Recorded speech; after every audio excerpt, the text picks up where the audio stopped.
Hello, we've got the whole day set up in front of us. Try to work on some math for until the clock hits 5, and then try to do some basically economics, some law, some CSR for a while. Prep for comm and do this, finish our comm paper in 2 nights, and then start grinding mathematics again.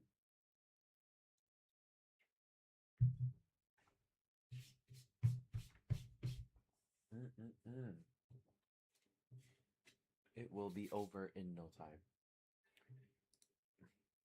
We'll start with Maple. Many men wish death upon me.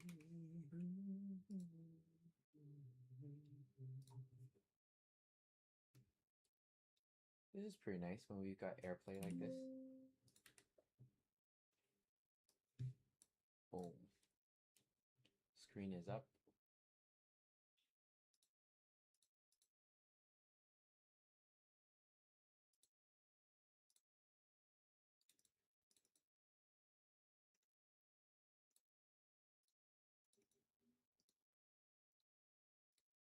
If I turn this off, that would still stay, right? Okay. What if I...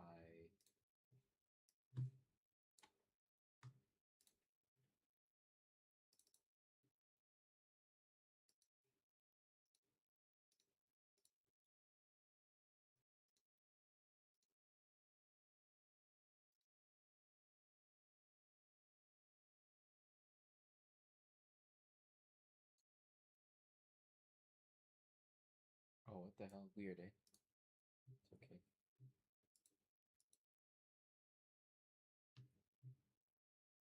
Okay, well that's on. I don't even look at the screen. I know we're streaming. We're going to use this one. And yeah, we'll just turn on and off ABS like this. And then, yeah, ID.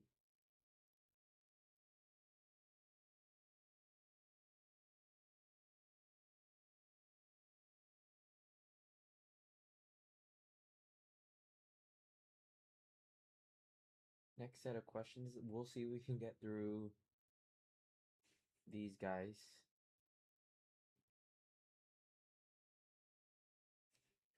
Point 21T1, and let's turn this color to a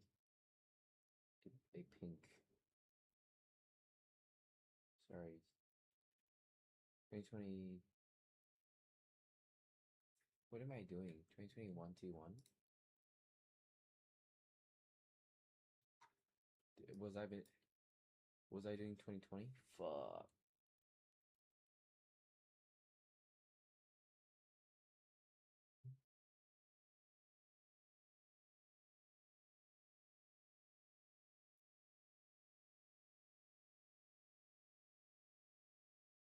Shit, boys.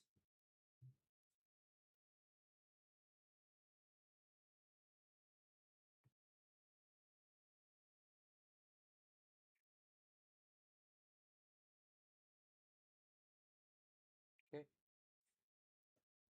Do that again. I think we start from here. Q2.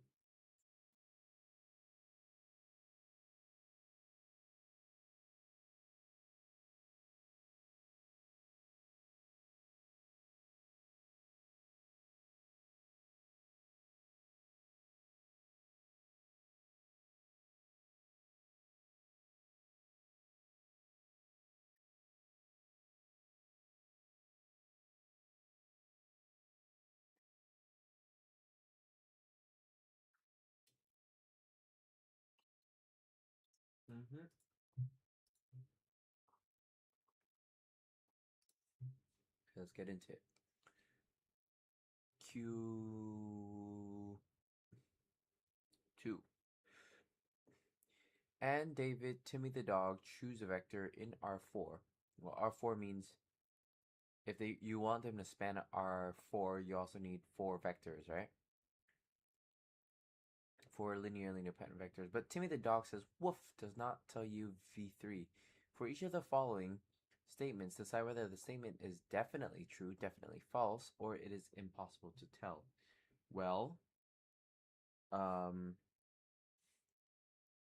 it is impossible to tell because you don't know. Firstly, this looks like you can't. Well, these guys are linearly independent from each other, right? You see no correlation here. You can't get a few negatives like this. So independent of each other.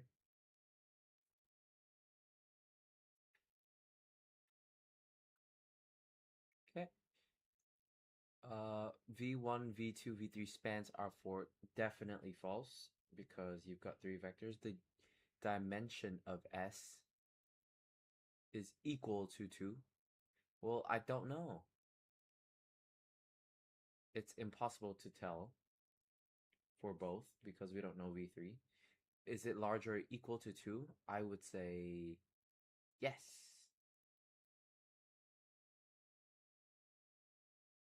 So definitely true. Less than 2, definitely false, because we see that there's 2 right there already. And there exists a vector v4 such that v1, v2, v3 is a basis of v4.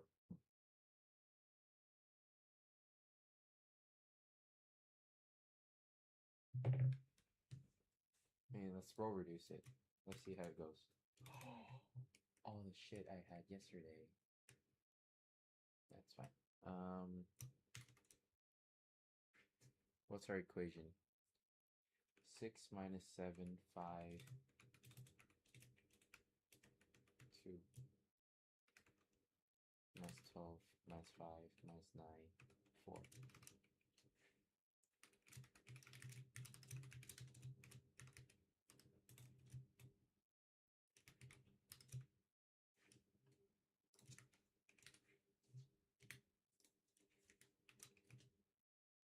Okay, so yeah, you've got dimension 2. When we reduce row echelon form, we get down to so v1, v2 go down to this in RREF. So these guys are possible. There exists such that this is a basis. I mean, we don't know v3, so I would say it's impossible to tell.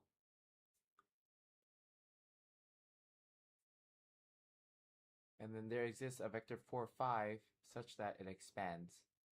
Well,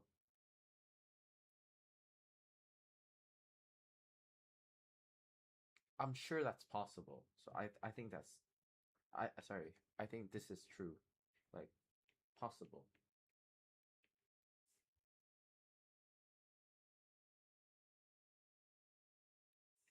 Like we now don't need to care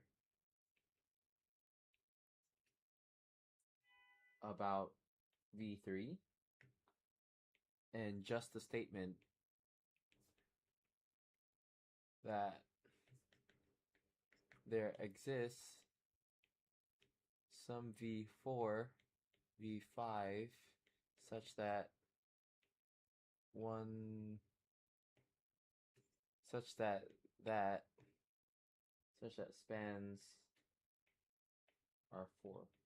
So now it's like now we don't care. One of the vectors is a linear combination of another two. Impossible to tell because we don't know V3. And R4 is a basis, including at least two of the vectors V1, V2. Well, basis is linearly independent and spans. And R4 has a basis. Well, that's different from set S basis. The basis of set S is different from the basis of R4 because the basis of set S may want a certain set of parameters, whereas R4 is something else. So I think it's definitely false. Okay, let's see if that's true or not. Wish death upon me. Okay, I did impossible to tell. Spans R4. Impossible to tell, definitely true, definitely false. Impossible to tell, definitely true. Impossible to tell, and definitely false. Oh, okay, I got almost everything right except this last one. So this is true, true,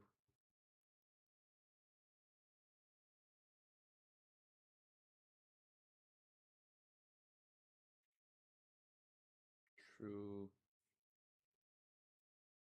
true, true.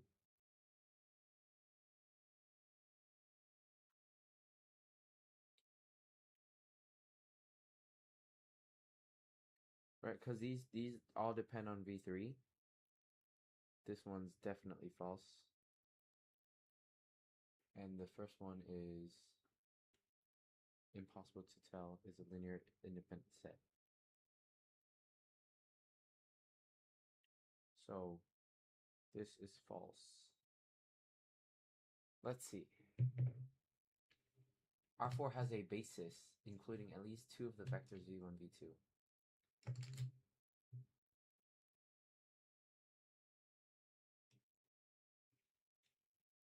I don't know, definitely true. Definitely true. I guess they do reduce down to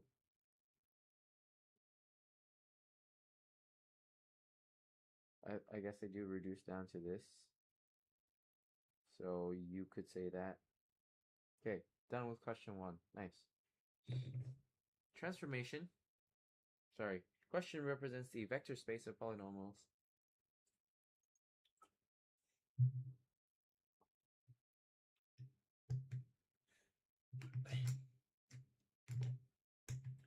So P is the derivative. So the transformation on P is the derivative of Q. Of some function Q, eh? dP dx is the derivative of P.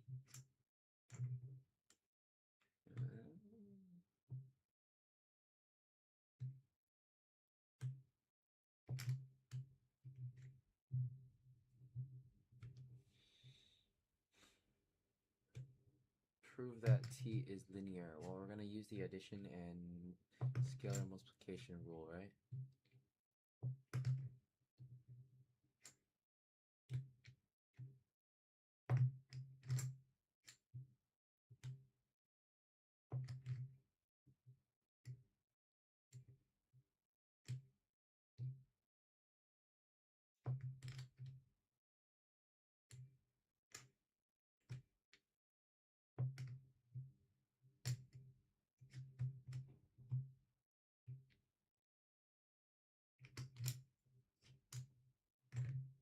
Is it d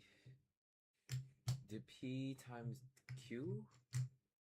P is something else. Derivative of P times that.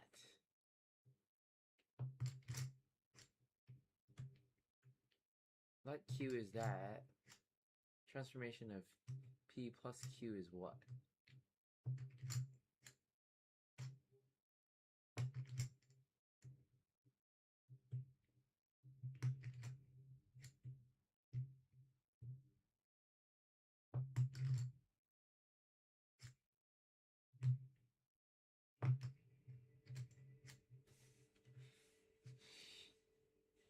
So derivative of P times this. Well, this is a weird look.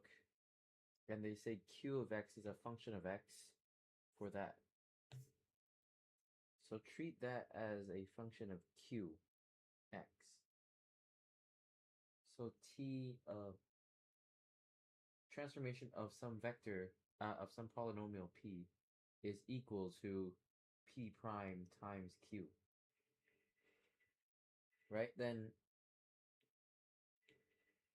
well, we'll define some x plus y, right? Okay. So this is the transformation is equal to p prime times q. That's what I think that means. And let x and y be polynomials in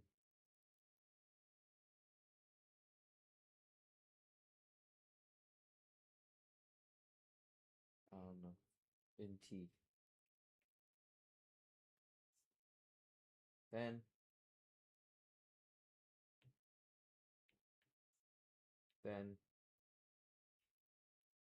T of P plus Q, x plus y is equal to x plus y times P prime by linearity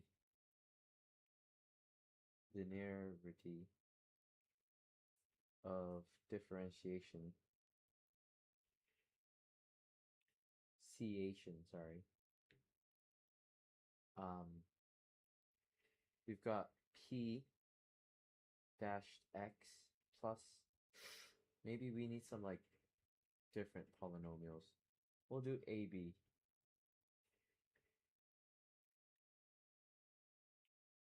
A plus B prime B, which are the same as, well, T of A plus T of B.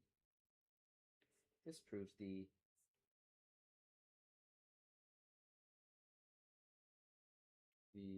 addition condition.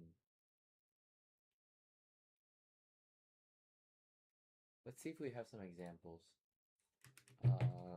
1231 course notes.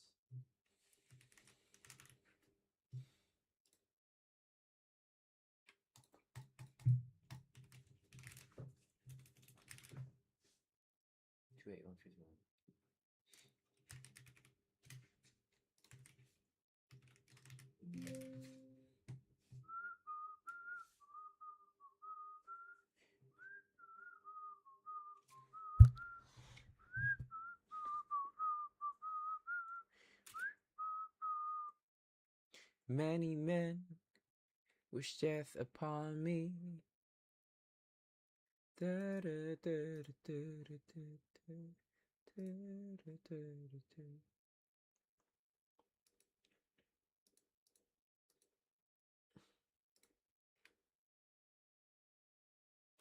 It just says the initial condition, the addition condition is satisfied.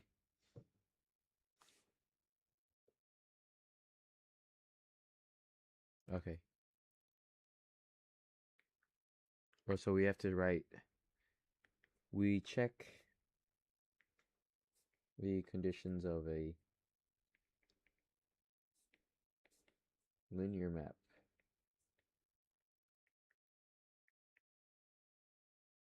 Boom. Let be in R and I don't know, P be in T. Sorry, in P.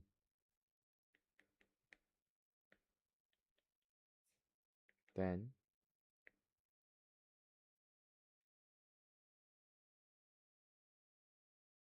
transformation of lambda times P is equal to lambda times Yeah, lambda times p prime times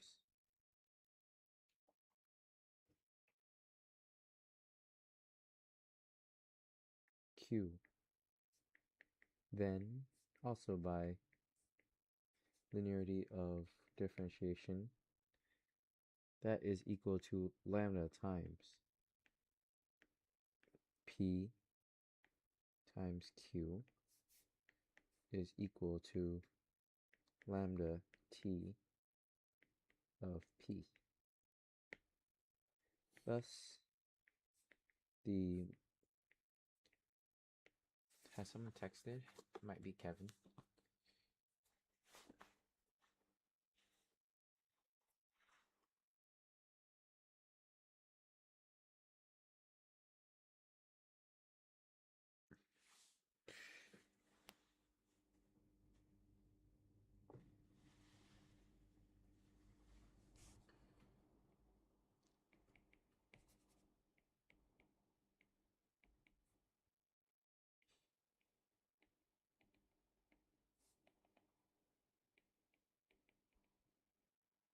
Boom.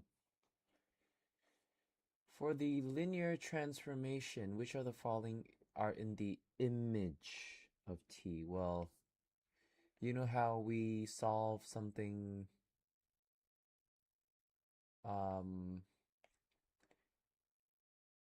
image of t,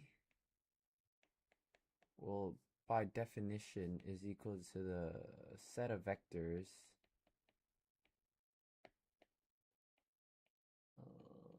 such that t of p gives me some other w in p as well.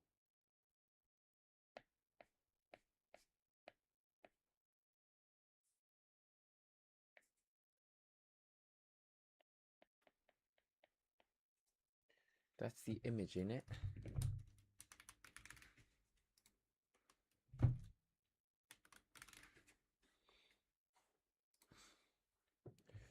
The image is a set of something in something is equal to... Image of t is a vector of w such that w is equal to transformation v for some v and v. Nice. Sorry, I wrote that wrong. The image has to be the output vector in P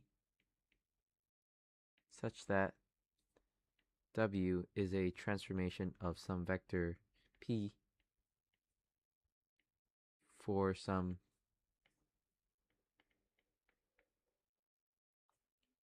V in P. How would we find it? Find the conditions on a vector B for a vector to be an image.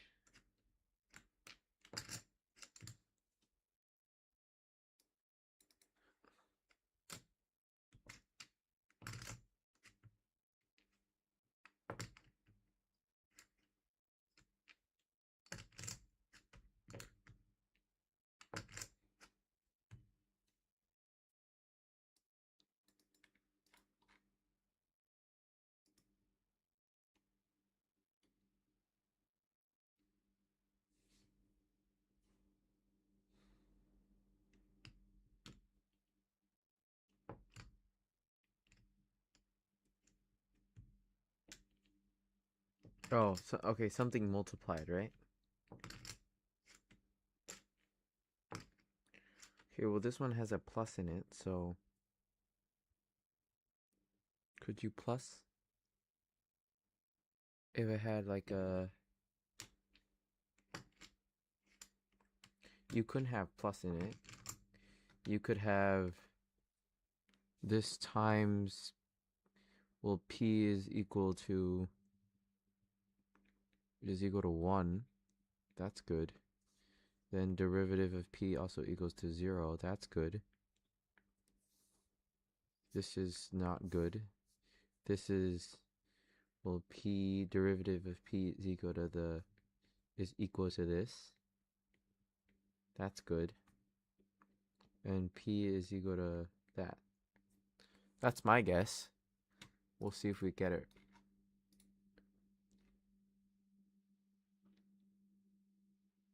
Oh, have we not done? Oh, we haven't done kernel.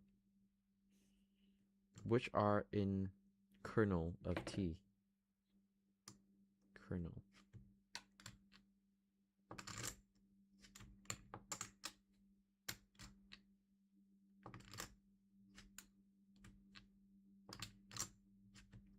So what vector differentiates to 0, right?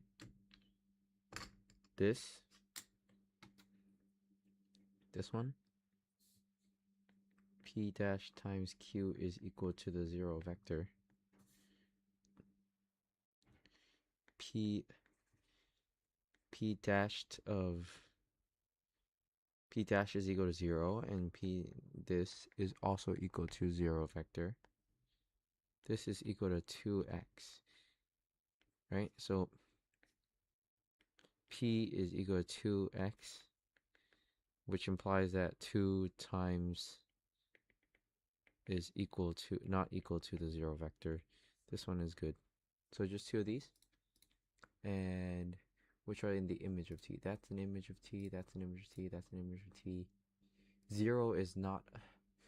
Is 0 in the image of T? Yes. Yes. Good.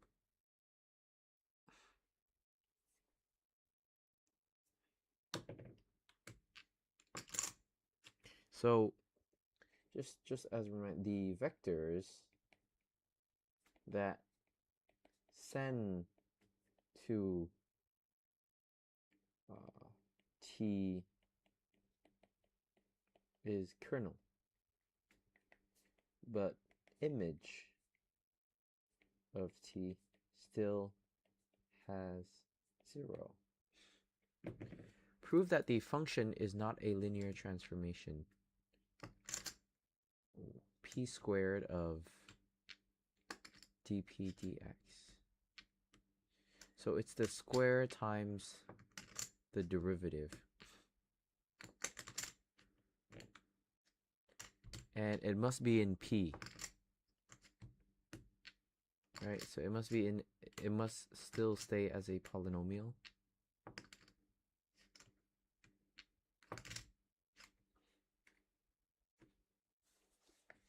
How do I, sorry. Oh, it probably will be a polynomial, but it won't be linear, right? So TP is defined as a transformation from the polynomial vector space to the polynomial vector place such that T of this vector is equal to P squared times P prime.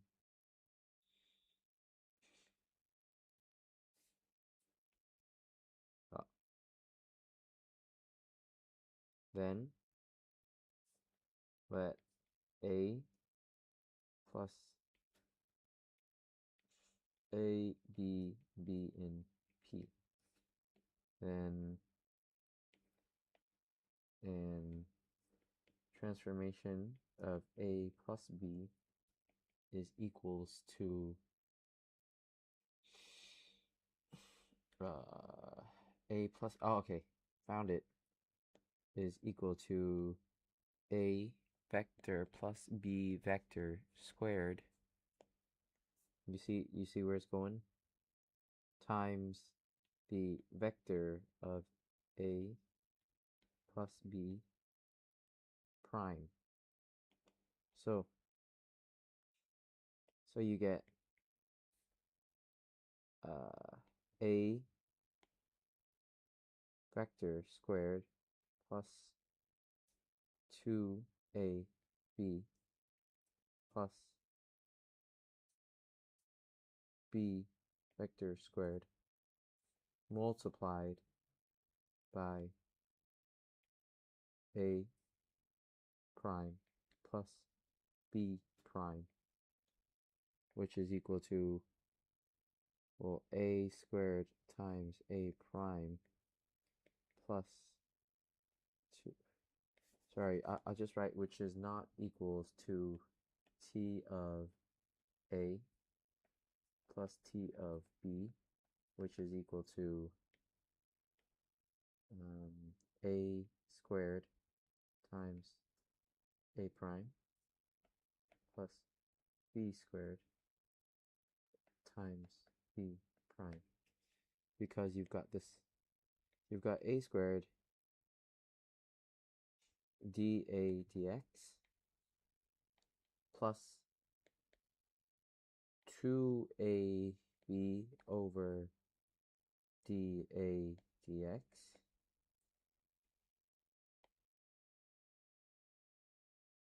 plus 2 plus a squared b. Just a whole lot of madness. Plus, nói chung là không bằng. Vậy đi. And then multiplication. Scalar multiplication. Do I need to show scalar multiplication or just not linear? So, since the addition condition is not satisfied, it's probably enough. But we'll find it anyways. Let lambda be in R and P be in P. Then transformation of lambda P is equal to lambda P squared times dP over dx, which is equal to lambda squared P squared dP dx,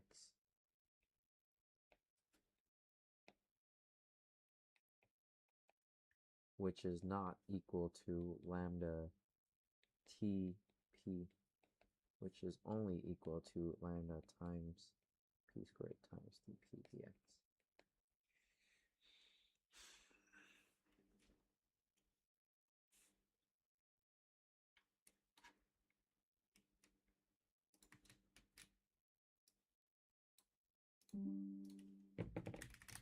Let's make sure we know how to write the proofs. We'll see what ChatGPT says.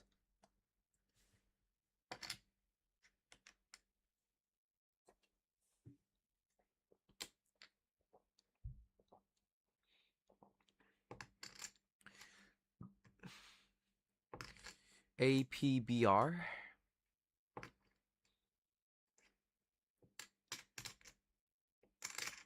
Oh, okay, no, they just do it.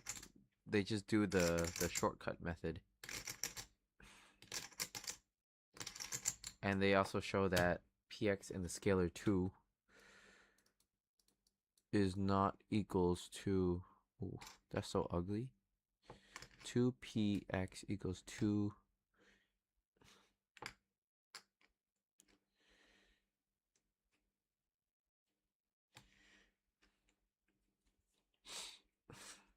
Could I use abstract values? Let's say for the scalar multiplication, I said let some scalar be in R and vector P be in polynomials, then transformation of lambda P is equal to lambda squared P squared times derivative of P, which is not equal to the lambda times the transformation of polynomial P, which is only equal to lambda times P squared times derivative of P with respect to X.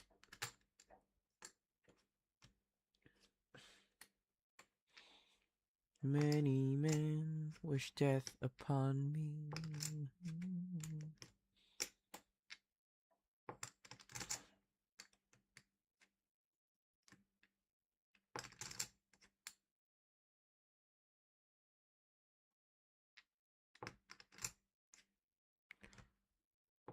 Ooh, lambda.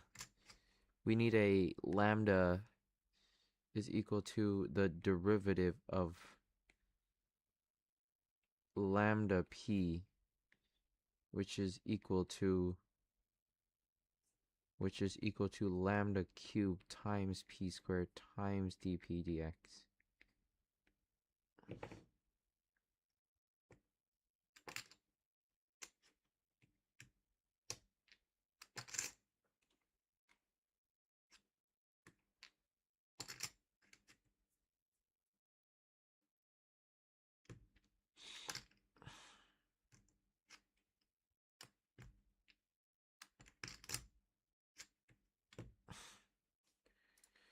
Show me how it fails the addition condition with vectors A and vectors B. So I let transformation of vector A plus vector B is equal to vector A plus B whole squared times the derivative of vector A plus vector B, right? Which is equal to, well, vector A squared plus 2 of vector A times vector B plus vector B squared times the derivative of vector A plus the derivative of vector B. So that's the quantity. Once again, if you distribute that, it's going to be like A squared vector A squared times derivative plus 2AB times derivative of A plus the whole load, which is not equal to the transformation of A plus the transformation of B, which is only equal to vector A squared times derivative plus vector B squared times derivative. Is that right?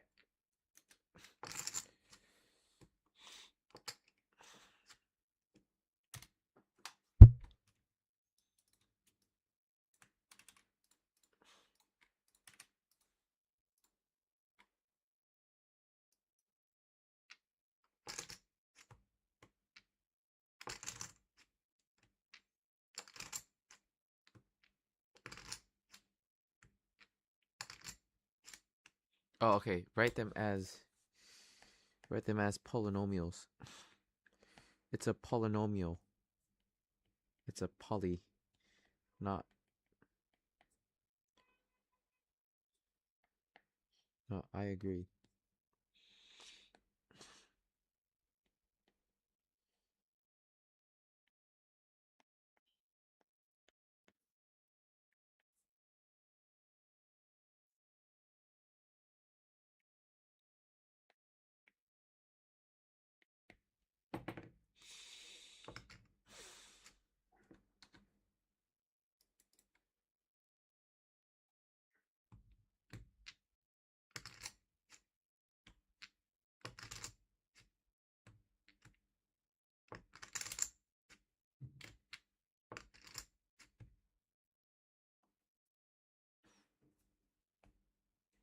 Okay, not hard. Free marks. Free marks. Free marks.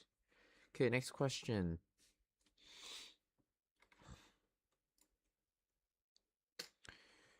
A small house in Antarctica has one living area at ground level and storage area upstairs. So some storage area given by a triangle, it looks, which is storage area temperature Y1. What? The temperature outside the house is a constant 0 degrees. The floor is insulated, so no heat is interchanged between the living area and the ground. So outside the house is cold. We'll make it blue. This is like basically a mixing problem, but in maybe a new setting.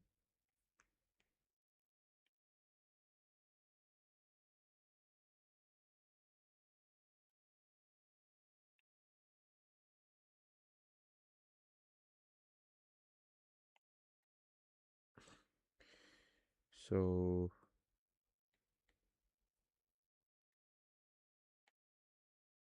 0 degrees.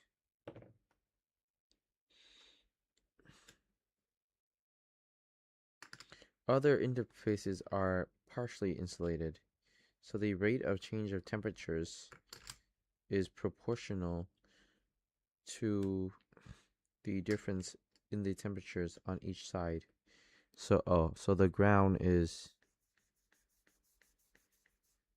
So the difference between here is 0 degrees. The difference between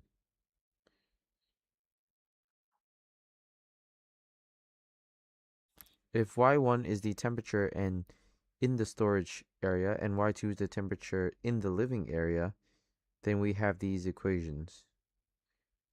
We have some degree coming in plus some degree coming up, and that makes the right, that makes some exchange partially here, and then dy2 is some k3 going in and k2 going down. Okay, fine, livable. There are constants of proportionality for the roof of the storage area and the ceiling between the living area and the walls area. Enter the matrix using variables k1, k2, and k3. So derivative of y1 with respect to whatever is given by something times something plus something. So they want us to turn these basically back into matrix form. And you would call this what? Systems of differential equations. And Mr. Math1231 specifically would tell us, hey, what you would do is you'd imagine that I would expand whatever that shit out, and we would see what's going on in the first column and in the second column. So let's check what Mr. Math1231 has done for us. Ooh. Oh my god, this feels really nice. I got these new like super warm insulating feet things, and they really warm up your feet. It's pretty nice. Your feet get all toasty.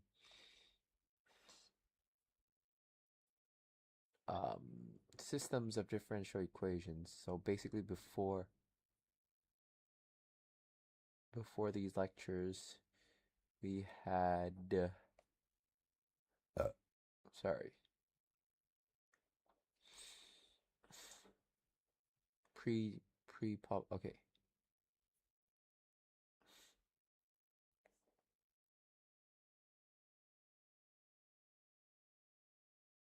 here we have this system of equations.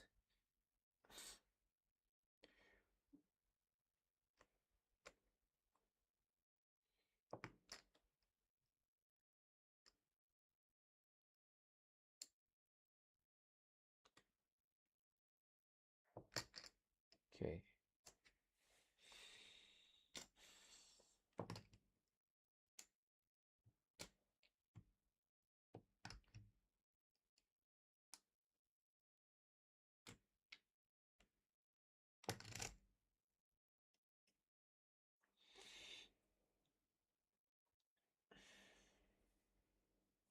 Let's expand it first. y1 prime is equal to minus k1 y1 plus k2 y2 minus k2 y1. And then you'd factor these guys together, and you'd get y1 prime is equals to, that looks like, well, let's just do k2 y2 first. Looks nice. Minus k2 y1 minus k1 and k1. So we're just going to add, sorry, we're going to minus, we're going to subtract the difference of k1 plus k2 y1. So that becomes our component.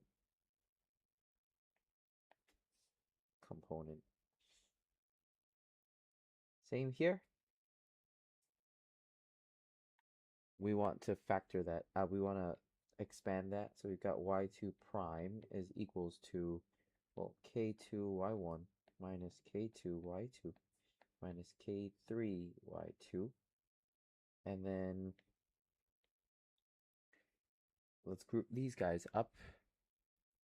Oh, that guy goes by itself, and it's this guy. So y2 prime is equals to k y1 minus k2 plus k3 y2. So therefore our equation is this. And let's write it so that we can have the y1's in a spot and the y2's in a spot, right? Let's do this like this. And okay. My God, it's like a Tetris block. Wait, let's actually write it as a Tetris block. I'm feeling.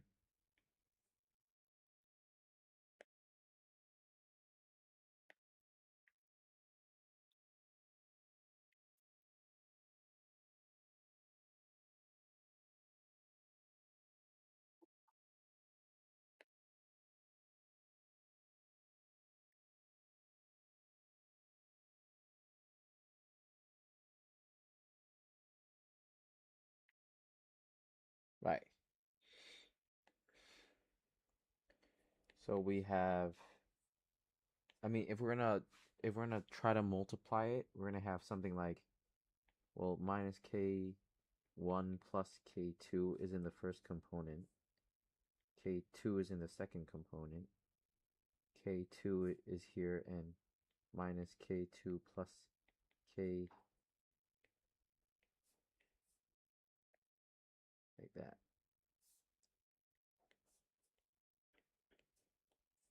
K3 is in the third component, times y1, y2. Okay, let's make sure we got that right. This times this, right?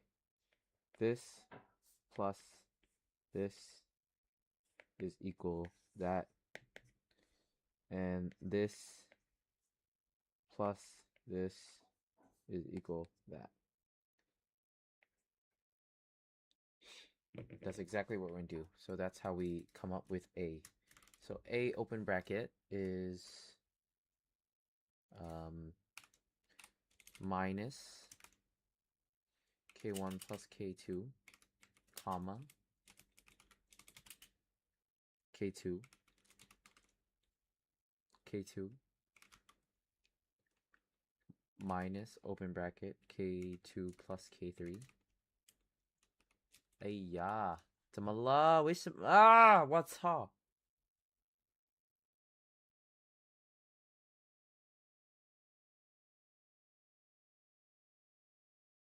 我操 Oh my god.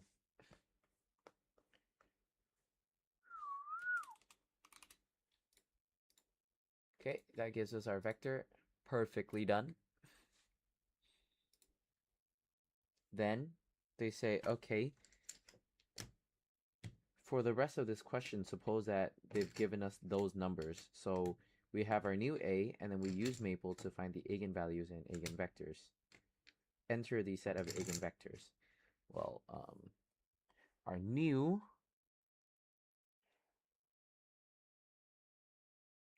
ones are going to be what? Minus k1 plus k2. So minus 0.06 plus 0.01. What's the second one? K2, 0.01. K2 here again. And then minus K2 and K3. 0.01 plus 0.15. So we have like minus 0.07, 0.01, 0.01. What's that? Minus 0.16. Okay, into the matrix we go.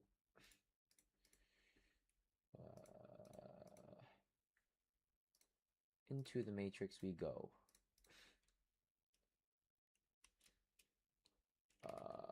Let's do restart.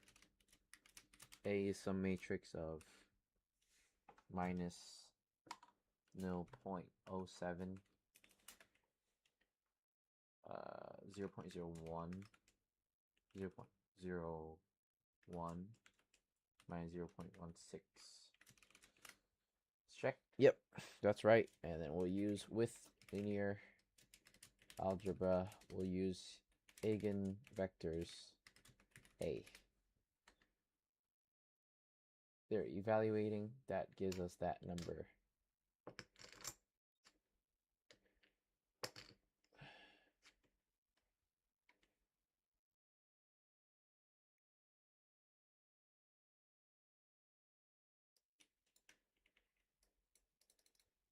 The syntax is open bracket. The set, oof. Let's do like B.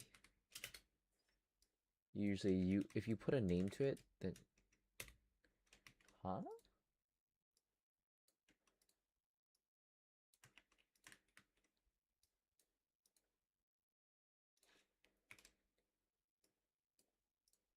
Does that work? No. Fuck. I guess we have to do like minus 7 over 100, and then 1 over 100, and then 1 over 100, and then minus 16 over 100. Maybe that's a little bit nicer. Okay, you've got those vectors. A little bit nicer. Fuck them, bro. What's going on?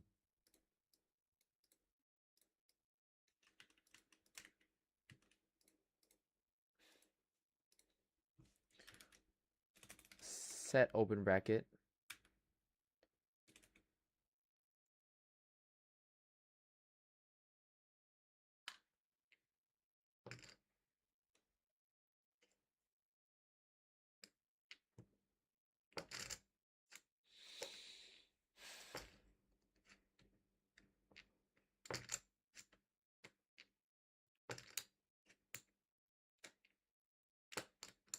Oh, the set of eigenvalues. Let's start with eigenvalues.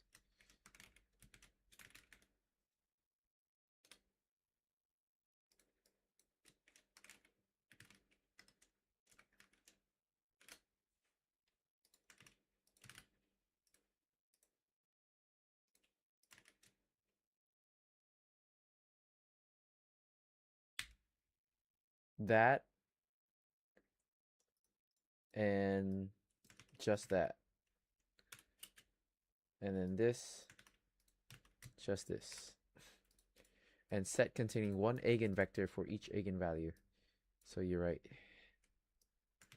Eigenvectors. And you get, that's one vector. And so this value, how do you do this? Set containing one eigenvector for each eigenvalue.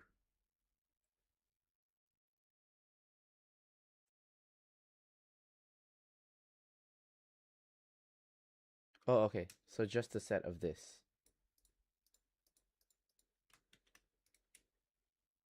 Open bracket. Fuck.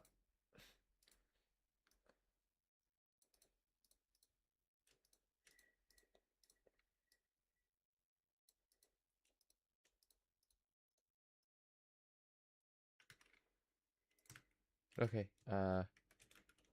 We have to do it like this. 1,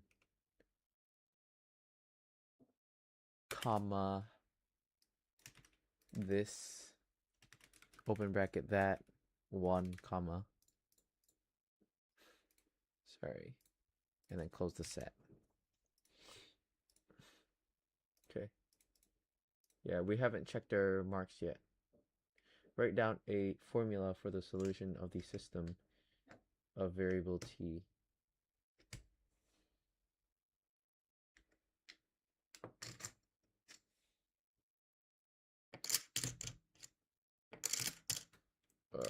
So this is like, okay, wait. Before we do any of that, we have eigenvectors. values A gets us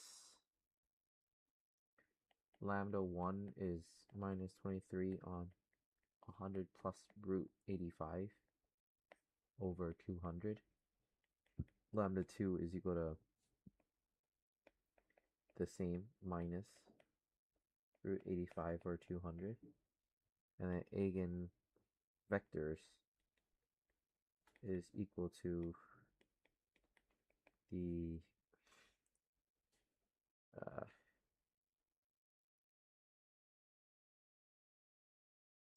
1 over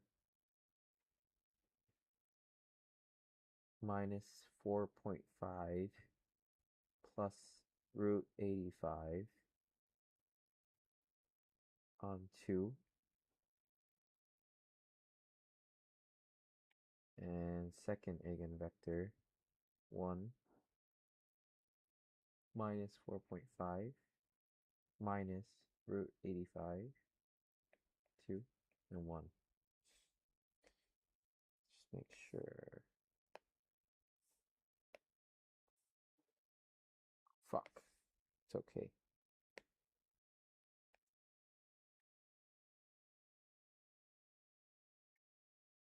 So this is the set of, and this is the set of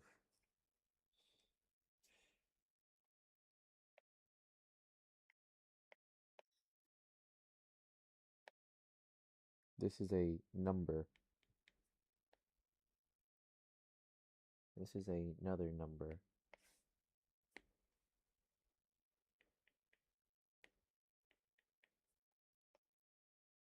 And the solution is in C1 lambda C1 vector 1 e to the lambda 1t plus C2 vector 2 e to the lambda 2t is equal to the solution here. Yeah. Right. So that's our answer. C1 times that big ass minus 9 on 2 plus root 85 on 200 on 2, sorry. 1 times exponent to the minus 200 plus root 85 over 200 t. Okay, ugh, what a dumb, stupid question. Plus C2, and then we'll hey,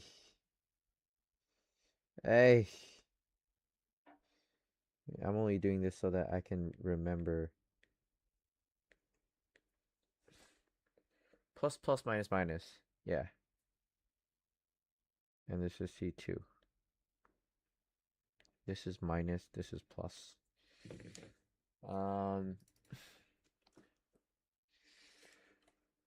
C1 times, wait, by the way, this is what it looks like. Okay.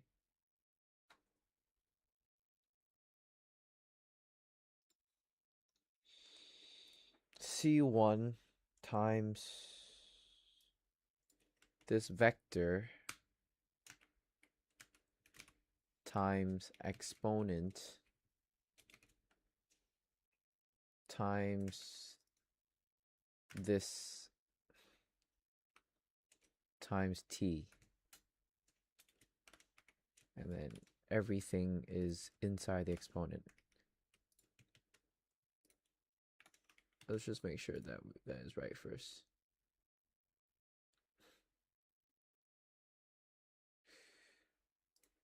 No, what happened?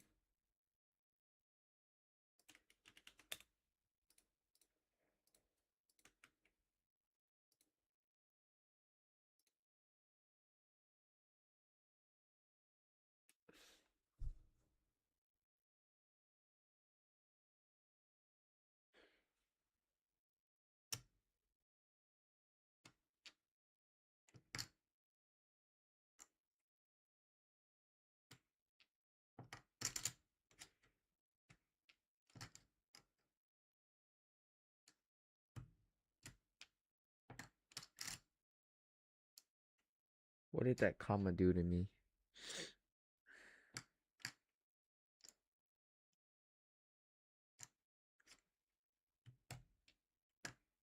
No, incorrect.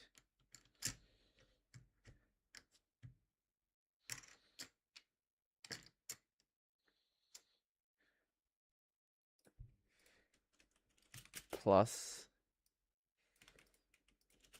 C2 times 1 minus times exponent minus. I hope that's right. Wow, we got everything wrong. Oh, we got this right.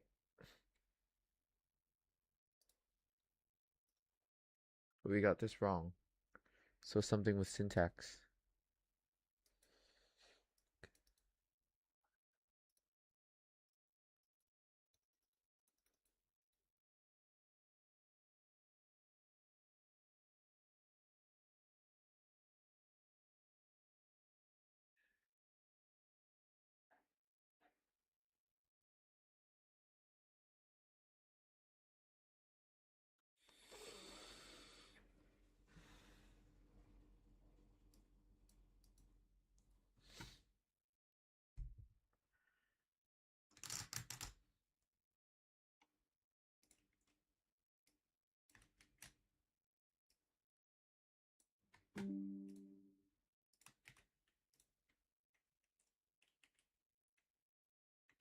I don't know how we got this one right, but the other ones are wrong. So I think it's a syntax problem.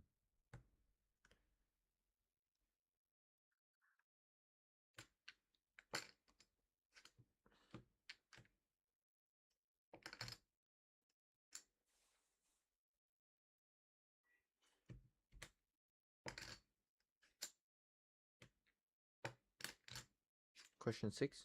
Question 4? Question 4. See if we can get question 5 and 6 done in the next 5-10 minutes. Get halfway there in 2 hours.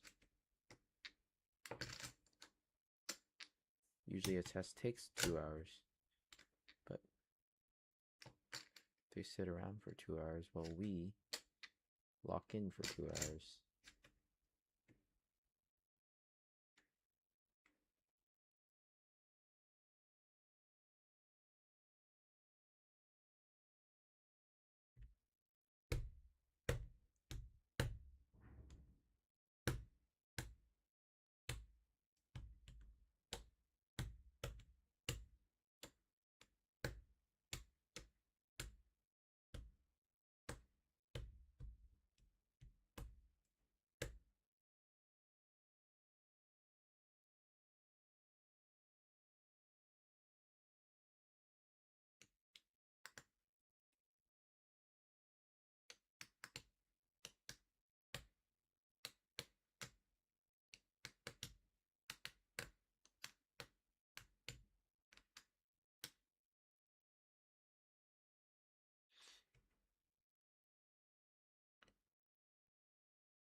Oh, did I not write that?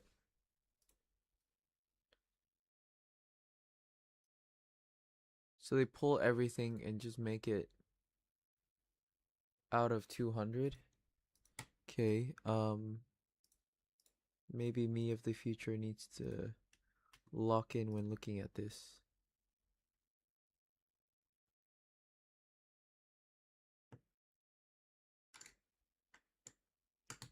Why is the first one like that? Why is it the other way around?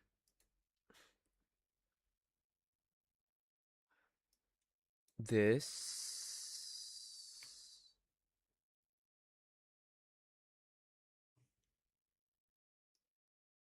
plus that all over 200 minus 23 plus minus 23 minus over 200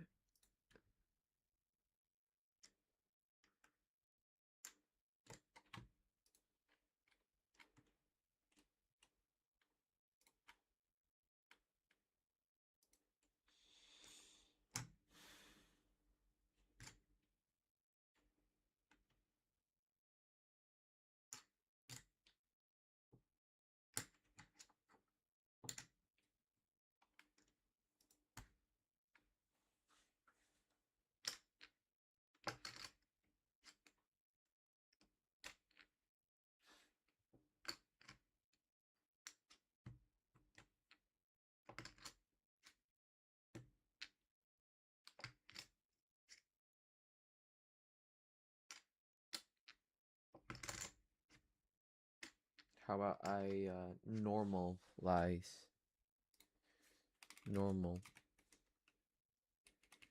it, or simplify.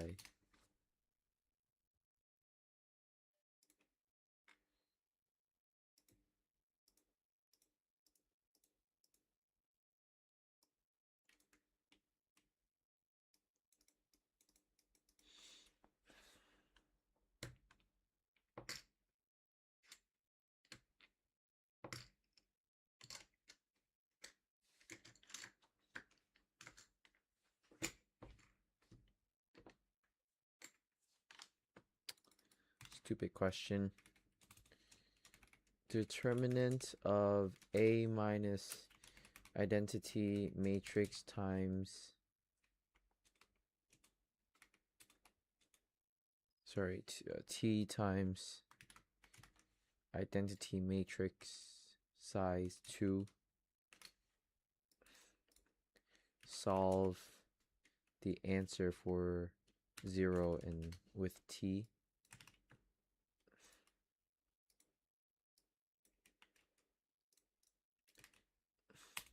Open bracket set, open bracket set of eigenvalues is that.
What's wrong with this question?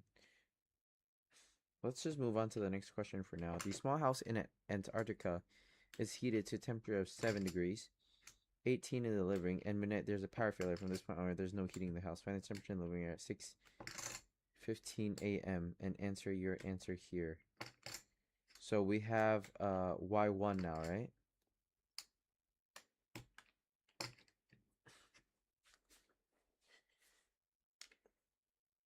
So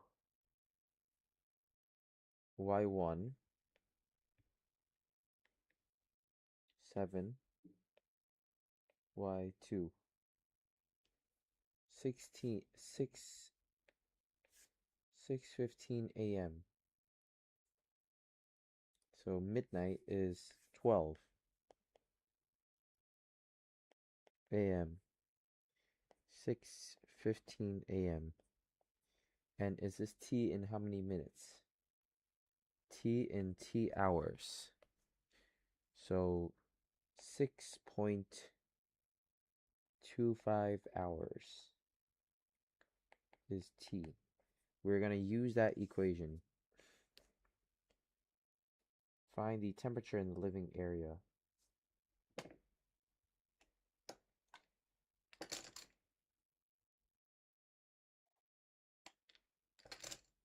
With 6.25 being the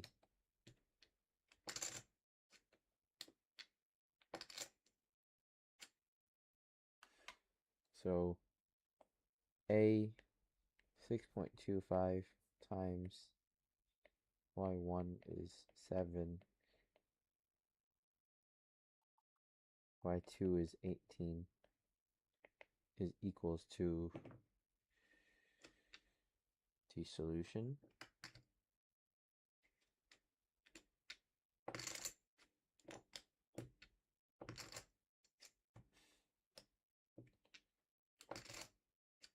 because the matrix was formed using decimal parameters. The checker may require decimal answers. Okay, let's try that again. Before we do anything, 0.07, 0.01, 0.01, and my 0.16 eigenvalues.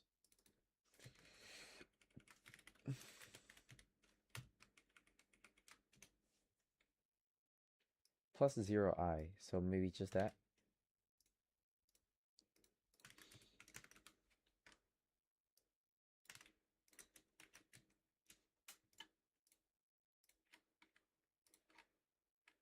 Okay. Stupid question.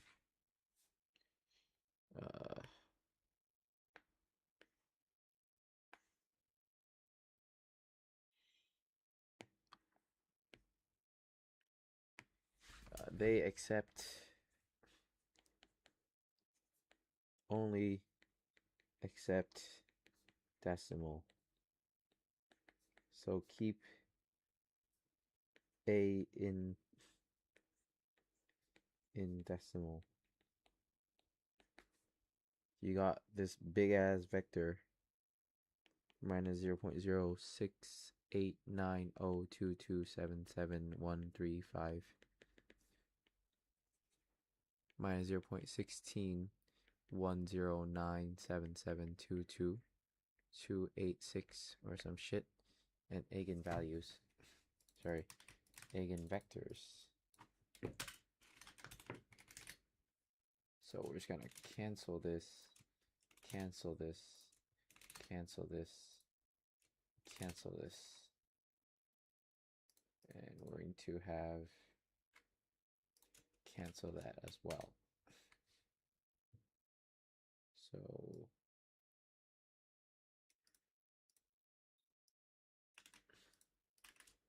open bracket, lambda, first one,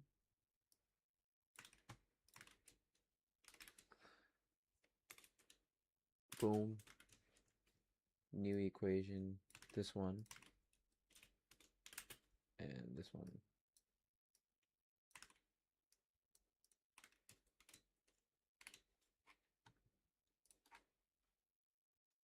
Okay, what if I did like 994, 109, 109, 994? Does that work? That's better.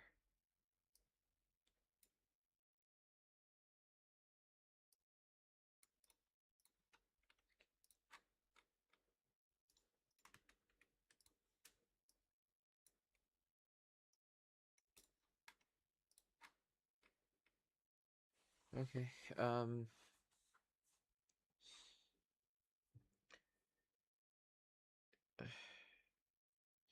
0.994, 1.0, 0.109 minus 0.109, 0.994. So now we have A times that. It gets us that. This uses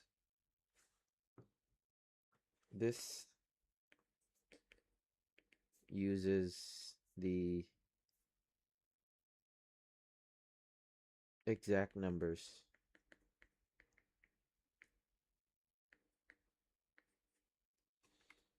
Temperature, well, 6 point. So set, I mean, we've got A is that, and we've got a Y naught. Let's call it Y naught. Yep. Let's call it Y naught is equals to 7 degrees and 18 degrees.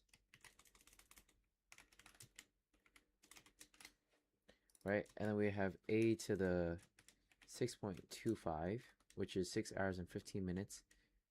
Oh, does that work?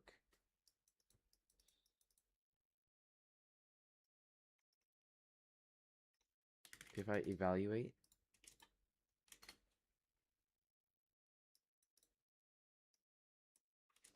matrix power,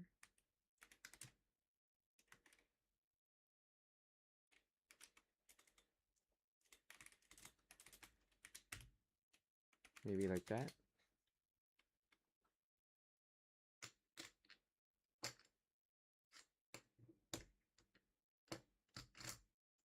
And then we'll define that at A6 or some shit.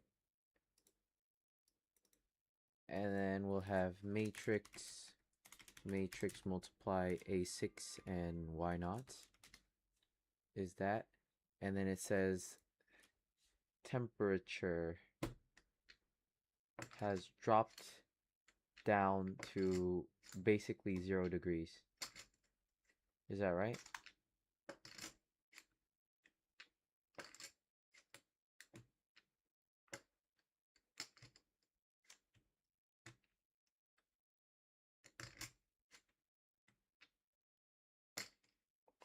Or we'll look at this number. Well, there's no constant C1 and C2, eh?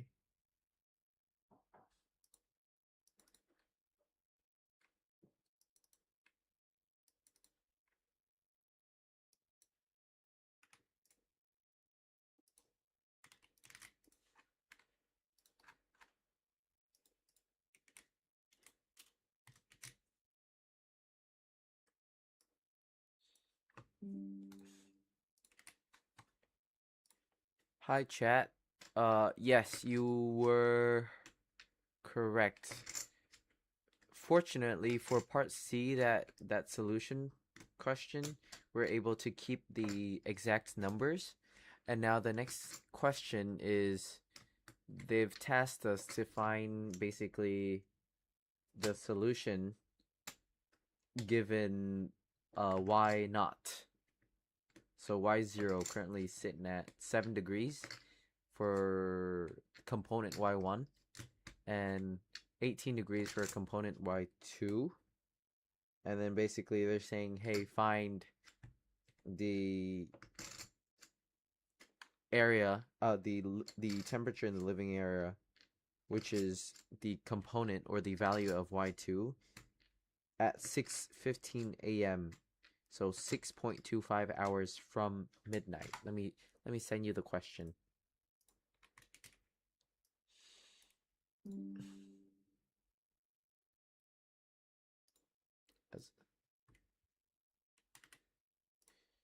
This was my method. I tried to use matrix power, but it looks like maybe that's incorrect. You can tell me how you would do it. Would I need to basically diagonalize it and then use the eigenvectors that I've already had and the eigenvalues that I've already had, and then find a 6.25 in another way?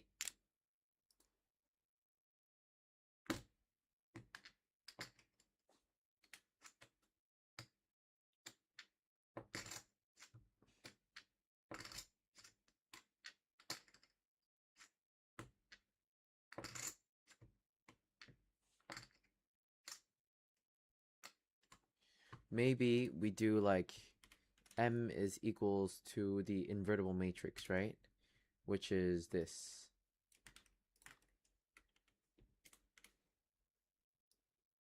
Before before ChatGPT does anything, I do want to just try to solve this equation using normal methods.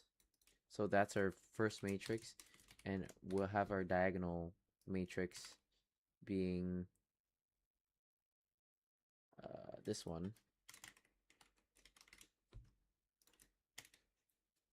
and this one,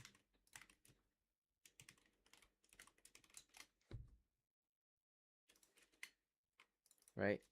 And then we have matrix, sorry, and then this is d to the n, and d to the n,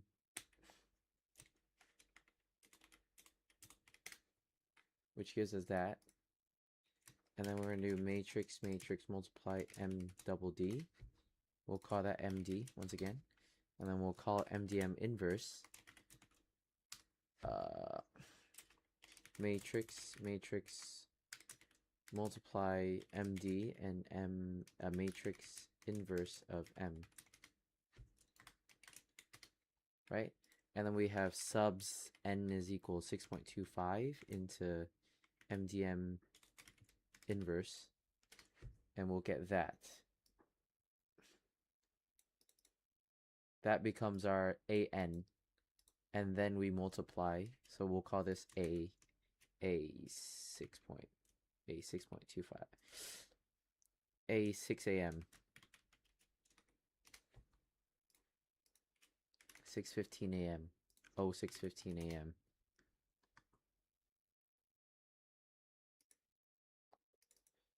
And then we'll multiply matrix multiply a 15 a.m. with y naught. And we still get the same answer though. Yeah. You set up the wrong operation. Oh, fuck.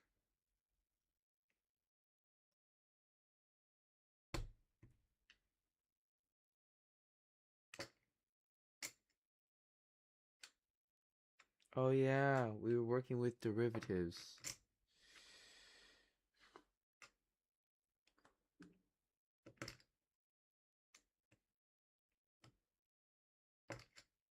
Well, you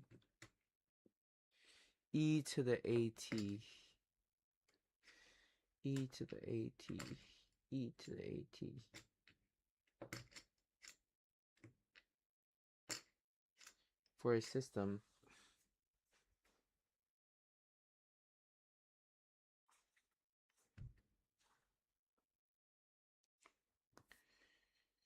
yep, for a system y prime, t is equal to some matrix y of t, the solution is in the form yt is e to the at times y naught, not a to the t, y naught. So this is green fn. Then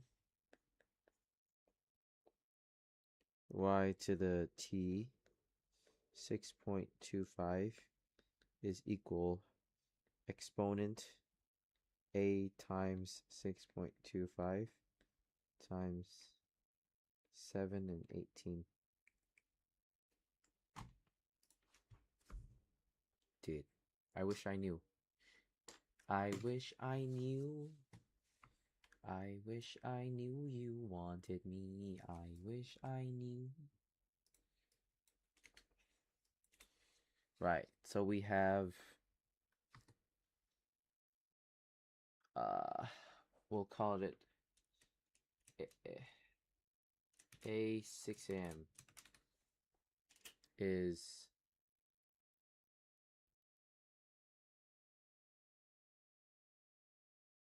a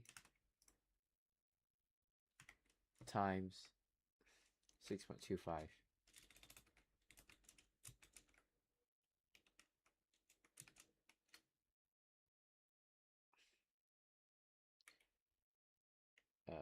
Exponent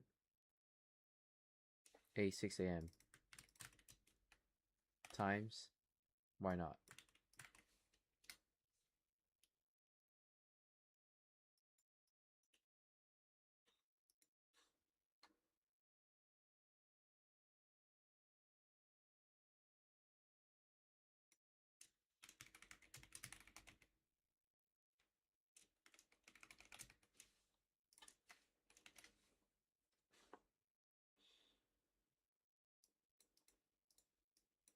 How do you...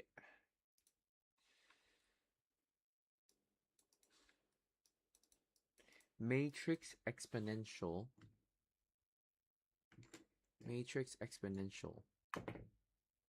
of 6.25 times A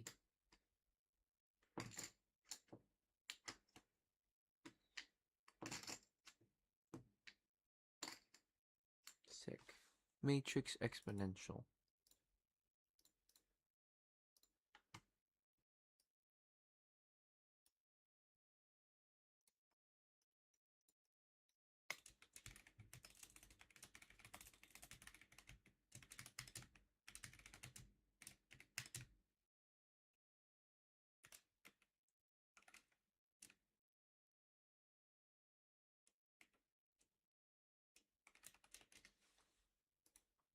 This nobody will know. Honestly, how the fuck would they know?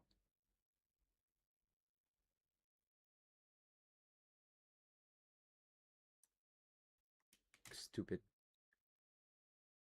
question. It's just one of those questions where can't do much about it.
reaching down, touching them, and I would imagine in short order deploying them. There it is. A healthy bluff. 37. He goes for a size that could also be a king. Oh, wow. That dial down. It's kind of, they always seem pretty relaxed. I don't know if it's in the water out there. In his pre this is a really interesting question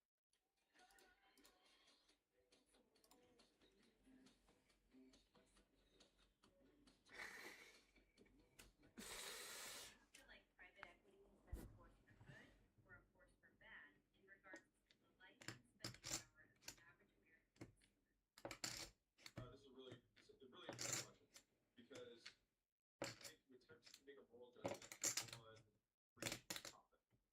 And so to argue against private equity, in my opinion, is to argue against capitalism. And so if you think that private equity is bad, private equity is just another term for private ownership. And so do we think that private ownership has been overall good or overall bad?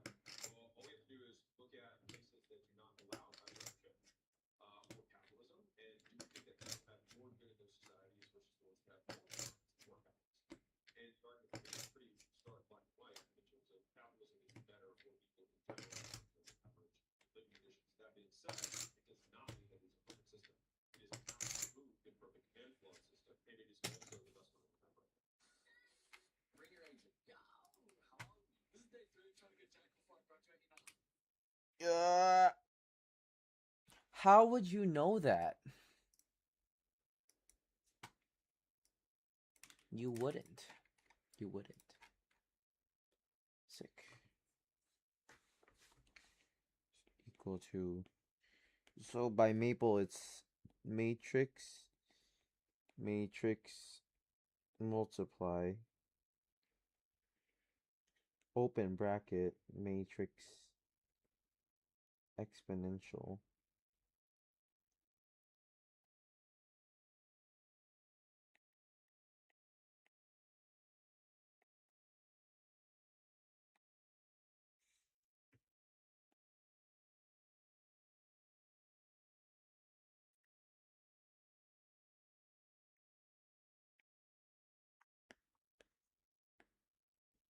okay. Nice.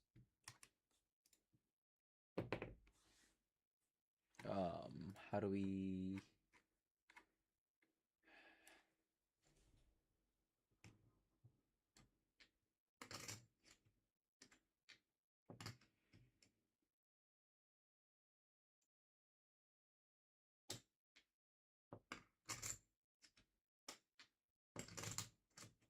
okay, cool.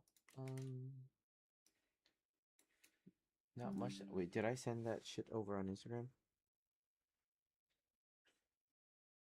Yes. Final question before I basically move on to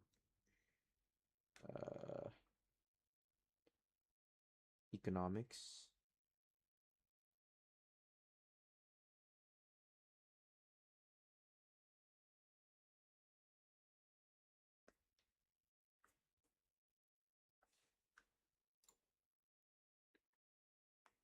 Just 5 questions.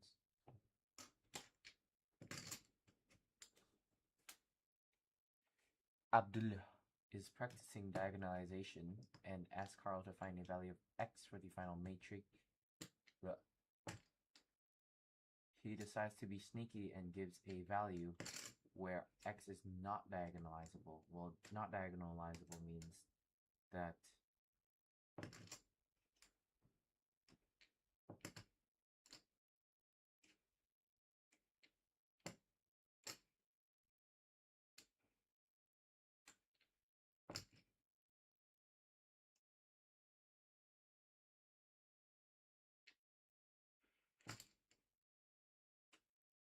a matrix is not diagonalizable if it has no real roots, is it? No, complex roots are fine. Not diagonalizable if the determinant is 0 because it cannot be invertible.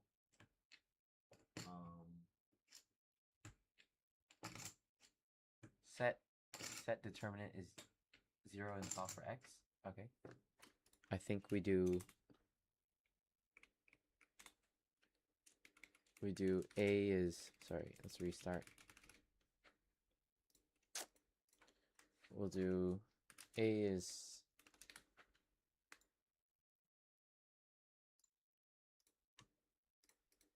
some matrix of 65 minus 90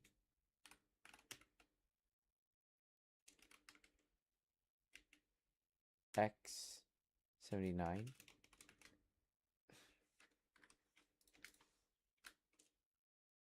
determinant solved with linear algebra. Solve determinant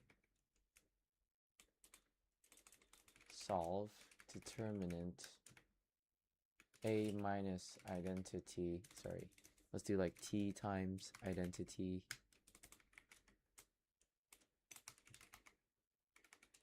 matrix 2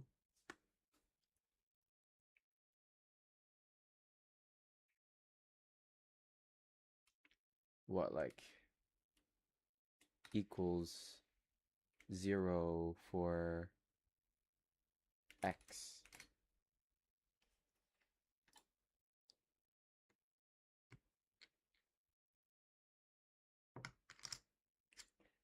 So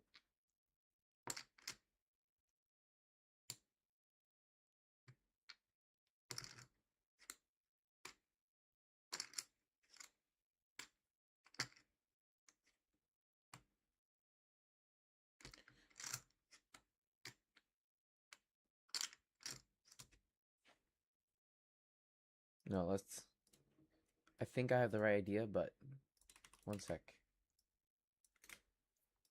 That's the determinant.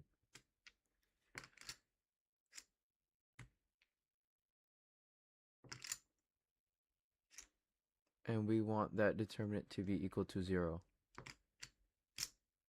And x is an exact value.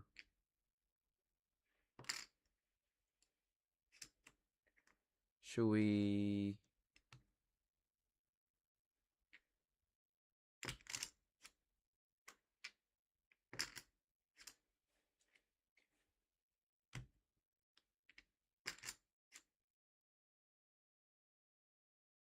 oh, look.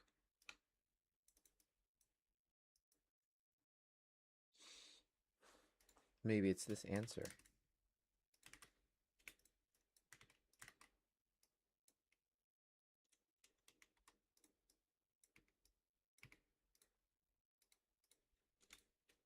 Wait, I forgot. I forgot to text Jada something.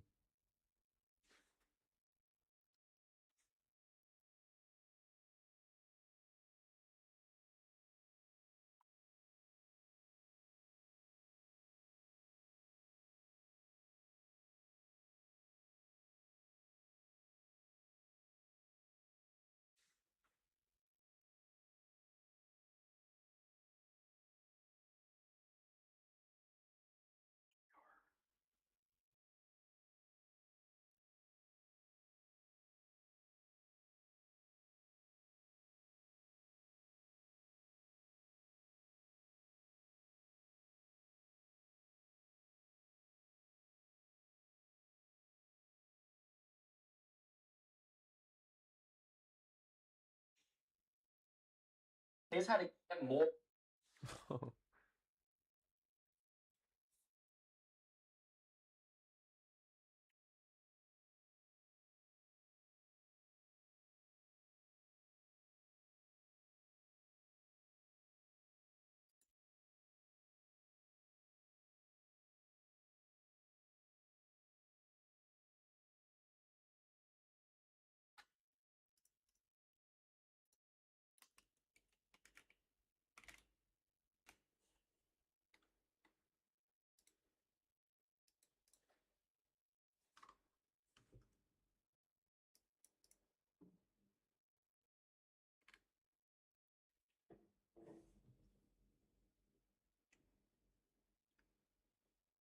Or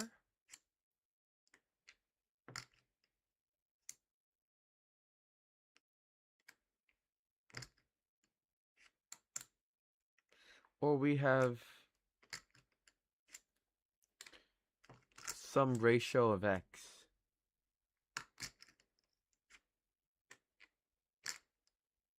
right?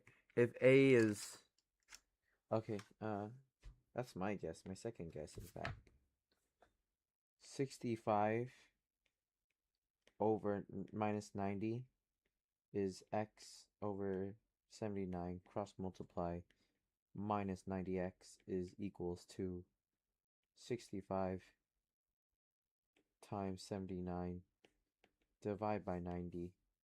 You get x is what? So we're finding an x that's exactly equals to that. What, like 65 times 79 divided by minus 90 gives me that number.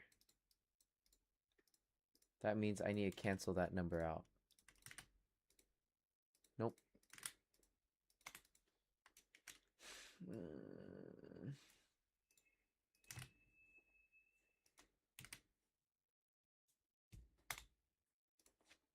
Hey, my goal was to find some x where the determinant was equal to 0. You know, I found something like minus 1027 over 18, you know, or some type of x value that made sure that the matrix A was just two columns that are kind of, I mean, you've got one column that's independent and the other column that is dependent. So it's a scalar multiple of the other. But it looks like that's wrong. What are your thoughts on how I would find this x value?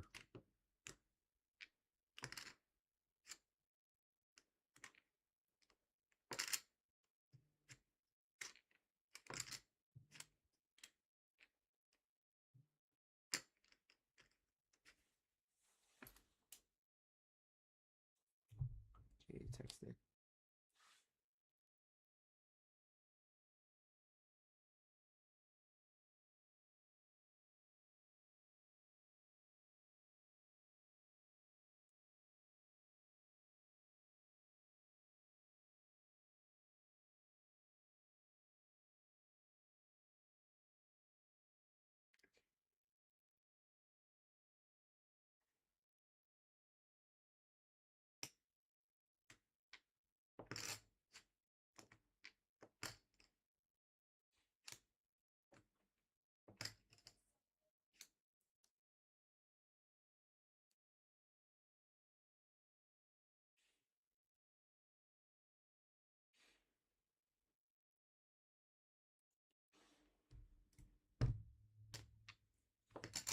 Okay, slowly transfer to Claude and ChatGPT and start creating some questions for econ.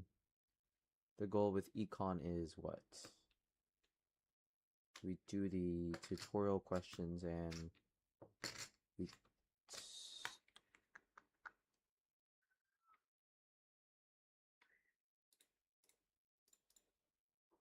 tough, eh?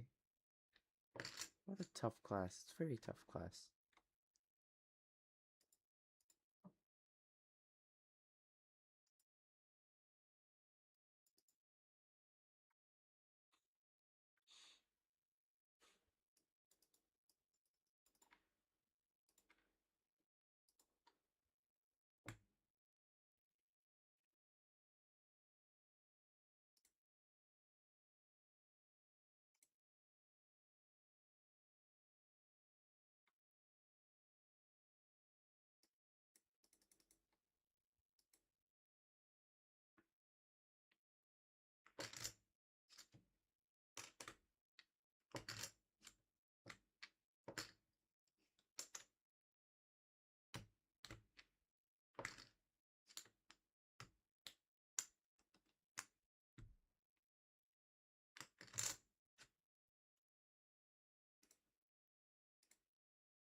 discriminant equals 0. So find the determinant, look at the discriminant. Oh, okay.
So you're saying the goal is to manipulate it so that the discriminant of the determinant is equal to 0.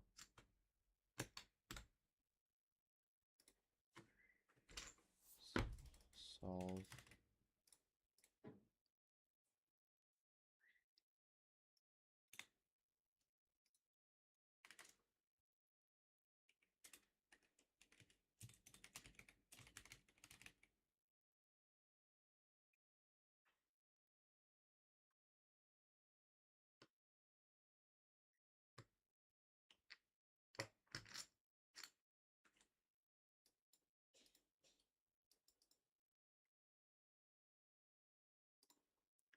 So yes, the discriminant of the determinant, right?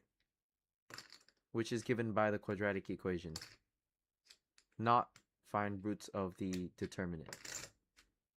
Find the roots of the characteristic equation, which is the determinant minus of A minus the identity matrix.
I'm gonna make some quizzes off of the Comm1100 content right now.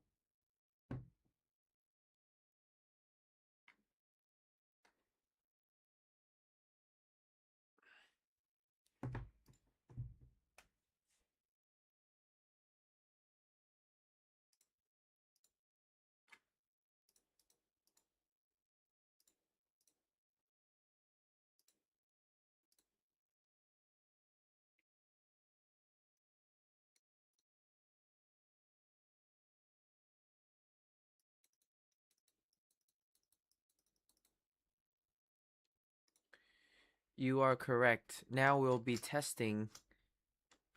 We will be tested on weeks 8 and 9 content, of which I will send you the information. And this is, I will send you both the quizzes that some of them has given me for pre-lecture and post-lecture quizzing. I'll send you the lecture slides, and I'll send you the tutorial questions, of which once again we'll be doing a test which runs about 20 minutes with tests on CR, legal, and economic concepts of the week. So they usually test the legal part in very minute detail. So one wording can change a true or false question, which I think they will continue to do again. Furthermore, the back page, the second page, is usually heavy economics concepts of the tutorial questions usually. And then there would be some type of a definition question or a multiple choice question on the first page. I will send you the information now. Right. What do we have? We have lectures.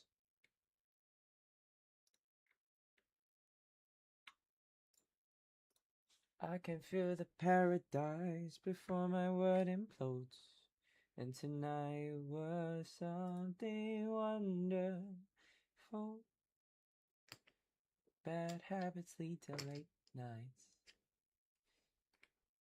Control of the things that I say. I'm just looking for a way. Now I can't escape. Nothing happens after 2 for you. It's true, my bad habits lead to late nights ending in space.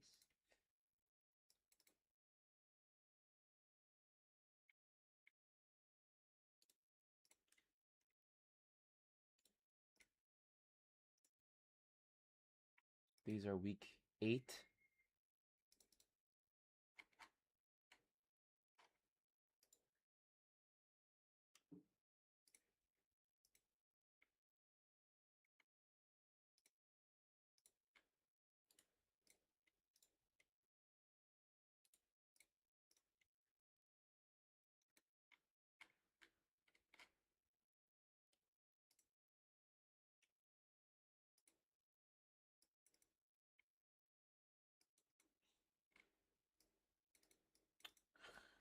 Fuck, man.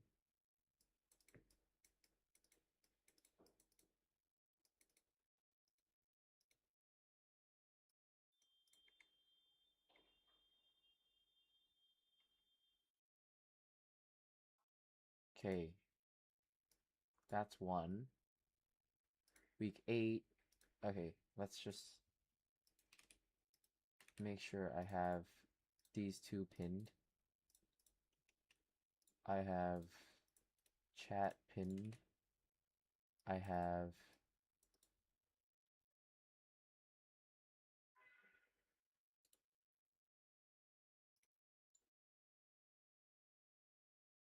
this.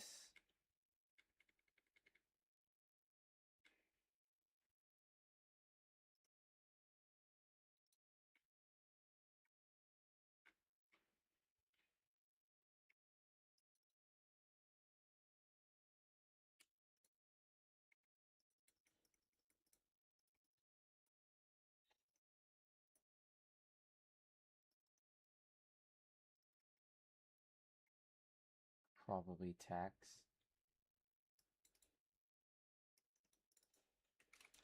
Docs. Oh no,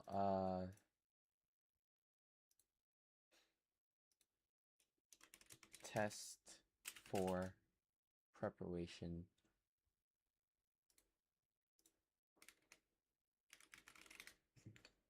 This is lecture material.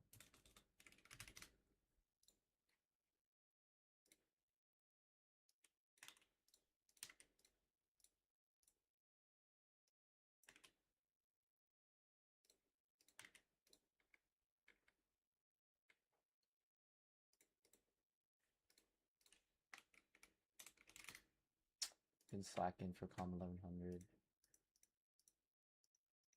Really don't want to do this. If I could get those like extra 2%, bro. But now my max is capped at 95 because I fucked up 2 tests.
Very much.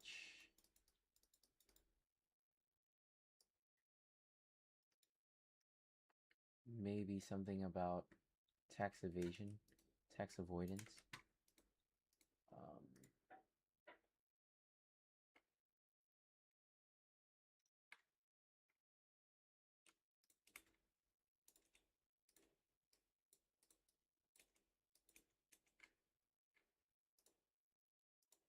Done.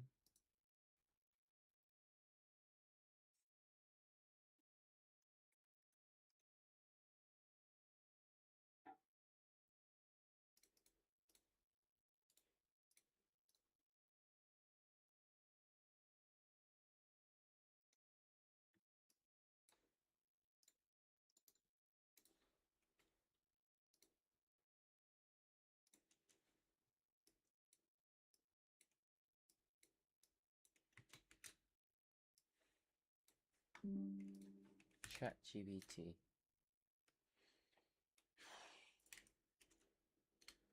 Turn this into text I can copy. Don't answer anything.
No.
Okay, that finishes off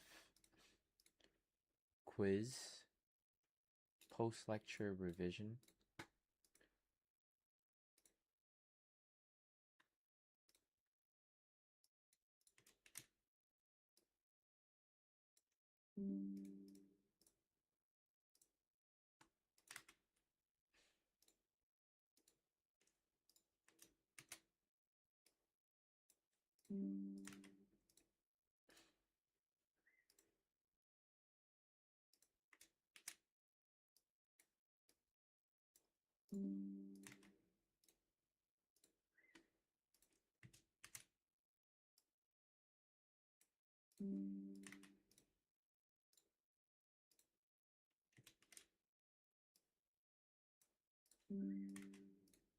I fucking hate.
Okay. Done.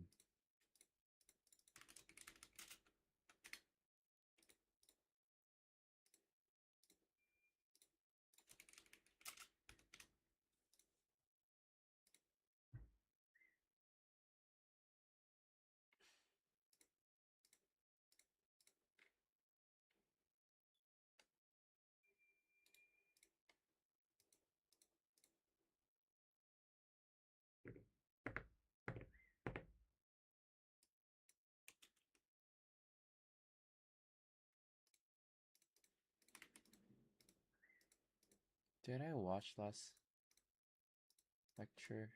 Guess I did.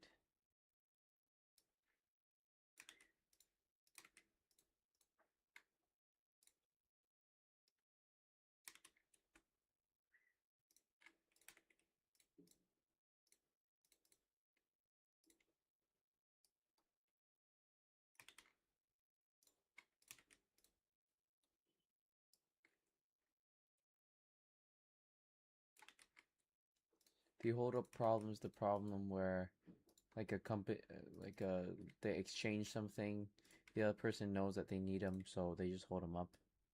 They can just like push rent up or some shit.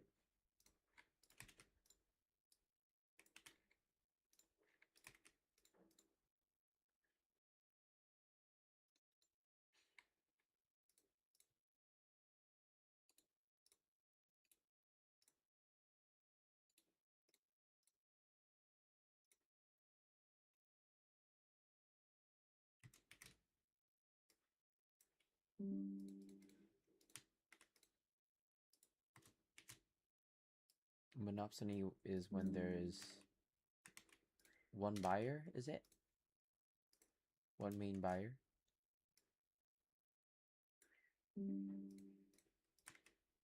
Oh my god, there's a lot of content. That means I will do these questions as chat is making me more questions to do. Because I actually don't remember most of this content.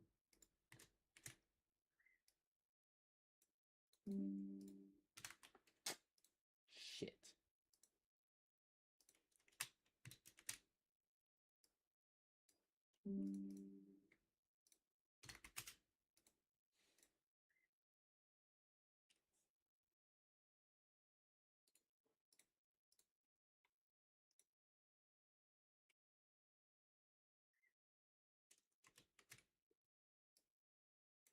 I don't know if I watched.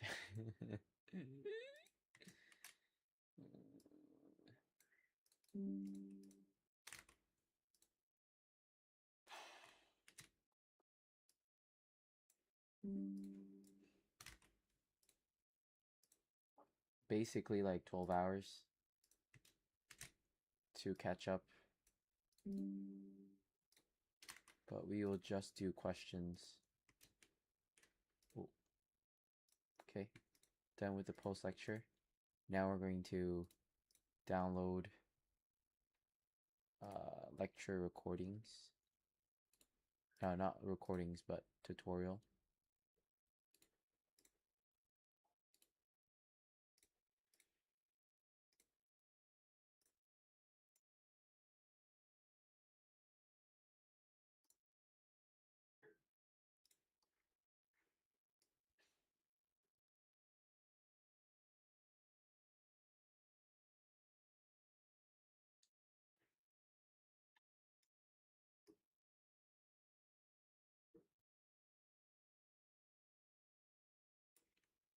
I'll do everything in my power, man.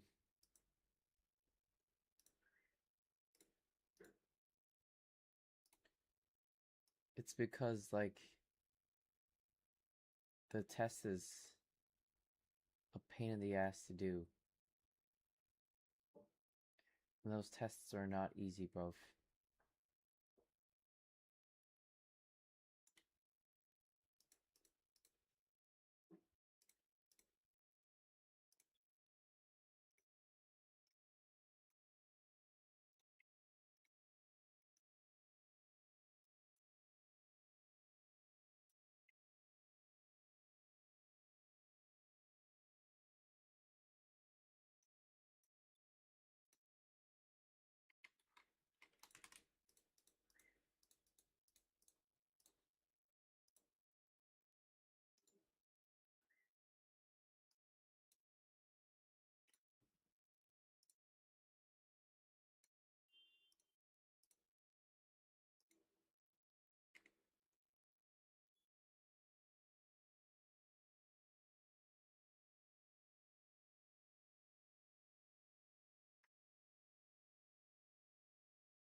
It was not chat's fault that I got a 7 last week.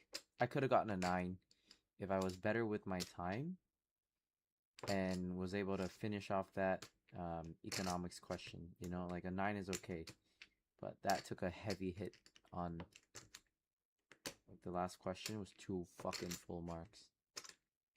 And I just, like, didn't have time to pick. I just picked.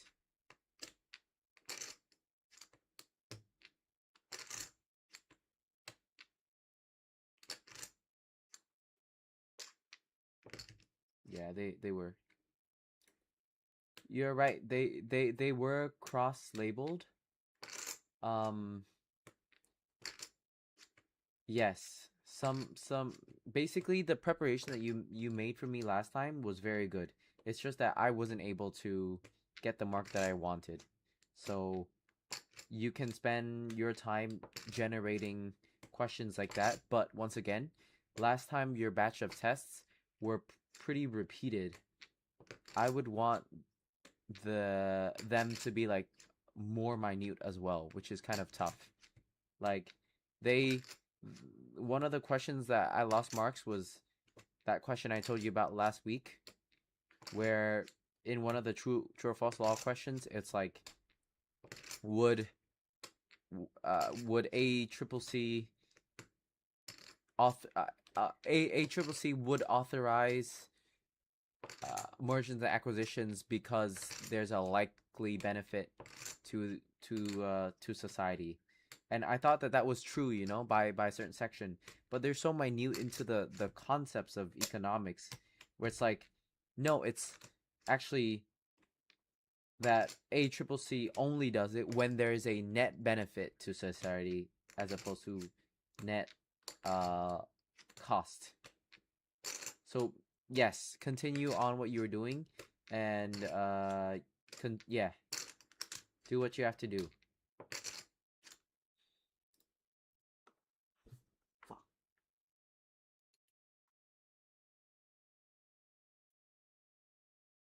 Okay, so that's running. We've got our lectures out. We've got our test our understanding. We've got some notes that I will use on the left-hand side. Oh, Kevin just sent me 20 snaps. This is great.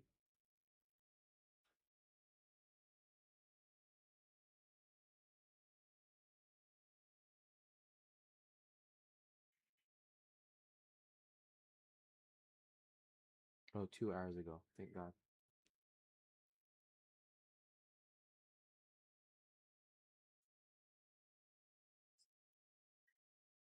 Cleaner, much cleaner. I like it more already.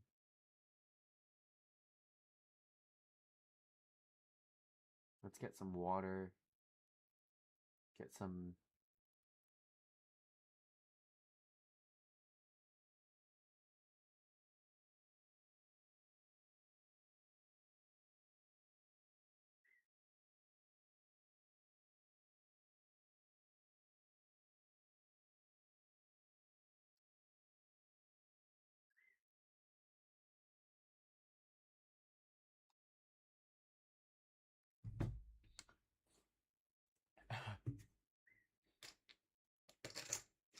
I need caffeine, bro. I need caffeine to live.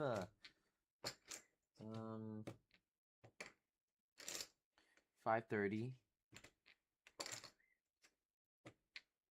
Full on. Wait, is it running? Yes.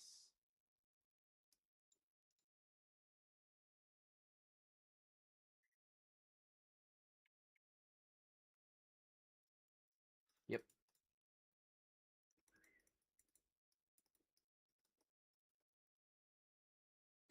And then we our plan, well, I mean, if we do finish those 20 tests, then that's a skill in that of itself. What we will do is we'll do all the pre-lecture content with, sorry, not pre-lecture, pre-tutorial content here. Week 8 right now.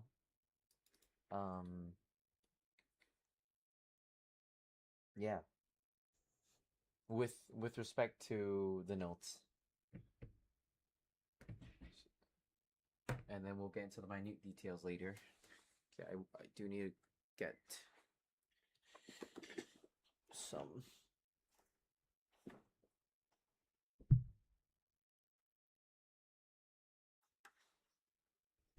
Peter A got me a sick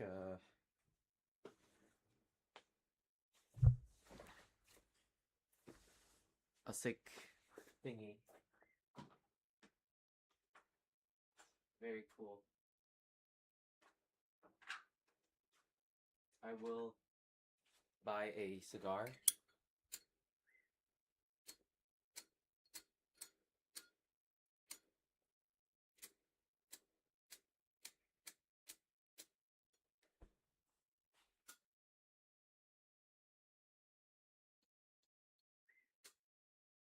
Maybe it needs a little bit of oil.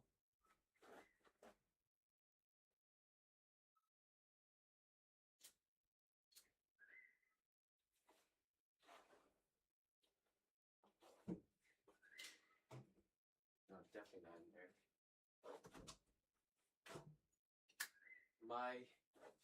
My Zippo lighter isn't turning on. My Zippo lighter won't light.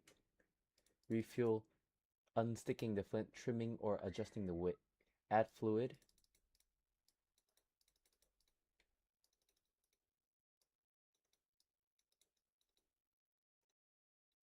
Should I cut the top of the thing? It's completely new.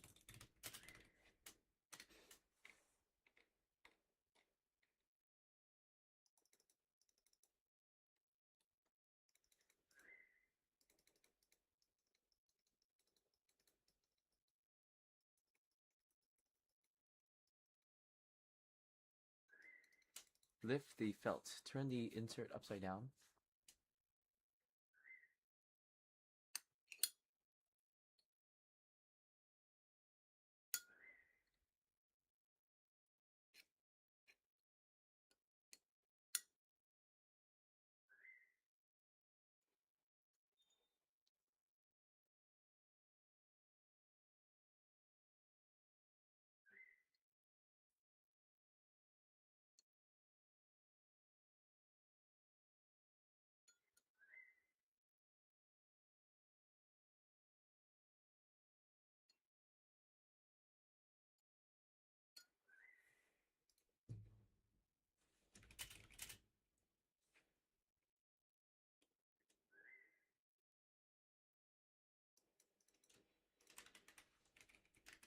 This is very useful.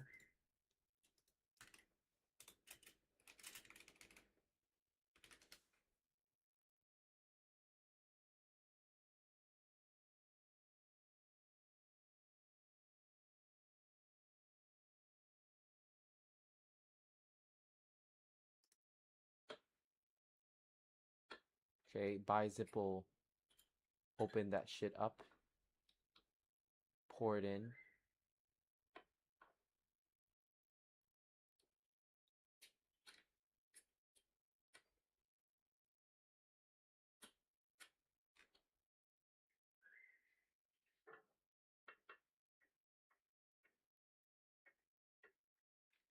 All right, everybody, quick video. Zippo fluid near Sydney Haymarket.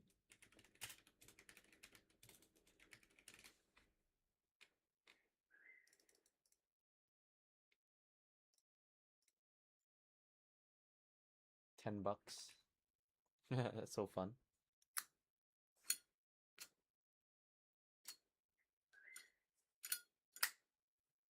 It's very cool. Okay.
you in here?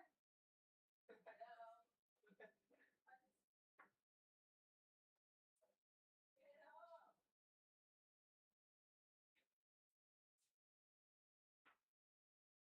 Oh my god. Look at this.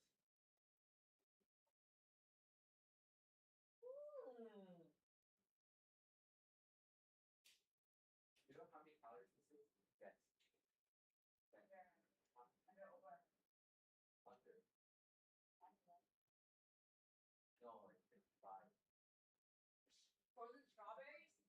Yeah, 200 grams of frozen strawberries is 50 calories. Shut up. 30 grams of protein. That's actually plastic wrap sound now. Đợi đi, 1 tháng nữa có muối. Chứ mua cái xe con. Maybe after the tuition fee. Lord. Maybe after.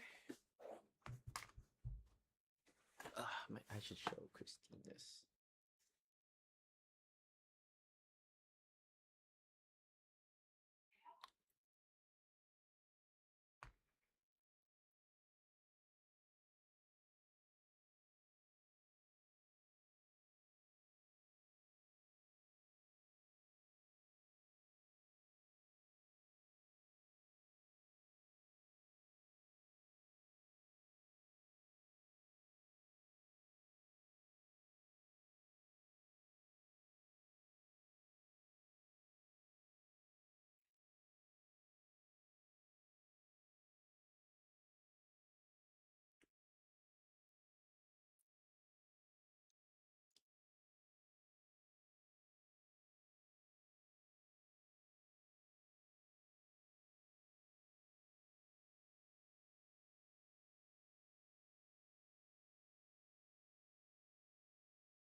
Wait.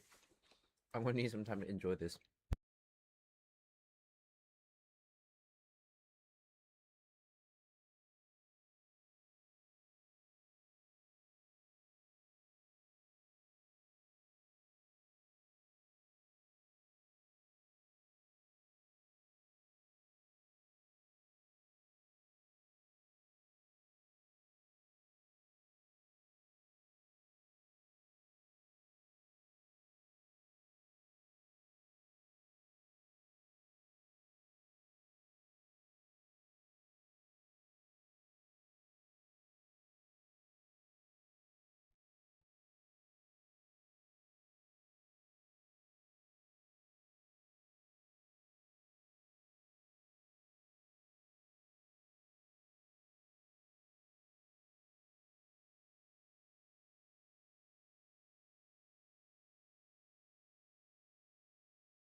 Influencer money's crazy. What the hell?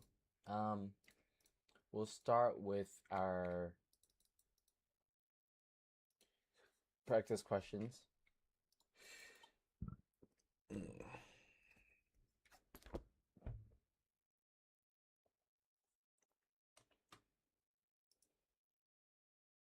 Yep.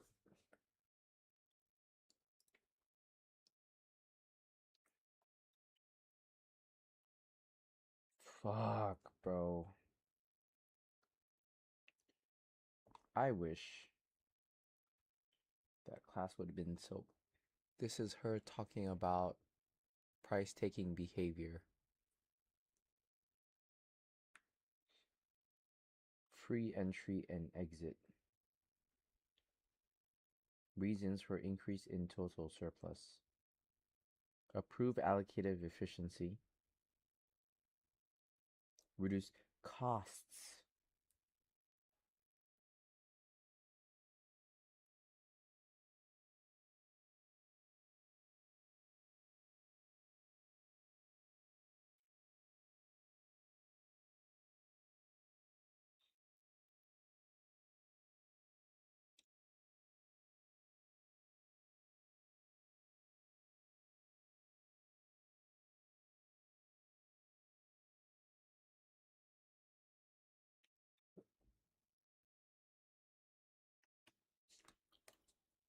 Okay, let's go for it. 12 hours to go. Grind some papers. It's getting cold. Ow. Giật vãi. Giật điện rồi. À. À. Ow. Ow.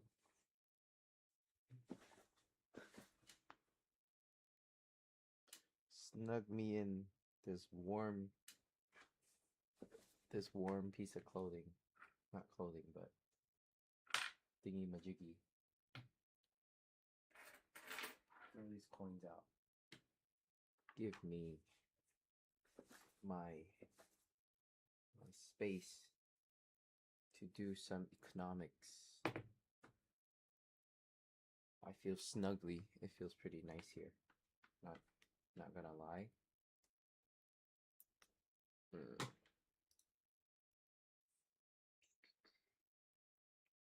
Okay. iPad's up, ready to go. Let's start grinding.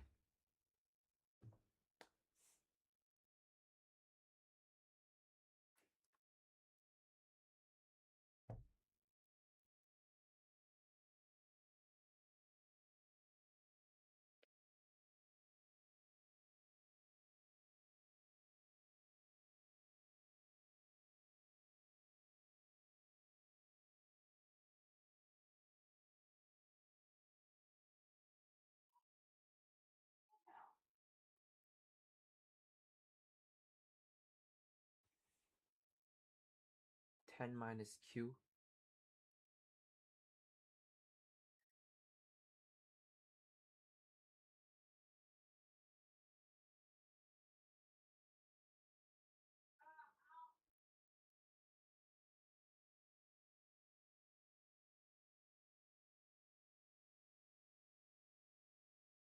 Supply is given by 0.25 of Q plus nothing. So supply goes up at a quarter of that. Let's do PD is 10 minus Q. At 0, Q 10. At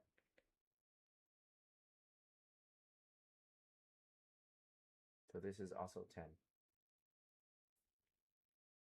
And this is price. Thousands. Price. And this is bread. And Q is in 10 in thousands.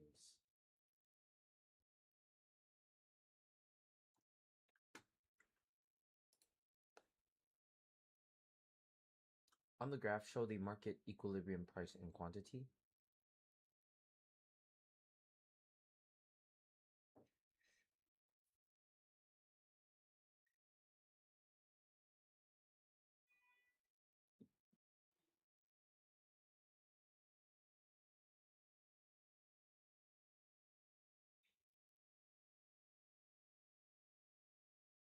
Market equilibrium quantity, market equilibrium price. You've got P of supply is 0.25 Q. So P market equilibrium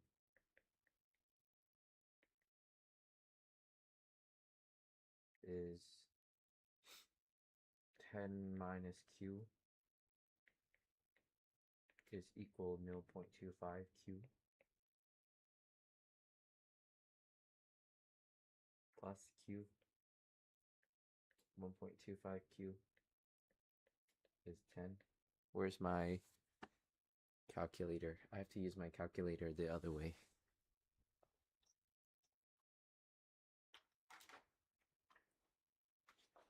I was fiddling last time, and that's actually what made me super fucked up for the last question. So I fiddled, and I could have done a better job taking the test, but I didn't. So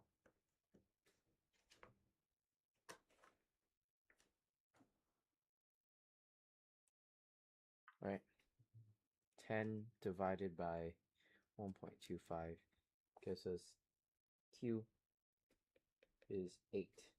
So 8,000.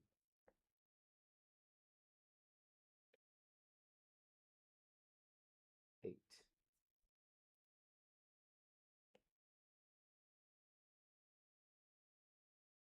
And price at 8K, well,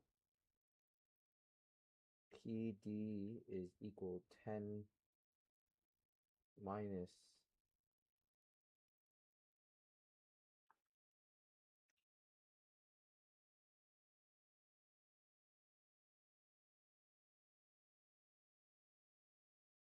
8 is 2. So $2.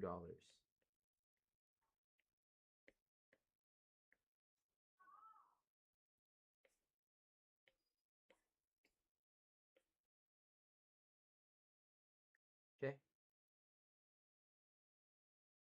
Calculate producer surplus and consumer surplus. So this is, let's do red is producer.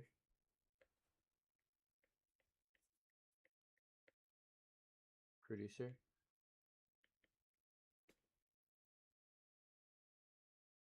Surplus is equals to, well, the distance here is 8, right? And the distance here is 2, right? Yes. A half of 8 of 2 is 8. Is 8. So $8,000.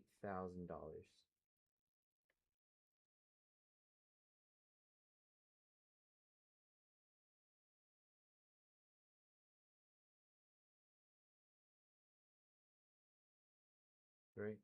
This is in units of 1,000. This is in, that's okay. This is in dollars.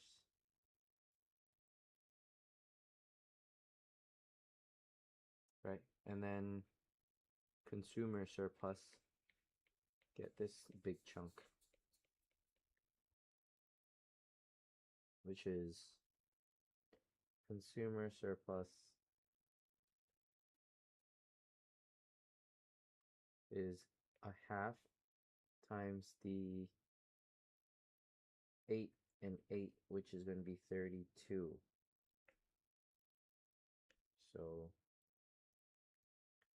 So this is in thousands of quantity, and this is in $8. So this is equal to $32,000.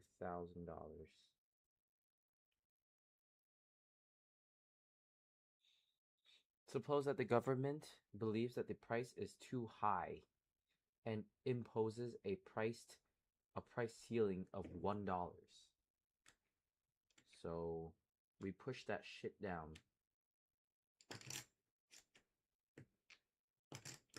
Too high?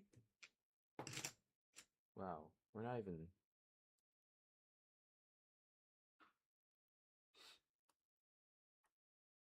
Draw the new equilibrium quantity on your graph.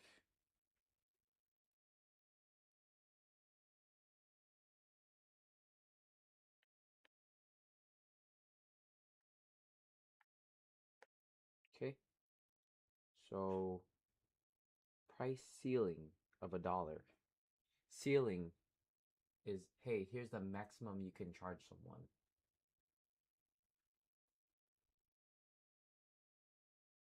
Well, it's going to be this red dot given by this.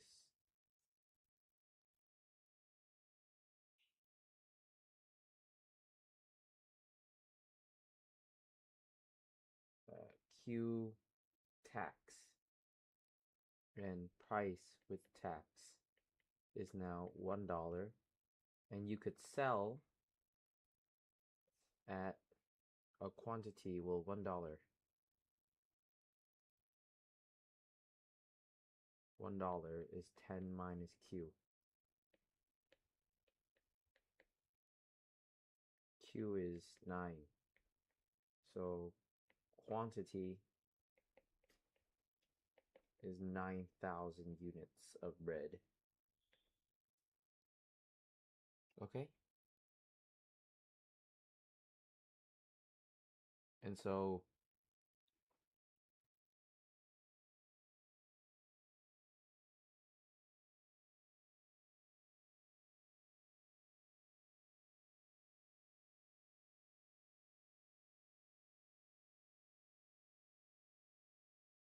calculate the new producer and consumer surplus. Ooh, this looks tough, eh? The new producer surplus basically gets eaten, no? Oof. This I do not know.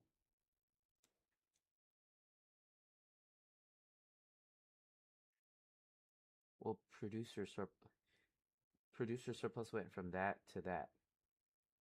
Tax just made that happen. So this is, I'm assuming this is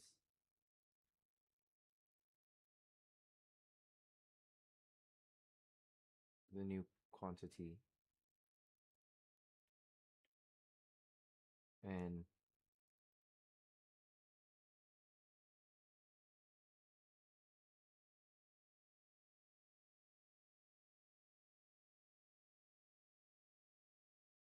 what the fuck does the consumer get?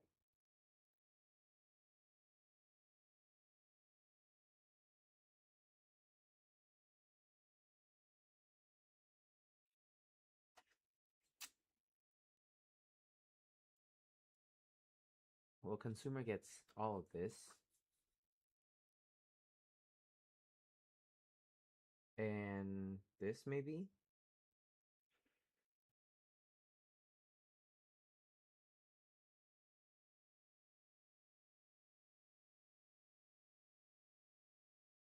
And then the government gets that?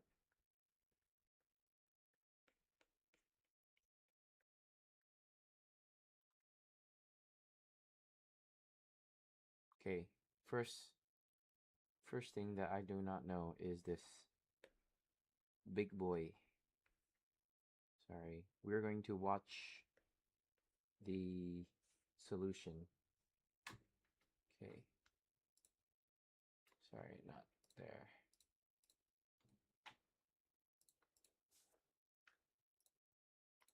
We're going to take a look at the solution right away because we want to understand what the fuck is going. Oh, I forgot my my water. I need to drink more water.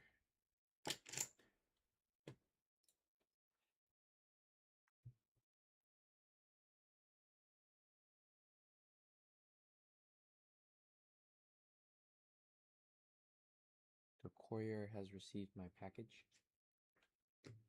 Sick.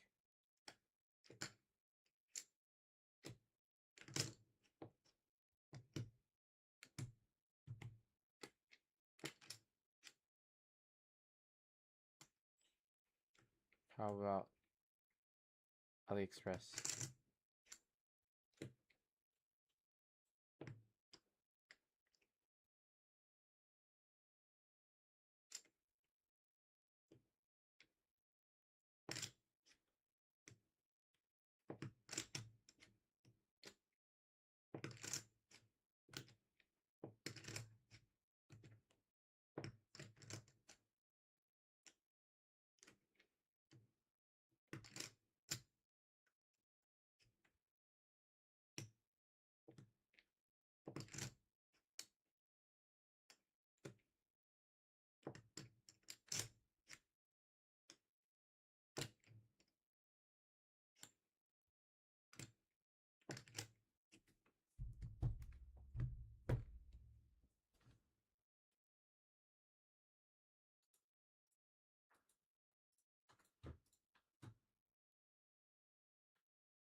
Okay.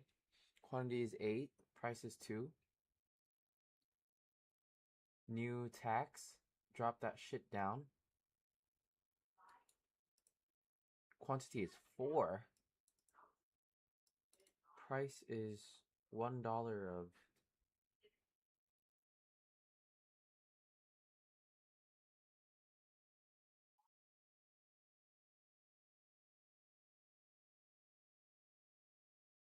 the imposition of a binding price means that the quantity in the market will be limited by quantity supplied. So 1 is okay. Wrong.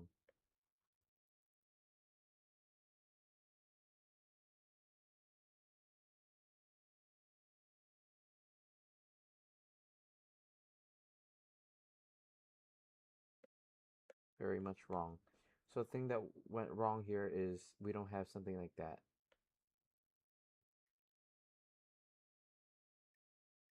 Price decreased.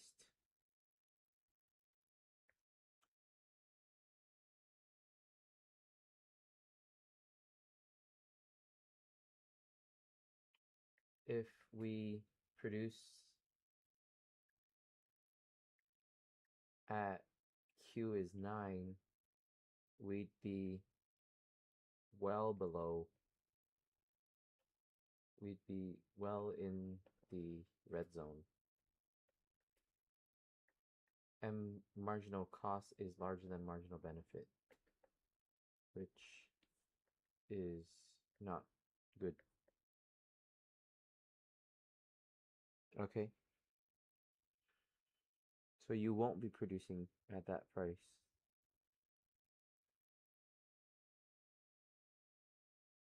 For price taker firms, the maximum is that. Okay.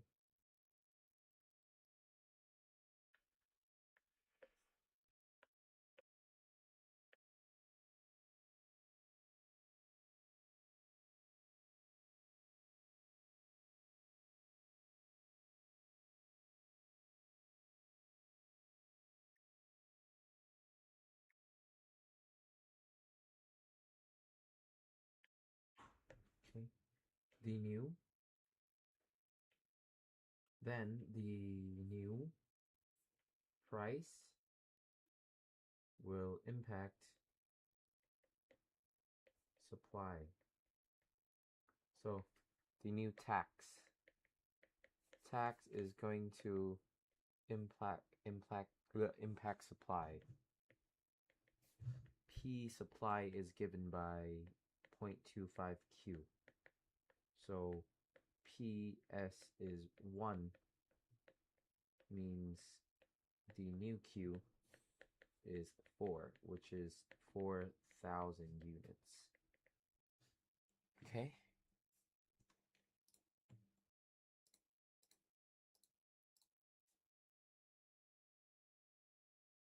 Okay. That makes a lot more sense. So you've got Okay, so you've got $1 here, and this is where they would do it. They can't. No, Jaden. No, Jaden. Q is equal to 4 here.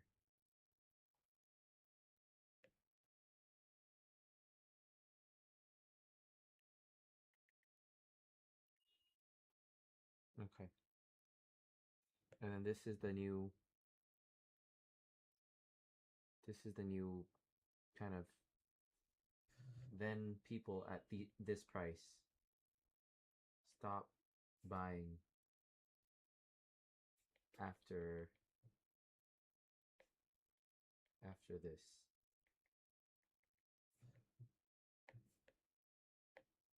Because they think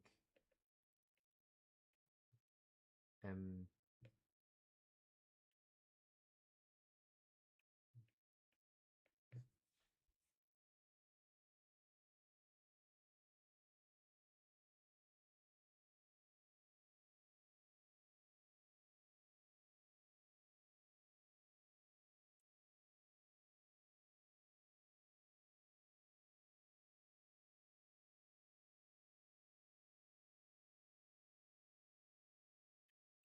everyone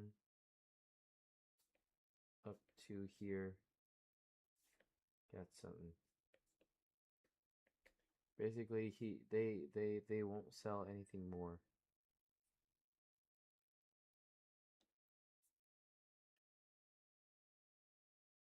So this becomes producer surplus, consumer surplus. This becomes producer surplus, and then this becomes tax benefits, and then this is dead weight loss to society.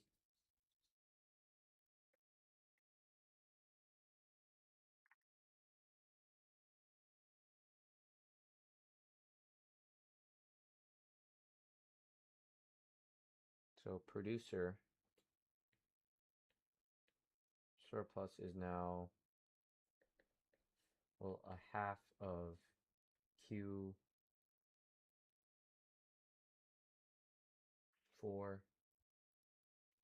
sorry, a half times 4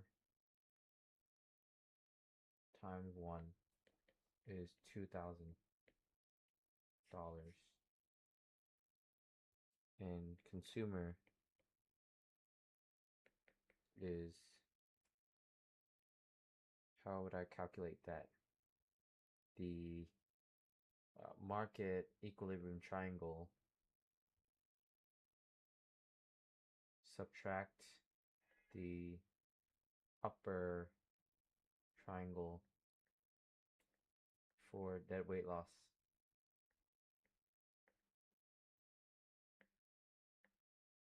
So yeah. So the ME triangle was initially a half of 8 times 8, and then this upper triangle is this change in 4 here, and there's a new quantity change, right? So this triangle is made by, well, a half times 4 times the marginal benefit and the cost.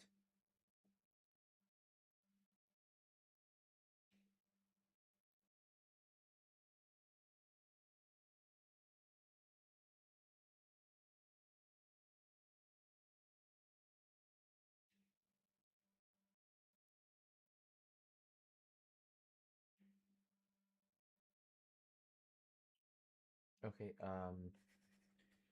a half times 4 times PD evaluated at 4. Right? So that's the, no. That gives me this long ass height right here, but I don't want that. I want PD for minus $3. So minus $2. Yeah. Minus $2. So PD4 is what? Demand is 6, right? 6. Sorry. 10 minus 4 is 6. Then 6 minus 2 is 4. It's a half times 4 times 4 is 8. So it equals a half of 4 and 8, which is 32 minus a half of that, so 16 here, so $16,000. I hope that's right. Logically, it sounds logical to me.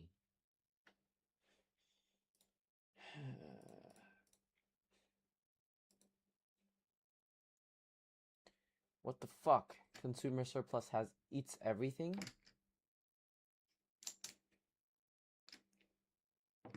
So where's the tax benefit?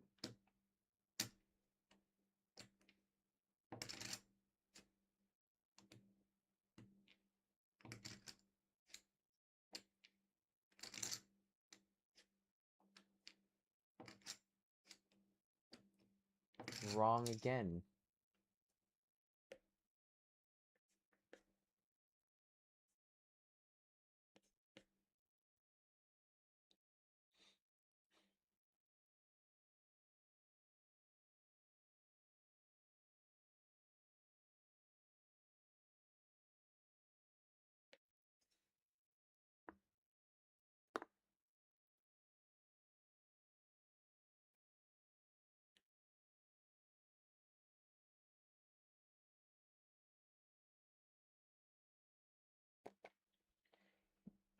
Stupid.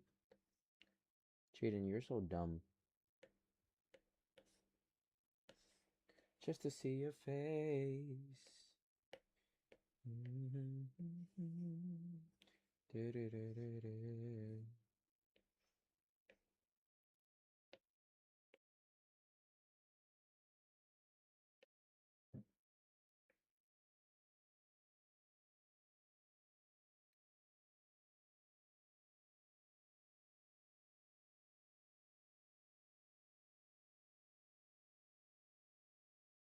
You're trash at this, Jaden.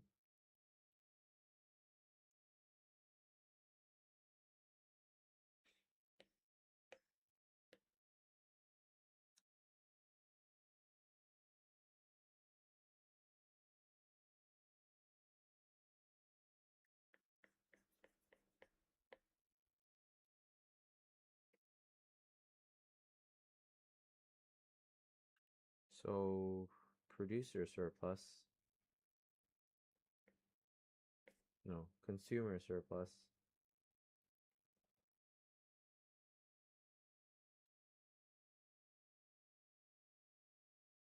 Oh, price. Okay, fuck. Price ceiling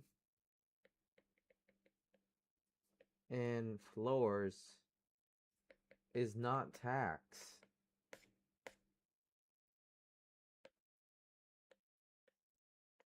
Usually,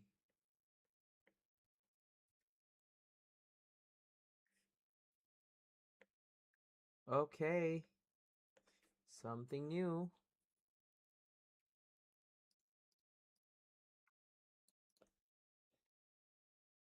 Consumer surplus is this, and this is 6, right? So this distance is 4, right?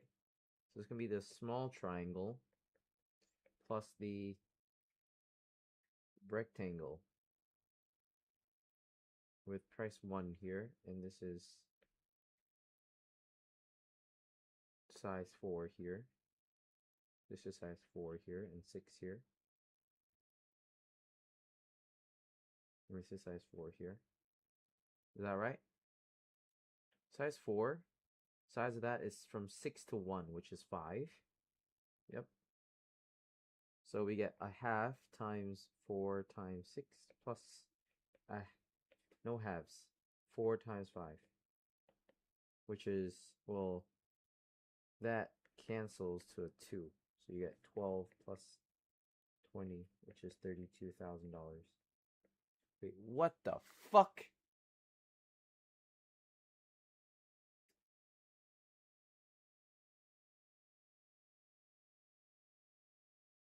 Four times 4.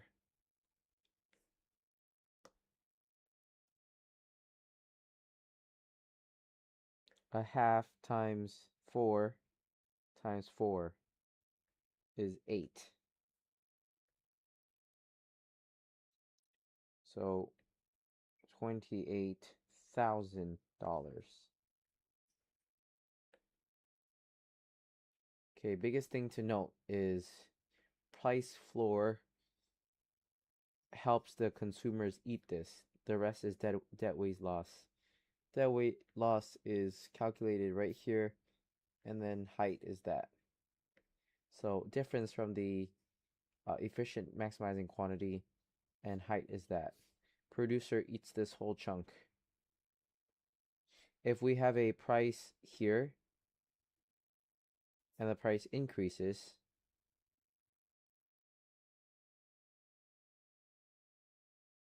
then consumers would only want to spend to here, right? And producers would want to continue to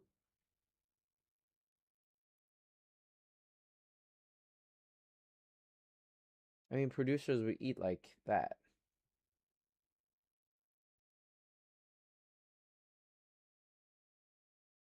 Right? And then consumers only get that. And then that is debt weight loss.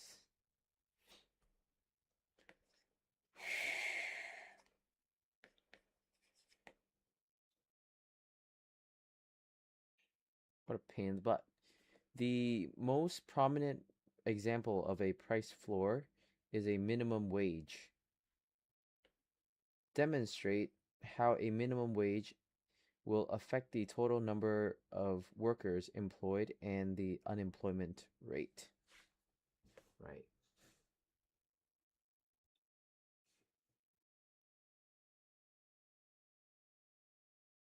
So a price floor is something that is a little bit higher than efficient market quantity.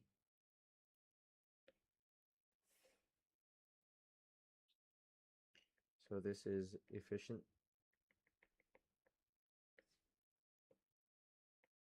Labor market, right? Labor market means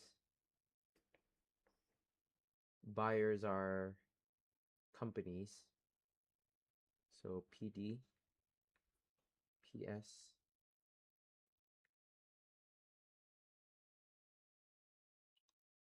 This is the efficient price.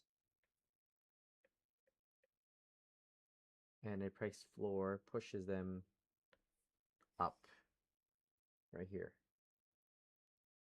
So price floor. Price floor. So you cannot go below this. Minimum wage is likely to affect the total number of workers and unemployment rate.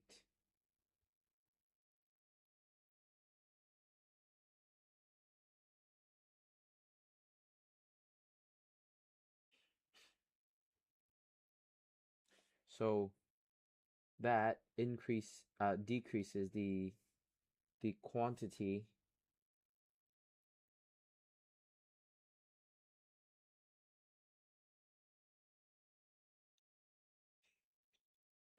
new quantity and price. And then there is what we call excess supply right here. Excess supply. right? Then there's dead weight loss.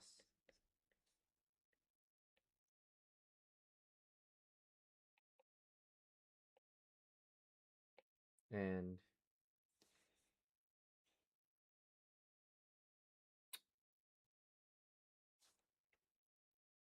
affect the total number of workers employed. So decrease the demand for labor.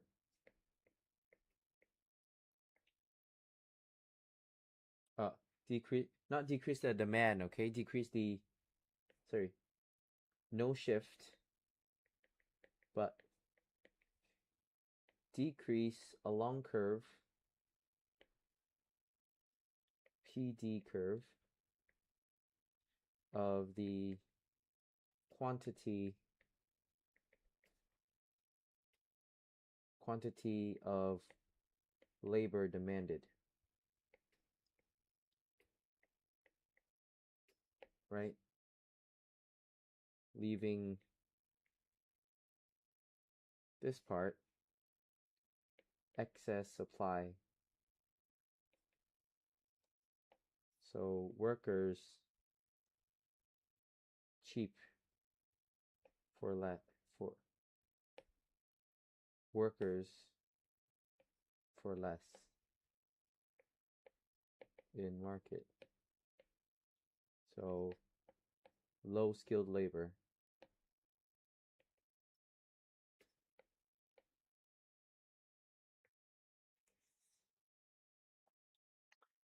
Unemployment rate increases, so therefore decrease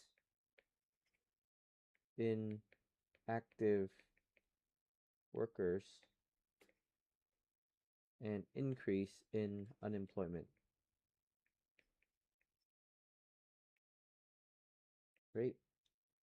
Because just the companies don't need it. Are all workers made better off by an increasing in the minimum wage? No.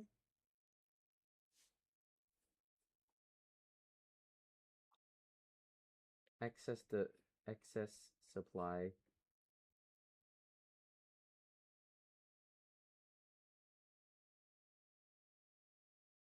workers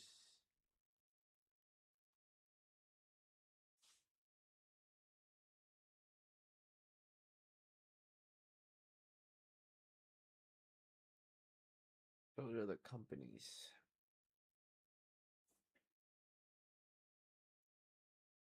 What Aussie legislation provides a safety net of minimum entitlements? What is the key determinant of magnitude of the loss in economic surplus due to an increase in the minimum wage?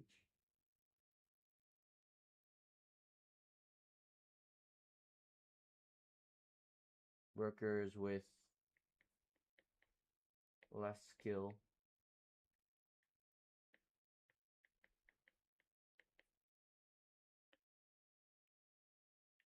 less demand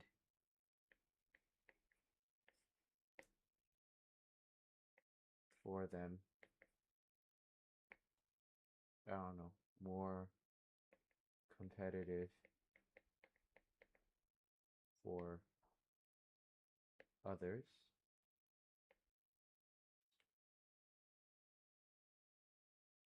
I have no clue. What is the key determinant of magnitude of the loss in economic surplus due to an increase in the minimum wage? What is the key determinant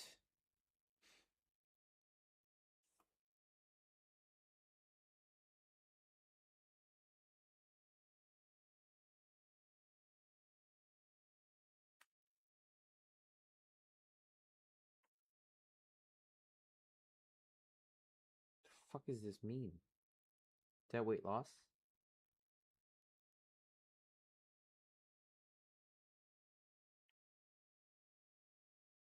I don't know.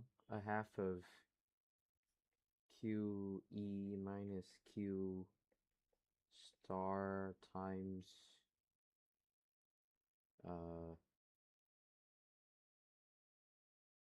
that price.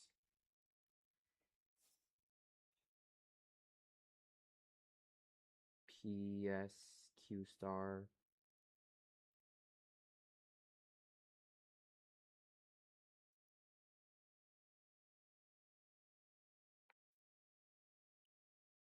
PDQ star.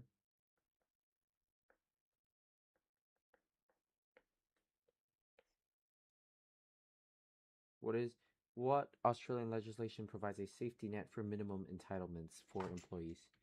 I should use some of these notes.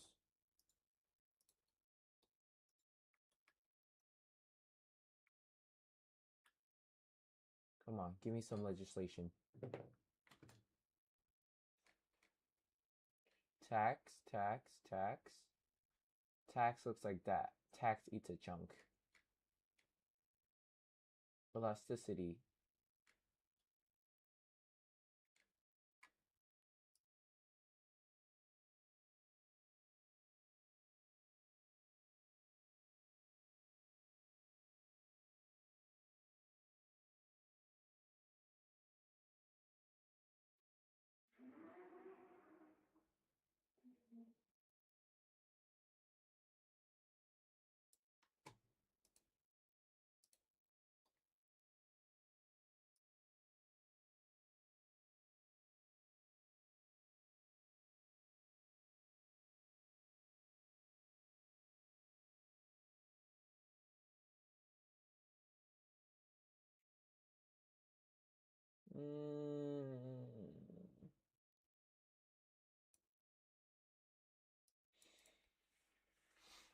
What are some of these?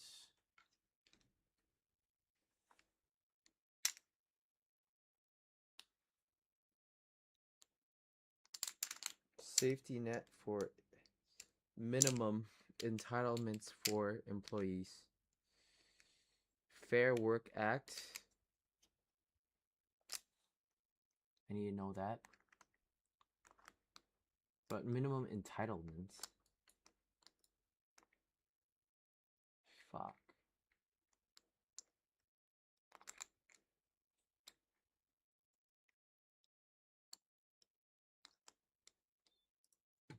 What happened in week 8? ATO and Home Affairs. A lot about tax.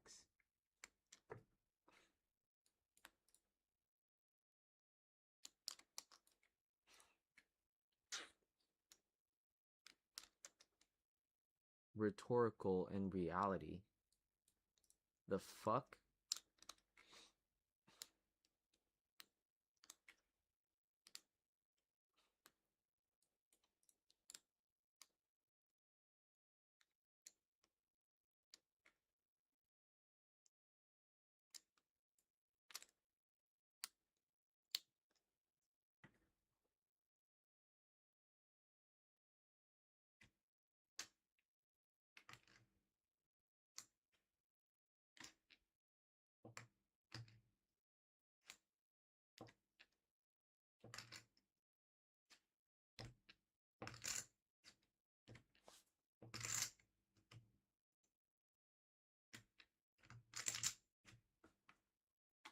Okay, let's go. The minimum wage is binding only if it is above the equilibrium wage rate. Yes. When the wage is imposed, firms demand less labor. So decrease along P curve of the quantity of labor demanded. Perfect. And then labor supply increases as work becomes more rewarding. This results in an excess of supply.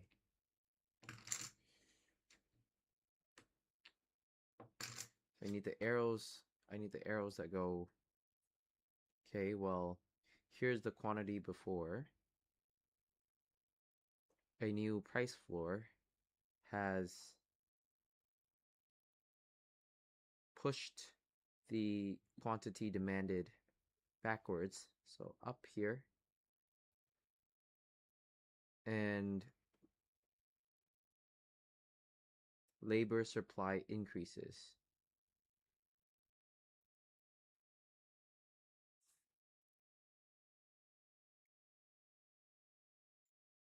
The shaded area represents the total economic surplus before. Yeah. The shaded area represents lost economic surplus due to a binding minimum wage. Okay, so also once again, the loss. Workers who cannot get a job are worse off. One could argue that individuals did not want to work at the equilibrium wage, but do want to work at the minimum wage and are unable to find a job because they waste time searching for a job.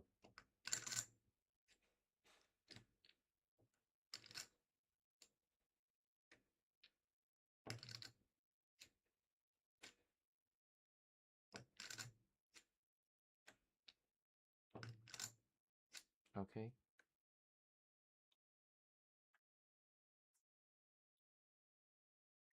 Opportunity costs. There are workers that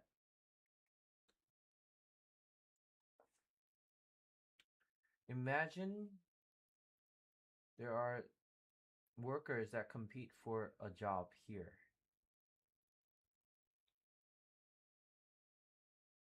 Then imagine the government says, hey, the price is there. So the guys that get to have a job from here on out are feeling good because some of them get these jobs. But these guys don't feel good because they waste time searching for a job. Used to work at QM, but are better able to work at Q star, which is good. Worse off are the ones that can't get a job. Waste time searching for a job. That is not demanded. That is now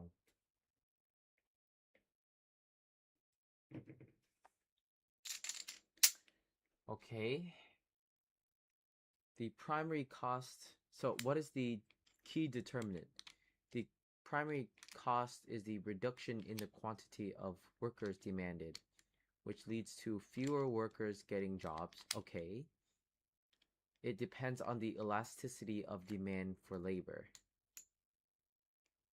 If the labor demand is inelastic, then the lost surplus due to workers being unable to find a job will be relatively small. So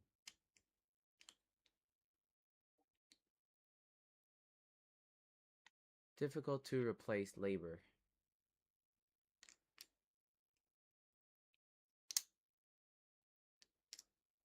So the elasticity of demand for labor. Nope. Key determinant.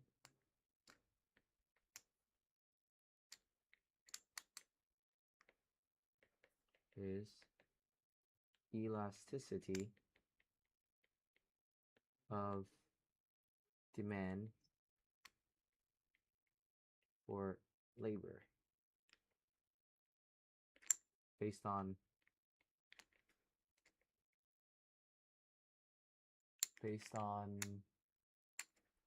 skills on the job,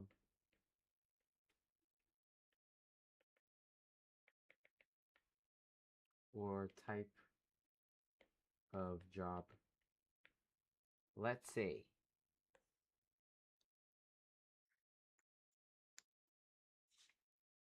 if the quantity demanded, PD, so companies need big guys to carry shit, right? And that was the price. And now, so this was the equilibrium, and now this is the price floor.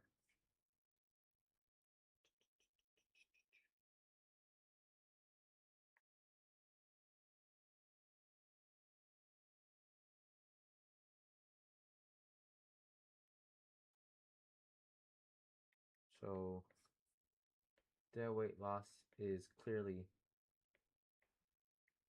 smaller. The Q star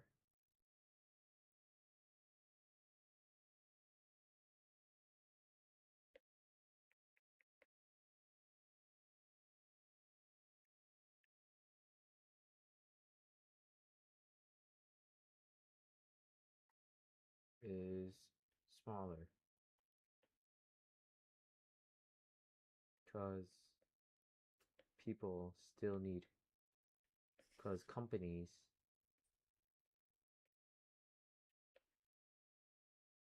still need.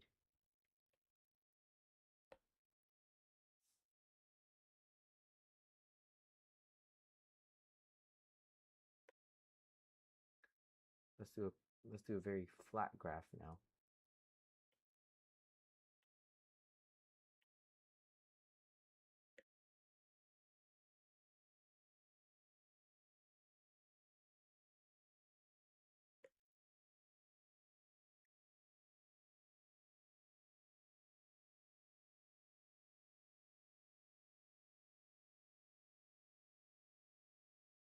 And now there's a same deduction.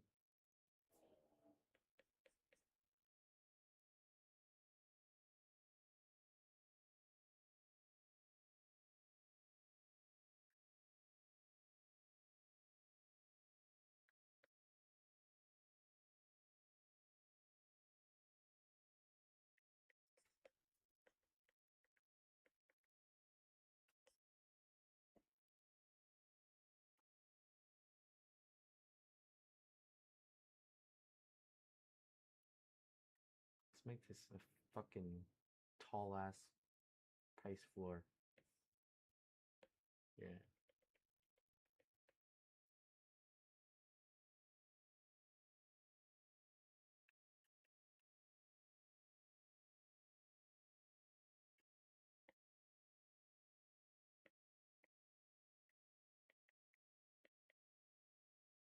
Unemployment. Unemployment. The weight loss.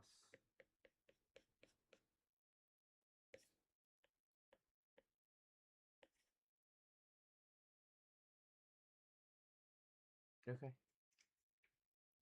Another cost is the misallocation of jobs. If workers have a higher marginal cost of working, displace those who have a lower marginal cost of working. This depends on the elasticity of supply of labor.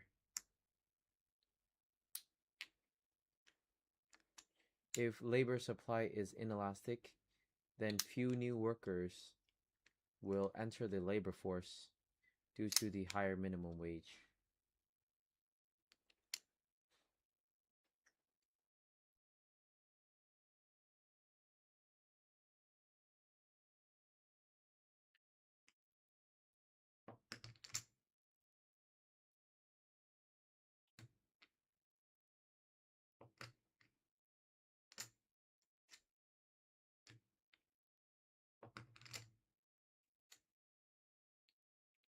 Okay.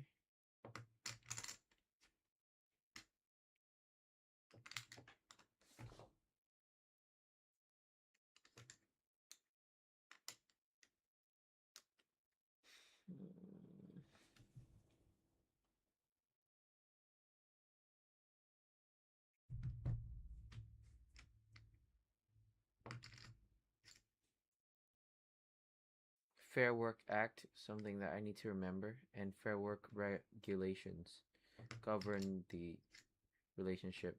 They provide a safety net of minimum entitlements, being enable flexible working arrangements and fairness at work, and prevent discrimination against employees.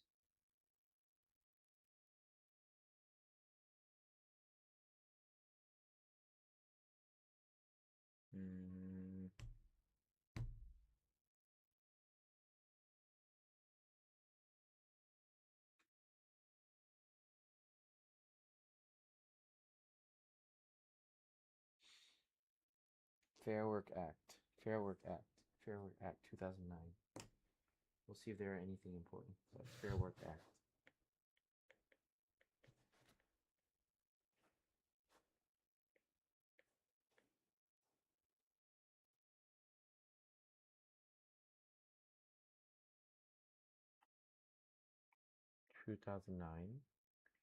Safety net, flexible working arrangements cannot take. Ooh.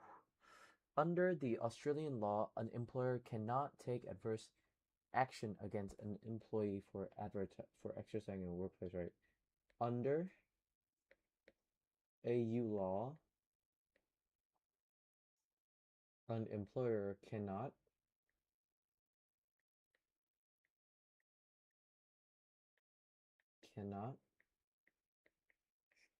take adverse action against an employee for exercising workplace right.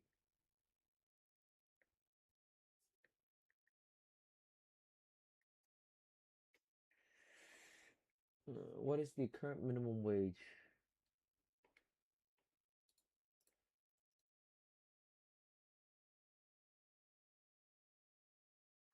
As of July 1st, the current minimum wage is $26.44 per hour.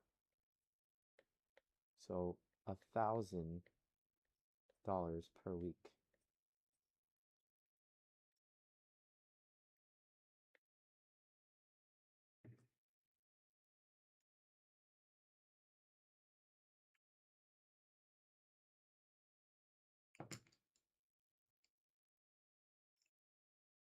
How much do I make in an hour then?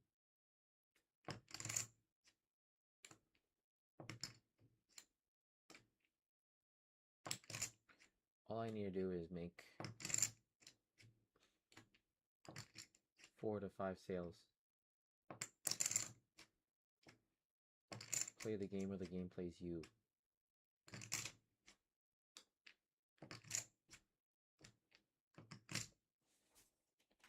Minimum wage USA. 7.25.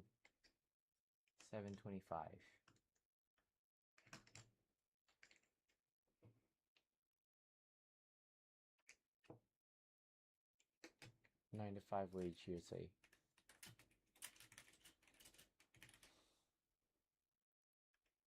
$60 an hour?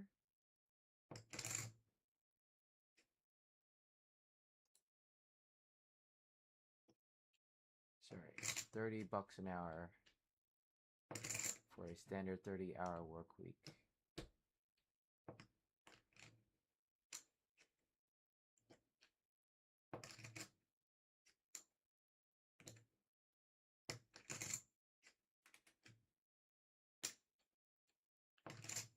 Okay, second question, done.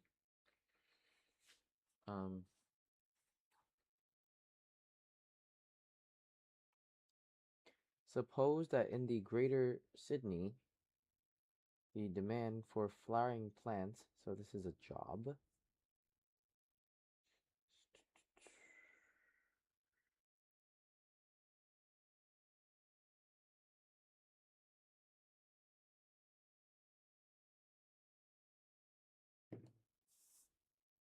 is given by that.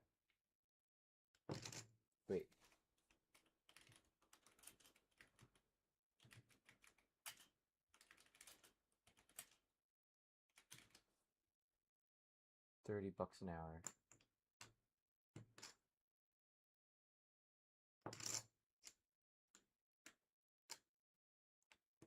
So how much is that?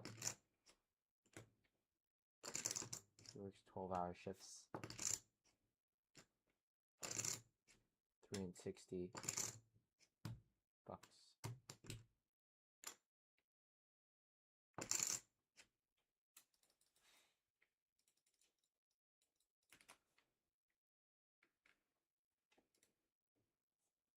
Supplies given by that. Q represents thousands of plants. Because people enjoy seeing flowers as they pass each other's houses, these plants produce a positive externality.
I forgot to log my calories. One sec. I'm gonna log my calories.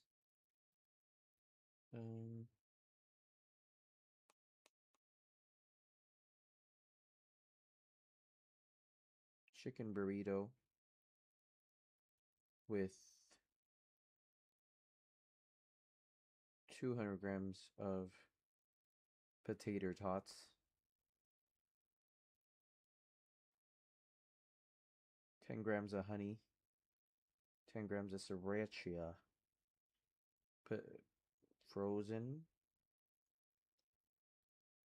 potato wedges, which is 136 to 140, and then 200 G's of that, so 280.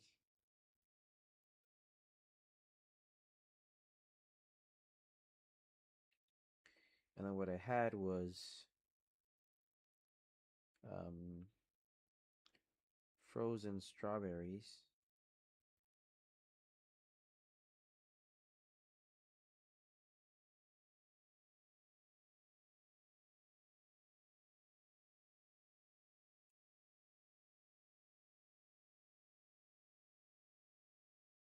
$200 G's,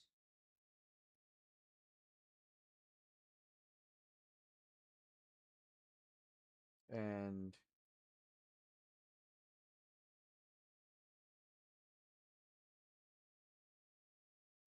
what I also had was whey protein isolate, 30 grams,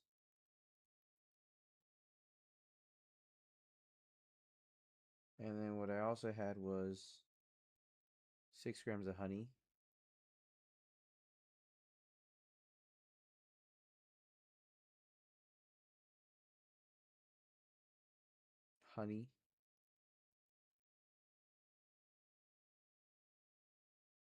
let's call it 10. Yeah. Which brings me up to 127 carbs, 100 protein. It's really easy to eat 100 protein. I have 600 calories in the bank. What I do with 600 calories could make some ramen. Yeah. Some shin ramen. and egg whites and spinach maybe. Demand for flowering plants.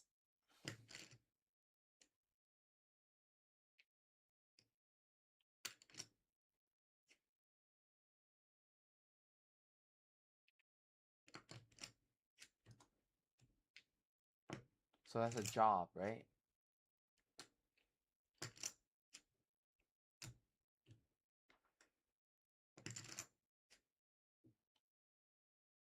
Job.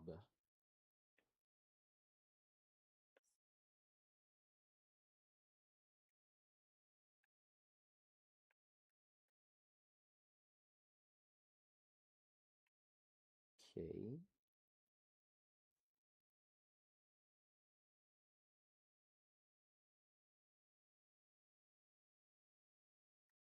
$60 Q.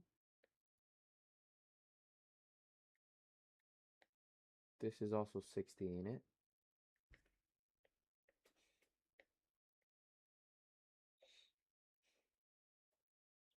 Q is in thousands of plants.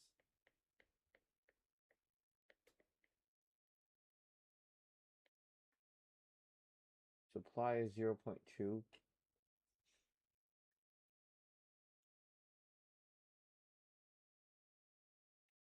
PS is 0.2 Q. PD is 60 minus Q. Market price and market quantity supplied of flowering plants. What's the socially optimum number of plants?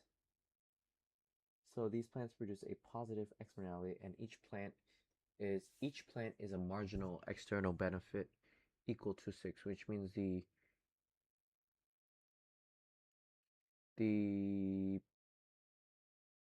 marginal external benefit gets raised by 6 at the same slope. So the market price and quantity right now is this.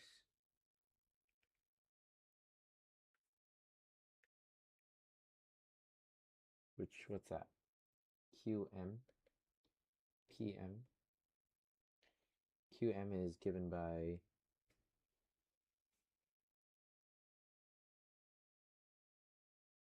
0.2 is equal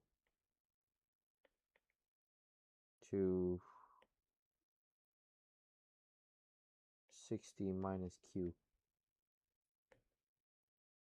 1.2 Q, 60. Q is equal to, I wish I knew, fucking 6.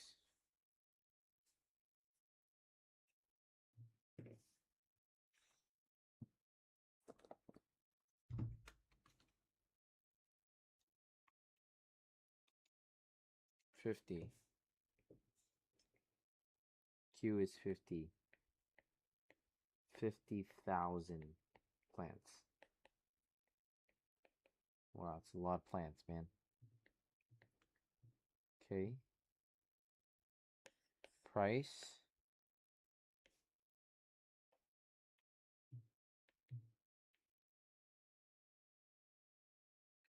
Prices. Anything. Well, PD 50 is equal to 50, sorry, 60 minus 50 is 10, so $10.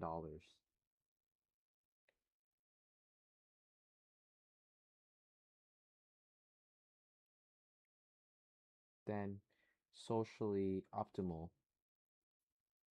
number of plants. So increase,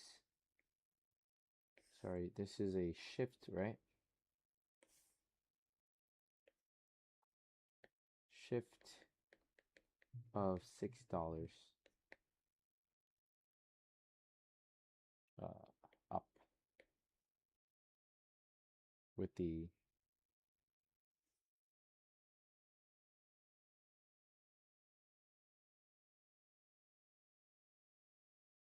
$6 per plant.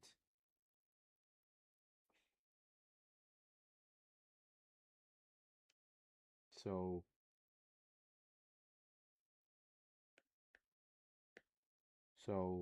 the quantity of supply should increase. You'd want to get Q star P star the socially optimum number is 66 minus Q is equal to 0.2 Q. Right, okay. Is PD plus 6. Right.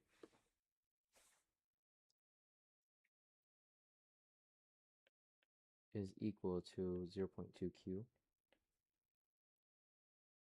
66 minus Q. 1.2 Q is 66. Q is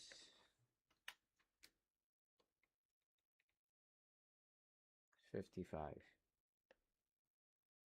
So 55.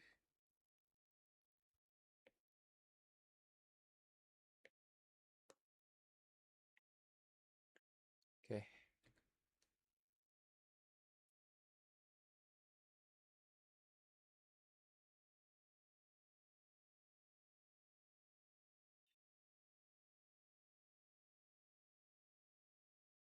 Calculate the loss economics surplus associated with the competitive market outcome. So, okay. Very clearly we can see that this is the loss, right? The fuck is going on?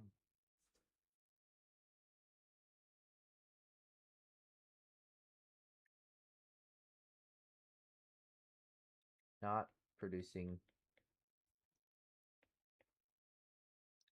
at optimal. So this is the loss. And it's given by a half times QM, sorry, Q star minus QM times the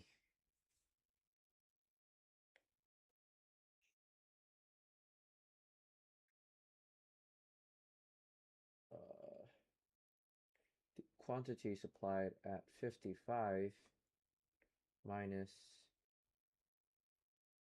the production actually supplied, which is, sorry, so this, you would call this QM, right?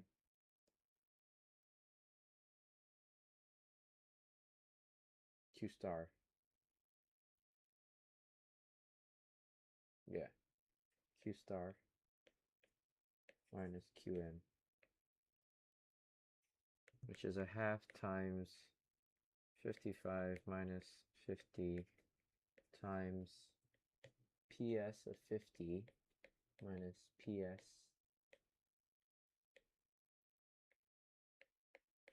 which is 5 on 2 times, what's this? PS of 55 is 0.2 times 55 minus 0.2 times 50.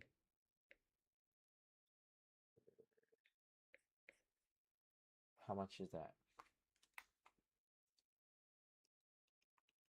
11 minus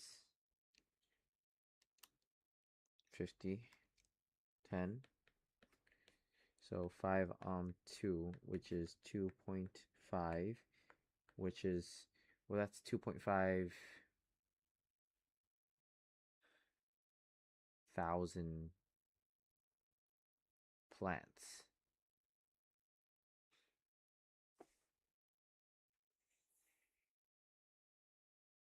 Yes, 200,000 plants. This is dollars. Dollars. So 2.5 times 1. And this is 2.5 times 1,000.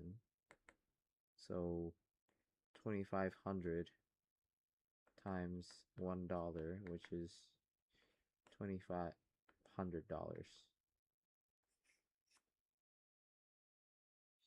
How will you suggest that the government correct the inefficiency caused by this externality? Raise the price floor up.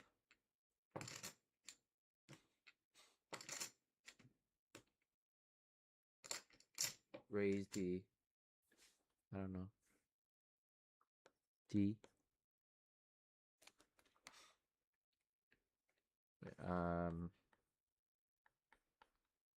So at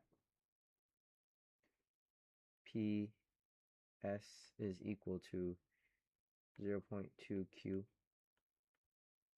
Q55. P is equal to, how much is that? 11. Raise, crate price floor at $11. So it will match efficient, socially optimal output. Okay, that's all I have. 50 and 10. Are we right there? 50 and 10. 50,000 plants and $10. Done. 55 is the socially optimum quantity. And dead weight loss is 15,000.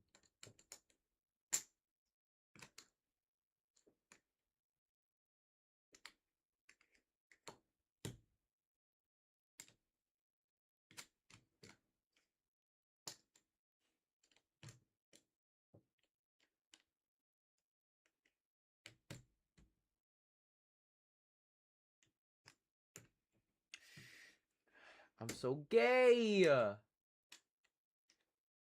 I'm so gay. That's not. That's so hard.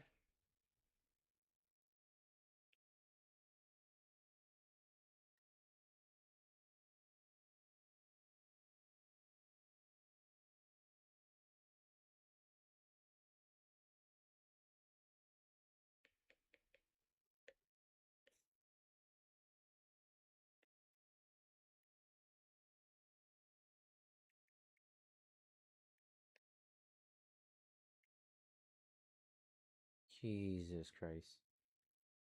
At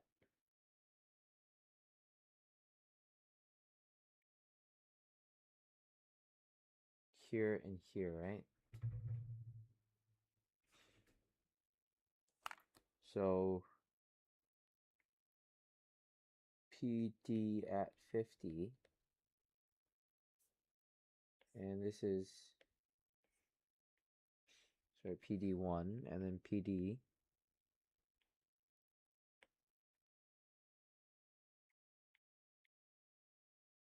Zero at 50. This distance is 5. Oh my god.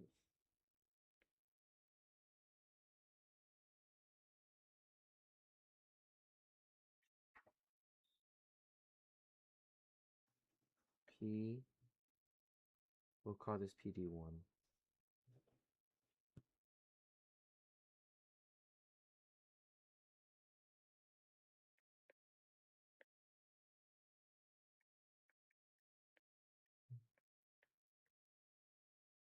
So that's the distance we're after, which is what, like 66 minus 50 minus 16 minus 50. 6 minus 16 minus 10. 30 on 2. 15 times $1. 15K.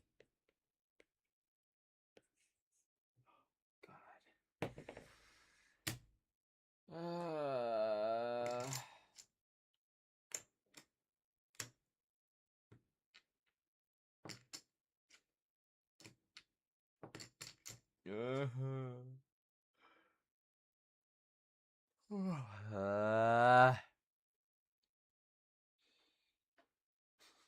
Create a floor price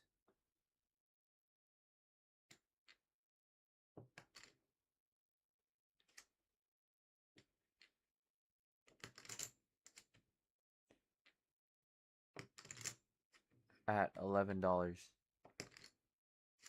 Yeah, still create a floor price at $11. The simplest way would be to provide a subsidy for flowering plants equal to $6 per plant. This would increase private demand and socially optimal output will be produced. Provide a subsidy for flowering plants equal to $6 per plant.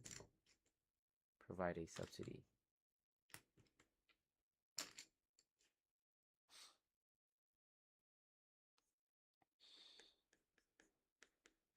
Provide subsidy for $6 per plant to increase private demand.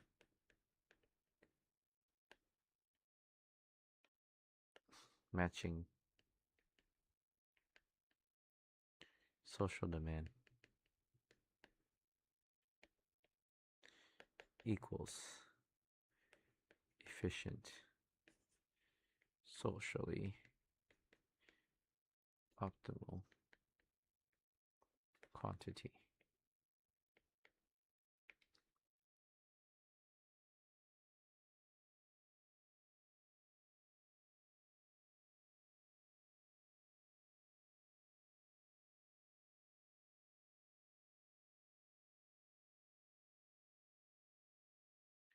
What would be the consumer surplus?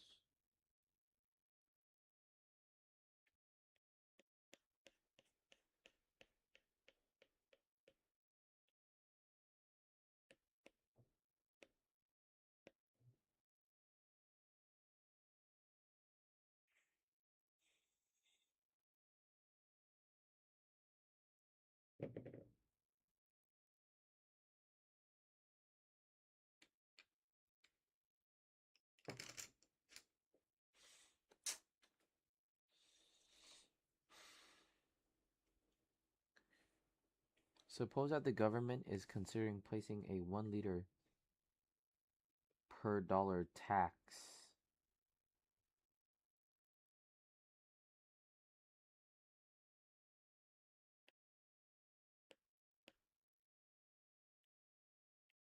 on soft drinks. Use a supply and demand graph, illustrate the market for soft drinks without the tax, assuming that the demand is more elastic than supply. The one that is more inelastic will get the burden because, well, they don't want to change it, you know? If so, demand is more elastic. Supply is less. So there's a bigger tax burden on the producers. Demand is more elastic means that people like people wouldn't care as people would be okay with switching more than that of supply.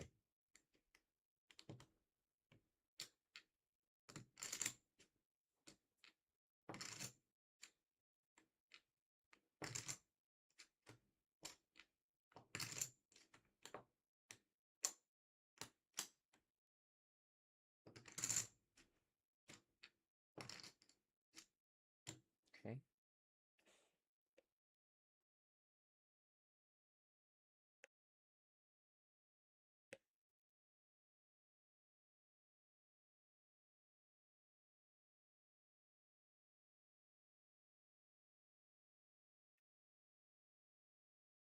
Okay. Right, we can see which one has a steeper slope. So PS is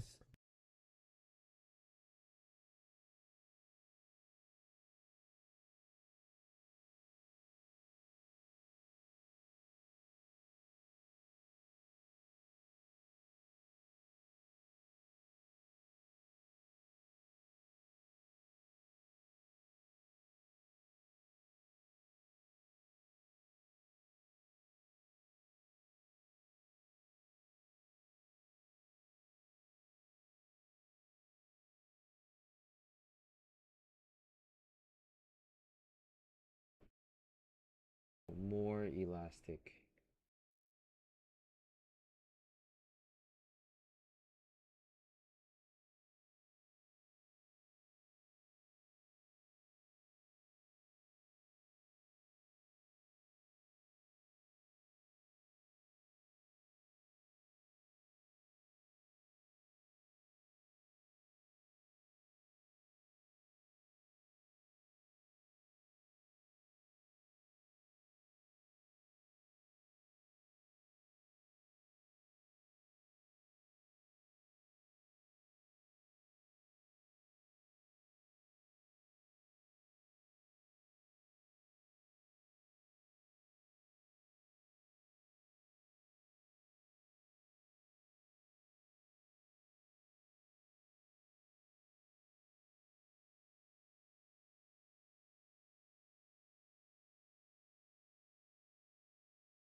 Now illustrate the market equilibrium with a $1 tax on soft drinks. How will this affect the equilibrium price and quantity? So that's the $1 tax.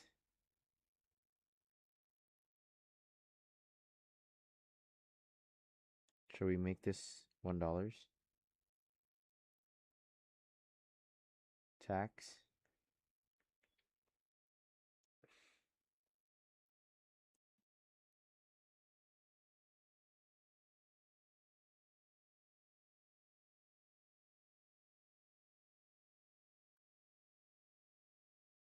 How will the tax burden be divided? How will tax affect the consumer and producer surplus? If tax is there,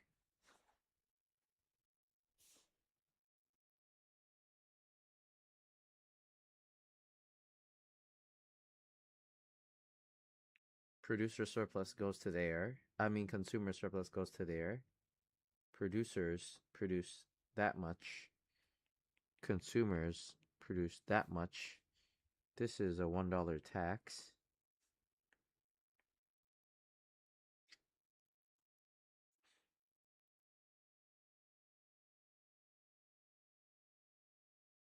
How will the tax burden be divided? More on the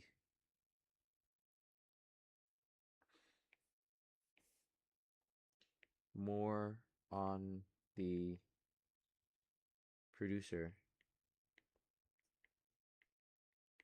because supply is more inelastic than demand.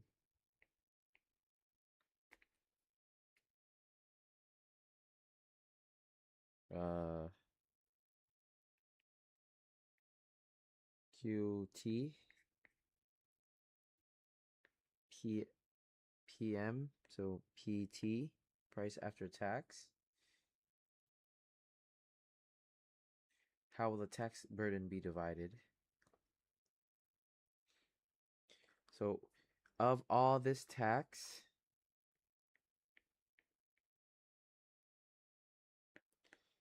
more of the tax burden is taken out from the chunk of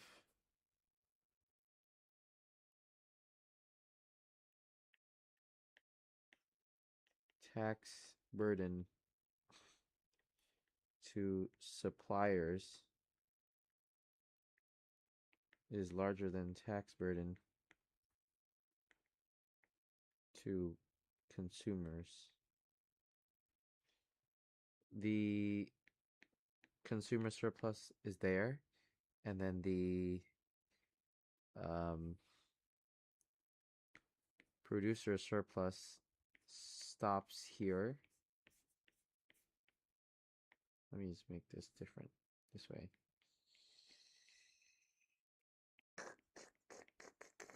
Okay. Now suppose that demand for soft drinks were less elastic, so more inelastic.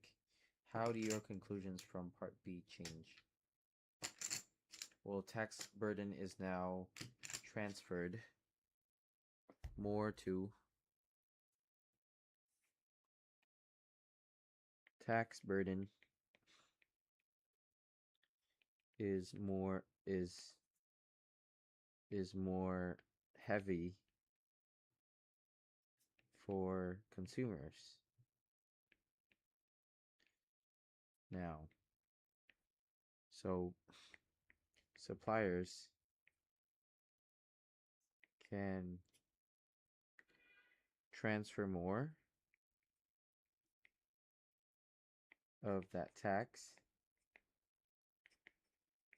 onto consumers and expect less sensitive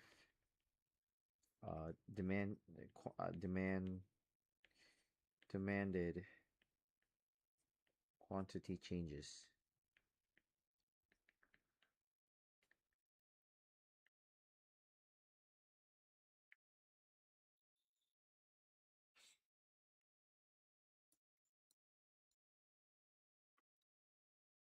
Here, demand curve for soft drinks slopes downward due to the inverse relationship between price and quantity demanded. Supply curve for soft drinks slopes upwards.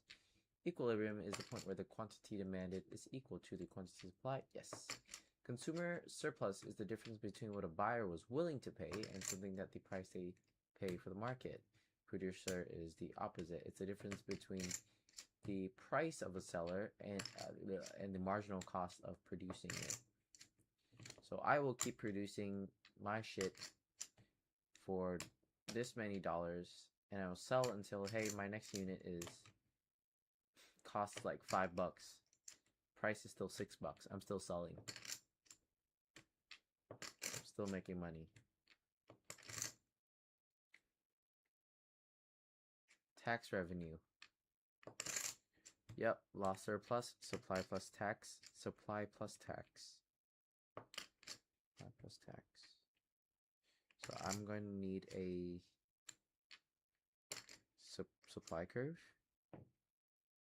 So, okay, so everything gets shifted up $1.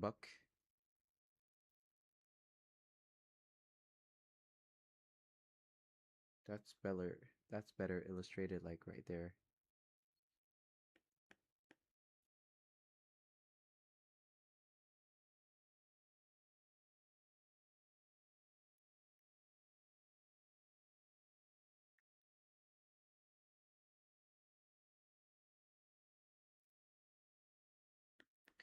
And once again, in black, this is the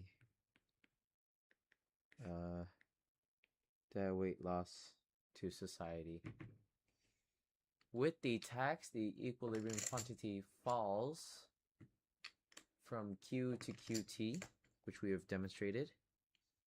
The consumer surplus decreases from CS to CS prime, which we've also demonstrated. Some of this consumer surplus goes to the government as tax revenue. This surplus is not lost because the government can use the tax benefit to redistribute to others in society. Yep. Shaded gray is the lost surplus as a result of less transactions. That is, drawn the incident of tax on consumers is roughly equal to that of producers.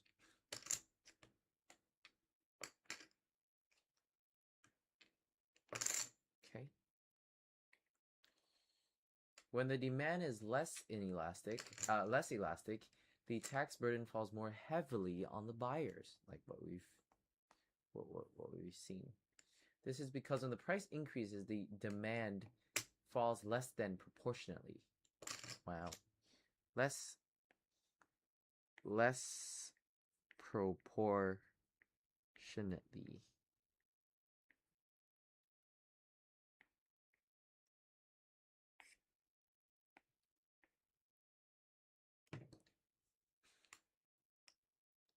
The quantity and lost economic surplus caused by the tax are both smaller. Oh, I need to know that.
Just note is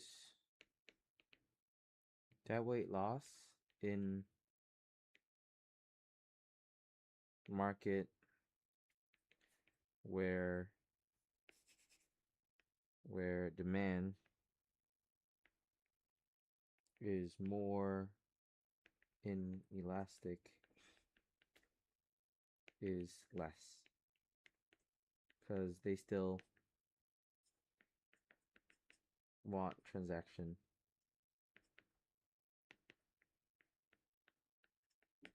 And the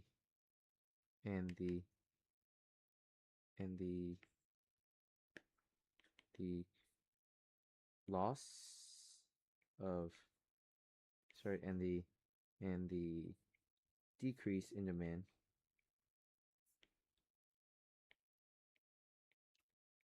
is less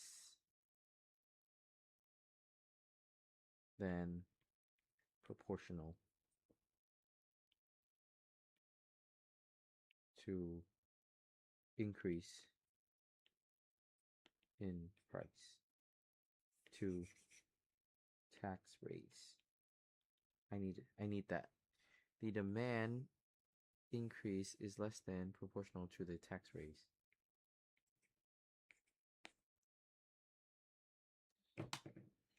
Baby,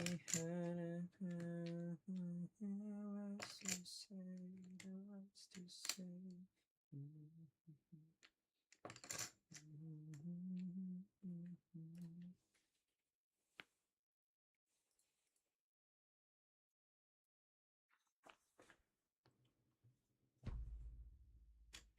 So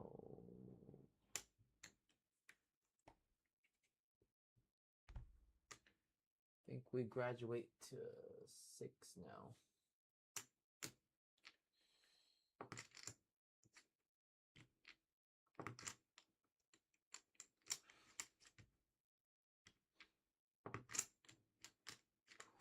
Harder. That's for sure.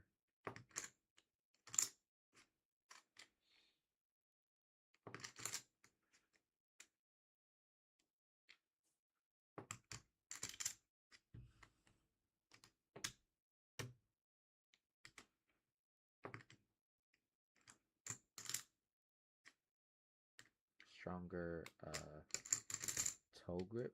Sorry. Pinky. Stronger pinky. Needed. Way stronger pinky needed.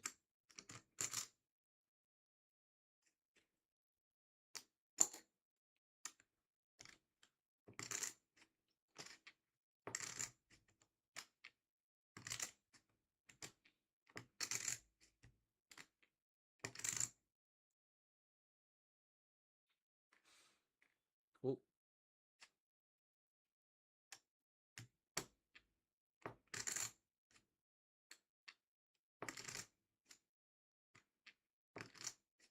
Okay. So now we'll be asked the question on the graph of tax. I think tomorrow there'll be a question on change in consumer surplus due to price floors and price ceilings, maybe with unemployment and or these tax questions. The hold up problem, chances are maybe it's like set as a definition or something.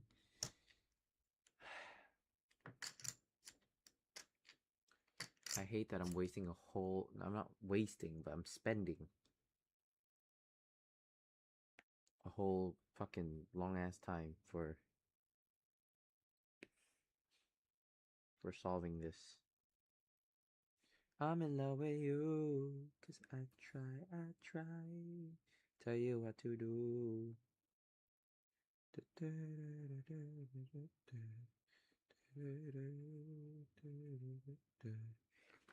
Suppose that the demand curve is given by that 16 minus half of Q. Let's do this. Sorry, that's demand, right? Yeah, 16 and half Q. So less than, it's a little bit less steep. And, well, P equals 16 is half Q. And 0 is half Q. Half Q. 16, so Q is 32. So 32 right here. Q is what? Millions of liters. Millions. Liters.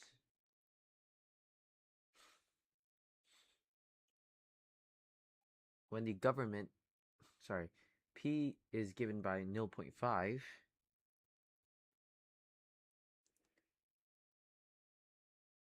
plus less than that. So even less steep. We'll do like that, maybe. Okay. So this is P of supply is 0.5 plus 0.25 Q. Think about this before you do anything, Jaden. You've got the first set of axis here. And then you've also got when the government imposes a $1 per liter tax.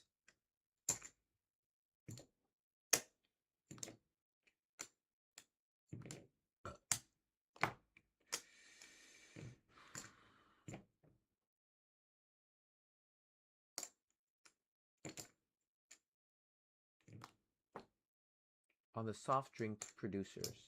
So a tax will only increase the price of the supply, right? So this is a $1 tax. $1 tax. Let's make this a little bit fatter. Could we make this a little bit fatter? $1. $1 tax.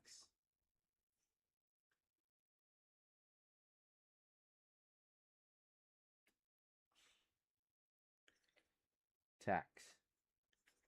So this is PS plus tax is equal to 1.5 plus 0.25 Q. Okay.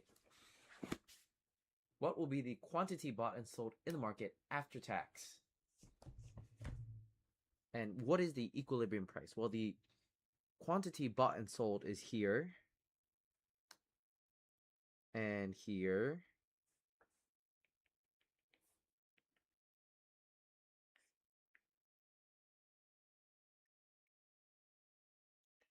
and here.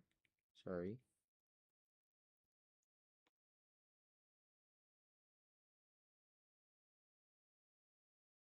So this was the what is the equilibrium price?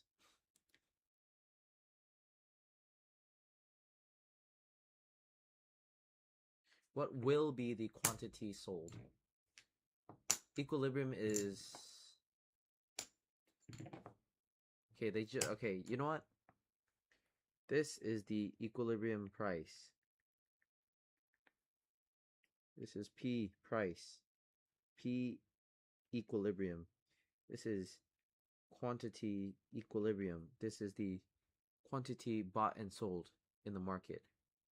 QT. Right? So we'll start with equilibrium price. So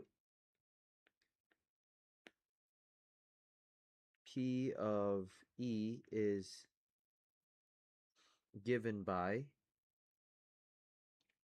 well, 0.5 plus quarter Q is equals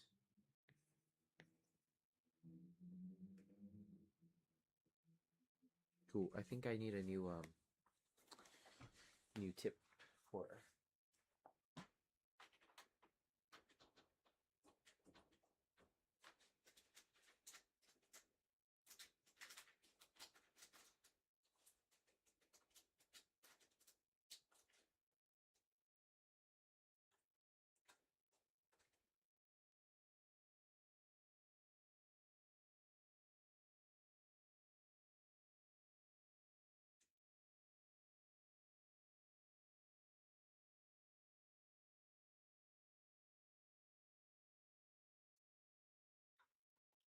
Okay, we have a new tip.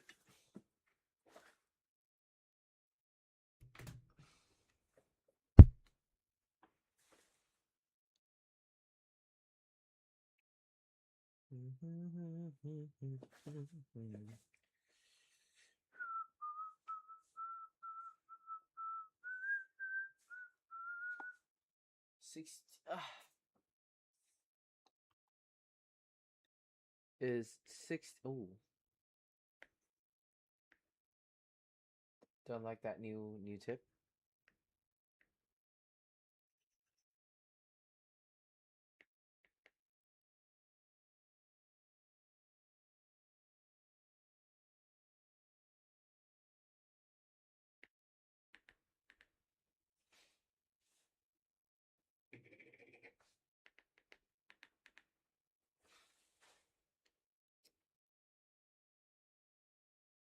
Hmm?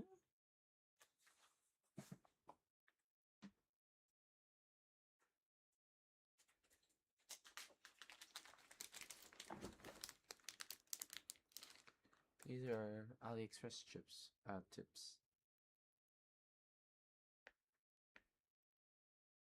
Nope. Do the tips just don't work?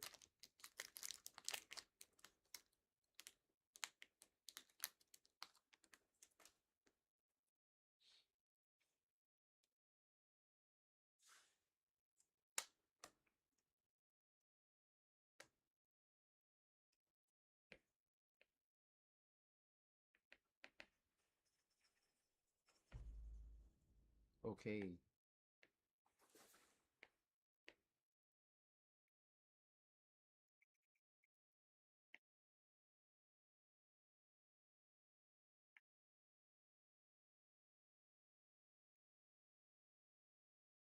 I don't know. Sensitivity?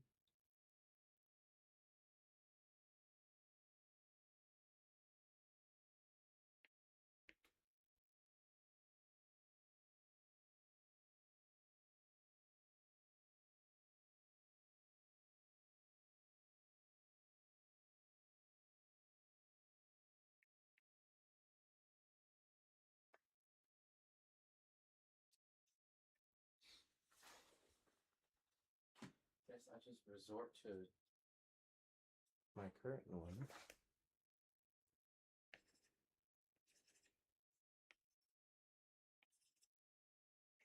Whatever.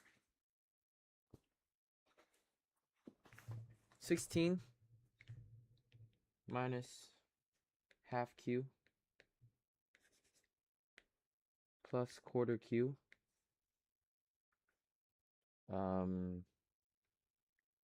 How much is that? That's 2/4. That's a quarter. So 3/4 Q is equal to what? 15 minus a half, 16, 15/5 times 4. 3Q is 62. How much is that? What's 22 divided by? I don't know. Did I do that right? 16 minus a half plus a quarter. Find the quantity. 60, 20, like that. Okay.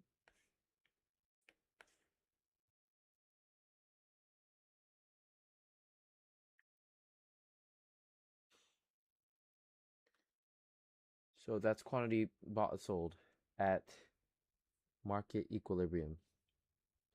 With tax 1.5 plus quarter Q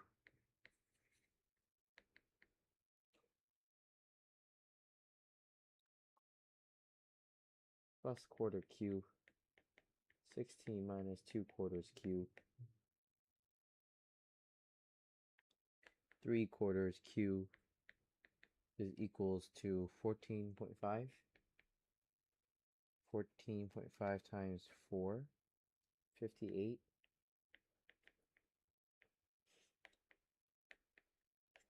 Q is what?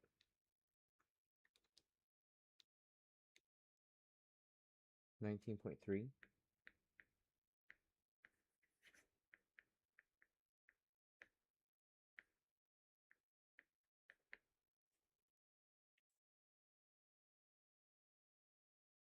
right?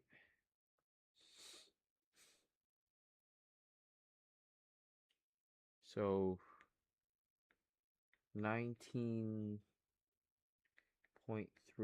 million liters.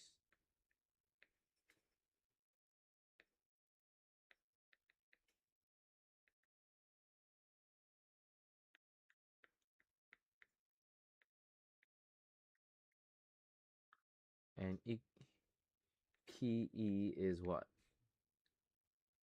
Is set at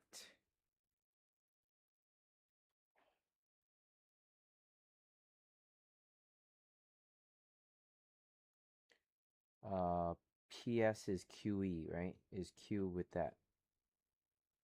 So PS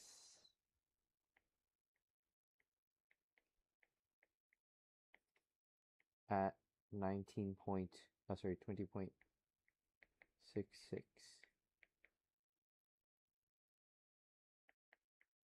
So half plus quarter times 62 on 3. Half plus 62 on 12. 6 on 12. 68 on 12 is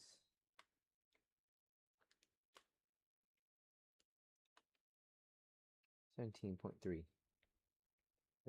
17 on 3, approximately $5.6. Okay, how much more will consumers be paying per bottle?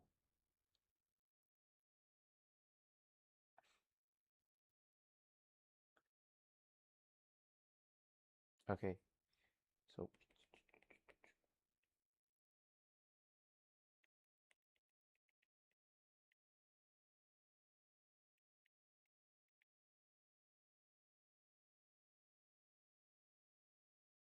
right?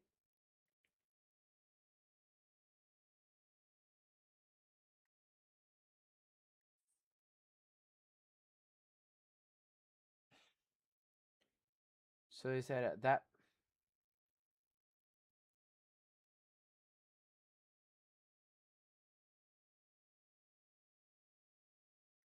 how much more will consumers be paying per bottle, which is this one, right? After tax price here, which is equals to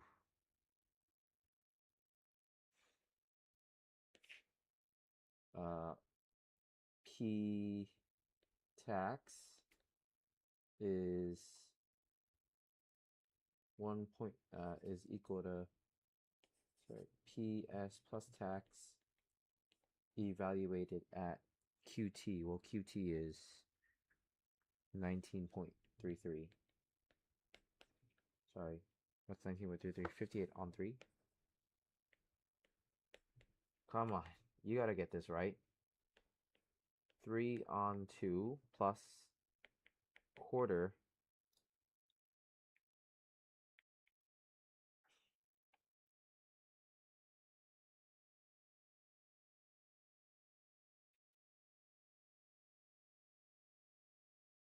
plus quarter Q,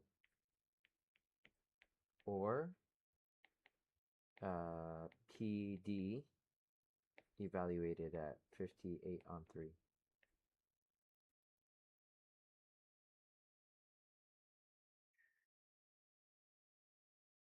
is equal to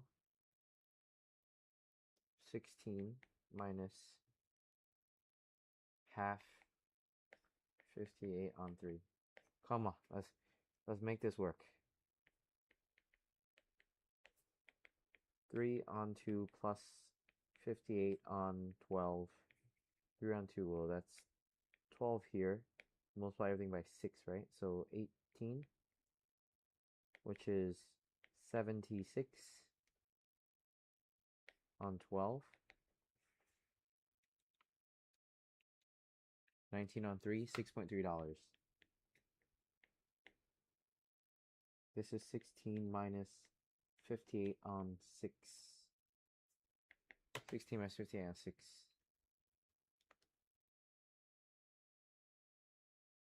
Right.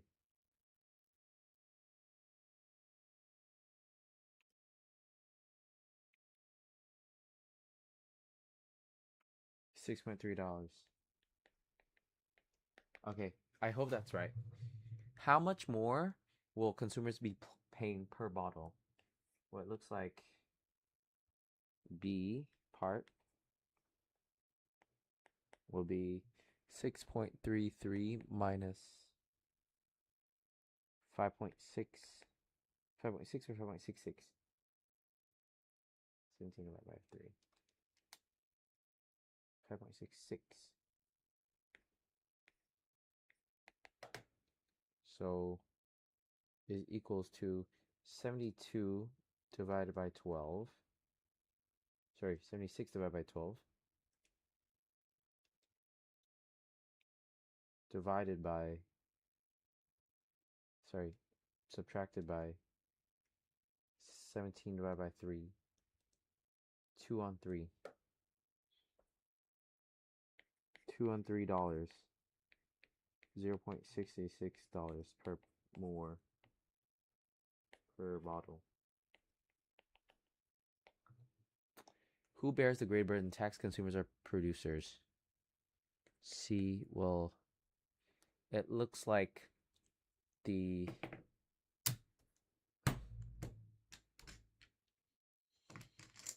demand is, that graph is steeper, isn't it? So more elastic, right?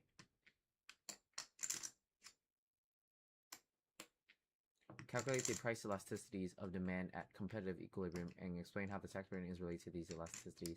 Calculate the price elasticities of demand and supply at competitive equilibrium. Calculate the price elasticities. Delta change in P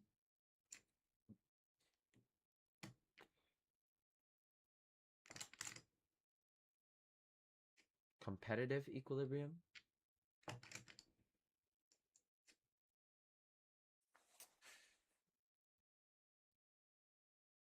Change is minus 0.5. Price is what? Fuck. Elasticity.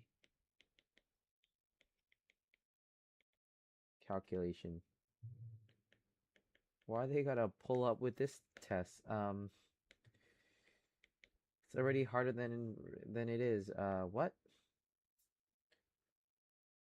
Delta Q over delta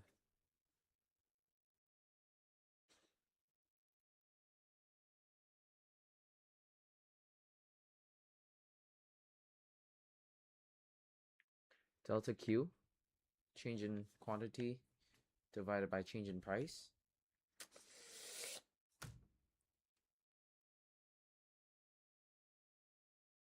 Delta Q over delta 1 over delta Q over 1 over delta P. Delta Q, delta P over delta Q.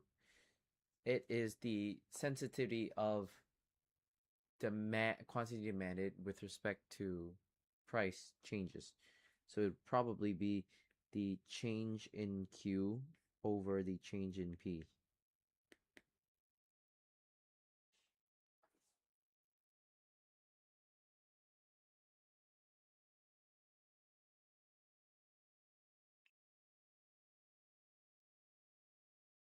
How much I can produce the rest. Tax revenue is the block that was created from this image, which is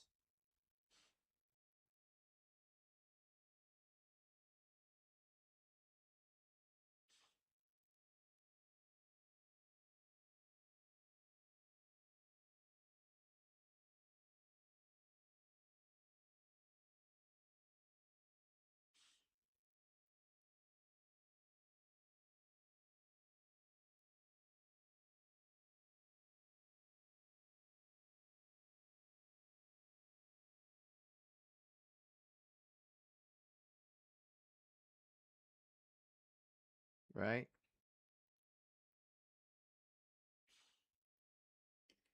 Tax revenue is everything here.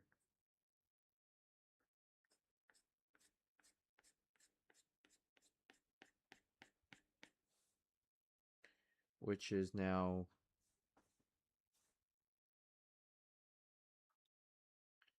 given by what? The size is from 0 to the quantity of tax. So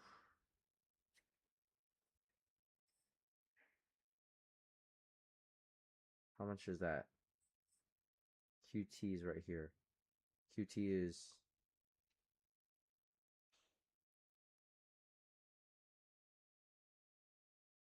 19.33, 58 on 3.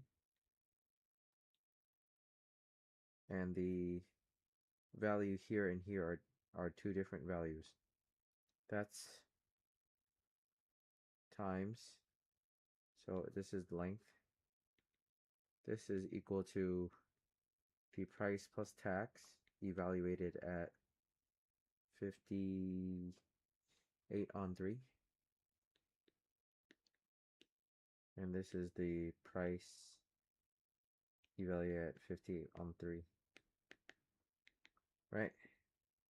This plus tax is 6.33. And price initially, no, price there. Price with tax is a half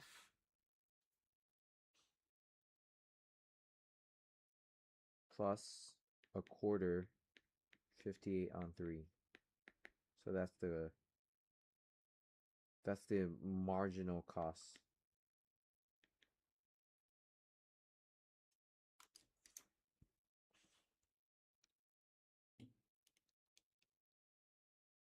Sorry.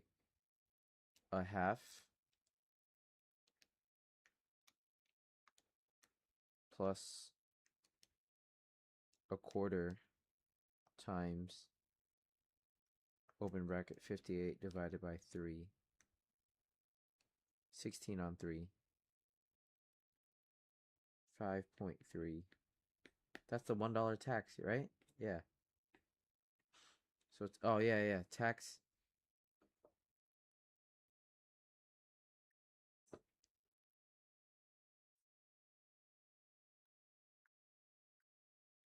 So $1 tax. Oh, okay. So $1 times 19.3 point mil.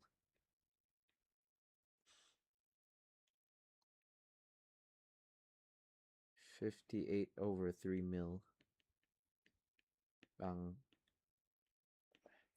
Approximately 19.33 million in taxes. And debt weight loss will the tax generate? Well, the debt weight loss here is the change from QT to QE with respect to the $1, right?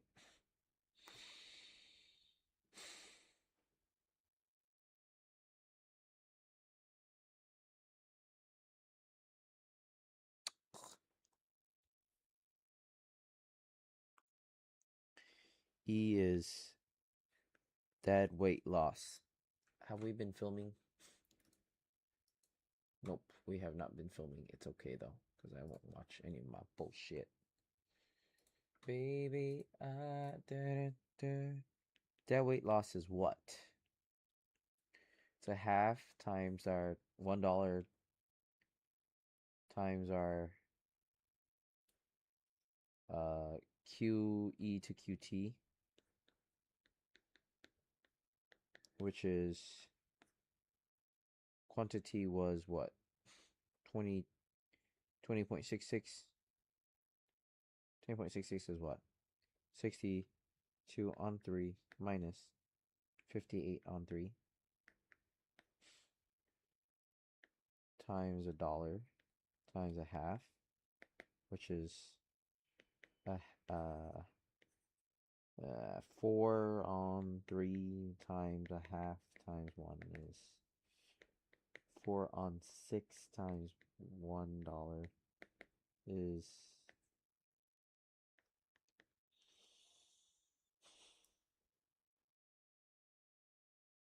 2 on 3 million is 0.66 660 666K 666. Yes.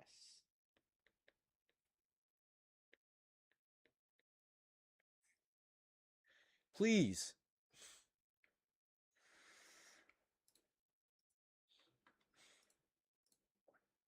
Let's look at the answers. But actually, no. You guys don't need to look at the answers. Let's look at my answers. Solve for original equilibrium. The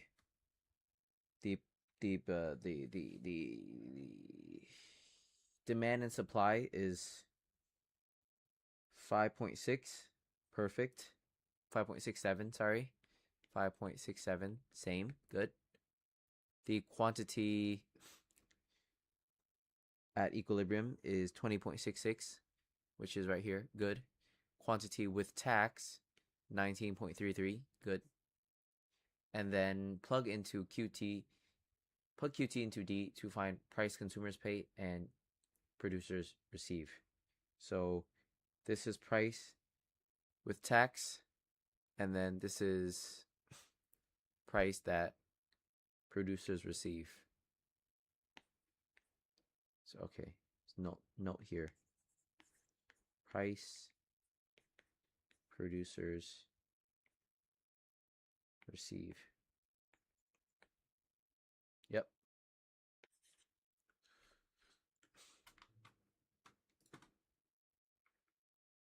Okay. The following imposition of the 1 liter tax on soft drinks, the price of consumer rose by 60 cents a bottle, and price to producers fell by 34 per bottle. So, and price to producers went from 5.67 to 5.33 is equal to 0.34 per bottle. Good for them. Yeah, so here's the price, and then here's the price minus tax. This is price tax.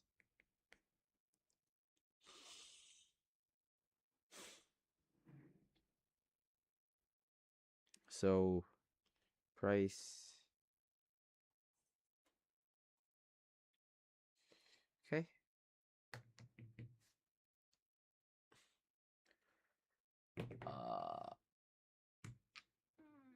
Consumers bear 0.66 of the $1 tax, and producers bear the remaining 0.34. The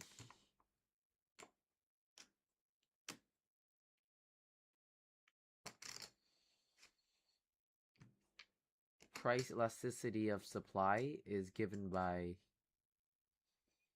price what? What is this? Price that consumers pay plus price of producers pay is the number of tax. Yeah. So here, this is equal to price for consumers, price for producers. Ooh, there's a seminar. Let's see this one. Mathematics Society. Right now?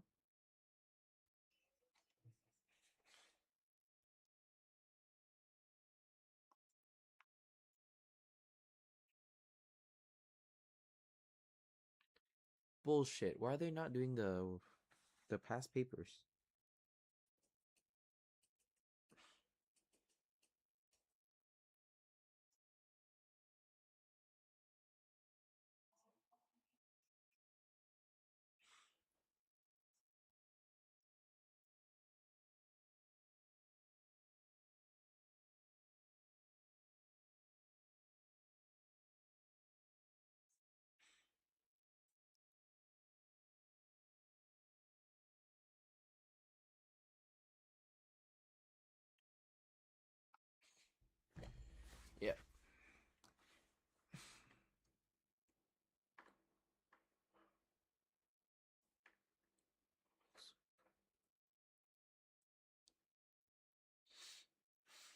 Price sensitive.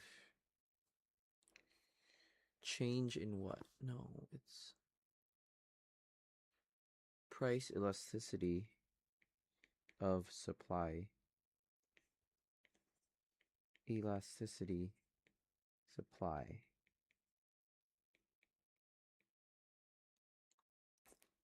5.67 is the what price? Price elasticity of demand formula is change in quantity demanded divided by change in price. New price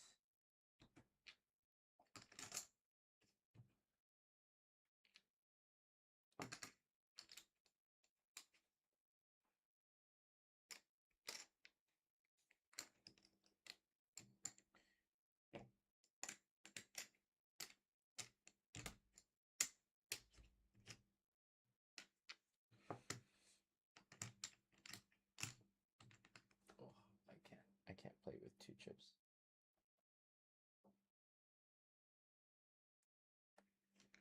It's a little bit too hard.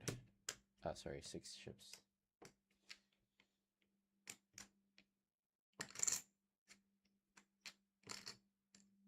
New quantity, old quantity times 100. New price, old price divided by old price times 100. That becomes our percentage. Okay, so P expressed as percentages. Change in Q is equal to new quantity minus old quantity times over old quantity times 100%. So that's equal to, what's the new quantity? Well, the old quantity was QE, right? New quantity is QT, so 58 on 3 minus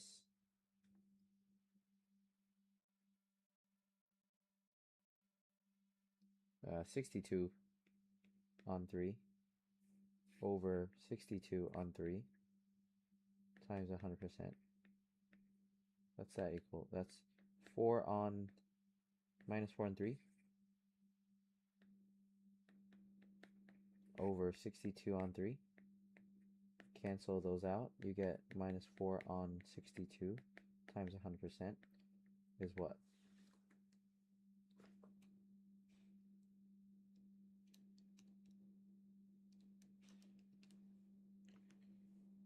So minus 6.45%.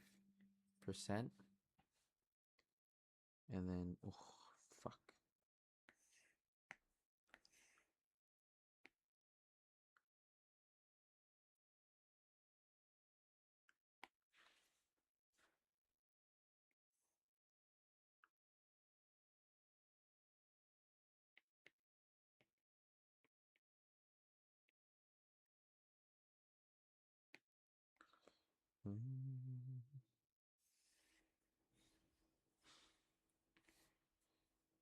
Demand change in Q, in P, sorry. New P, old P over old P times 100%. What's the new price for supply? Well, the new price for supply is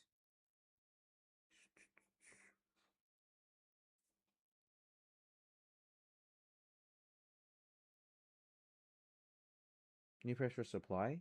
Yeah. Is 5.33. Right?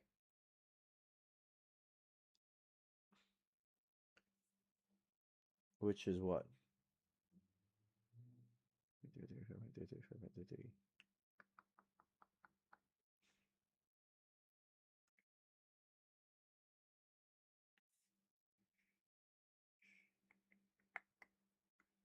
Which is PS at 58 on 3.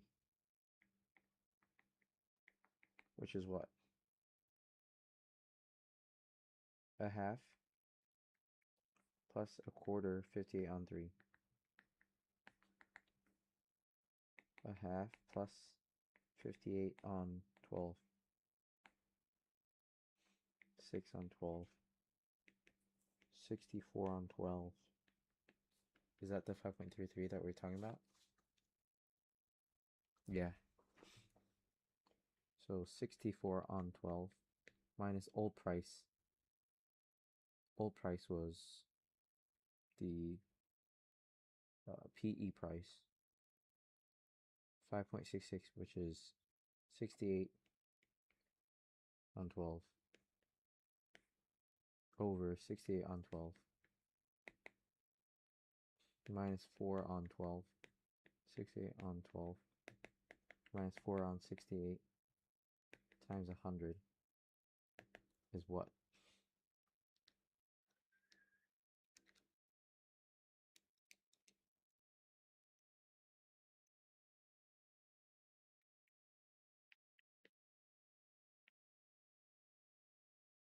Minus 4 over 62 minus 2 over 31.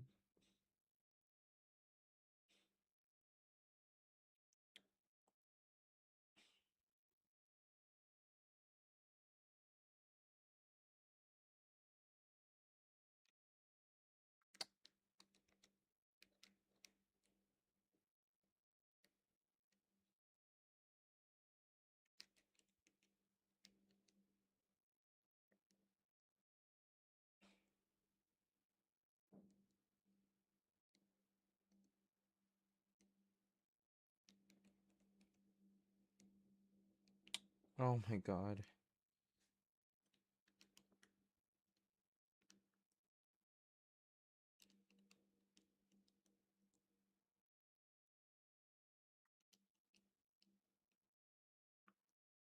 Zero 0.45. 0.45.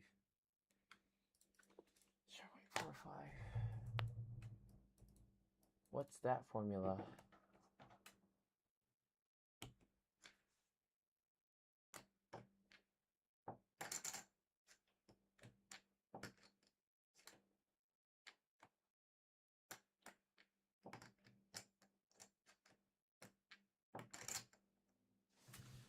What's this formula?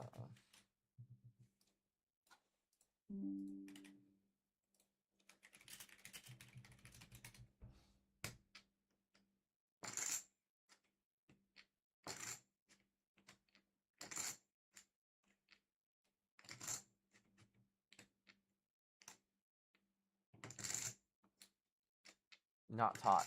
Not taught. What the fuck?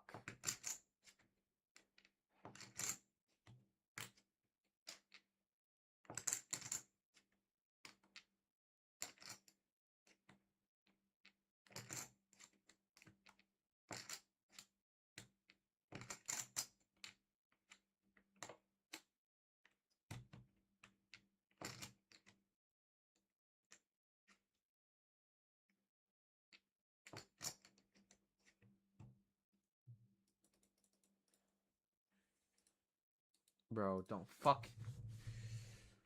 Don't fuck me.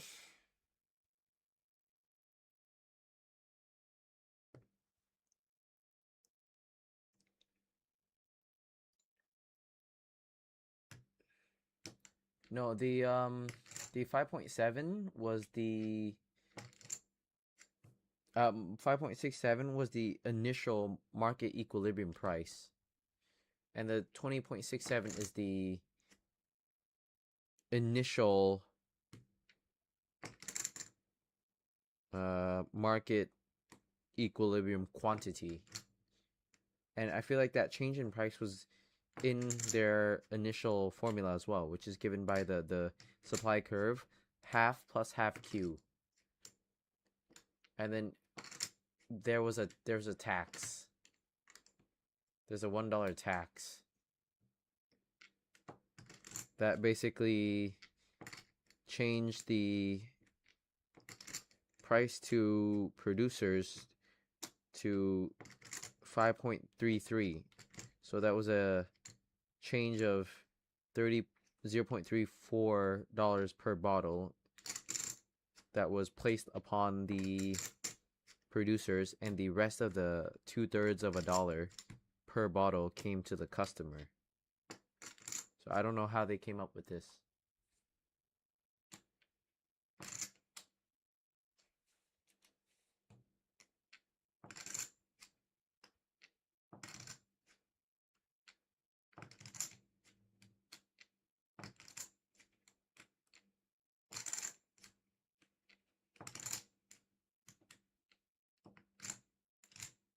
I want to see what it feels like when there's no snap.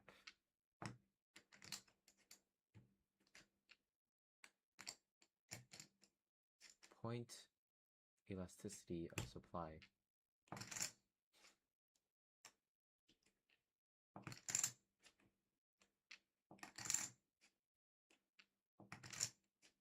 P over Q. Okay, P over Q times the derivative of Q with respect to P. So P over Q derivative of respect to P. Okay. Point elasticity supply. Dude, if they probably don't have this on the test tomorrow. Sorry. P point elasticity supply is P over Q times dQ over dP.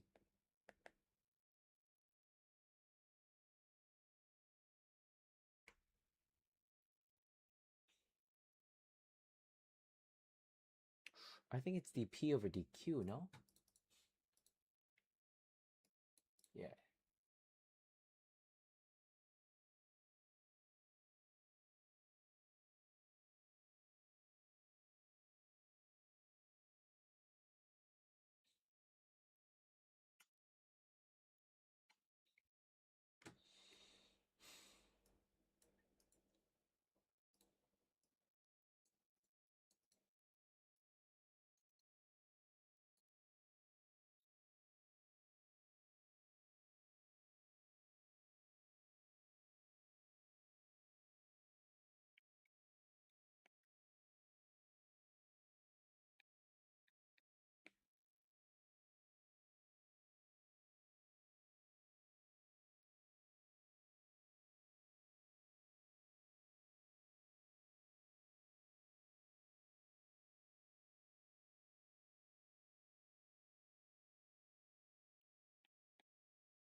Okay.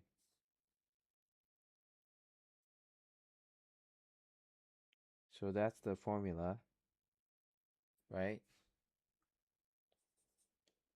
We have dP over dQ is 1 over a quarter. So dQ 1 over dP over dQ is dQ over dP is 1 over 1 over 4 is equal to 4. So PQ times 1 over 1 over 4 is equal to 1.097.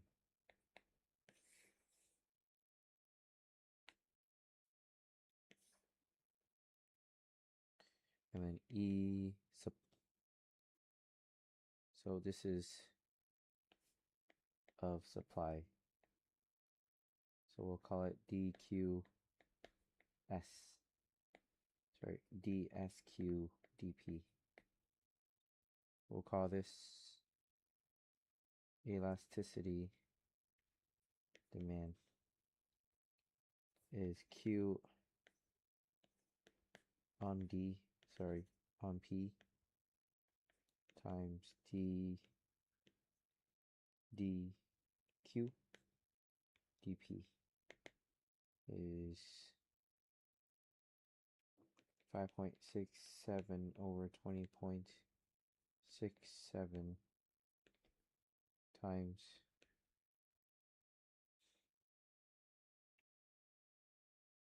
1 over, well, we have dP over dQ is minus a half. So 1 over dP over dQ is equal to minus 2.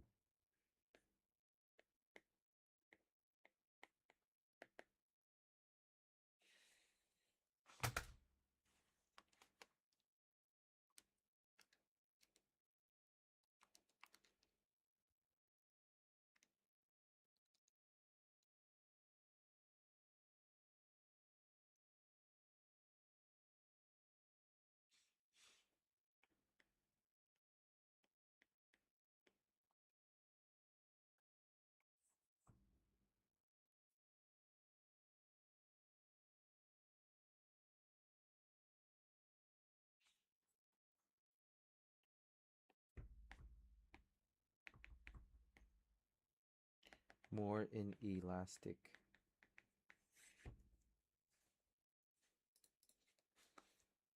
Which clarifies with more tax burden. Oh my god.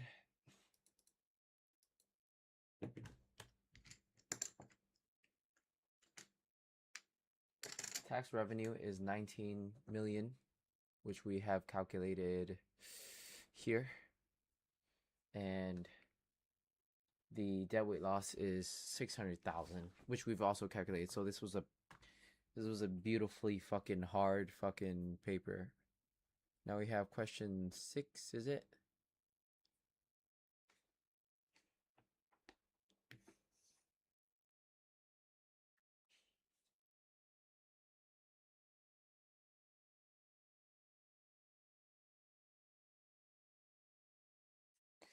Baby, I don't have the words to say.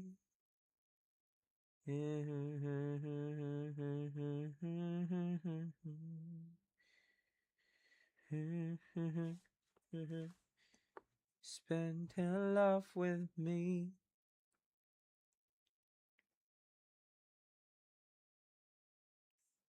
I think this question will come out tomorrow. Something like this. Or at least the graph will come out. So just making sure we get the tax part right. 80 grand.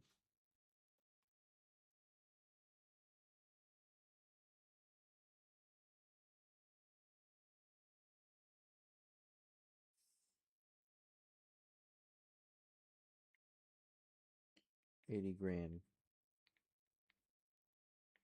Q is quantity. P is price. Wow, I drew that perfectly, by the way. The other graph, yeah.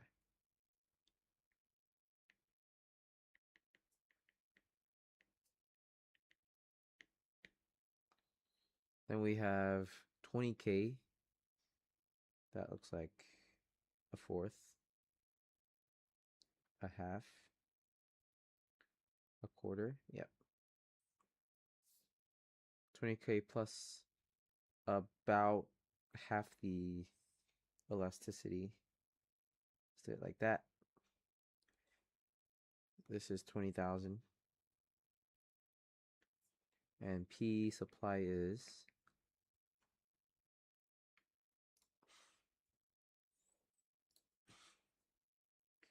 20,000 plus half Q.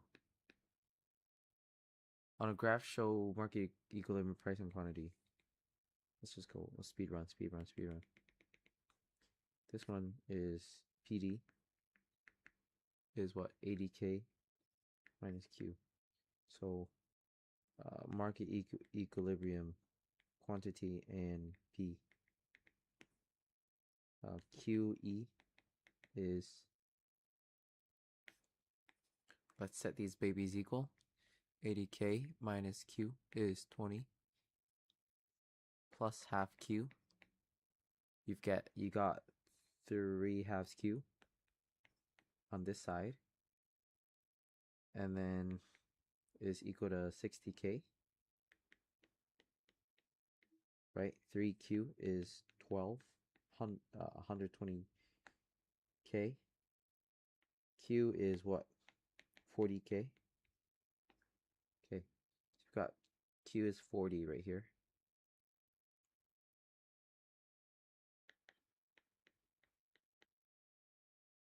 And then you've got price. Well, you can use any equation you want, but we'll use the PS price. PS is 10K, sorry, 20K, plus half Q. That is equal to 20K plus 20K is 40K. So that's PS, $40,000 is equal to the price equilibrium. Okay. Suppose that the government imposes a stamp duty, so tax paid by sellers. The equilibrium price on your graph who bears the greater incidence of tax, the buyers or the sellers. Well, intuitively speaking, now we've got supply is given by half Q, and the demand is minus Q. So the greater incidence on tax is definitely the buyer.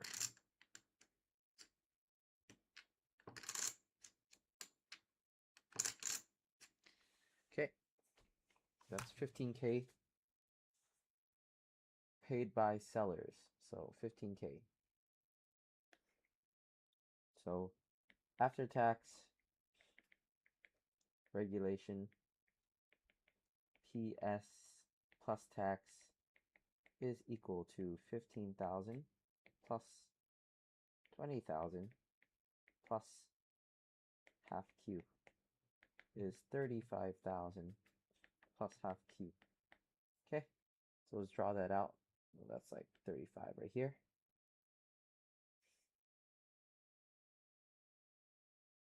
Boom, boom, boom.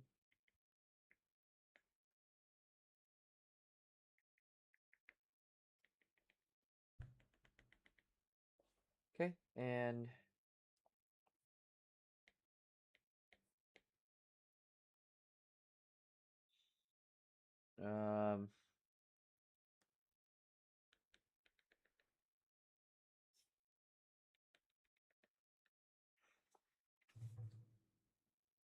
show the new equilibrium price and quantity on the graph who bears the great tax incidence. So new price is that P plus tax, PE, P plus tax, P minus tax.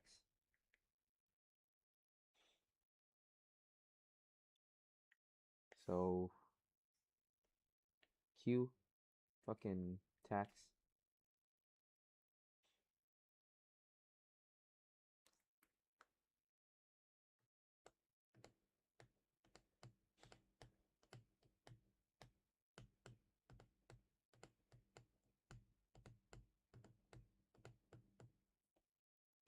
PS plus tax 35K plus half Q. Right, so new QT is set from using 35K plus half Q is equals to 80K minus Q. So 3/2 Q is equals to what? 45? Yeah, 45K. 3Q is 90. And Q is 30,000. So the new quantity demanded is here, is 30,000 cars.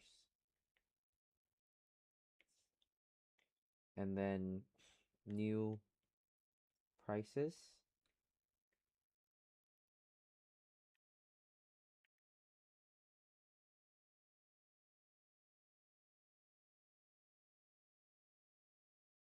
Equilibrium price to sellers after tax is given by well, we can use PD at 30K. So that's 80 minus 30 is 50,000. Okay. P plus tax is 50,000.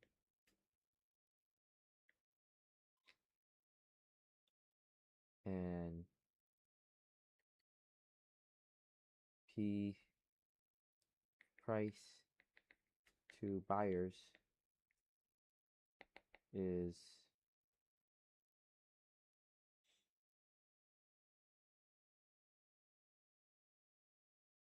35K.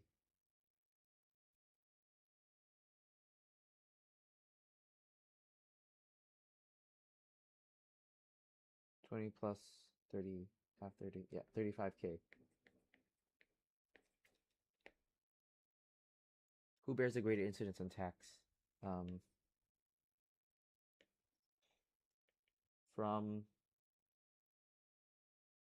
fucking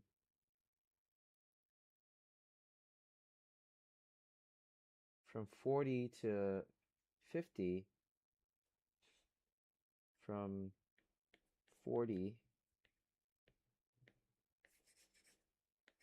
buyers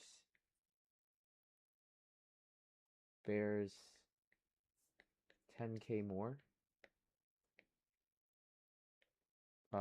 Sellers bear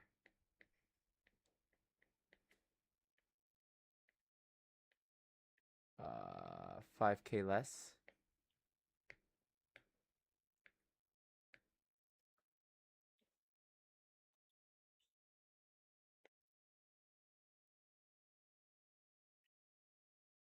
Gov revenue is given by tax times new price. No, quantity after tax, which is 15K per car times quantity after tax is 30,000 cars, which is, how much is that? I don't know. 45 million?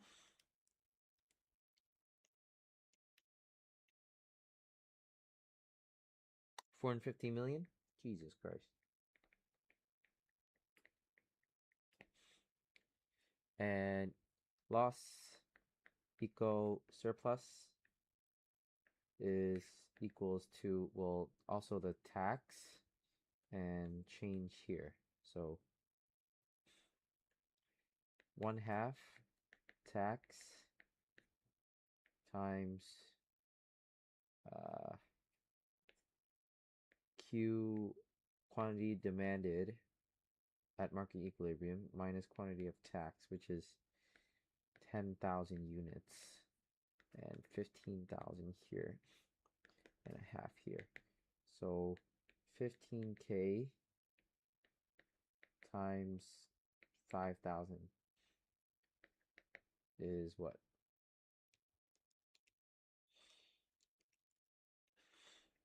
75 million.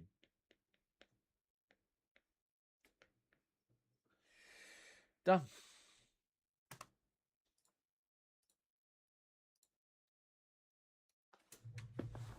$40.40. Yep.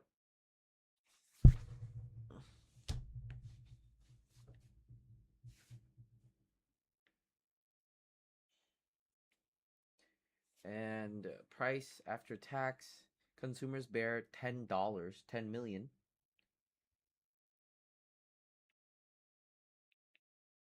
Producers bear 5%.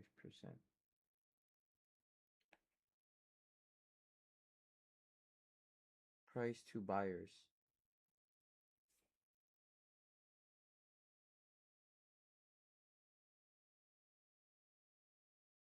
Ow. Ow. Ow. Ow.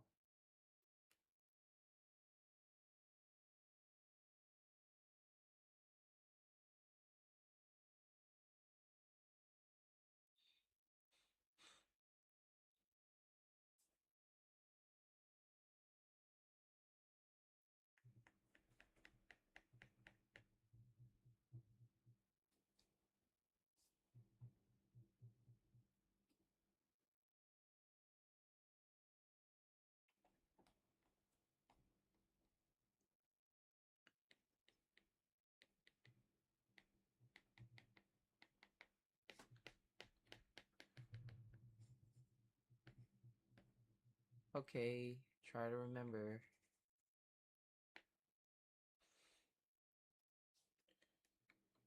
Revenues 450 million and 75 million. Okay, last question. Is it last question? 6 and 7. Let's delete everything here. And let's do this again.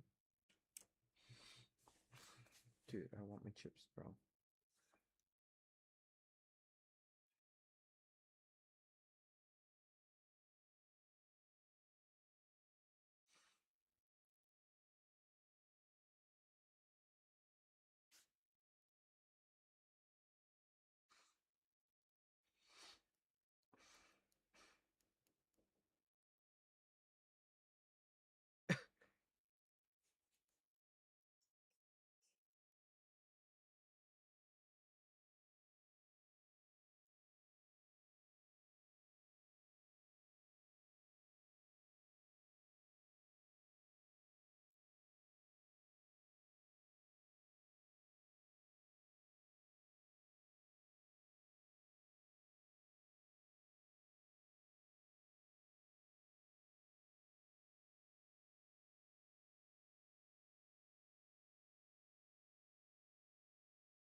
Nói.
Let's delete this bullshit. Let's cook this last question, and then there's more questions for week 9. Billie Jean is not my lover. She's just a girl who says that I am the one.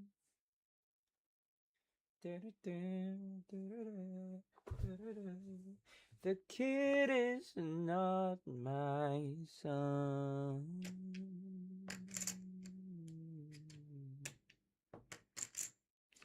How did I do worse, man? Really? Colin, you know. Colin chị đình ơi. Đi thi mà, có phải đùa đâu. Đi thi mà.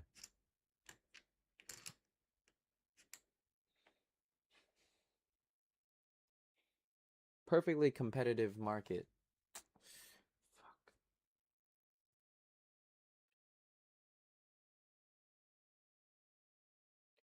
$100 minus 2Q. Very steep. And 10 plus Q. Less steep.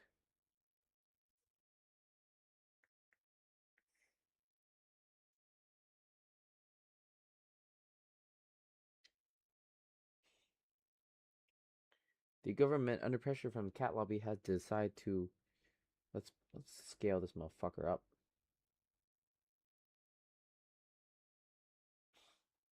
Has decided to impose a $12 tax on dog beds to be paid by dog owners. Wow, demand is a lot steeper. How much tax revenue and dead weight loss is generated by this policy? How much of the tax is borne by consumers? Okay. Well, this is initial, right? Sorry, QM.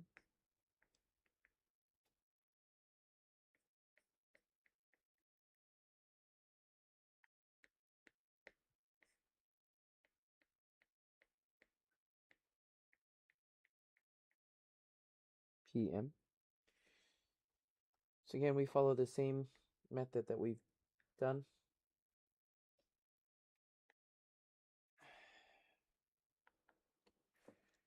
Um, 100 minus 2Q is equal to 10 plus Q.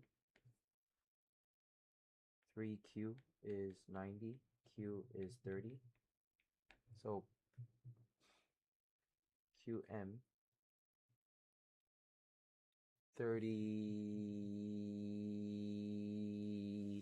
30Q, 30 units.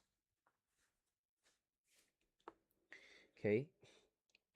At I don't know, this is PS, this is PD. At Q is equals to 30. PS 30 is equal to,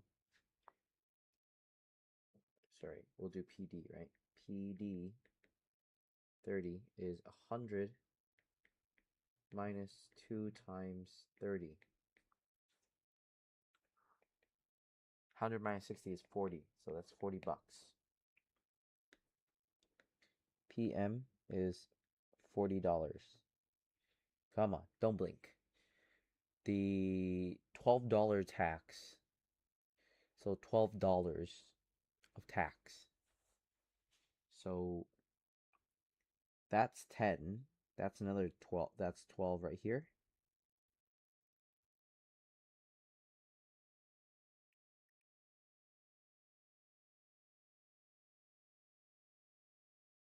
Okay.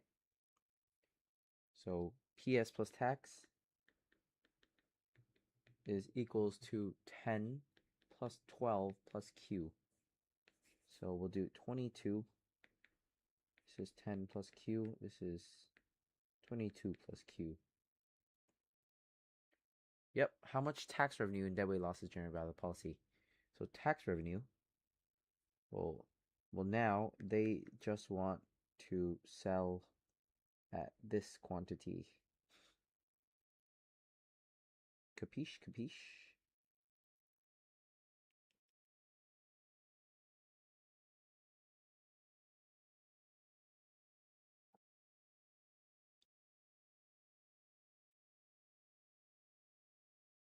Mama always told me, be careful what you do. Throwing a young girl's heart. So QT, so Q after tax, and this is price plus tax. So new prices.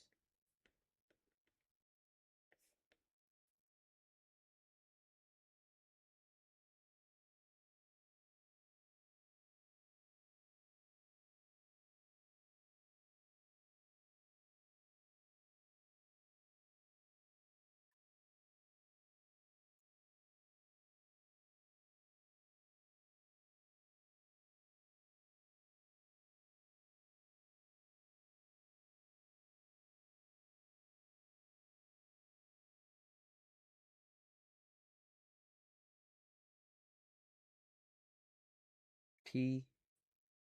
Wait, find new price. $12 tax. Find new price. Find new price. Find new price. What's QT again?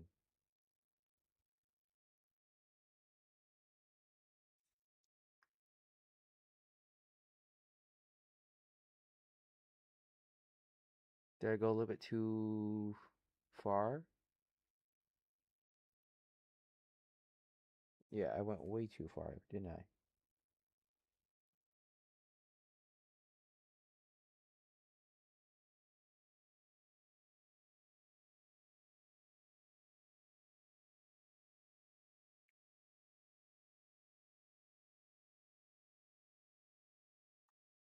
Okay. Just chill, just chill. The price went to here. This is QT. And this is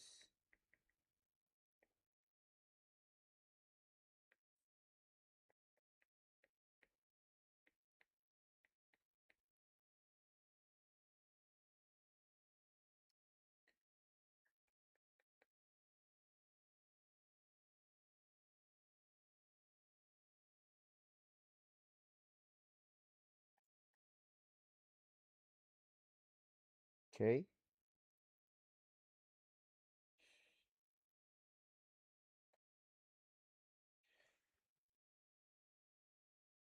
What's the new demand?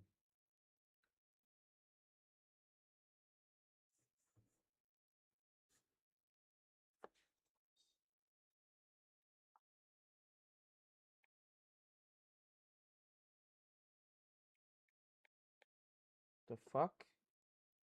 What's the new demand? Just relax. You've got the new, the old Q is that. Now you've got a new market equilibrium. Oh, set the prices equal. Set old demand curve to new supply curve. Oh my god. I almost lost my train of thought right there. Okay. Well, now we have demand is PD is equals to 100 minus 2Q is equal to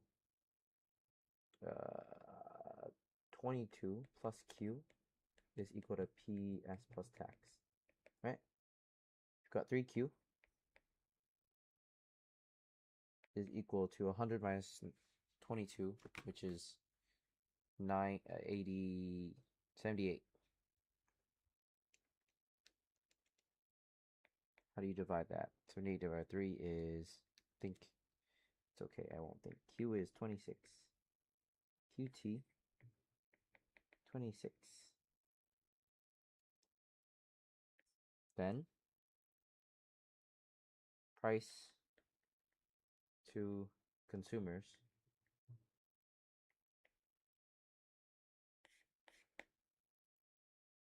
at Q is 26.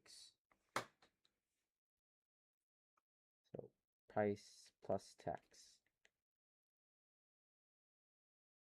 And this is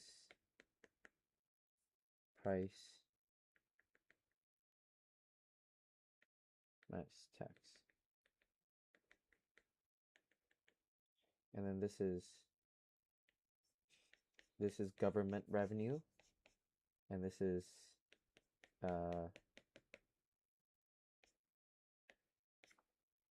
tax burden, and this is also tax burden on buyer, on seller.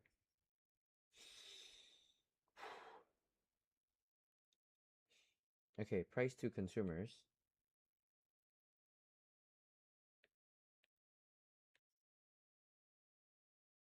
is now equals to P,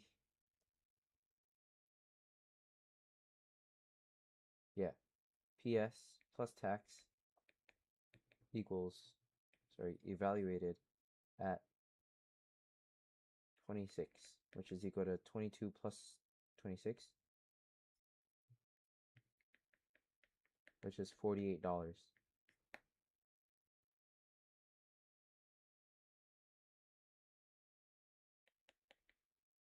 Borne by, initially, consumers paid 40, so $8 is borne by consumers. 2 is borne by producers.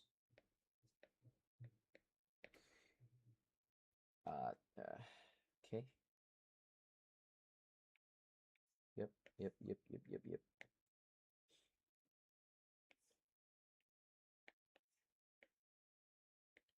And then we'll do tax revenue. Tax revenue is the price of tax times 26. Well, the new $12 price is 12 times 26, which is 26 what?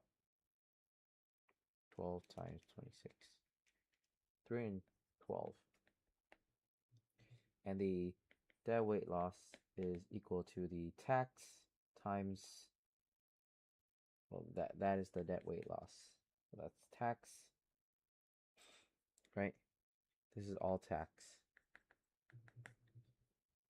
times 4. Sorry, a half of tax times QM minus QT. So a half times 4 times tax is $12. 2 times 12 is 24. The Kiwi dog bite supply is identical to Aussie market, but consumers are price as sensitive. Twice as price sensitive, so twice as elastic. So half whatever this Q is. What is the market outcome part B? Kiwi consumers are twice as price sensitive. So less elastic, right? Then that means we'll have a demand of 100 minus Q instead.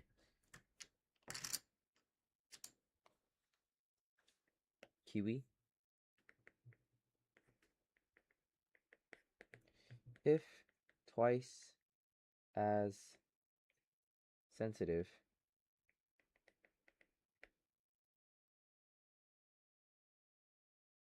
let demand be 100 minus Q.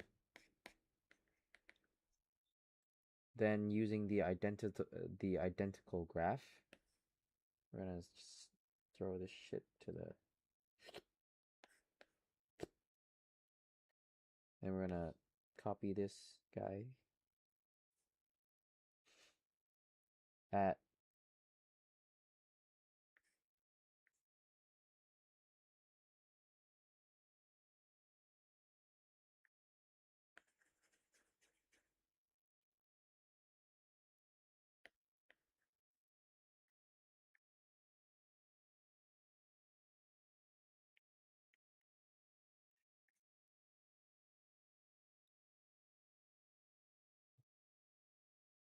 so 100 and 100 right here.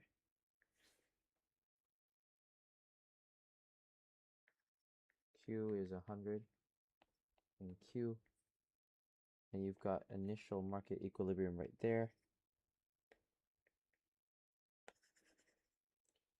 You've got PM, QM, then QM is given by what? 100 QM.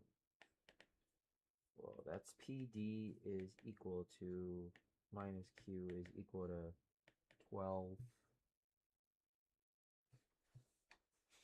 Market outcome. Define what will be the the tax revenue? Okay.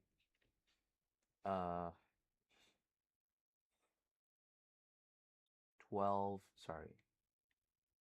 10 plus Q. 2Q is 90. Q is 40. So equilibrium price is 40. Equilibrium quantity is 45 units. And 100 minus 45 is equal to 55.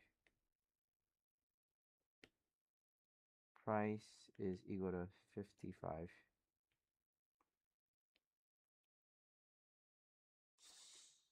Is that right?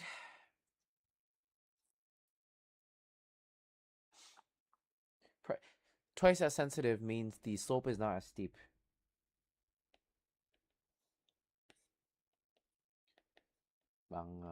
PM. Yeah. Then PS plus tax is equals to 22 plus Q is equals to 100 minus Q. 2Q is equals to, instead of 3Q, right? Yeah. 78 divided by 2 is 39.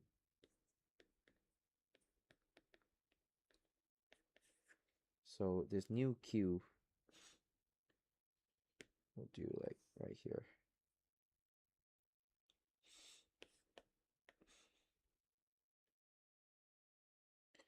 QT is 39.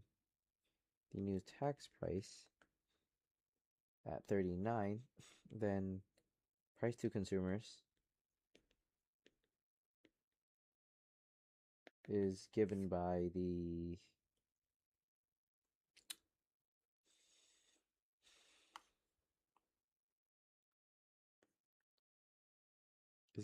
what? P plus tax.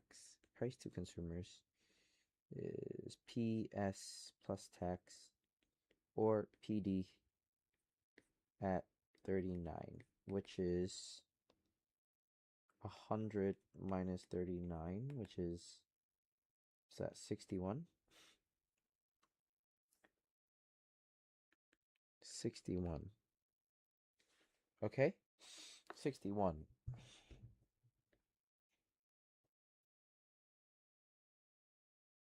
So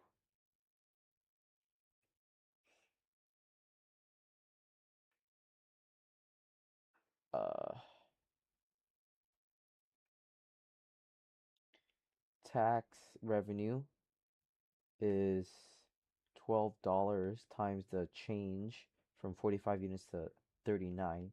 So 45 to 39. 12 times what? 6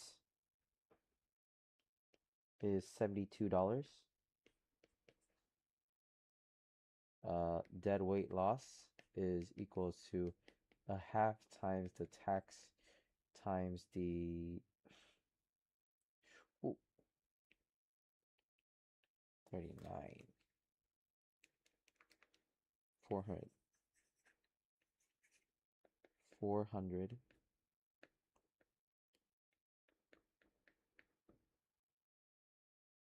times the tax loss times the tax times the change in tax with it, which is what, 6?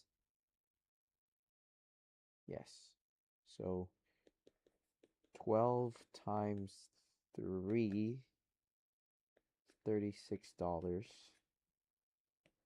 That's the government revenue, and tax borne by consumers is equals to 61 minus 55 is what?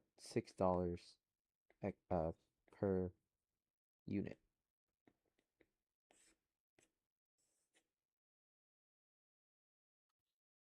Okay. We'll look at the answer now. Okay, the answer says, wait, I will look at the answer. The answer says market equilibrium is 30 and price is equal to 40. So let's just make that clear. And tax revenue is $312. Deadweight loss is $24. And consumers pay 40, so $8 is borne. Oh, and 4.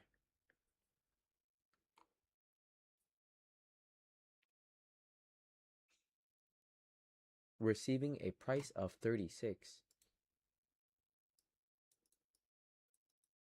Oh yeah, sure. Whatever.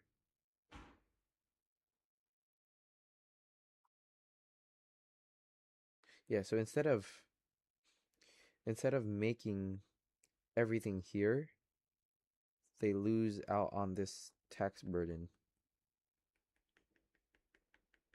Instead of making $40, they make $36. Scroll down. Challenging. Oh, fuck.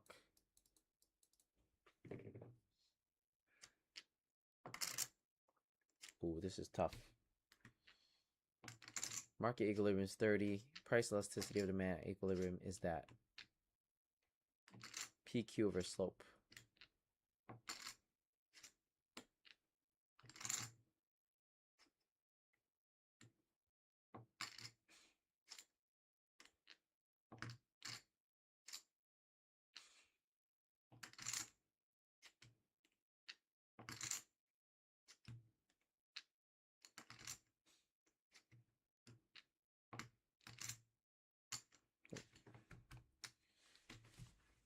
Okay.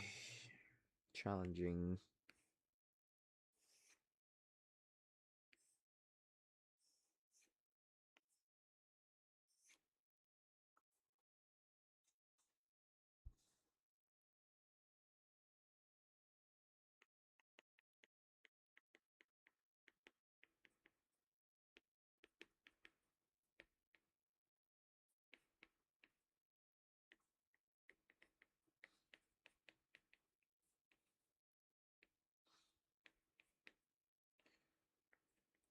So,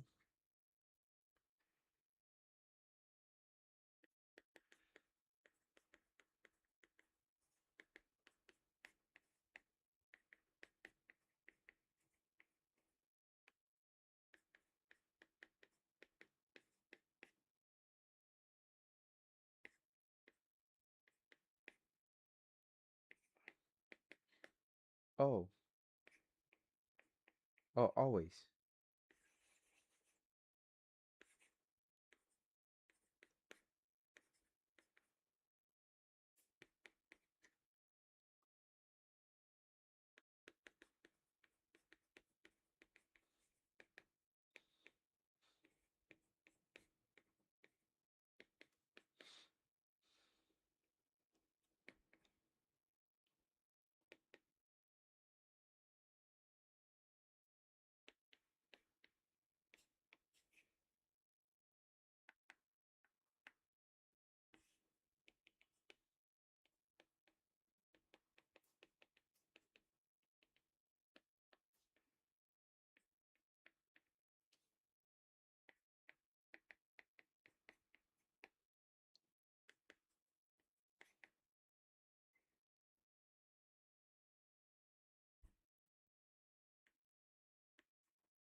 70 minus Q, 70 minus Q.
I'm gonna need the explanation on that specific last one, and then we'll make some food or some shit, or I'll run to the store, make something real quick.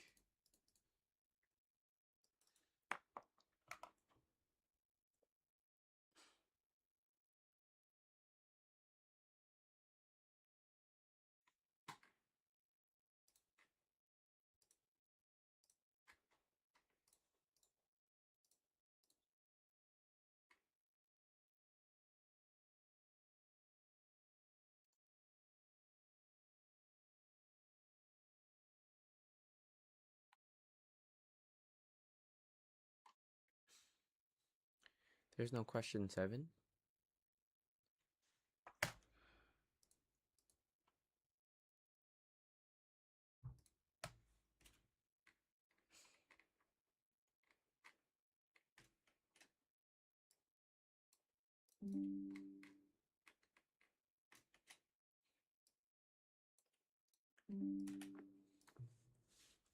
Use the formula P over Q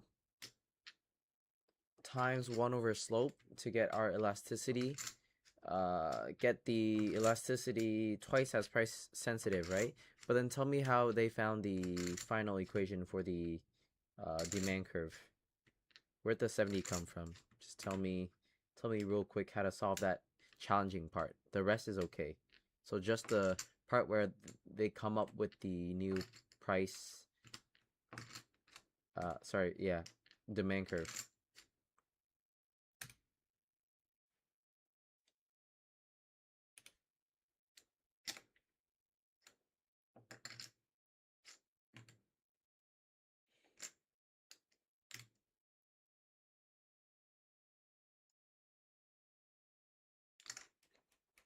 Trick with chips. Trick with poker chips. No. Trick with poker chips. Chip twirl.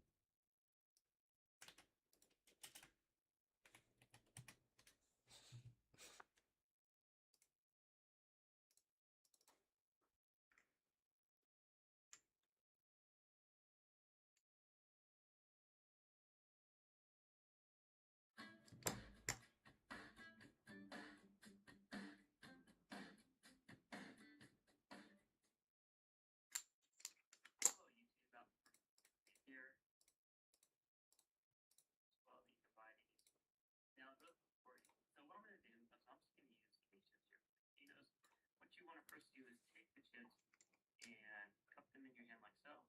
Do it with 2 or 3 chips, doesn't matter. So just gonna pick them up, cup them in here like so, and then what you want to practice doing is taking this outside chip here with your thumb and flipping it up and down. So that's the first step to this. You want to be able to get comfortable with having this movement, flipping up and down, and you can go ahead and retighten it up maybe stuff while you're doing this. And then once you get that, you're comfortable lifting it up. Once you get it lifted up to the top, you want to push it down over on the other side. So up and then push it down on the other side. There's no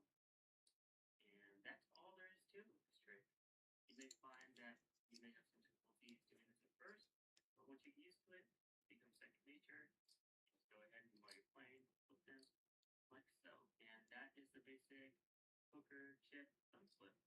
Thanks for watching. In the next video, we'll show you how to do this next trick, which is the poker chip twist. So we'll take it out and twist it around. So that's a bit of a more advanced trick, but it builds upon learning the basic holding principles here and flipping and getting the dexterity. So thanks for watching, and we'll see you next video.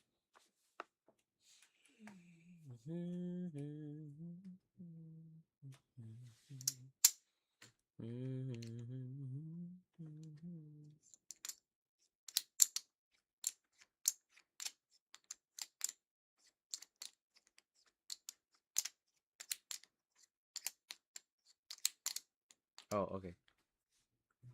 Find the y-intercept.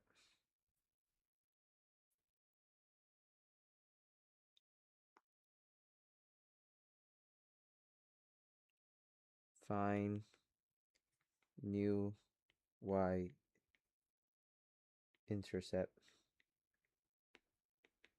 at 30, 40. P is sum minus 1q plus b. Then minus 1, 30, 40.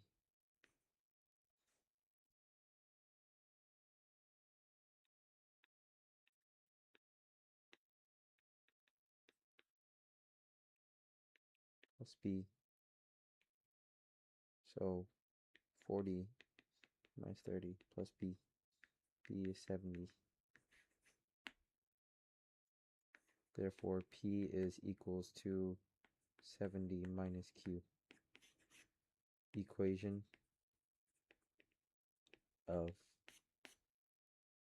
QE.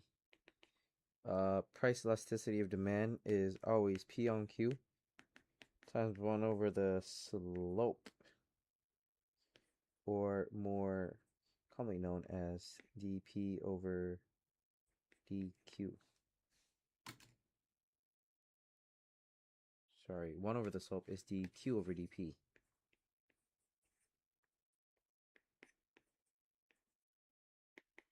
Or 1 over dP on dQ. 1 over slope.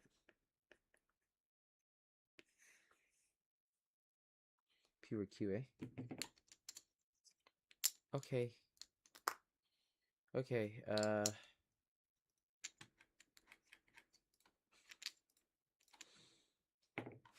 what do I want? The first, these debt weight loss questions are okay now. Less elastic.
Lift it the palm up.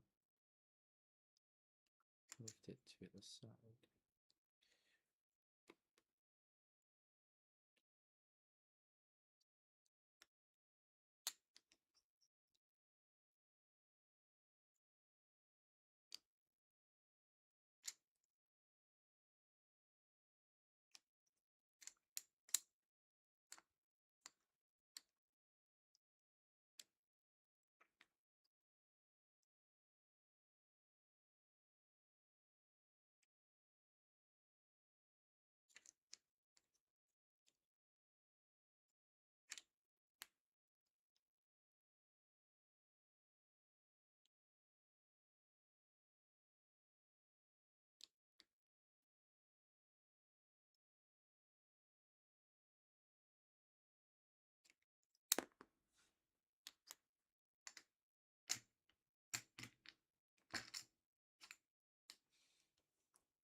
Socially optimum, also that increase shows that being produced at this price. Top price always is the most important price. Excess supply. Elasticity of demand. All they cannot take adverse action against an employee for exercising workplace right. Price ceiling of $1. This is a pain in the ass. Price ceilings do not have tax. So all of it just goes to either or.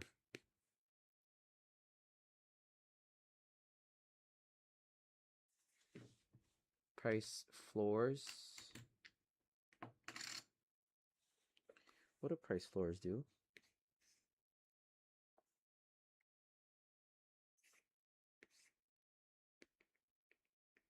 Price floor. Dead weight loss. Excess supply. Dead weight loss. Consumer surplus. Producer surplus.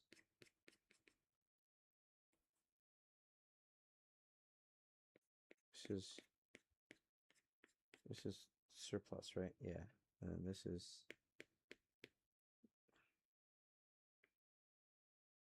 okay.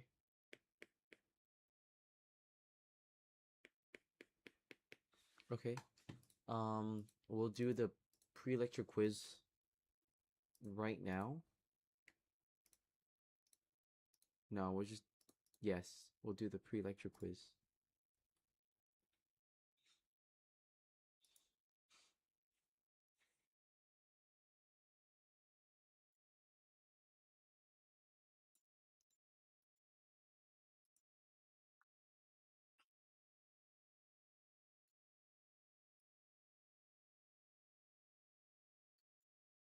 Should I cook like some shrimp?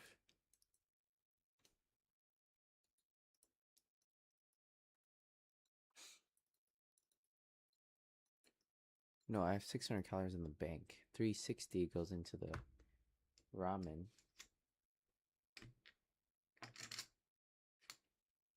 Egg whites, spinach, and some cheese will hit 600 calories.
Week 8, eh? Price control, government intervenes, economic effects. A lot of economic stuff then. Taxation. Taxation, always taxation.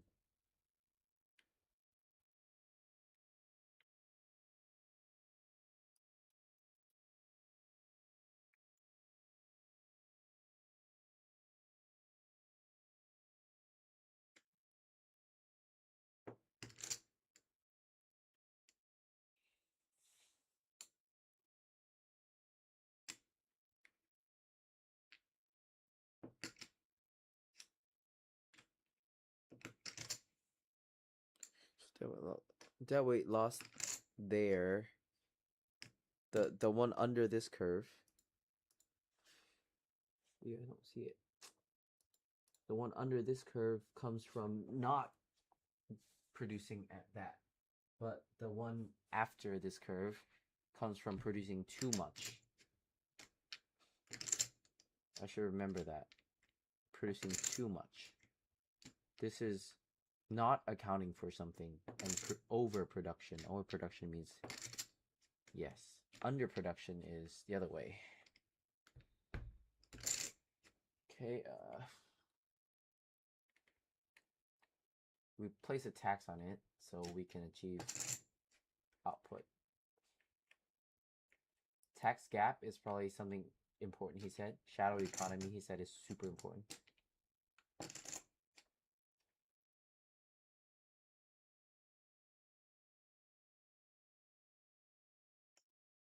Tax evasion carries criminal penalties and provisions. Involves the entering arrangements to exploit unintended defects and loopholes. I think this is one of the questions.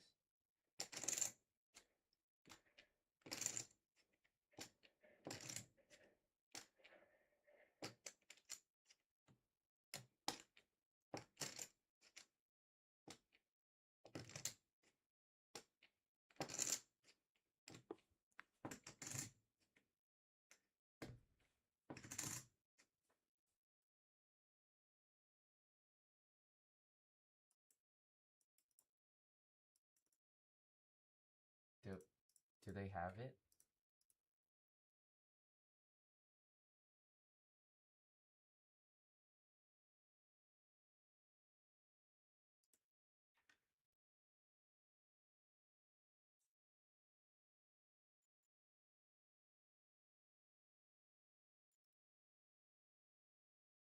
Oh my god. Section 31.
Fuck.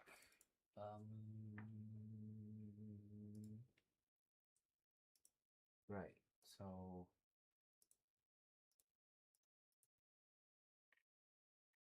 these you have to do 4 questions. These we finished.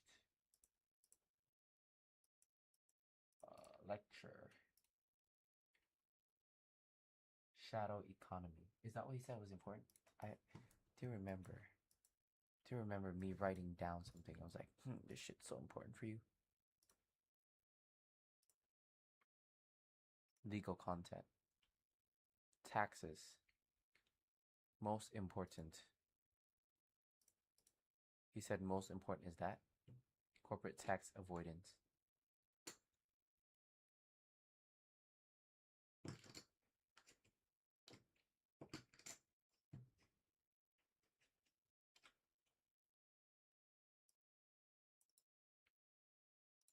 Big MCQs to know here.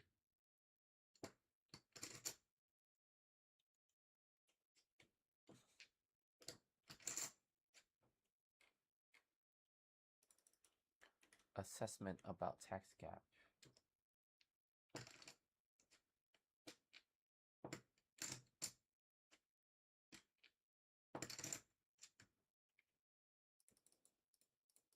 Gross gap, net gap, shadow economy. Examples of the shadow economy.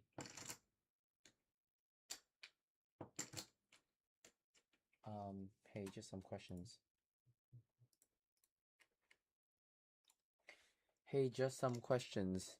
Did you have just because you knew the creation behind this and I haven't checked it yet, I want to ask if you had questions that like tested on certain examples of the shadow economy or certain definitions of the tax gap or the shadow economy or certain definitions of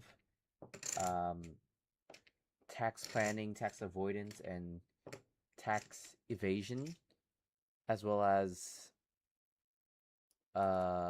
these definitions, base erosion and profit shifting, or some definition of shadow economy or shadow economy examples.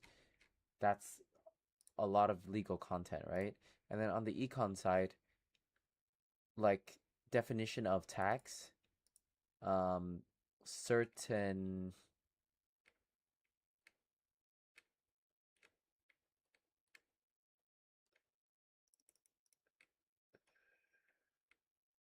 MCQs on the economic and CR content as well, maybe. Yeah, if you do, tell me. Do you?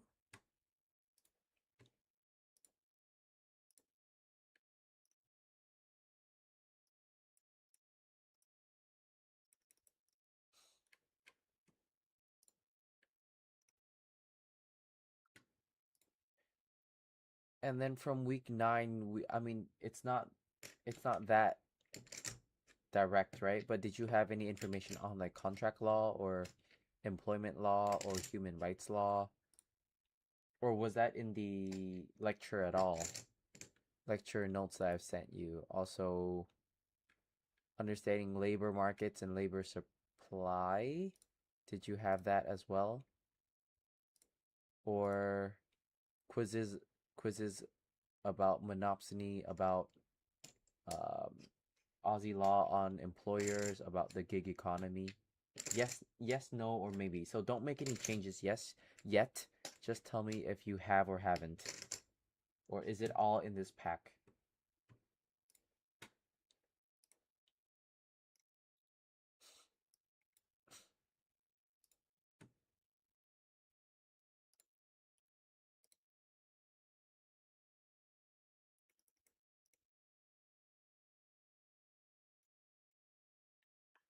Did I send him lecture slides?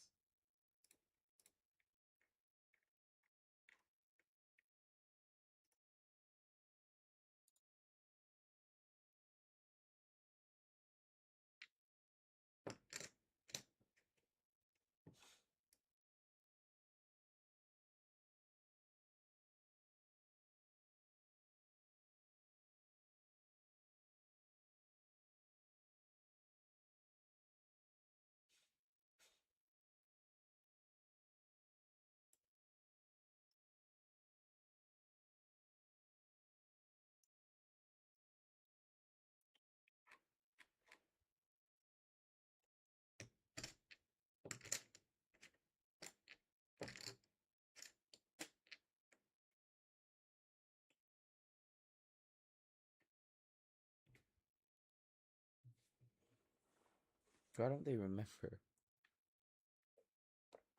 Tax gap, true or false questions, tax planning, tax avoidance. base erosion, profit sharing, partly economics, MCQs, CR MCQs.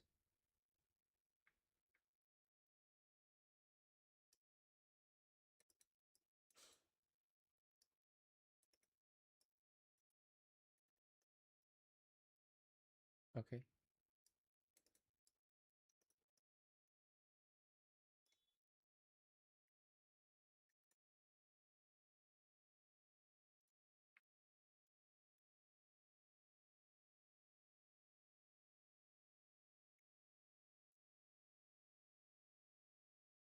Yeah, I think pretty sure that the shadow economy is something pretty important in the week 8 legal content. And so I do want you to create more tests with examples of the shadow economy or certain things that I should recall. And yeah. But yes, tax planning, avoidance, evasion, gap, net gap, economy. Legal content has wages, maybe substitution goods, maybe like time, maybe elasticity. Well, actually, no, probably nothing to do with true or false for elasticity. It's probably usually in the tutorial material. But tax mixes, maybe personal income tax, information like that. GST, maybe.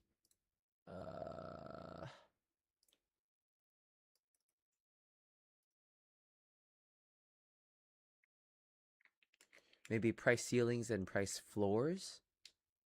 I don't know, maybe. Depends on you, actually. I've given you most of the information needed.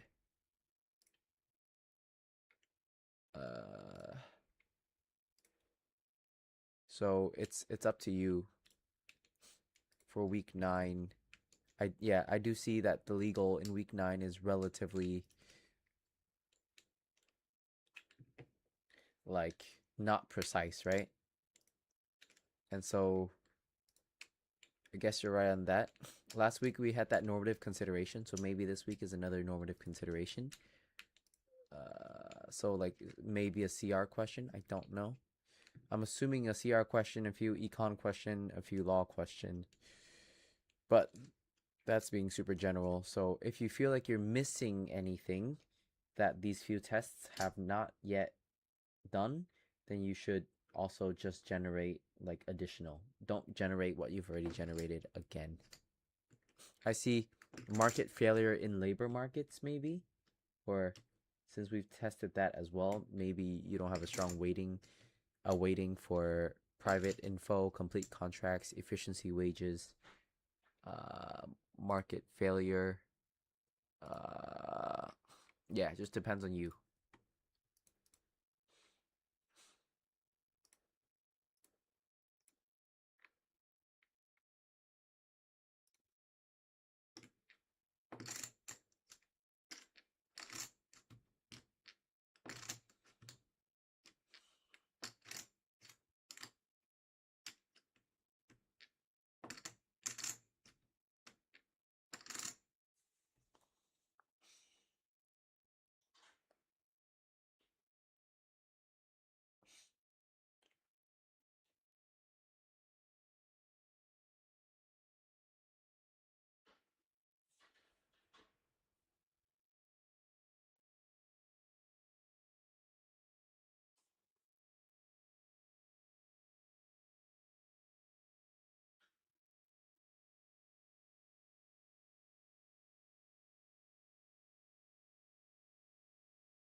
go get some eggs.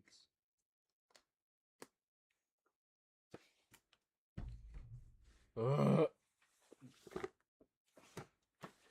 Ugh.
No. Find it.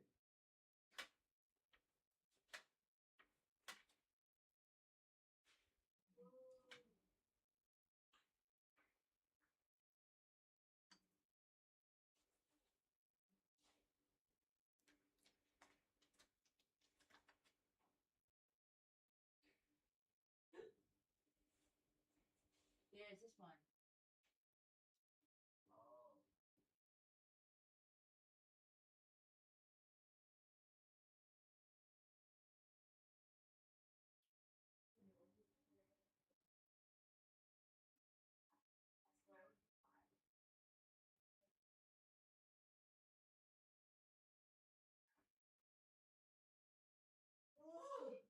Oh, wow.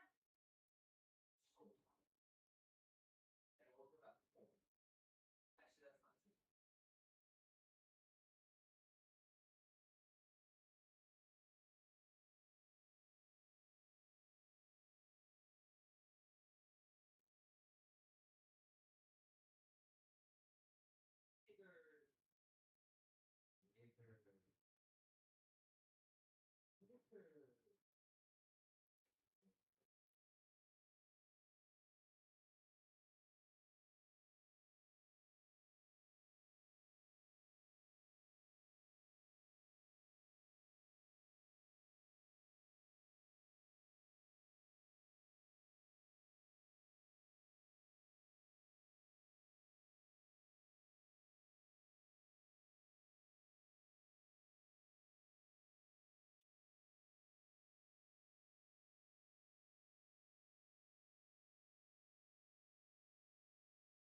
10-minute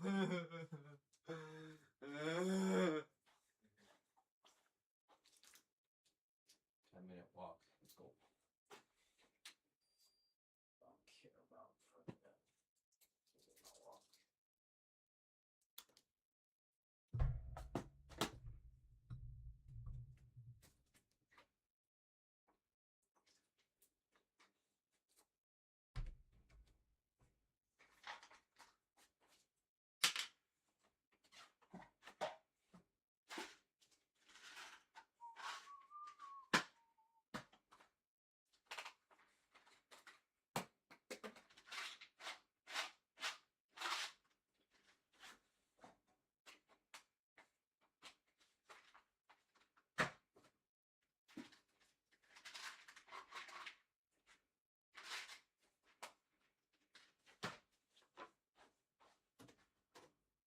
Yo, I've got a test tomorrow. You can wake me up. 12. 12:30. Yeah, school. Oh, wait, no. You want me to leave at 12 and test? I have to test at 1.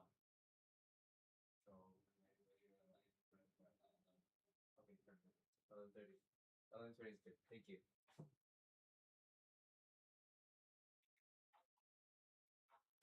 Can you jump me if I don't? Fuck me up.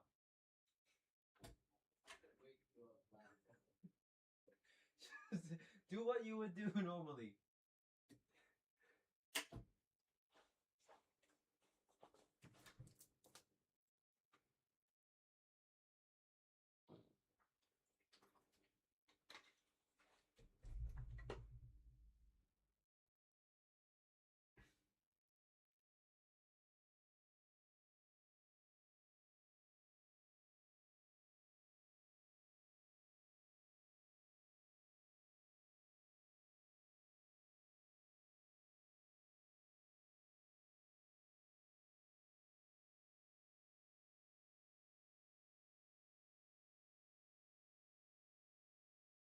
To the city to see your face on me.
Kevin.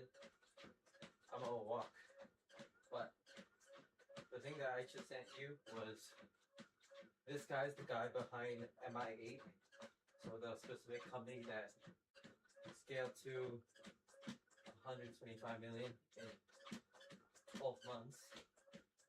He's the guy that company basically hired, you know, he's the agency guy that ran their ads for them, ran their landing pages for them. So he's the main guy behind like the 60, 70 different things that you see, or his team is.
have a lot of tests to go through. So I do want to do all of these tests just to ensure that I do well. I'd rather do too much than too little.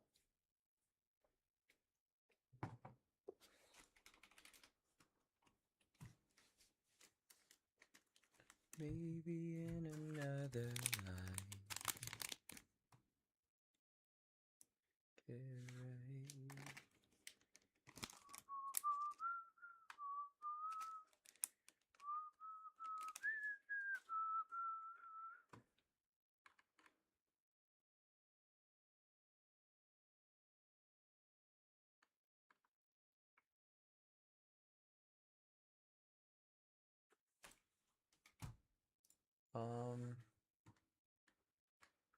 Right.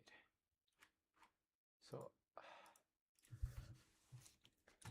let's do the week 8 or the actually week 9 practice questions right now. Without you by my side,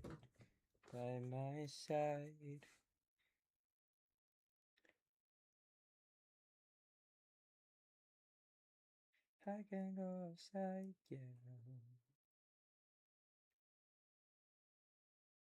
Fucking what am I? Think. House music. Play some loud ass house music.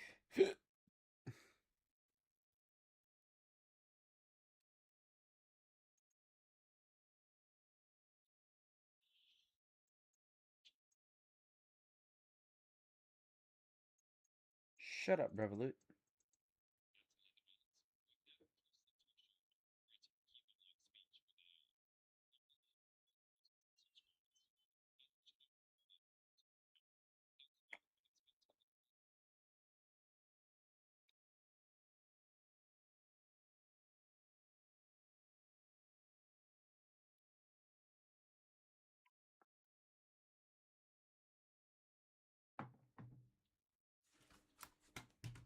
Dun dun dun dun dun dun dun dun dun dun dun dun dun dun.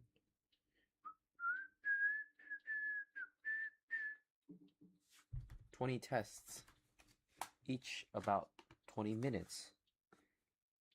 7 hours. Guess what?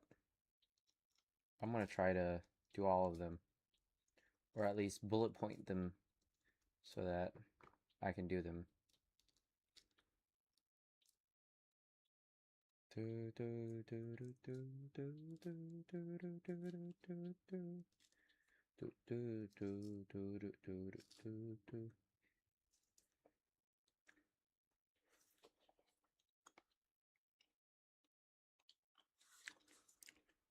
Also, I know what to do next year. Pick the 2 classes. Winter.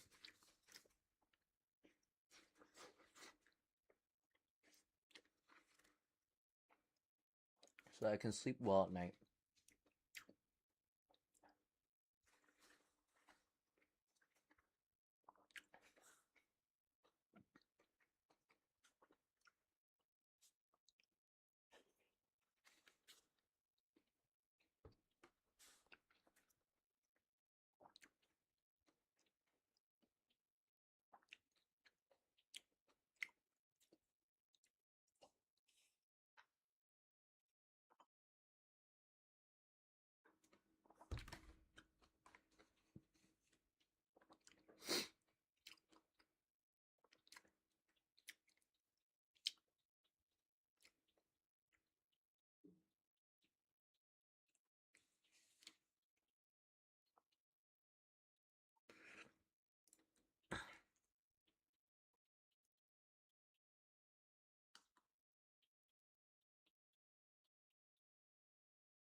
I love Christine.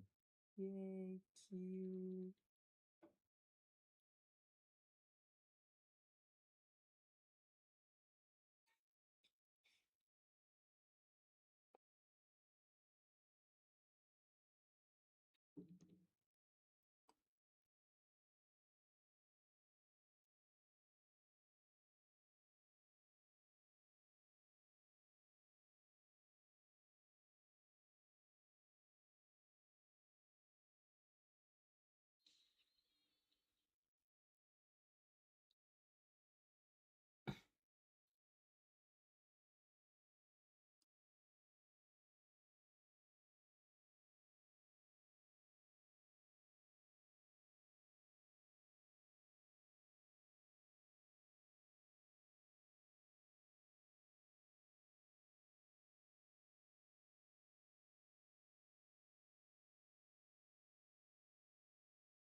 In mid 2020s, in many countries, as the spread. Oh, fuck, where's my house music?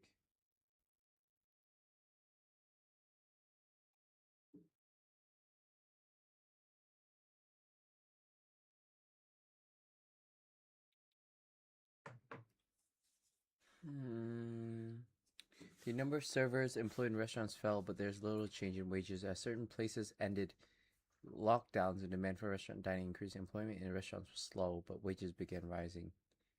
What shifts in the supply and demand for labor are consistent with these changes? What might explain these shifts? Jeez, bro.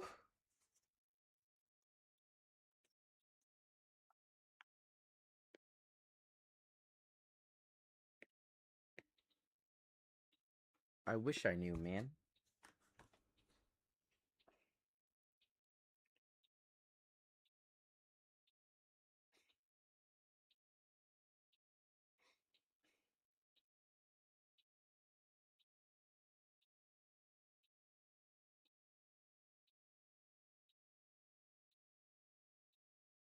Khó vậy.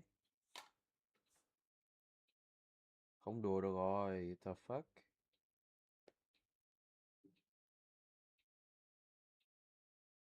In mid 2020s,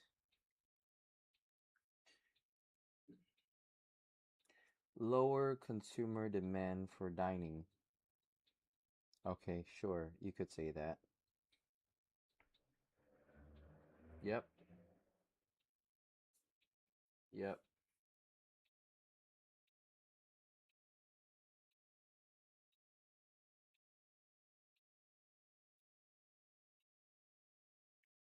Huh?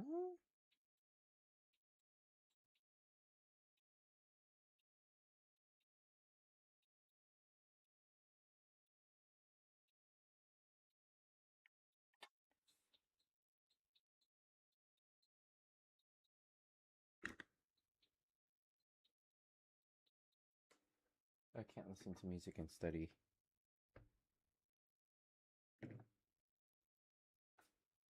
And it was pulling me towards it. If I have food in front of me, I'm just gonna finish it. So I should just finish the food before actually doing anything, because it was staring me down. I am a hungry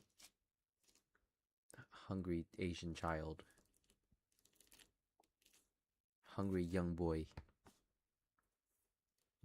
Young Chinese boy. Sorry.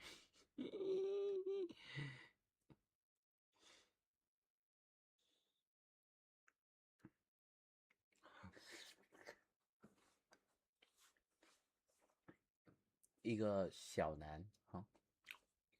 I don't know. Is that how you say it? Small male.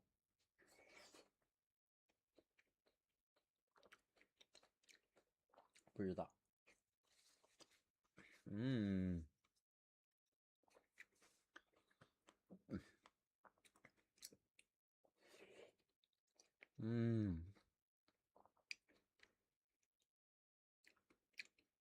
Began rising? Well, that's a government thing. Little change in wages because there's no government intervention. No.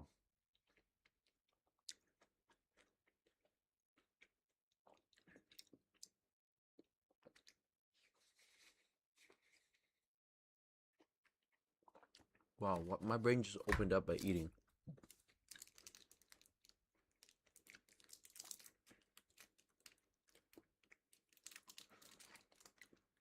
Vicks Vapor Drops. I have one of these a day because I can't breathe at night. Okay.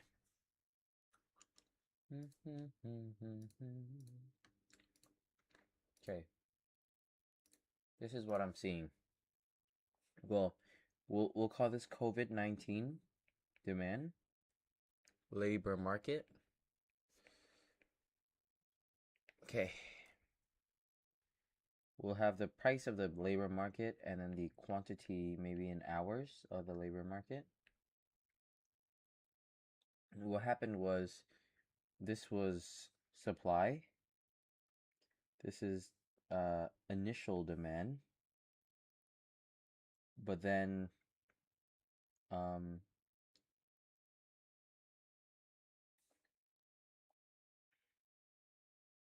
government imposed a lockdown which dropped it so drastically. It went from here, right? Let's say there, which was QM and price, to here. But without change. How do I show that without change?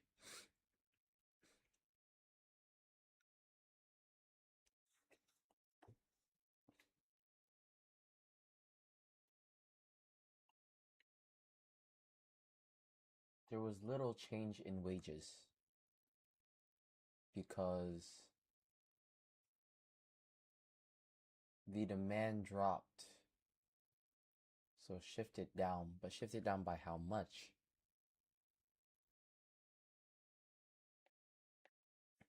Could you say it shifted like that? Or like that? It's okay. I'll just draw it like that. So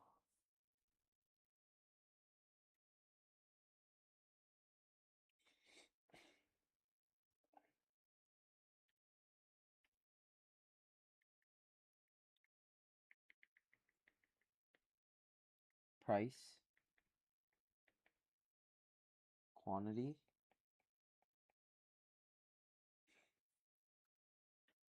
quantity increased. Sorry, price increase, quantity decrease. So government lockdowns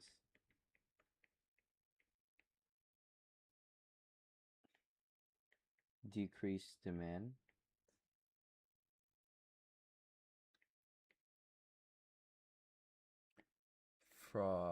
For restaurants. That's number one. And restaurants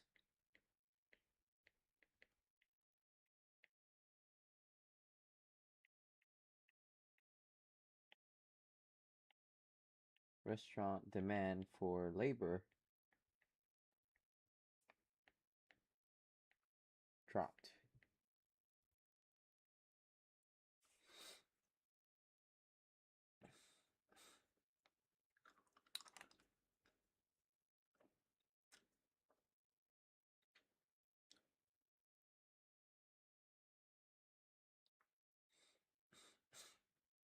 Wages began rising. Where the hell is wages? That's a government thing.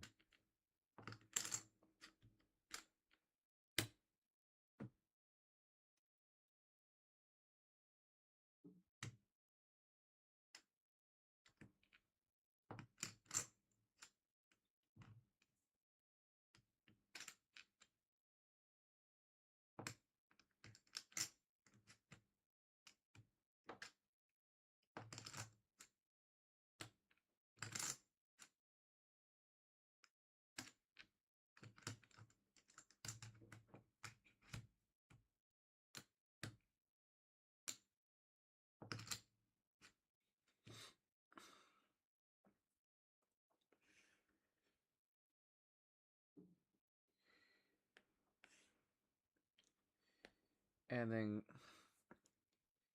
after COVID-19, people wanted to go, so demand came back normally, right? Demand came back normally. Demand came back up. This came back up. Price came back down. Supply slowly went up. But wages began rising.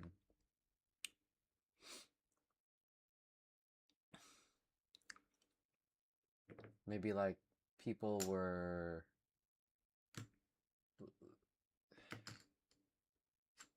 maybe supply was more inelastic. Sorry, elastic or inelastic? More elastic, right? I don't know. Supply more elastic.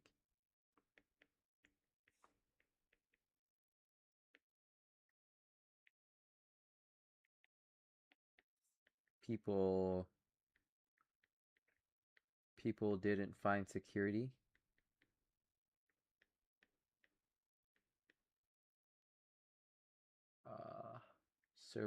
Serving to be a secure job. I have no clue.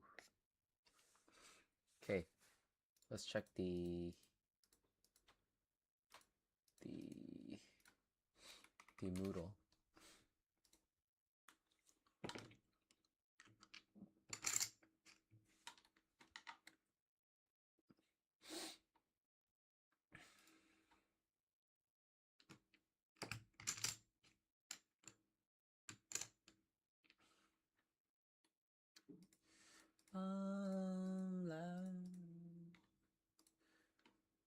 I just auto went into math because math is hard.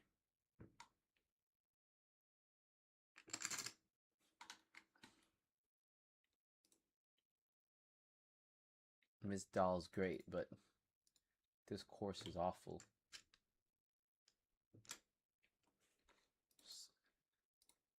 It's pretty hard.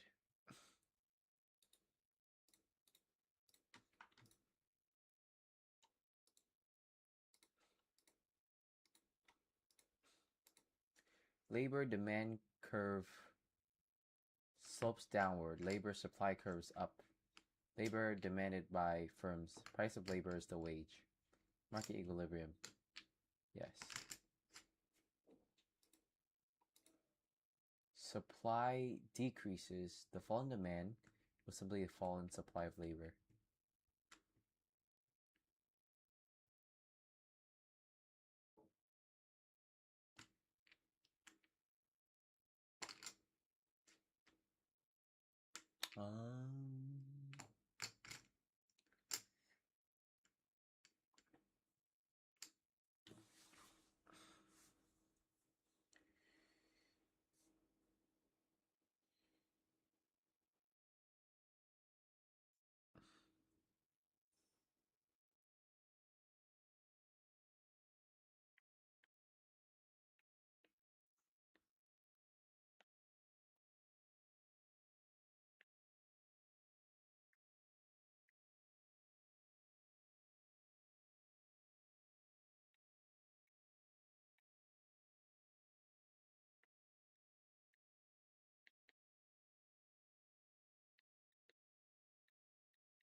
Okay. So in COVID-19, it both happened.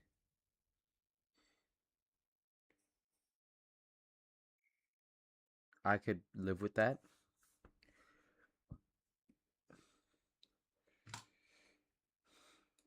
When wages began rising, the demand for labor was greater than the rise in supply of labor.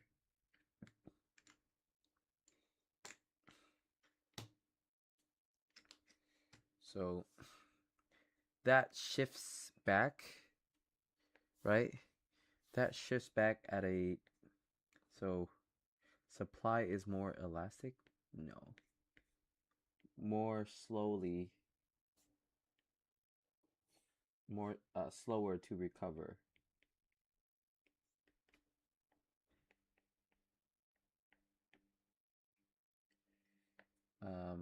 That's one. Demand for labor came back instantly. Okay. But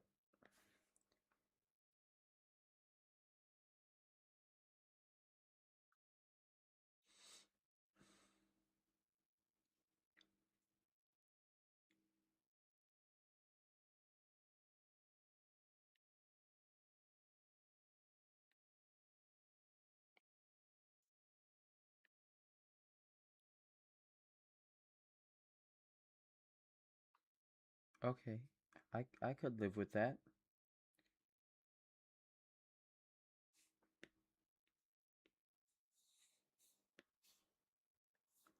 So that's labor. That's labor demanded. That's supply demanded. Turn these guys red. Turn these guys blue.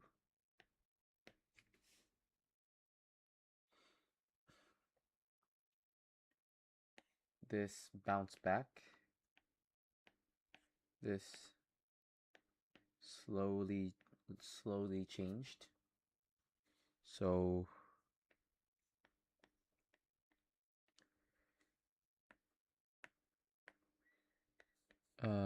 demand was initially here. Oh, sorry, price of labor after COVID was here. And now it has gone to here. No.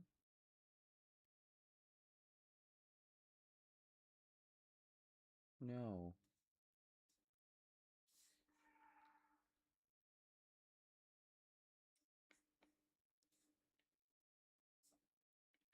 It was here. And now it's here. Yeah. Q star. So the quantity demanded right here is large, but the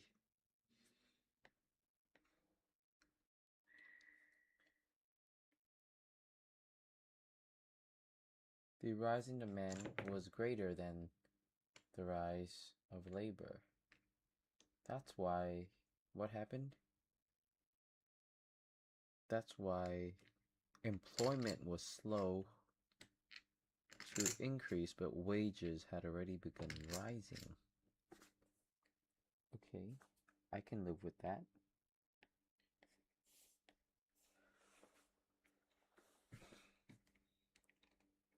A taxi company must decide whether to purchase a fleet of cars or to hire the drivers who own their own vehicles.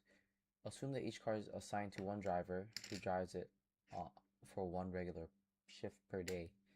Both the taxi company and driver can make investments that make operating the taxi more profitable.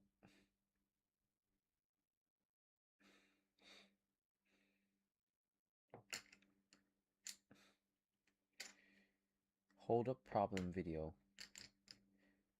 Fuck, man. For simplicity, okay. First, the driver can drive carefully rather than recklessly, reducing the annual cost to own and maintain the taxi. The extra time and effort required to drive carefully is valued at 12,000 per year.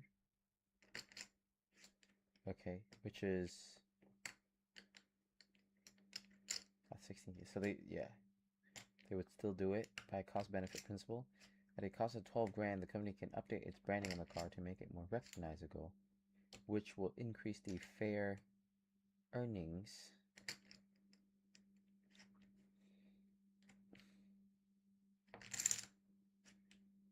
Okay.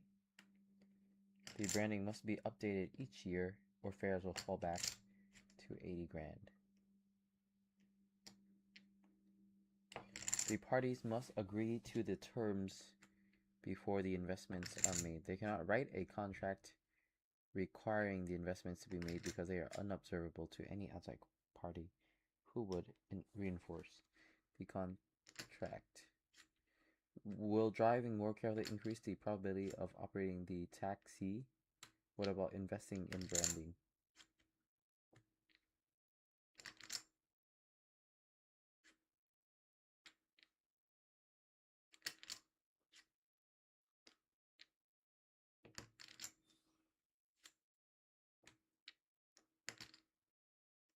Yes.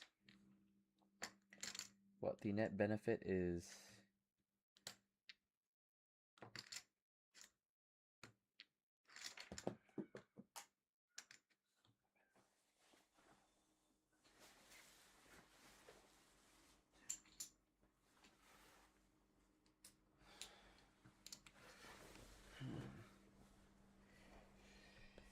fuck, man. Yes. So I think this one initially will be using the good old cost benefit principle right here.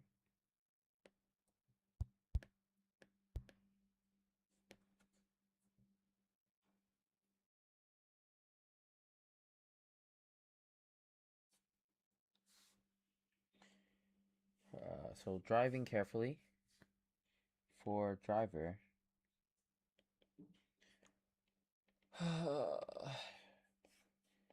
Driving carefully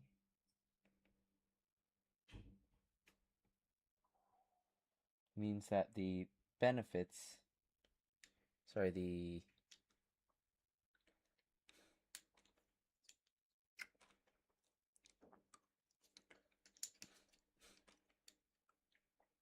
net costs reduced from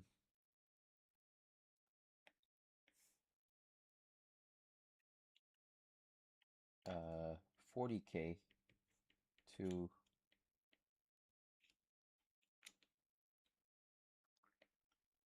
24K. Net benefit reduced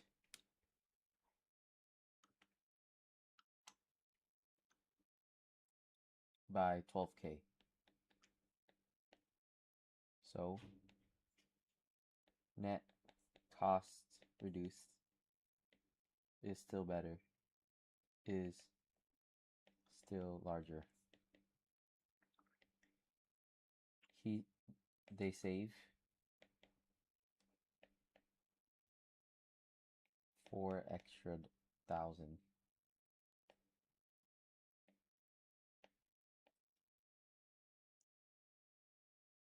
When considering net benefit.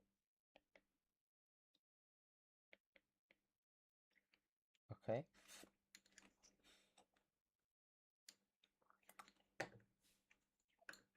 Okay. For company investment of 12K a car is a cost. The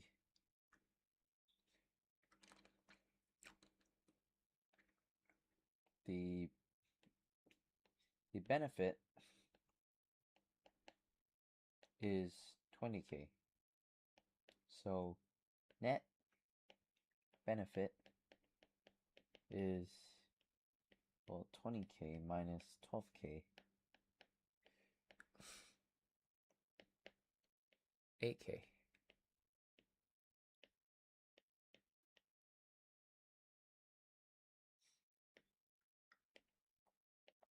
So yes, it is also helpful. Suppose that the driver owns the car and agrees to pay 14 grand. What?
Suppose that a driver owns a car and agrees to pay 14 grand to use its branding.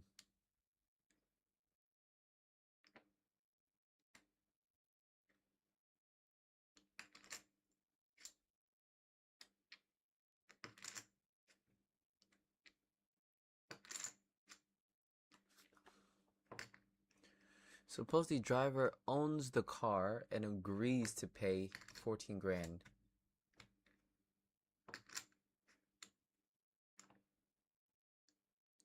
Where the fuck would the company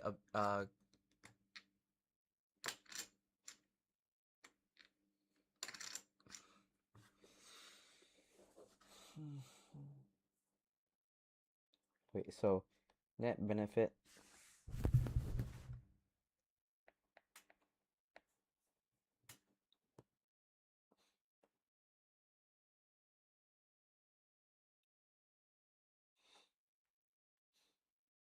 I don't know how much the company is taking.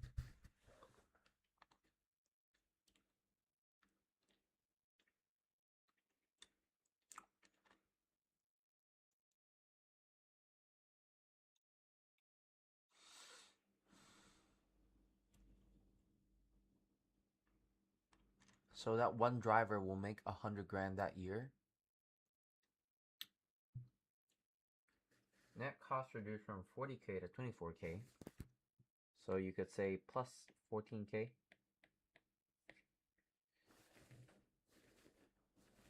Net benefit reduced by 12k. 16k.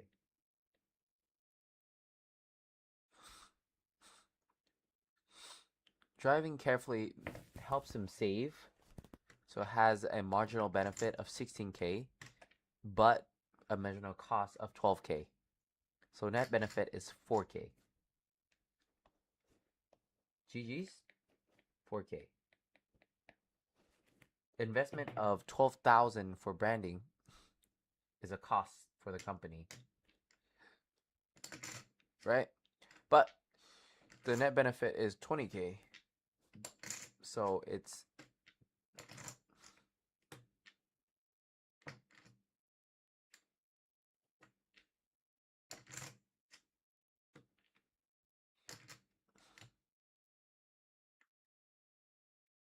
dude, this is such a shitty fucking question.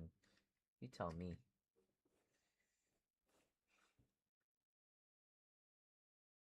Owns. Okay. So he owns the car.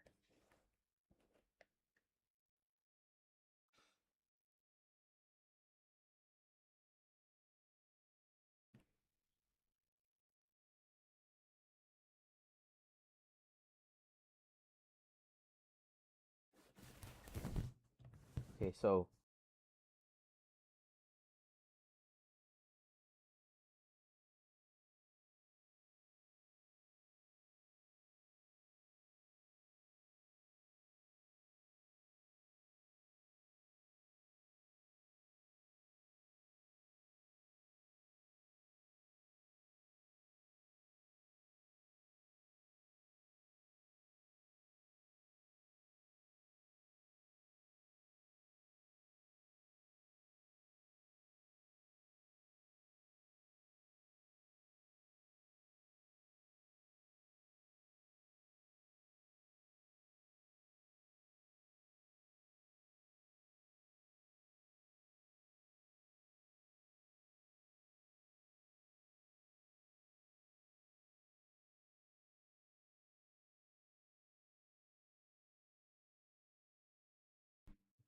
I don't know.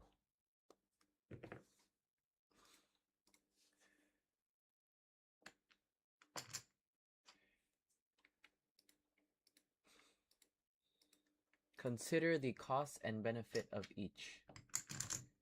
Yeah, for both investments will increase the profit of operating the taxi. I understand that. Second, because parties cannot write a contract, we must consider whether each company is individually optimal for the party making the investment. Benefit to the driver if he drives carefully, 16K, and the cost is 12K, so the overall cost is 4K. If the company updates the branding,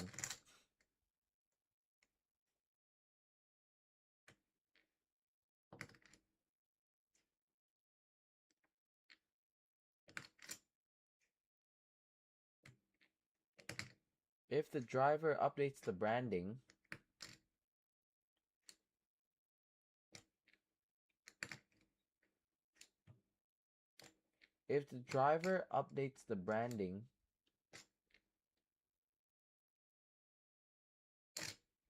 then he keeps all the fucking... That's... No. Untrue. Untrue.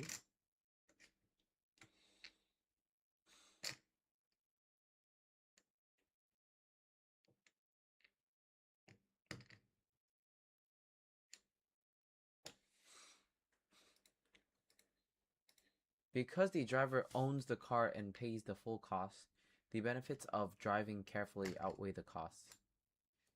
Because the taxi company receives a fixed payment, it gets none of the benefits of making branding more visible, so it will not invest even though the overall benefits would exceed the overall costs. Taxi driver will keep any benefits of the company's investments in branding. Knowing this, the company will not choose to invest even though doing so would jointly be beneficial. The driver could offer to pay the taxi company 12 grand if it makes the investment, but because the investment cannot be verified, the taxi company would not view this as credible. Because the investment cannot be verified and the taxi company would not view this as credible. Because the driver can always claim that the investment cannot be made. Has not been made. Huh?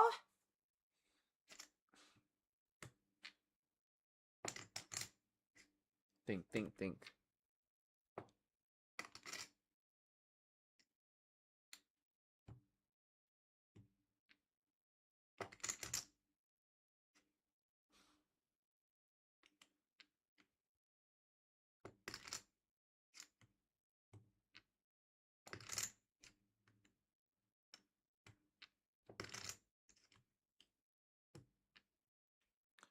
Where's the 14K?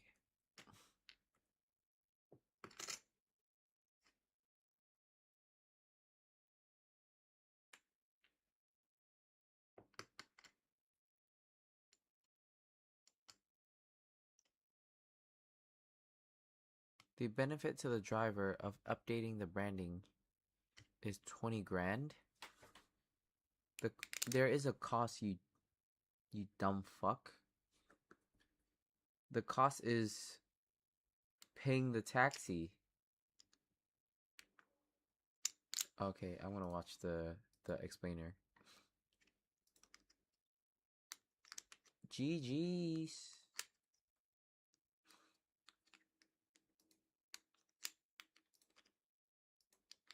Practice question 2. A taxi company must decide whether to purchase a fleet of cars for its drivers to use or to hire drivers who own their own vehicle. For simplicity, assume that each car is assigned to one driver who drives it for one regular shift per day. Both the taxi company and the driver can make investments that make operating the taxi more profitable. For the driver can drive carefully rather than recklessly, reducing the annual cost to own and maintain the taxi from $400,000 to $24,000. The extra time and effort required to drive carefully is valued by the driver at $12,000 per year. For the taxi company, they can update their branding on the car to make it more recognizable at a cost of $12,000. But this branding will increase the fares earned from $80,000 to $100,000. Which is a good thing. The parties must agree to terms before the investments are made. They can't write a contract requiring the investments to be made because they are unobservable to any outside party, such as a court, who would enforce a contract. So we have a number of questions to answer regarding this scenario. Part A asks, will driving carefully increase the overall profitability of operating the taxi? And what about investing in the branding? Okay, this I understand. Well, this is a pretty straightforward question. So just looking at the costs and the benefits overall for each of these two activities. So for driving, well, the benefit of driving safely, the repair cost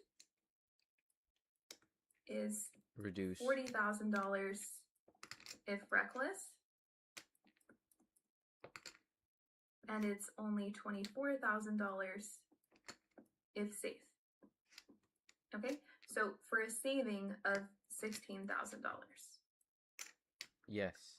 So that's a $16,000 benefit to be safe. Okay, but then there's this other cost of $12,000 for the time and effort it takes the driver to drive safely. So $12,000 of time cost. Understandable. So overall, there's a net benefit of $4,000 to drive safe. Done. Okay, so yes, it would increase overall profitability to drive safely. For the branding, we're just looking at costs and benefits, right? The benefit is an increase in overall revenue, right? You get $100,000 if you have the new branding, and you only get $80,000 of revenue if you don't have the branding. So you get $20,000 of benefit from investing in the branding, and then the cost of the branding is $12,000. Okay, so we can clearly see that the benefits outweigh the costs by $8,000.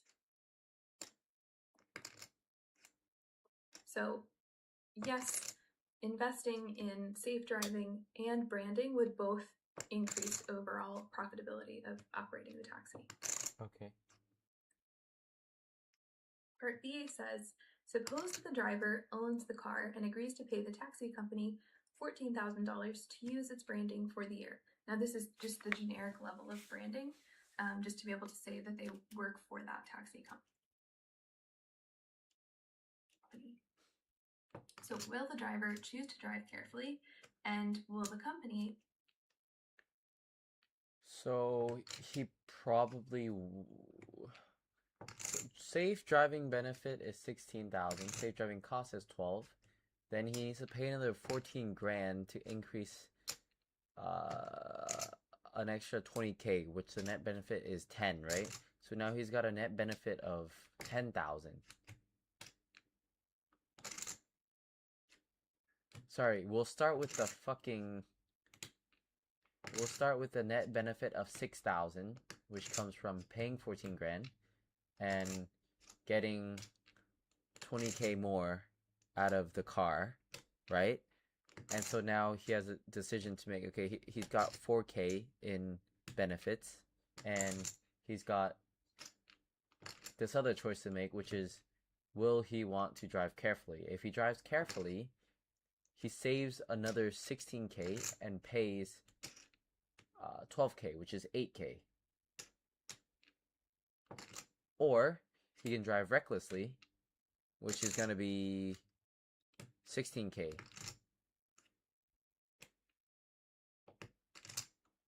Sorry. Driver owns the car, 80K. If he'd pay... Sorry. Yeah. If he pays 14K, he'd make 100K, right? And that would mean that his net benefit his net benefit would be 86. Now, he can choose to drive safe, which is going to add 16K, but minus 12K. So he's an extra 4K. So he'll go to 90K. If he drives reckless, no, 90K minus 24K in maintenance, which is what? 66,000. If he drives reckless, right? So it'd be 86K minus 40K, which is 46K. Where's the 20 extra K come from? The fuck? He doesn't save anything.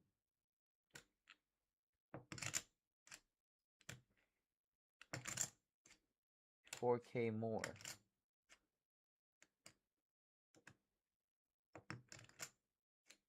$90K minus 24K is 24 or 34? 24.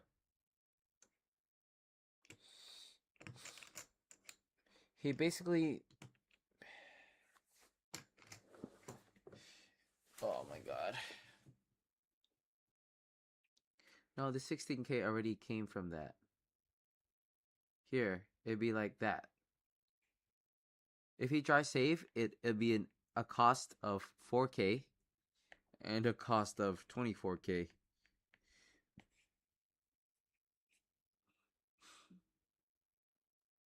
Sorry,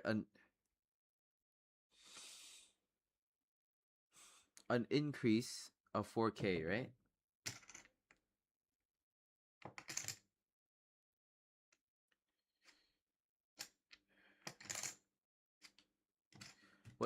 What you do is like you'd say, hey, I saved 16K, I spent 12K, and my cost is still 40K. How about that? 50K. This one's 46K. So he should still drive safe. So drive safe. He updated its branding. So, what does each party get out of this arrangement? The driver can either drive safely or drive recklessly. What would the driver choose to do? If they're driving safely, they save $16,000 because their repair costs are that much lower, right? They own the car, so they have to pay for their repair costs. So they would save themselves $16,000 on the repairs by driving safely. But it costs them $12,000 worth of time to do that. So would they choose to drive safely? Well, yes, because overall they get a net benefit of $4,000 from driving safely. So the driver will choose to drive safely because it's their car. Then where the fuck is the agrees to pay taxi company 14 grand? If they have to maintain it. So the other part of this question is, will the company update its branding?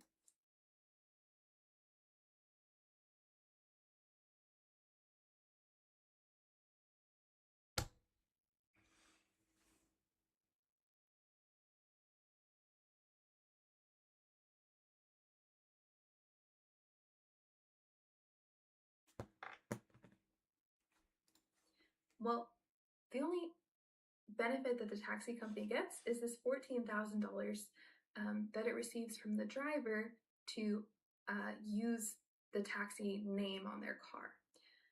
So it doesn't actually matter to the taxi company whether they invest in the branding or not, because they're not going to see that difference in revenue, right? The benefit of the branding revenue, that extra $20,000, would go to the driver rather than the company. So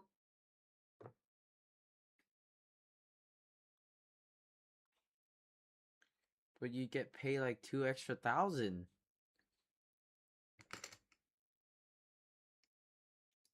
if the company is choosing to pay $12,000 for this branding, well, they're not going to do that, right? Because this $20,000 wouldn't go to them anyways. So the answer is no, they wouldn't invest in branding.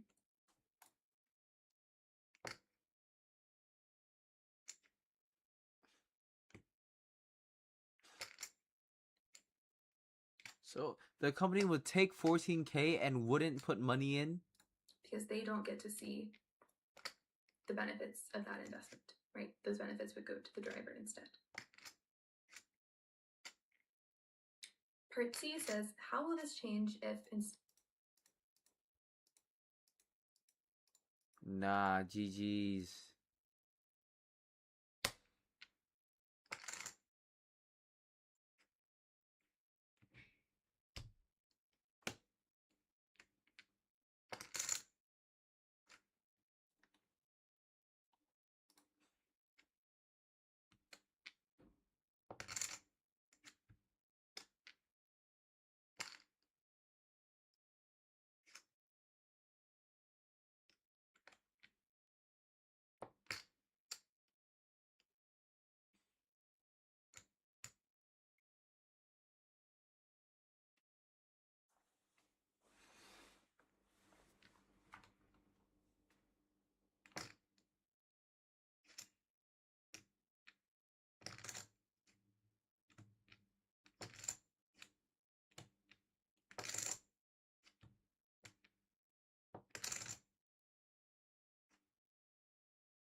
Dude, fuck this stupid question.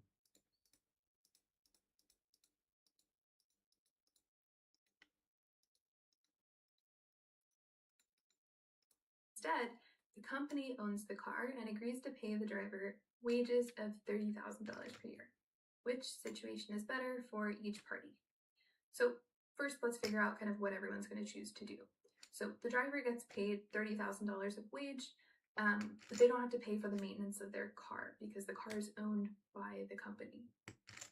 So for the driver, they don't have to consider the driving benefits because they don't care about the maintenance, right? It's the company's problem. So the driver has to only consider, well, do they want to incur these extra $12,000 worth of cost to take their time and drive safer? And the answer is no, right? They're not going to receive the benefits from the safe driving, so they're not going to incur the costs. Okay, I agree. So driver will drive drives recklessly. Yeah, because safe driving benefit doesn't benefit them. Okay. And safe driving cost and is will the company safe driving cost is 12,000. So they'd go with the well, they don't have any cost. They only have 30K. So they'll just drive whatever the fuck they want. Right? Because they'll get 30K at the end of the day. choose to invest in the branding? Will the company choose to invest in the branding? Well, they own the fucking car. Oh. They own the car, which means they make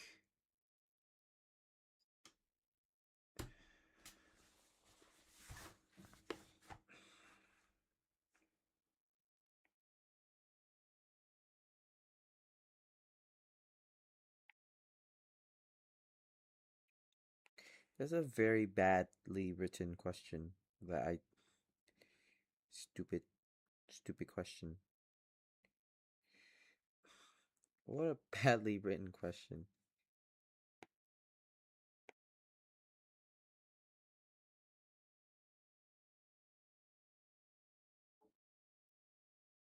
this question is better. If company owns car,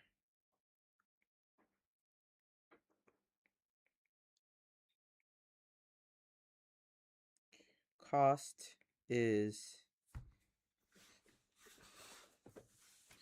oh, we'll start with driver. Doesn't own car. So no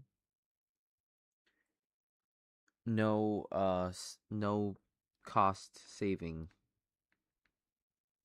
needed because it doesn't pay, because they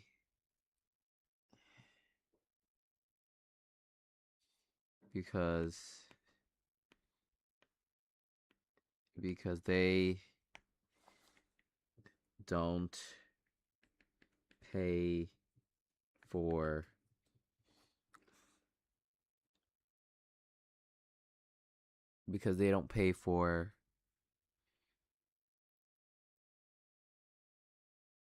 maintenance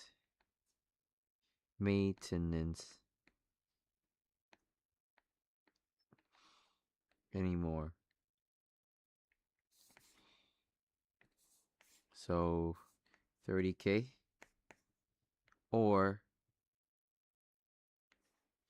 to drive safely,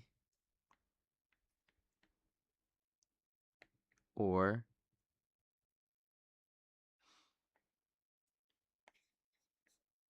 and minus 12K cost to drive safely, or 30K and no costs to drive recklessly. Well, it has to be this one. So will they agree to drive recklessly?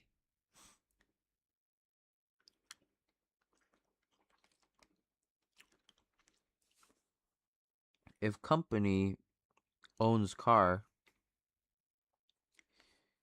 well, the cost is 40K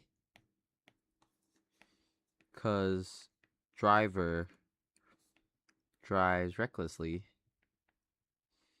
Either way,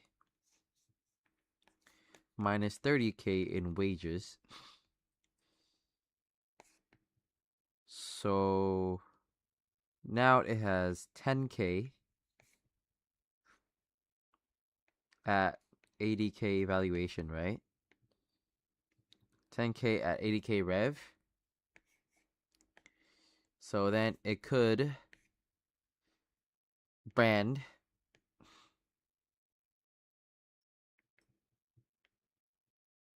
which is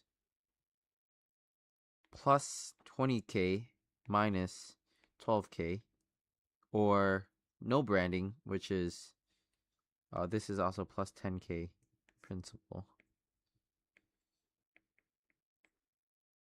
or no branding and just have 10K. So now it would have a benefit of what, 18K instead of the 10K. So it would brand, therefore brand.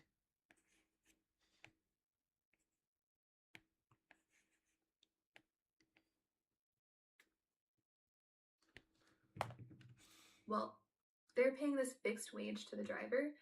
The company is the one that's going to be earning the revenue, okay? So the company will actually see the benefit of $20,000 in extra revenue if they invest in that branding. And are they willing to do that?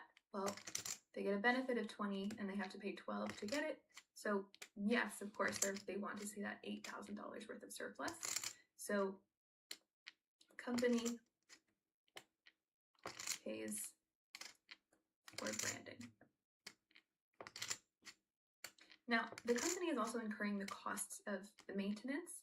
So the company would obviously prefer for the driver to drive safely, but again, because this isn't an enforceable action, they can't actually create a contract that would ensure that this would occur, right? The driver always has this incentive to drive recklessly because they're not on the hook for any of the maintenance costs. Okay, so let's think about which situation is better for each party. So the first situation in part B, when the driver owns the car. What happened?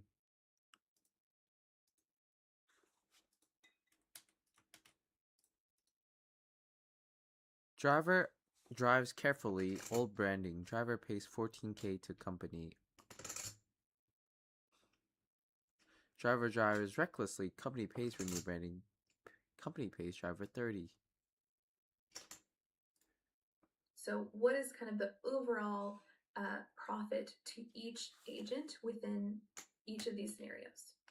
So part B, when the driver owns their car, the driver chooses to drive carefully because they're the one that has to pay for the maintenance of the car.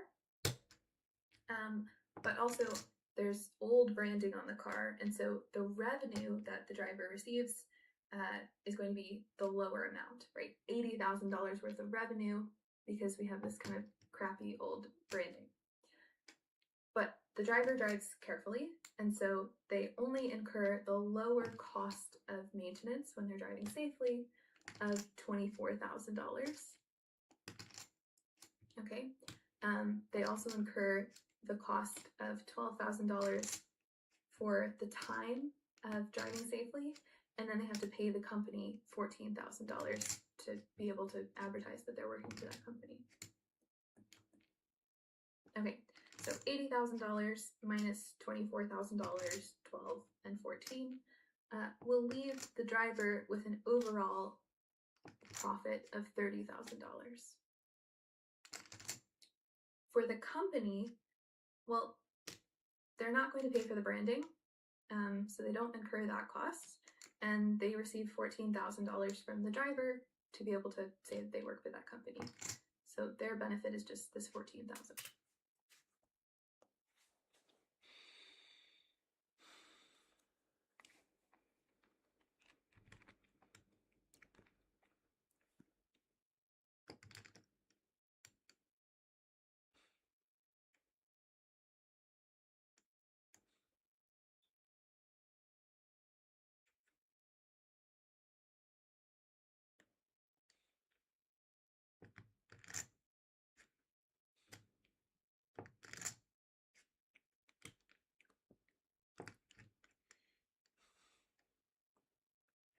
Why old branding?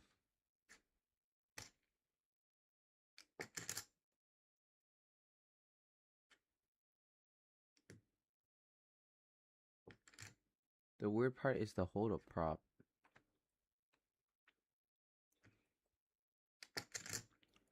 So the best thing for the company to do is to not pay for branding, because if they pay 12 grand for branding,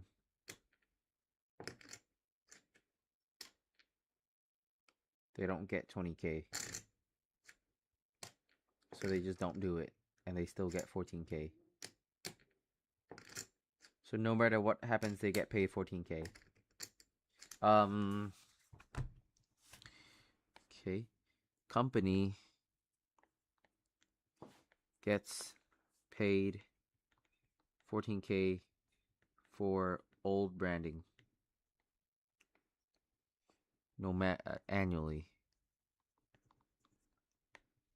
Driver takes care of car.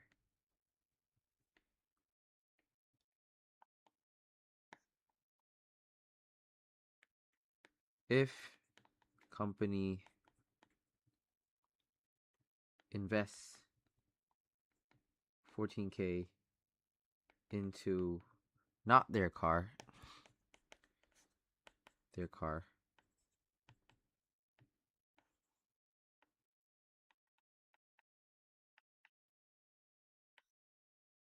driver gets an increased rev.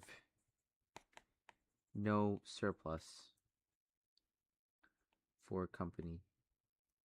So what's the holdup again? All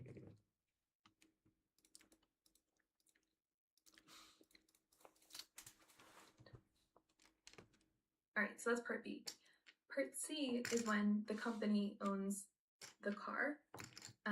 The company pays the driver $30,000, so that's their revenue. And they don't drive recklessly. The They driver drive recklessly. chooses to drive recklessly, 'cause it's So they not don't their incur car. any course.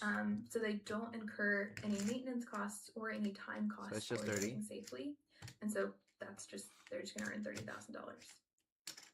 The company will pay for the branding, and so they earn the higher revenue of $100,000. They have to Take pay the away the driver 30. $30,000. You pay the maintenance, which is 40. They have to pay the higher maintenance cost on the car because, again, the driver's driving recklessly, so they have to pay the $40,000 maintenance cost. But they get 20. No. And then they also have pay to pay for the branding. So they have 12,000. to pay the $12,000 branding cost. Okay, and so that leaves the 18K. company with a profit of $18,000. So how does everyone feel about each of these situations? Well, the driver's completely indifferent. They're earning $30,000 either way. The company earns $14,000 when the driver owns the car and $18,000 when they own the car. And this makes sense because the benefit of the net benefit of the branding exceeds the net benefit of the safe driving.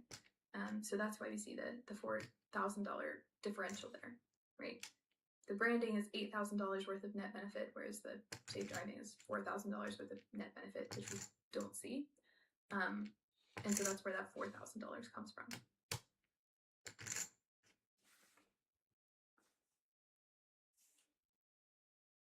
Part D. Finally, suppose that a new company develops a mobile app that can connect drivers with riders, allowing them to earn $100,000 per year in fares without having a taxi company's branding on their car. Drivers can use the app in exchange for 30% of their fares that they earn. Under this arrangement, will the driver drive responsibly? So this question...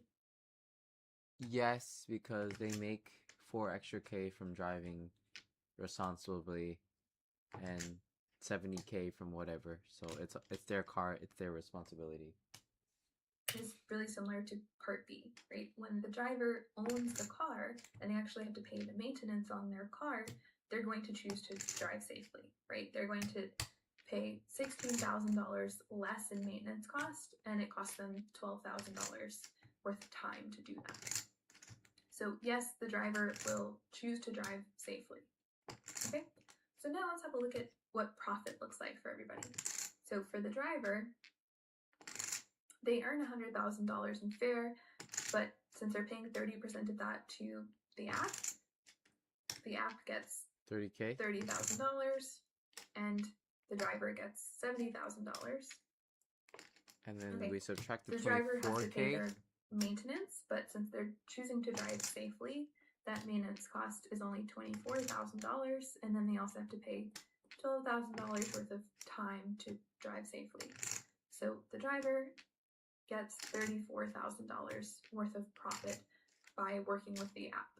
Okay, so let's compare that to the profit when they were working with the taxi company. Well, with the taxi company, they were earning $30,000 in profit. So obviously the driver is $4,000 better off. Okay. Well, now let's look at the app company. So they're earning $30,000 in profit, and the best case scenario for the company was earning $18,000 in profit. So they're benefiting $12,000, right? They're $12,000 more It's a profitable new company, than the best fucker. the taxi company could do. So the overall benefit of using the app over this taxi company arrangement is $16,000. So where does that $16,000 come from? Well, it's the net benefit of driving safely.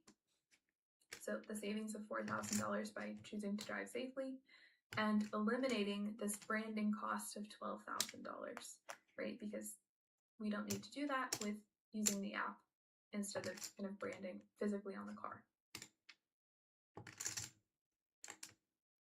That was That was such a pain to watch.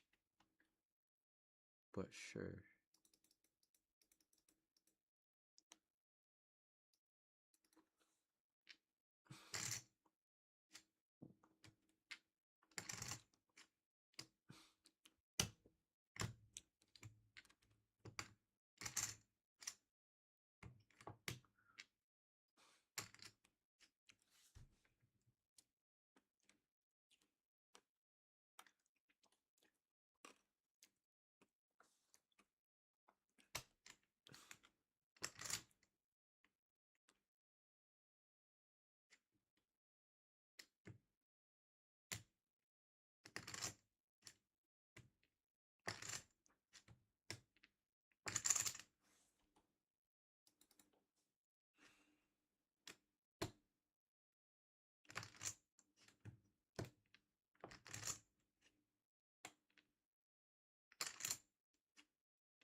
Okay.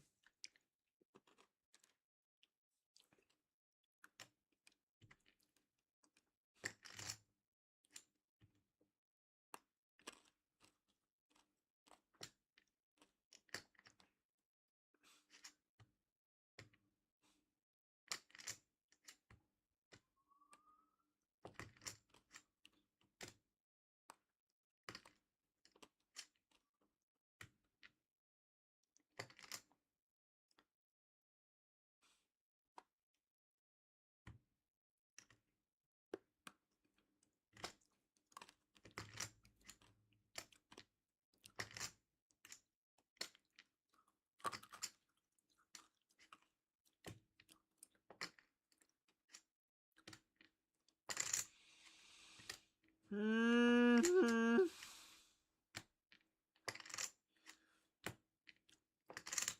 1, 2022. This was the exam time, eh?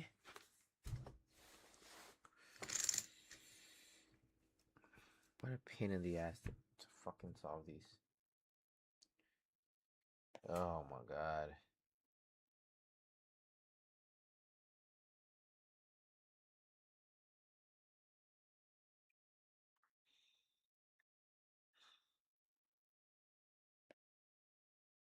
Oh, I hate this. I don't get it. It's stupid. Not logical. Not logical.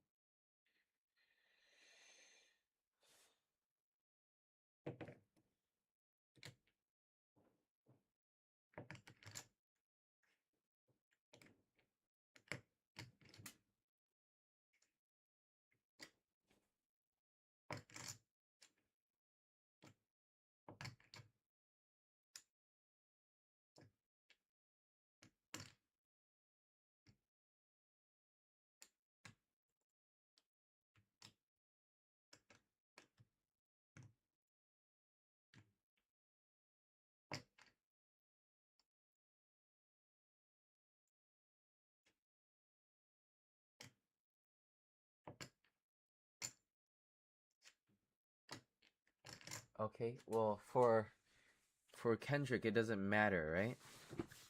So for Kendrick, just look at his benefits. If he... What do you mean if he accepts the job? Okay, would he accept the job and will he shirk? Accepts the job or DJ, right? Well, DJ is plus 500 per week. Accepting the job is plus 550 per week. So he would choose this one, number 1, and then shirk or not. Well, if he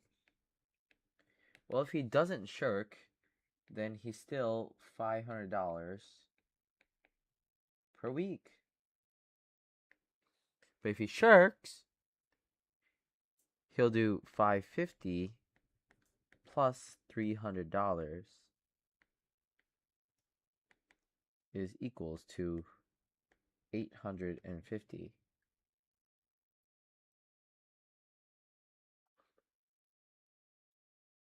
Per week. So he's gonna, damn right he's gonna shirk. Second of all, if Marvelous Marketing offered Kendrick $1,000, so $1,000 offered $1,000, this would be $1,000 per week, right? And this would be DJ, which would be $500 a week. Would he shirk or not? Damn right he's gonna shirk. Shirk is, well, he's gonna make $1,000 plus $300. Yeah. Well, this one he's gonna make $1,000. No shirk. What week wage should Marvelous Marketing offer Kendrick? Well, larger than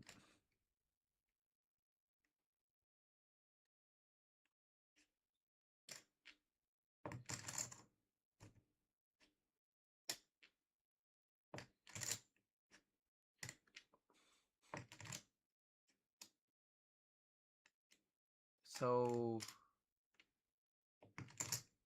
Marvelous Mark.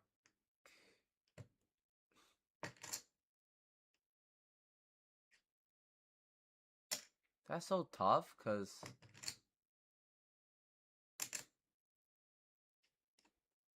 a low quality report is $600. So they should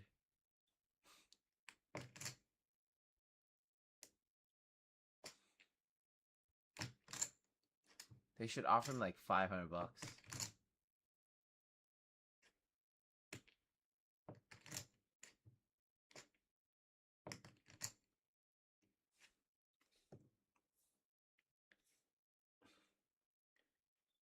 If offered $500,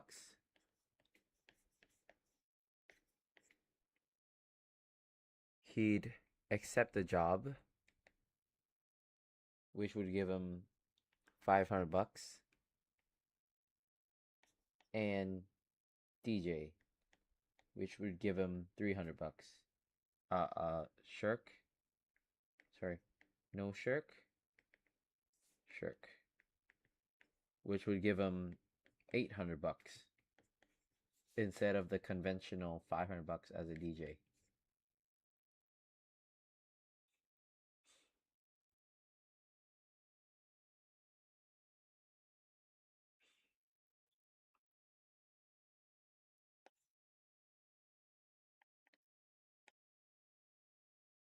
And Marvelous Marketing plus $100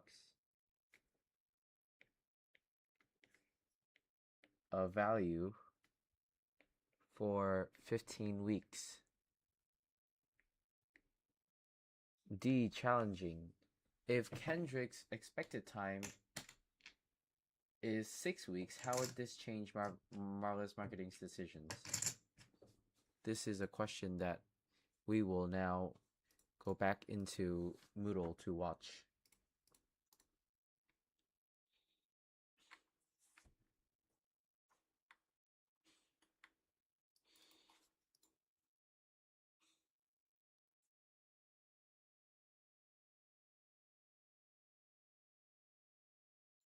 Practice question 3.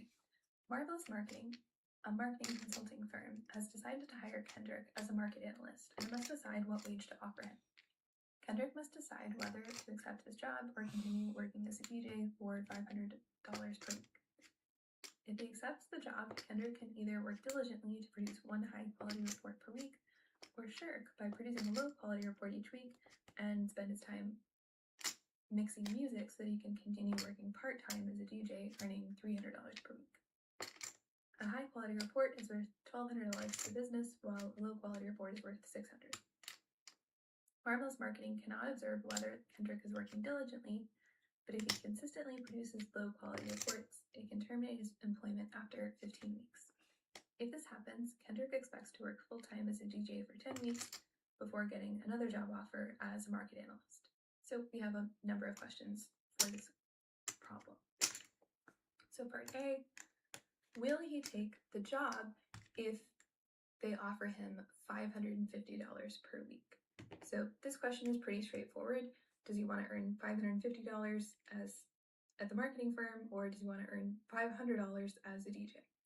Well, 550 is better than 500, and so he'll take the job. So yes, he'll take the job. Now, once he takes the job, he can either decide to work diligently, or he can shirk, so earn the wage that he gets from marketing plus Oh.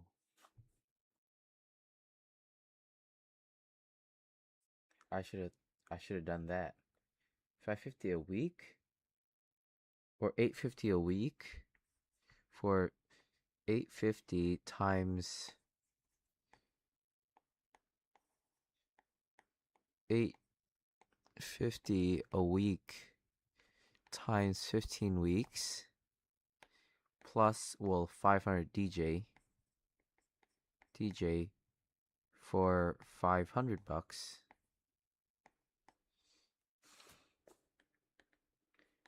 a week for 10. Or he makes 550K $550 for 2,500. Sorry, for 25 weeks,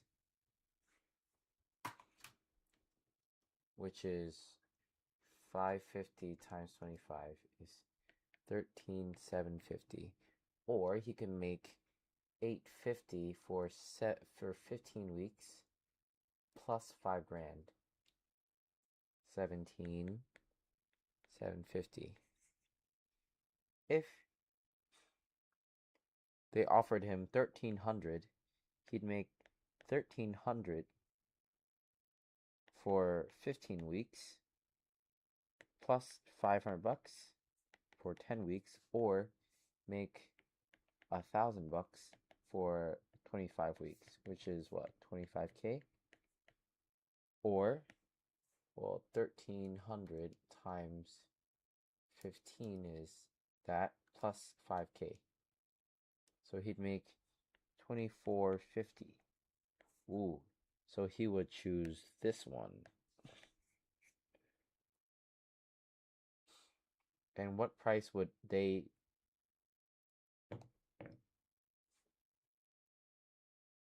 Oh. Okay. For Marvelous Marketing, they well, they pay him $1 grand for 15 weeks and get, so minus 15K,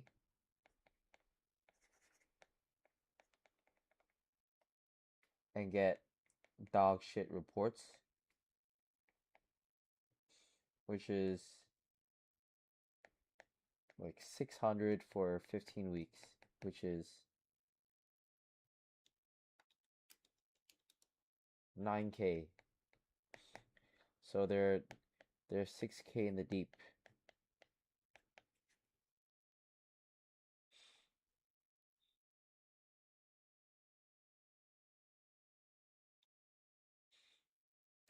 Wait, no. Okay, he's gonna do this. So it's dependent on him. Doesn't matter. He wouldn't choose this. Oh, it'd be this one. So they make $1,200 times 25 minus 25K. So what's $1,200 minus times 25 is 30K minus 25K. So they make 5K here. Or this shirk machine, they give him $500 for, sorry, so they get $600 of reports for 15 weeks minus $500 worth of labor, $550, eh?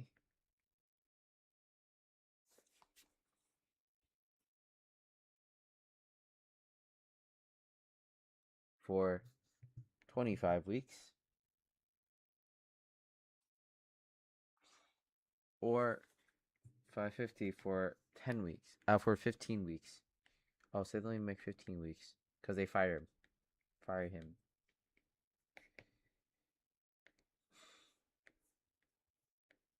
After 15. So that's 9K minus 550 times 15. 8,250. So $750 extra dollars. So they're gonna choose this one. And $5 a week. Also do the DJ job. He just earns the $550 doing the marketing for the full 25 weeks. Okay, so we'll just compare these two outcomes, right? He can earn $17,750 if he's shirking, and he'll earn $13,750 if he works diligently. So at this wage of $550 per week, he's going to prefer to shirk.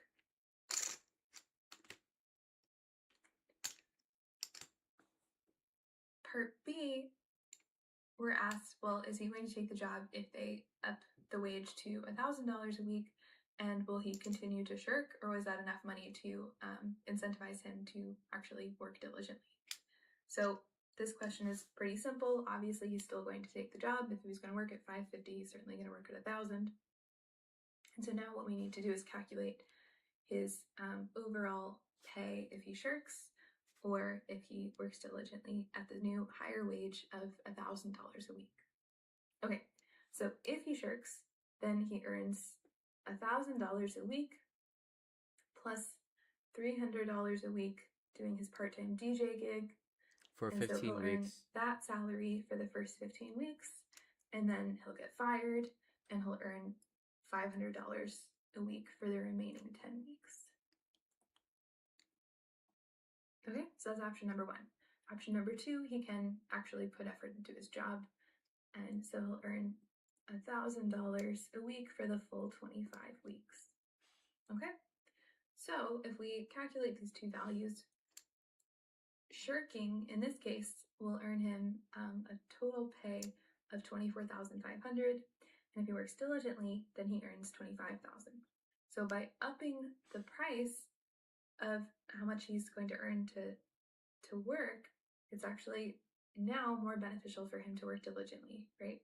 Because he's giving up this much higher wage if he loses his job and has to work as a DJ instead for the next 10 weeks. Okay, so what we call this is an efficiency wage. So we're paying kind of even more above kind of market value so that we can incentivize good behavior. In this case, working diligently, producing quality reports. Okay, so we really want to incentivize workers to perform well for activities. Is this something in the in the lecture.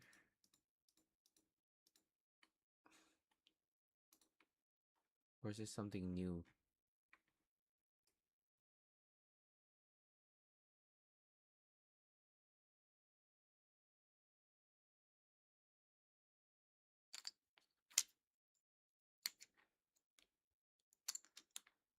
Man, fuck these guys, bro. I wish I could have finished the other one so I can drop this test. That are difficult to observe. Part C says, we want to figure out what wage the marketing firm should actually offer Kendrick. Okay? So if they are going to pay Kendrick $550 a week, like in Part A, we know that he's definitely going to prefer to shirk. Okay, so they're only going to receive low quality reports. A low quality report is worth $600 to For the firm, 15 weeks. and so they'll benefit $600, and they have to pay $550 for this, and so they get a surplus of $50 per week by paying $550. If they offer $1,000 a week, then they will guarantee themselves a high quality report, right? In that case, Kendrick prefers to work diligently, and so on a weekly basis, they'll earn $1,200 in benefit of the high quality report, minus the $1,000 that they have to pay to get him to actually do his work. I agree. So they'll get $200 of benefit each week. Okay, so in this case, it's better for Marvelous Marketing to offer that higher wage because they actually get more out of it as well.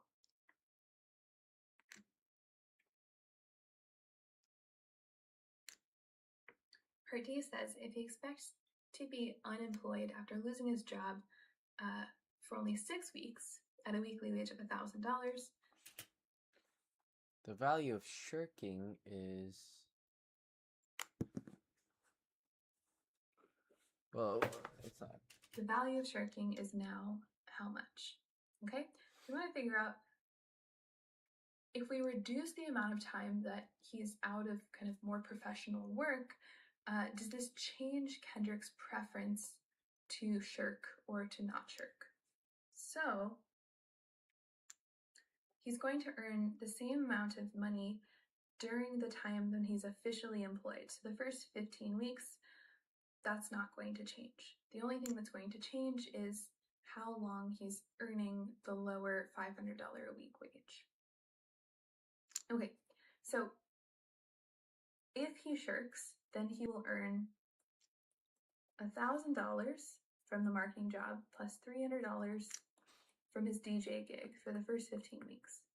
And then for now, the remaining 6 weeks, he'll be earning his usual DJ pay of $500 for 6 weeks. Okay? Alternatively, he can work diligently for the full 21 weeks, being 15 as usual, plus the 6 unemployed weeks. So $1,000 a week for the full 21 weeks. Okay? So if we calculate these values, shirking will earn him $22,500 for the full period, and working diligently will earn $21,000. So in this case, because the time that he's earning that lower wage has reduced, it now is no longer going to be beneficial to work diligently. He's going to prefer to shirk, even though he's getting this higher wage.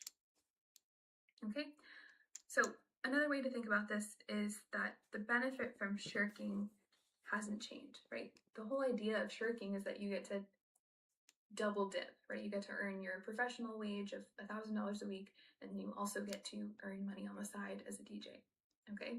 So that benefit remains constant regardless of changing the unemployment time. The thing that changes is what he earns for that next period, the weeks after the 15th week, when he can potentially get fired if he keeps delivering low quality reports, okay? So what that cost of shirking has shrunk, right? The cost shrinks from $5,000 Now, reducing it from 10 weeks to 6 weeks, now it's only $3,000. So benefit versus cost here, the cost outweighs the benefit, and so he prefers to actually do his work.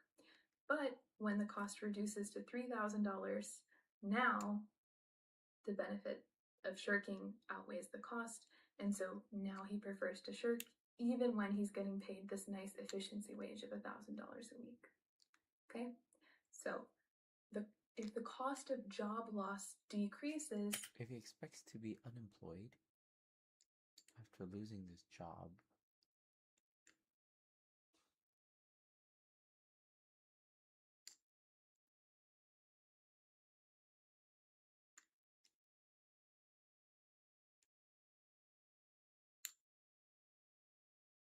or aren't they already paying him 25 grand?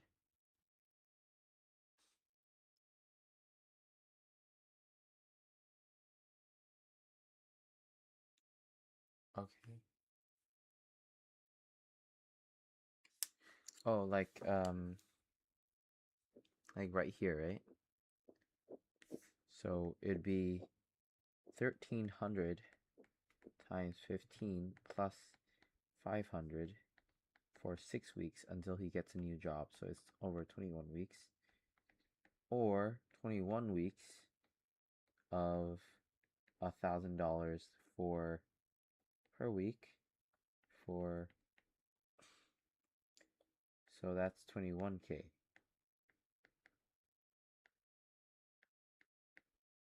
This is 22 and a half. So if he knows he can get new job,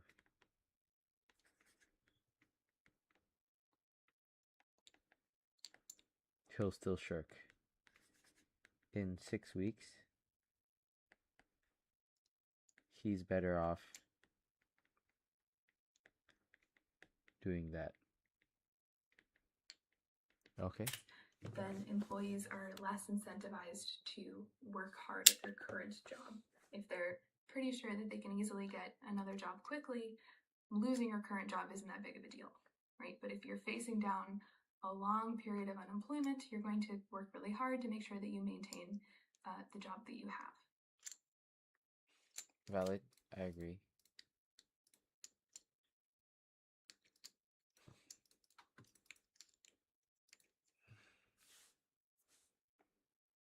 Question 4.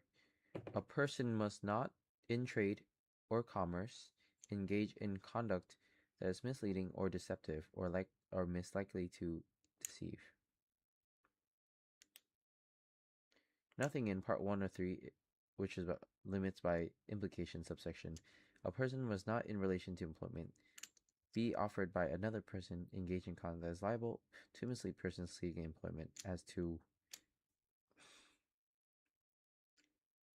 what was the case about, what did the court find in allegation to Clinica, what penalties did the ACCC ask court to impose, and the ACCC website.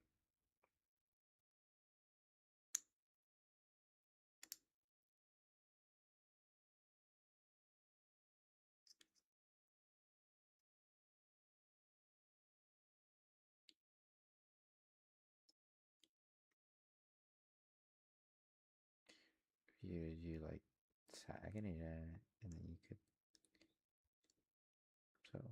pick it up and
Is there a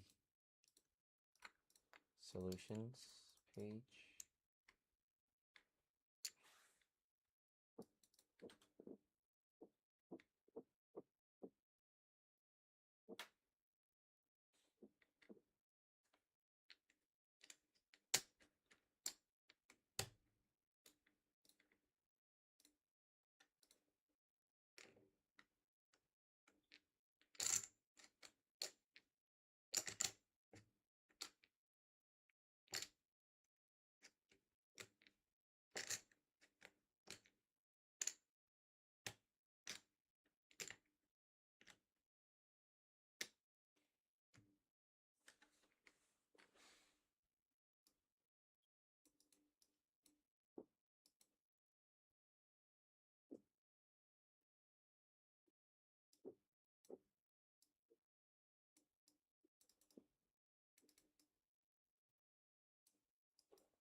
Clinic da.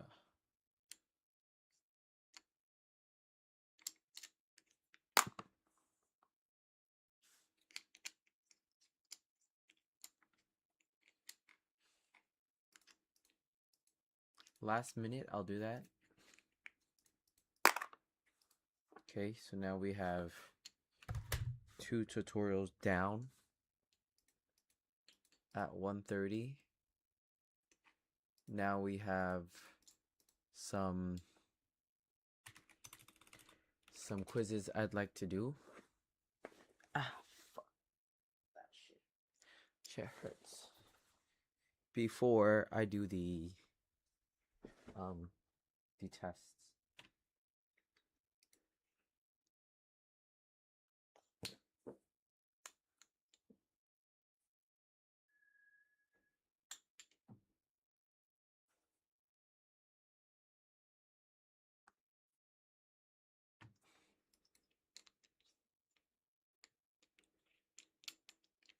Oh.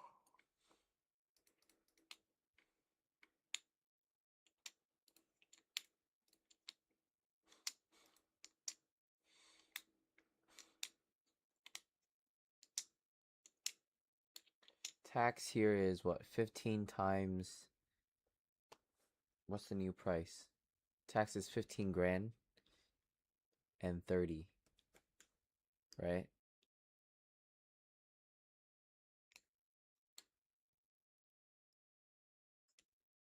$15,000 times 30 is 450.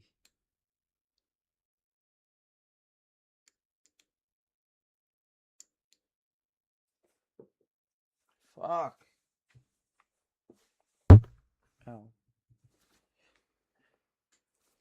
I'm not good enough yet where I can just like do it without fucking up. Which is okay. Yeah, 30K times 15. Yep. 450 million. And the other one is like 10 times half of 15K, so 7.5K.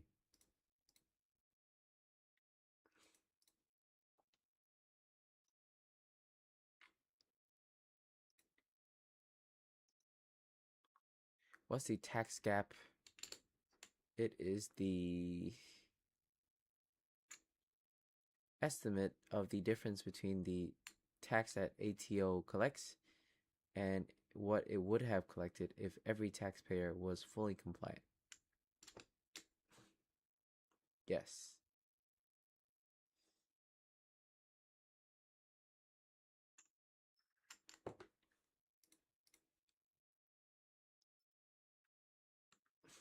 The gross gap is the gap before the impact of ATO's engagement, and the net gap is the final uncollected amount after the impact of ATO's actions. So net gap is like second warning.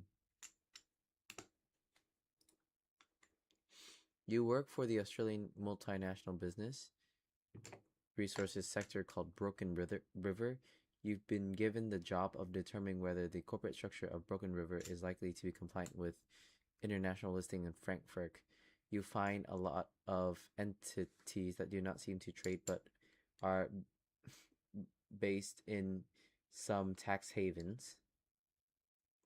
You ask the CFO, and she mumbles about tax efficiency, which is not clear about why entities are required. You ask your external tax advisor, and they say that Broken River is the resources sector business with the lowest effective tax rate. What do you say with your compliance report to the CEO? We should be transparent that we are engaging in tax planning to avoid tax because transparency enhances investor confidence and will attract funding. However, we should expect significant for investigation by the in both attorney. We're usually planning to evade tax because bring aggressive tax plan to evade tax. We should be transparent.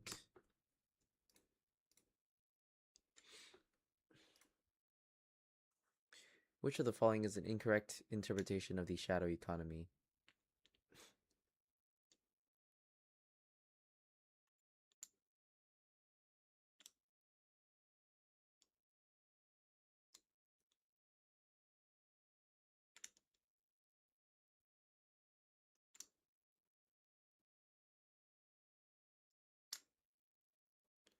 Monetary transactions made to avoid burden of taxes or circumvent regulations.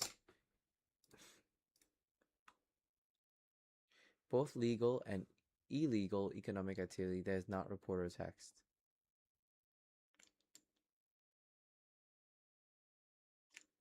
Unreported income from the production of legal goods and services.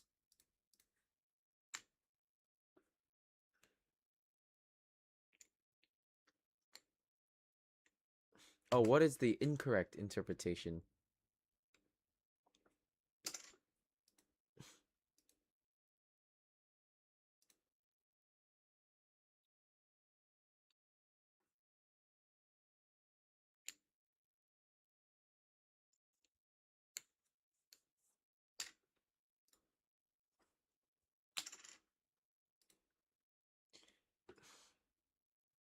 Size of the unemployment is that triangle, right?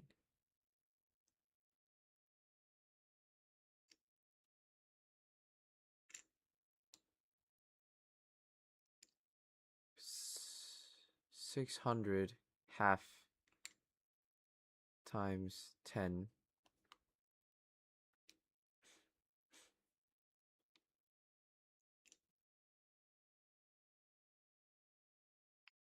Okay, so at 30, the supply would be like, hell yeah, I'm okay to work for 30, but the demand is like, I've only got this much demand.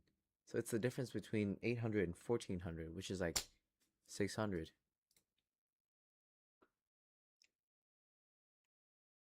Oh, okay. I understand. So you kind of move up the graph and you're like, okay, at that's the supply and that's the demand. So at that number, that's the supply, and at that number, that's the demand.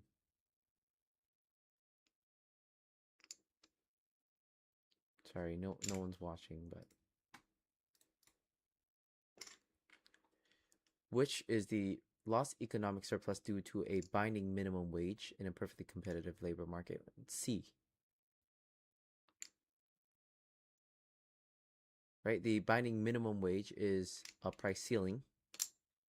And so you'd be producing at a non-efficient quantity. Whereas let's say if it's D, that's because we're overproducing and there is marginal cost that we have not accounted for, which is like a social marginal cost that tells us, hey, let's just see.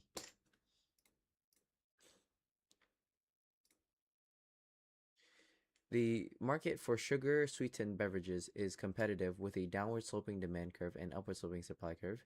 The government imposes a $1 tax, which results in a 0.25 increase in price paid by buyers. If instead the government had imposed a tax on buyers of sugar sweet beverages, which of the following is true?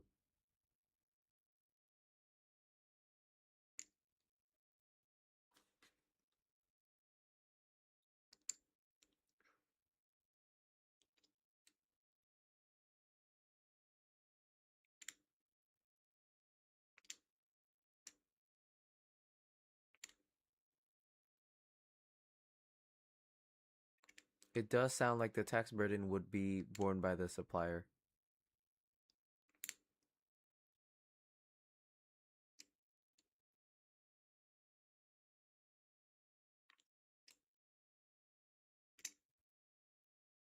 Let's see. Let's see what that looks like.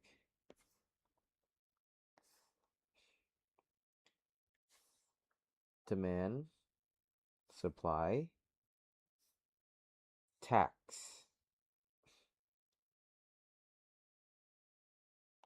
Tax has decreased $1, right? So you've got this quantity, you've got this market equilibrium. Now you've got this quantity and this market.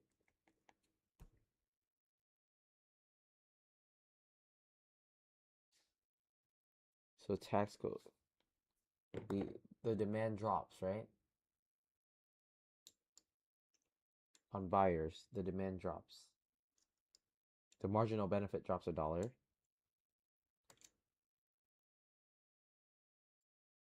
What happens?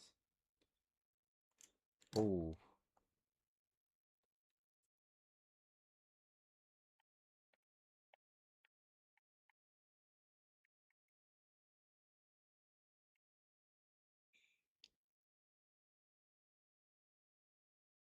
That's the new tax rev.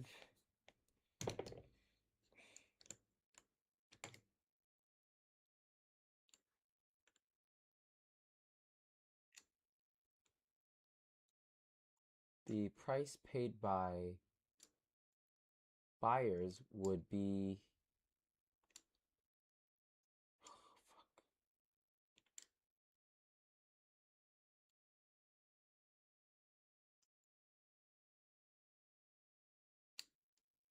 consumer surplus would be lower. I'd say so.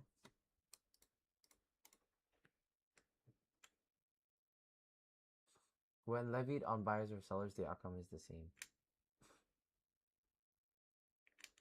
I didn't know that.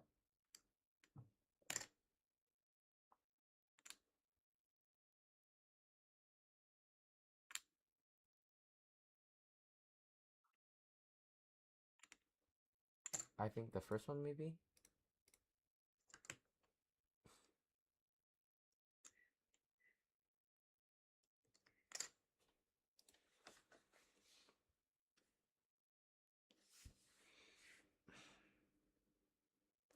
This is market efficient price.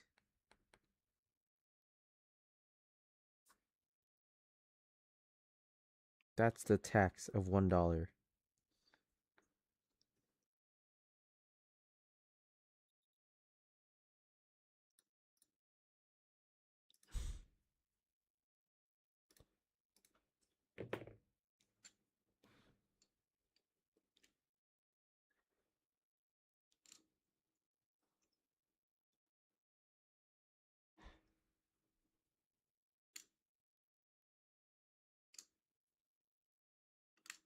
Okay, so they're saying whatever fucking happens, still $1 tax.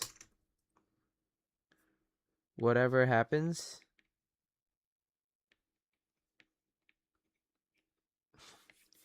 still same tax. Born So this is if gov taxes on either buyer or seller.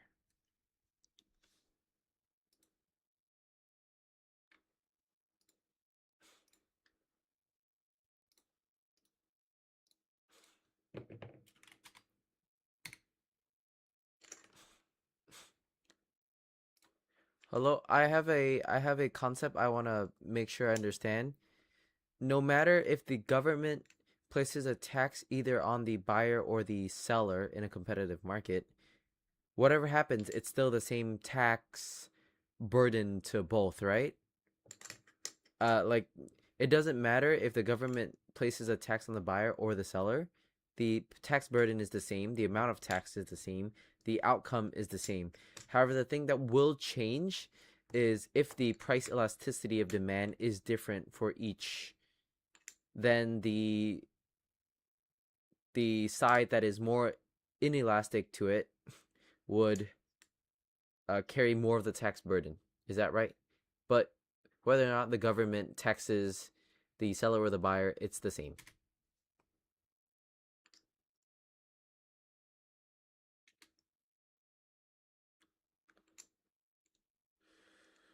This is sick.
Okay.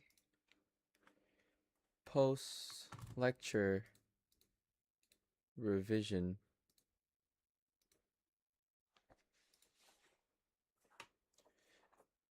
Tax avoidance.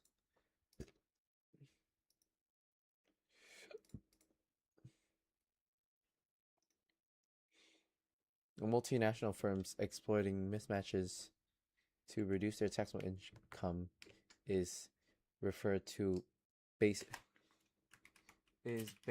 erosion and profit shifting legal.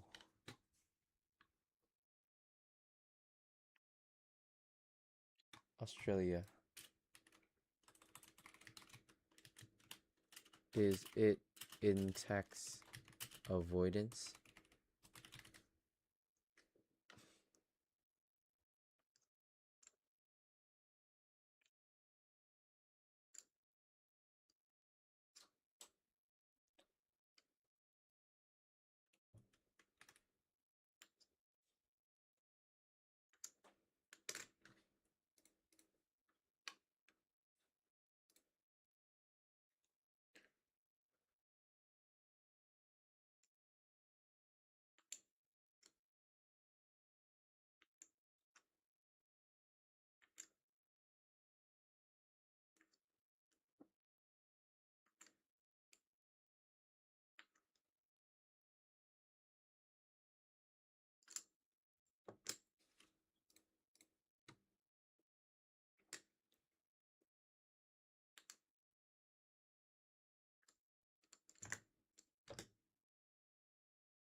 what is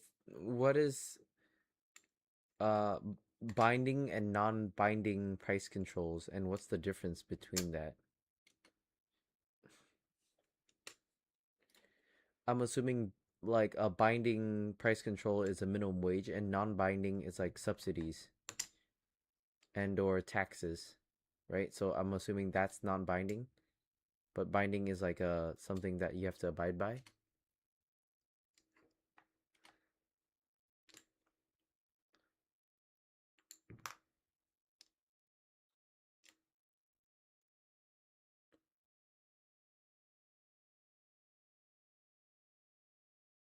Key are both laws you must obey.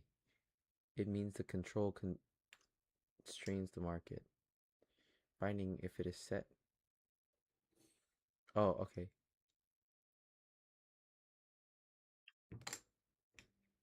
It's only binding if it is actually affected. Ah, okay. So the market wants to go away, but the the price, so a binding price ceiling is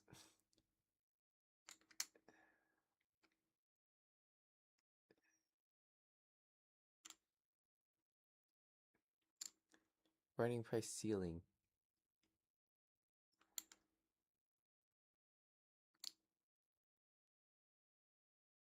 means here is the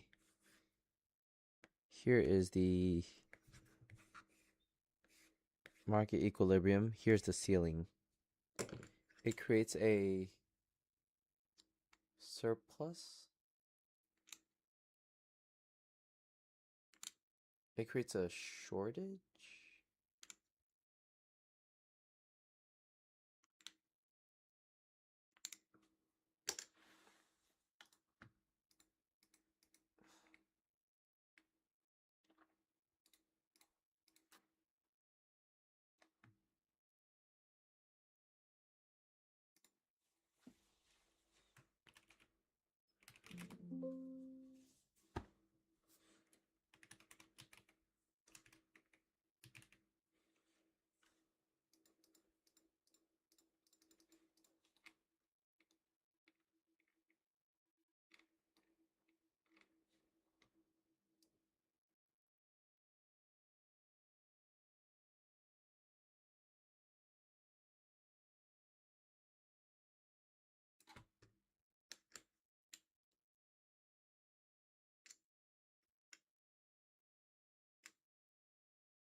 Okay, this is something that we need. That's something we need. Department of Home Affairs, Treasury notes. Fuck, man.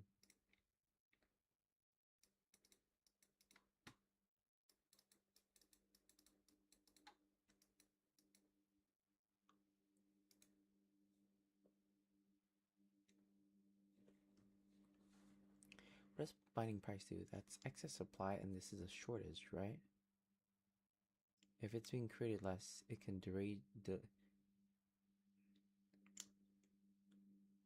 that means a price ceiling is a producer cannot sell at this other price. Yeah. So that's the dead weight loss. That's the producer surplus, and That's the consumer surplus. What is this? It is a shortage, no?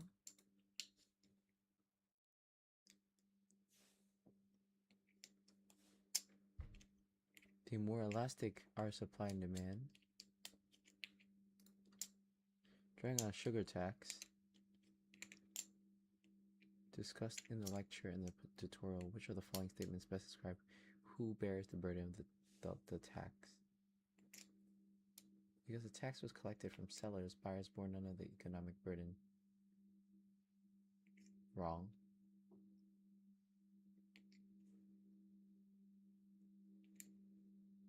Yeah.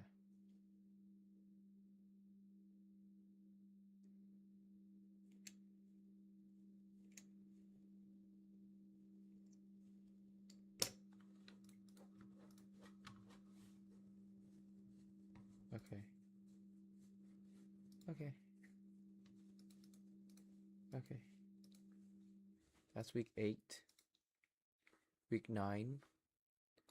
Revision. Pre-lecture revision about employee conflict.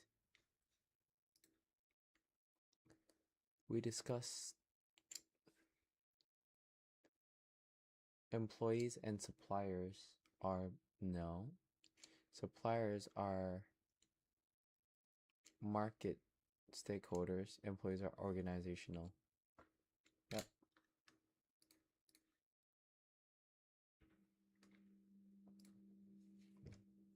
Monopsony is when the buyer has the market power. When a buyer has a market power, opposed to monopoly is when the seller has market power.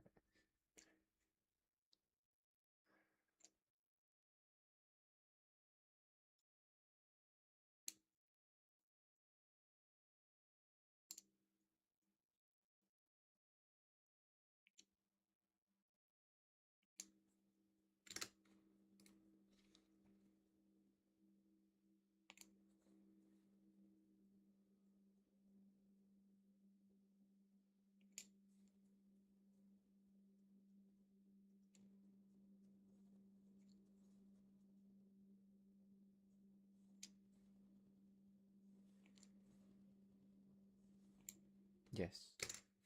A.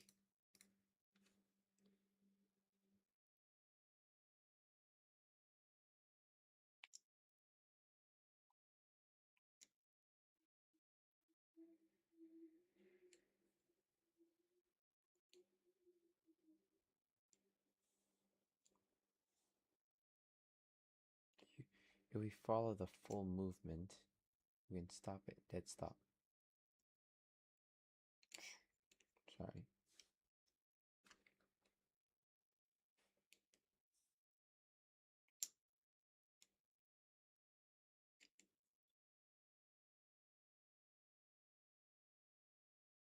We could have this tomorrow.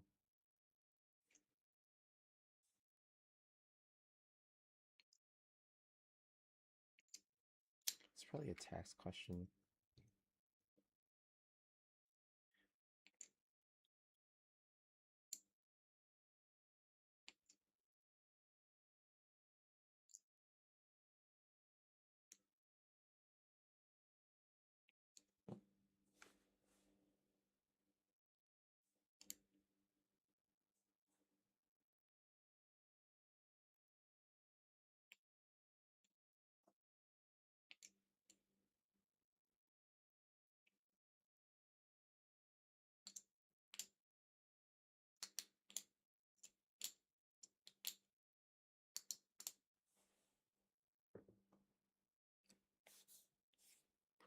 So, what is this? Removable. Equip. Fixed. Equip. Minus 1,500 per month.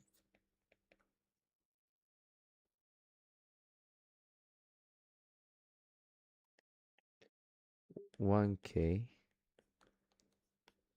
minus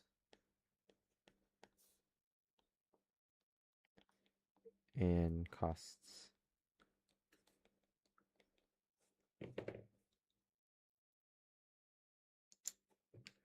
Plus rev.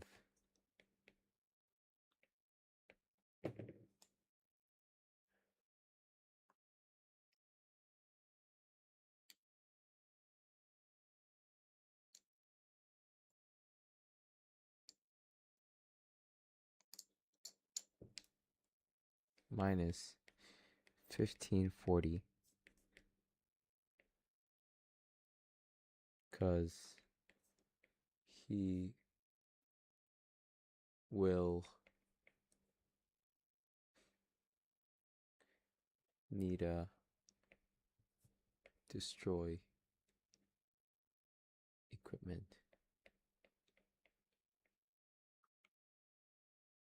So landlord's a bitch.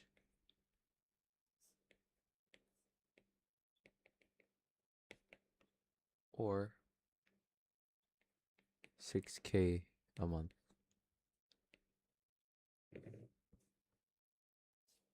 So this is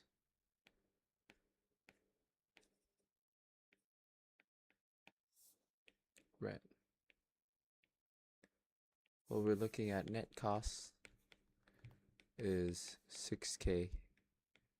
Sorry, total costs.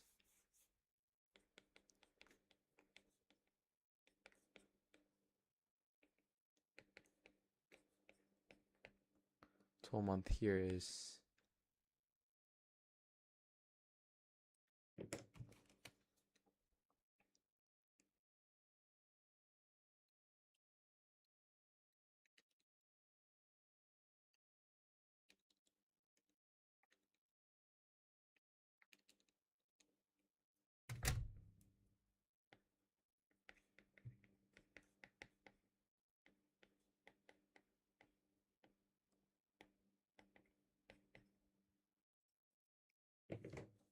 he will buy the portable equipment, which avoids the building owner's hold up problem.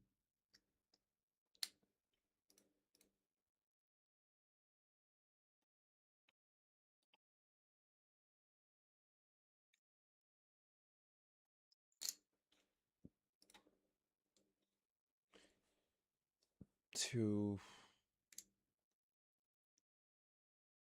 provide a safe workplace. Flexible.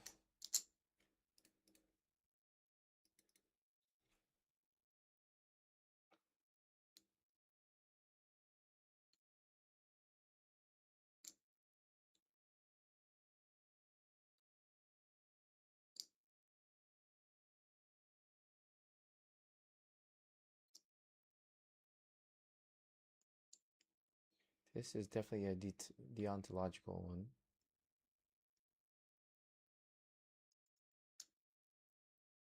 And normative is usually more on the deontological side, and instrumentative is usually the one with the price one.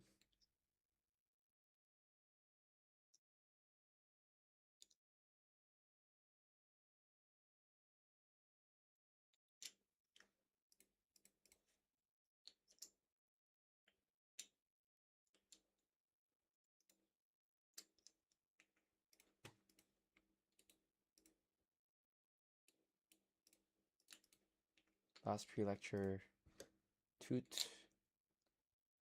before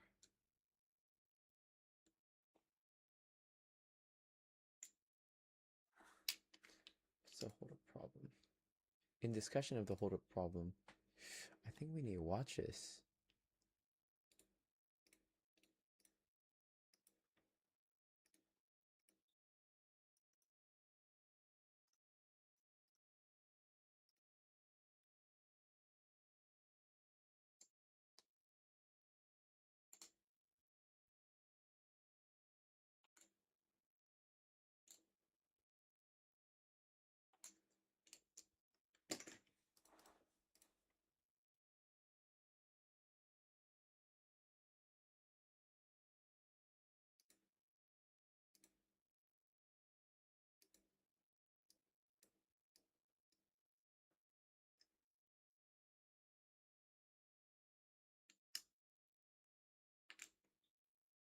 Oh, because an independent contractor or an employee will doesn't matter.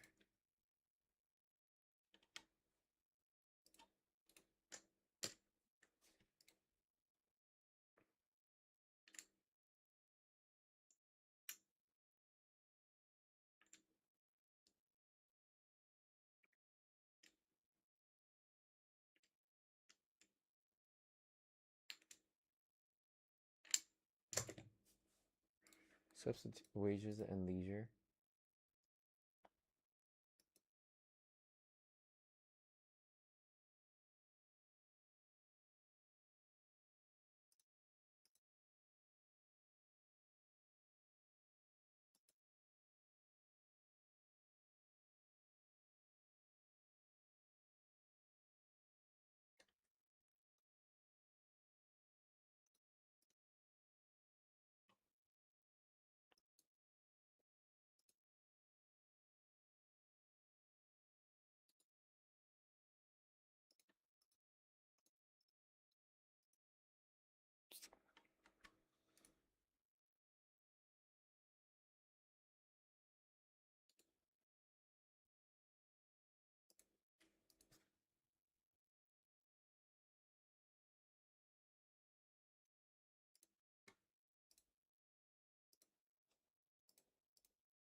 Employers as employees legal obligation, and this legal obligation sits within statutory and common law. And for those of you who still recall what we've done in week 4, where we actually introduced the different sources of law, we said statutory law, which effectively acts and established all laws established by Parliament, we have the Westminster system, where common law is a judge-made law, the court's hierarchy and precedent.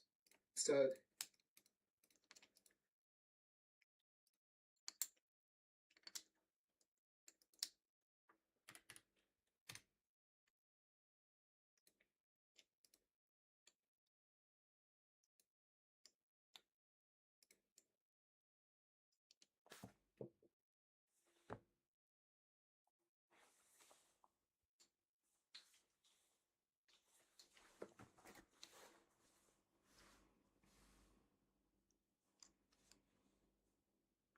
Và lúc em gần anh nhất, em là cây, anh là nắng có những lúc. Khi anh không ở đây, em để dành cho anh tất cả tình yêu dành cho anh, tất cả tình yêu dành cho anh, tất cả tình nụ hôn dành cho anh, tất cả đêm say dành cho anh, tất cả.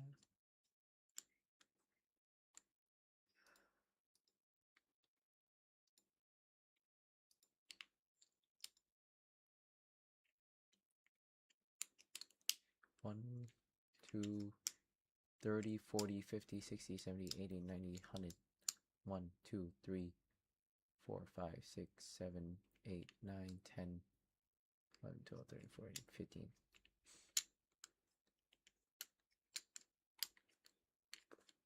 $2 a year. Now we're chill.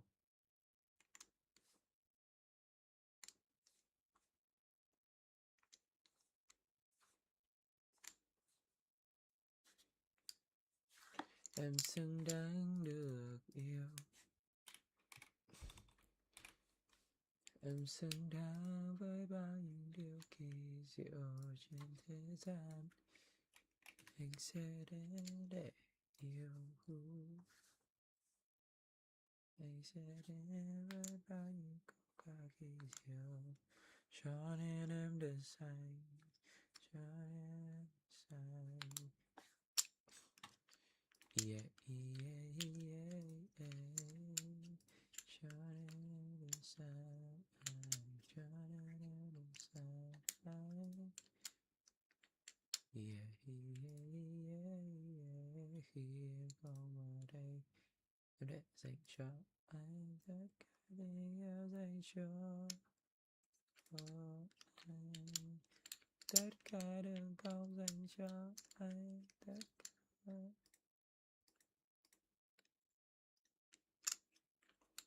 Wow, they've been set up for the month.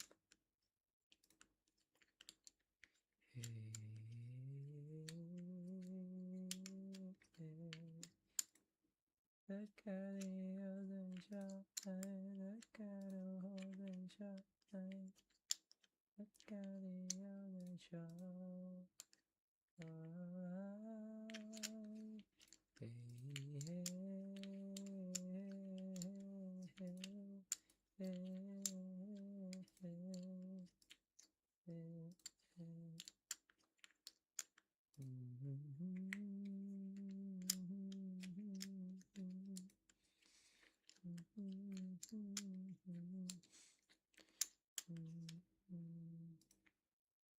$5K, 5,000 calls.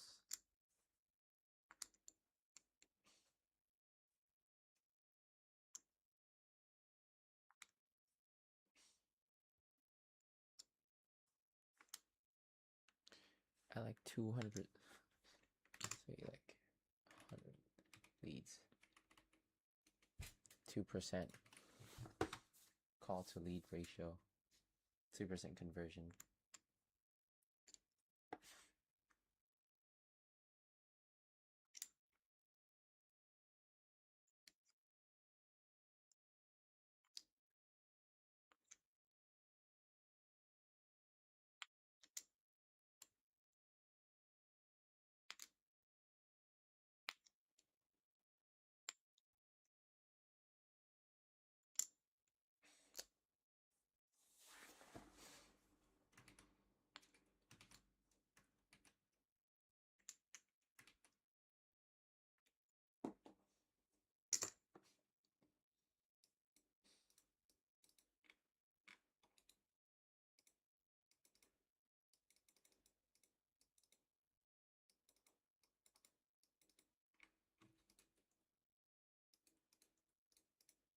Both statutory, so there's both actually laws that's been enacted by Parliament, as well as common law precedents or judge-made law. The statutory part of it is with Fair Work Act.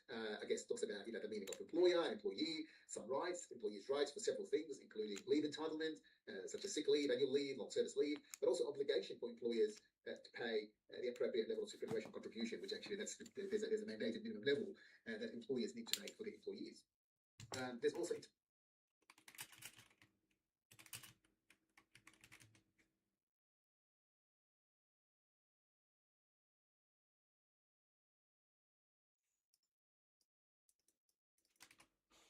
Never heard of that. So both statutory, so there's both actually in laws that's been enacted by Parliament, as well as common law precedents or judge-made law. The statutory part of it is with Fair Work Act. I guess talks about the meaning of employer and employee, some rights, employees' rights for several things, including leave entitlement, such as sick leave, annual leave, long service leave, but also obligation for employers to pay the appropriate level of superannuation contribution, which actually there's a mandated minimum level that employers need to make for their employees. There's also enterprise agreements and awards, and you see that particularly in unionised workplace. For example, University of New South Wales through the employees that they hire, including lecturers and teachers and even admin staff. There is an enterprise agreement where it actually stipulates certain things that may not necessarily differ, but just generally it will be more and above what the Fair Work Act. You can't go below that. The Fair Work Act generally sets the minimum standards, but you can have enterprise agreement that, for example, University of New South Wales for the permanent staff, not necessarily the casual staff, there's superannuation contribution higher than the minimum. That's the 12% higher than that minimum. I think it's about 17%. So you can have an enterprise agreement that offers kind of more benefits than what the Fair Work Act, and that is negotiated between the employer and those representing the employees, generally the union. There's also employment contract, and remember, contract law is predominantly common law, and that's where common law comes into employment law, right? Through contract. And this employment contract, every time you actually join an employer, maybe this is a true false question tomorrow. Employers owe employees just statutory law, and it needs to be both statutory and common law. Contract that stipulates, your rights as an employee, but also your obligation to the employer. In the same way, what's the employer's obliged for, or what's the employer's rights? That there's those rights and obligations that need to be clearly stipulated. From obviously from your job description and what's you're supposed to be, doing as part of your job, but also what you're entitled for. And that's kind of the relationship between the employer and the employee is dictated through the employment contract, fundamentally. Now, we've talked about in the ACL, Australian Consumer Law, back in week 4, and we talked about how misleading conduct, if you remember, we've talked about the Coles case, but misleading conduct could be related also to employment, both the employer and the employees. So if an employer says, I'm going to offer you this brilliant workplace with brilliant benefits, and offices that's kind of that's have all of these facilities, etc. And if you turn up to the employer and say, well, where does all of this? It's not there. That's effectively misleading. In the same way, when you go to work for an employer, let's take a step back. You apply for employment and you just say, what are your skills? What's your qualification? And if you mislead the employer, that's also considered to be misleading. So the misleading is both on the employee and employer side. So when we say a person must not, in relation to employment, that is to be maybe offered by a person or by another person, engage in a conduct that is liable misleading the person seeking the employment as to the availability, nature, terms and condition of employment, but also any other matters related to the employment. So that's probably coming from the employer side. But in the same way, I mean, there can be employment contract, not necessarily at the the lower level, particularly here at the higher level, where there's clear misleading element where employers been misled by non-factual qualification or skill being represented by the employee. That could also become problematic. But also, I guess, from the employer's perspective, if they set up to say that they're going to offer certain benefit, certain work condition, they need to be met accordingly.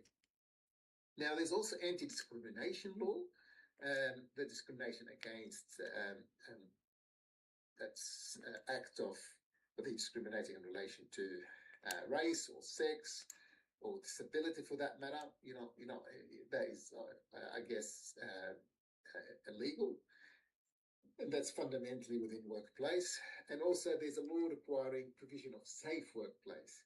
And for those of you who have worked or started employment, particularly with those institutions these days, one of the first thing they probably require you to do is to seek the accreditation, which is kind of an e-learning accreditation to say for OH&S, Occupation Health and Safety, and that's to ensure that's particularly the way that you're sitting, the way you're typing on your computer, all of those things, your posture, not to have hazardous material or things that people can trip over. All of those things are part of having a safe workplace, because it's actually the employer's responsibility to ensure that they have a safe workplace. And employers have significant, I guess, incentive to ensure that this is enforced properly, because if there is workplace accidents and those workplace accidents are repeated, the from a workers' compensation or the insurance that the What's the employer ATO again? pays, the premium. Taxation office. Will start to go up, because becoming that's kind of at risk. This is why, for example, you see different occupations, particularly the building industry on building sites, where the premium for workers' compensation or insurance in general is much higher because the risk is higher. So, but nevertheless, from an employment perspective, the employer is supposed to provide a safe workplace for the employees. So this is generally speaking. So fundamentally, we talked about statutory law, we talked about common law from a contract law, And the statutory law, we talked about the Fair Work Act, also the anti-discrimination law actually fits into it, and that misleading conduct is prohibited even as it relates to employment. Now, relating to the Uber case specifically, is to sort of say whether those Uber personnel, those people working for Uber, whether they are considered to be employee or contractors. Now, why do we need to know? Why do we need to bother with this? Well, the why we need to bother with this is what we've just described. So what we described in the previous slides of Fair Work Act, employment contract, enterprise agreement, all these benefits and entitlement from long service leave and superannuation. If the Uber drivers are employees, then all of these benefits are entitled. That means Uber as a company, as a business, have to pay superannuation contribution to these drivers. Now that comes as a significant cost. Okay, if they are contractors, then most of these things will drop off.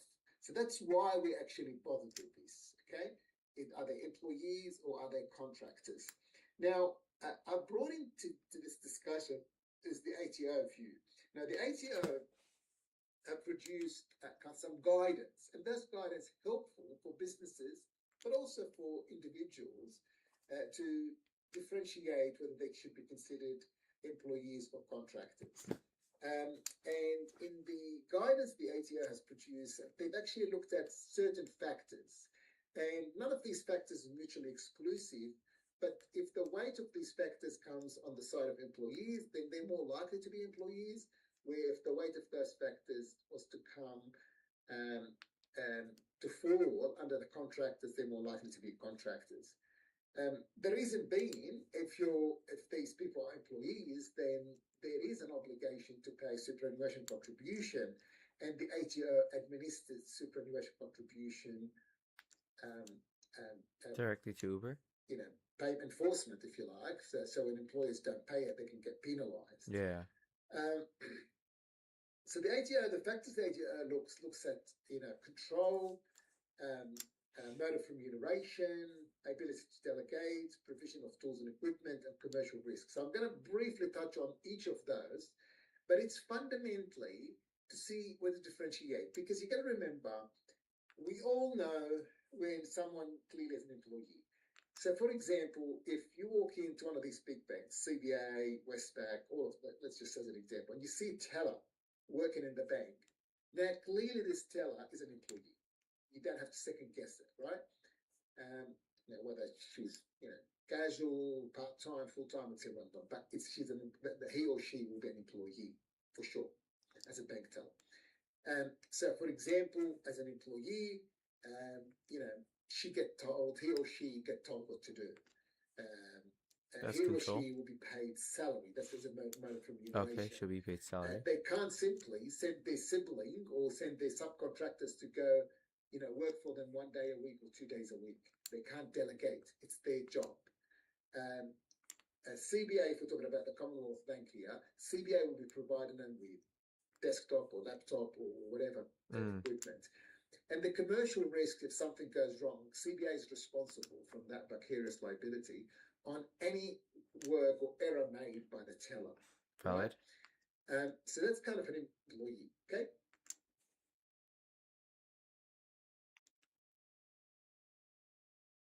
What the fuck just happened? Now, contractrician or a clerk, complete their apprenticeship and get their trades license and everything, and they set up their own business, okay?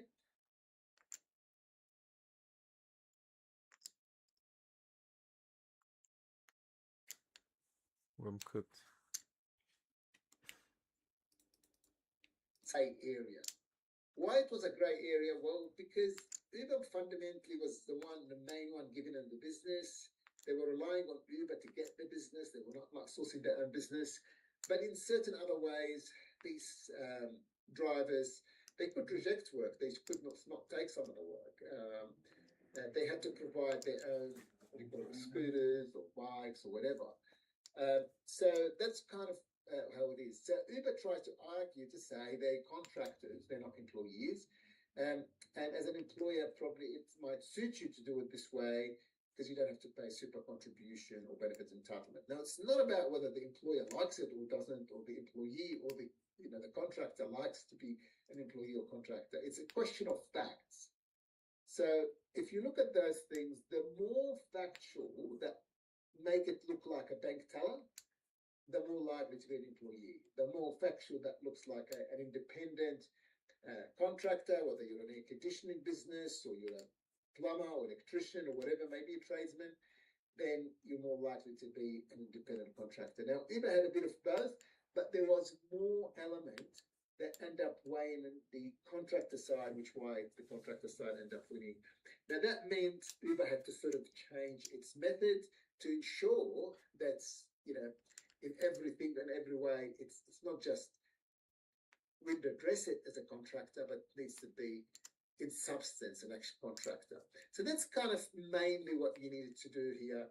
And again, fundamentally, when you're an employee, that means everything within an employee, employment law, employment benefit, everything will be encapsulated. But when you're an independent contractor, you kind of your own businesses. It's like they're just hiring you to do that bit of work, and that's where things will end. So I hope this is helpful to you. Obviously, this is just an additional recording because apologies I wasn't able to attend the face-to-face lecture. Not been able to attend it, but I will be definitely attending the Zoom lecture and happy to take any questions. Look, hope this is helpful, the recording. Feel free to shoot any questions through your tutors, through the forum on Moodle. And yeah, I'm looking forward to see you, I guess, at the Zoom lecture later this week. Thank you, everyone, and bye for now.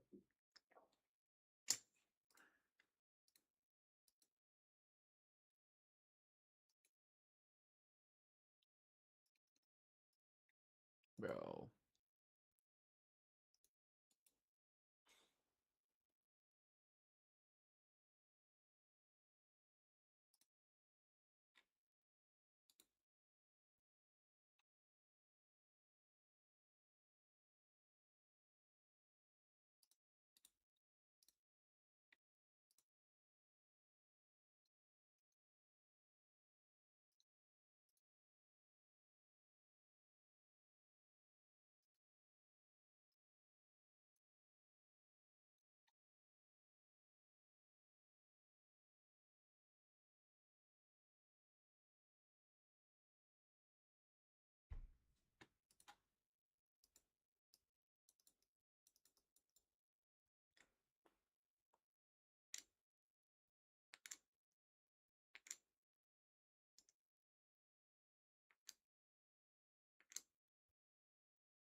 She also has the counter.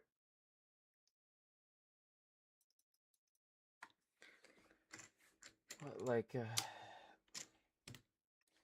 supplier, how do you say it? Supplier or relationship dependent decisions, and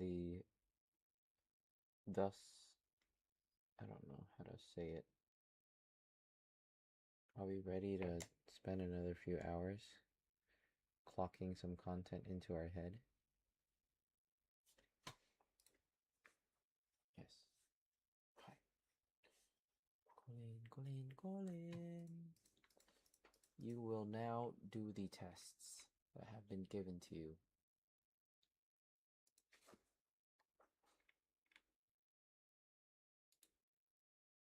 What is this coverage map?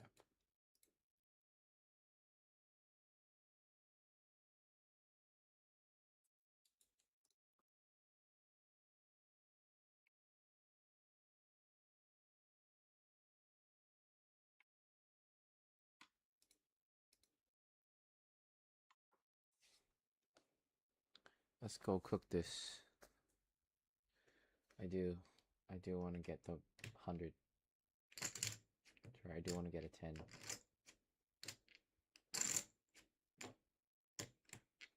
$230.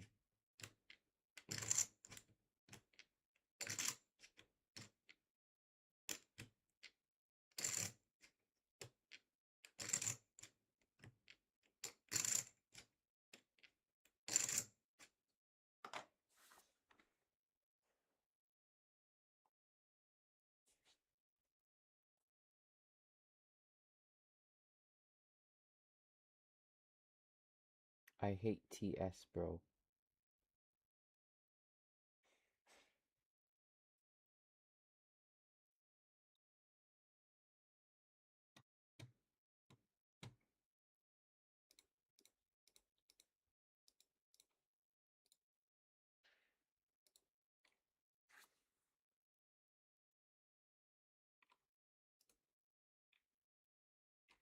This was a good question. Did I snip this?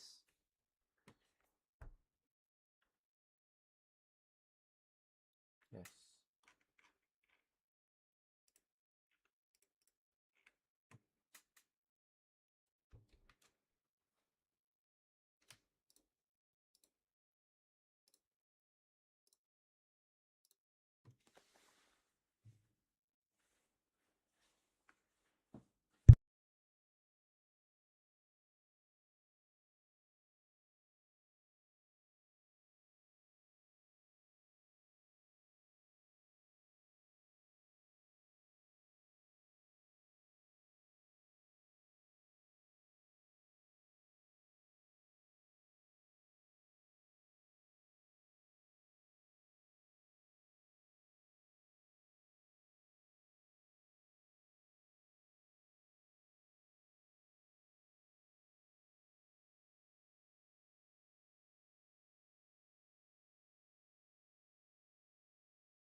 The tax gap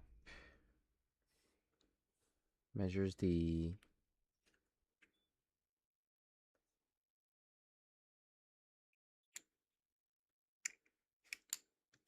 deliberately conceal? No, not really. More like fail to pay is not concealment. So I'd say false. The gross gap is measured before the effect, while the net tax gap is the final uncollected amount. I think that's true. And section 31 applies only where employment has already been formally offered.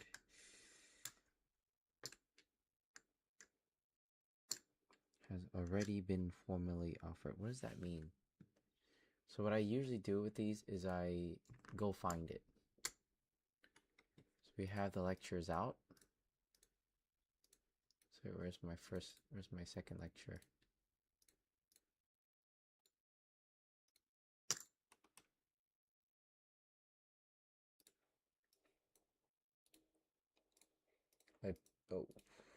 Unpin and lecture. So it looks like this one, and then we're trying to find something about section 31.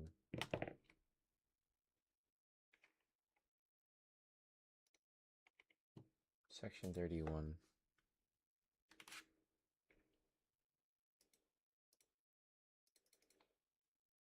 Nope. Is this the tax gap? 31.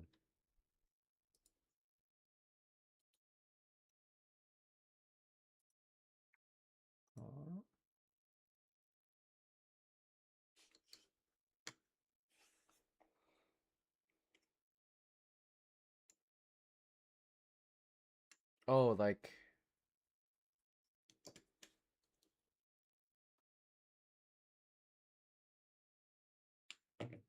no, it says any other matter relating to employment.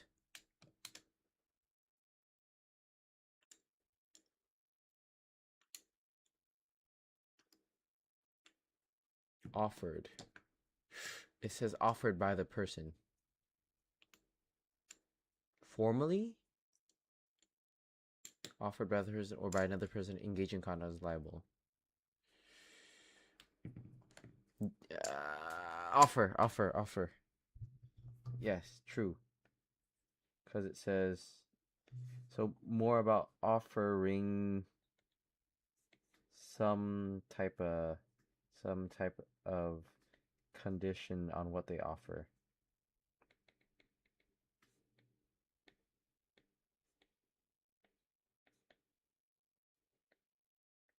So the nature of work, misled nature of job, misled conditions of job, conditions of employment,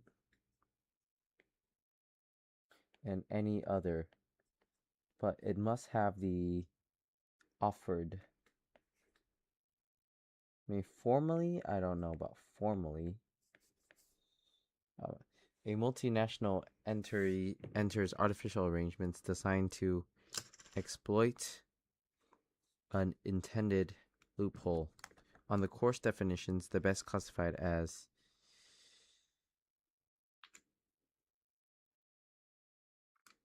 tax avoidance.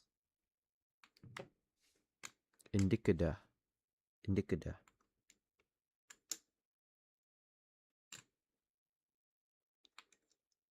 A job title for sure. Okay, avoidance and indicada.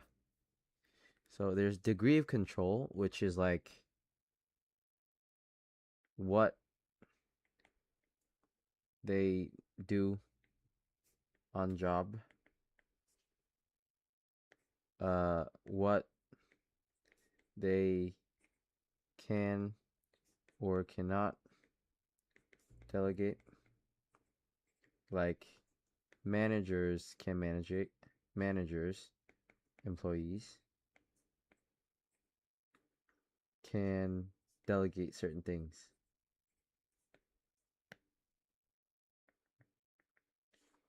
Bank teller can't tell her brother to go do her job for a day. And provision of tools, so laptop,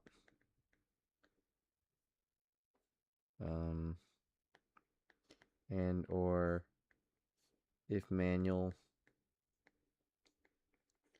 the hammer,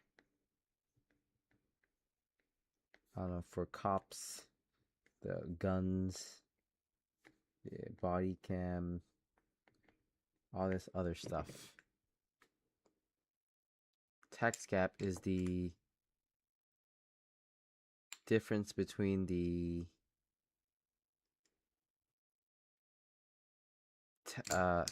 difference between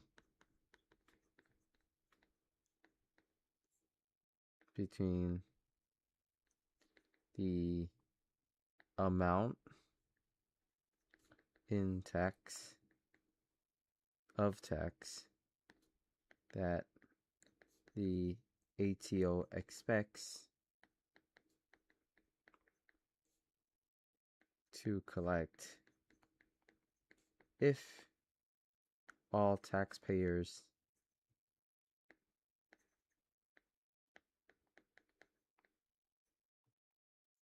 have paid and the actual amount collected.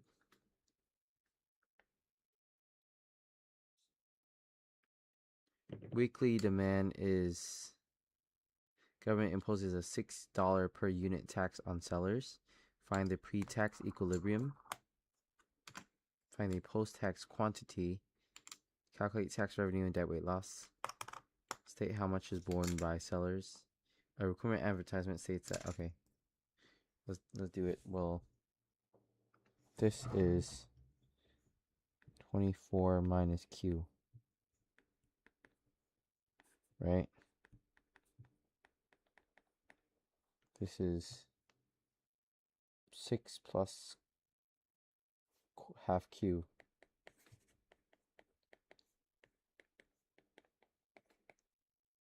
The government imposes a $6 tax. What's the price here? Well, 6 plus half Q is equals to 24 minus Q. Plus 3 half Q is 18.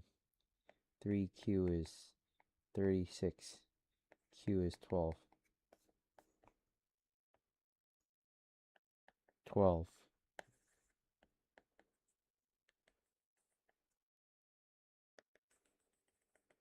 $6 tax. $6 tax on sellers. Fucking, they have 6. They have 6, right? So this is 12.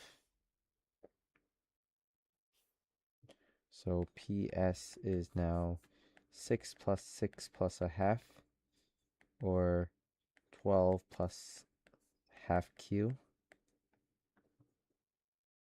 Find post-tax quantity, buyer price, and seller price.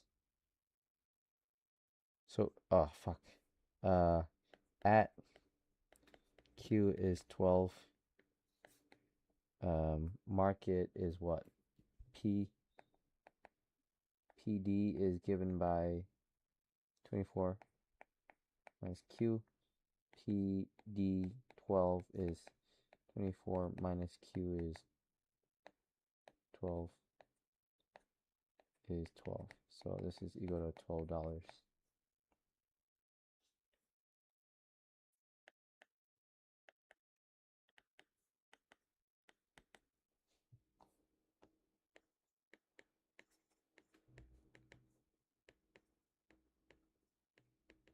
Come on.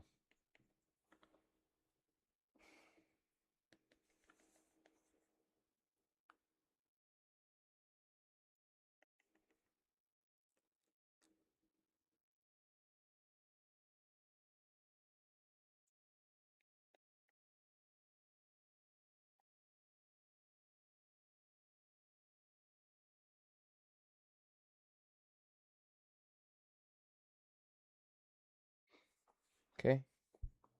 Find the post-tax quantity. So new PS is equal to 12 plus half Q is equal to 24 minus Q. 3 halves Q is equal to 12. Q is equal to Q is 8. So new quantity is Q tax is 8.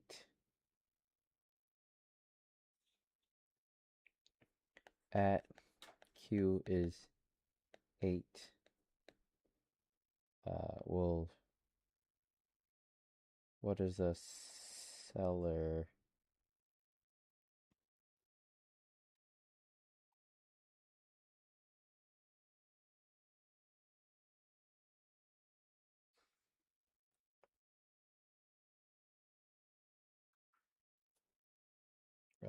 Price to seller. PD at 8. 24 minus 8. 16.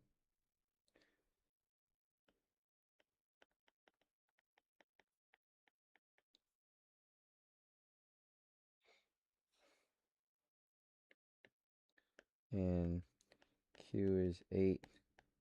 Price for buyer.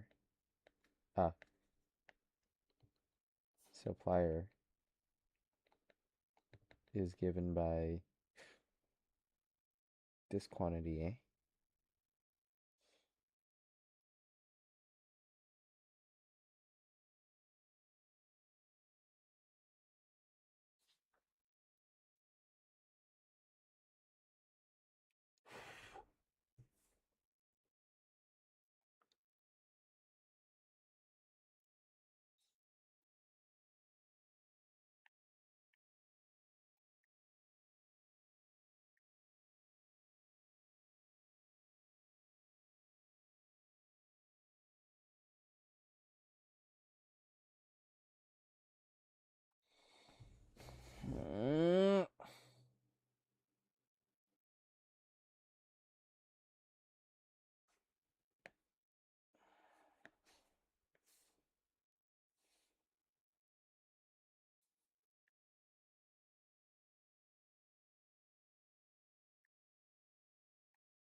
Yeah, okay.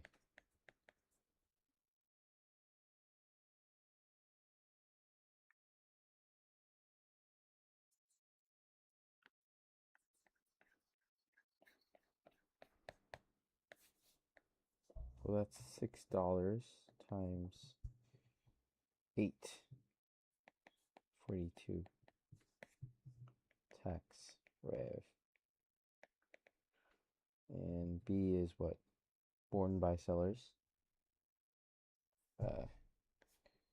2 by sellers.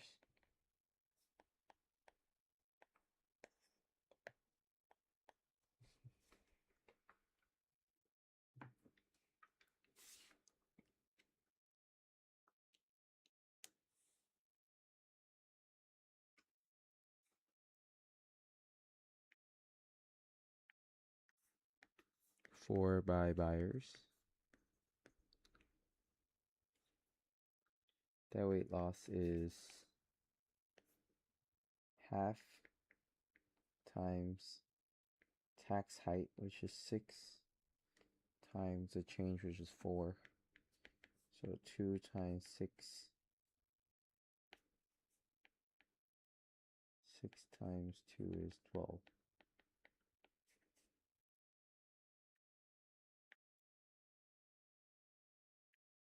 A recruitment advertisement sales position is guaranteed, although the firm knows that a regular session. Huh? Only irregular casual ships.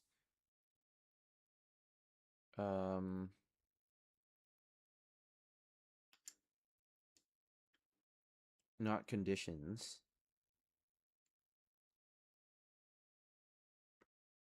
Expectations.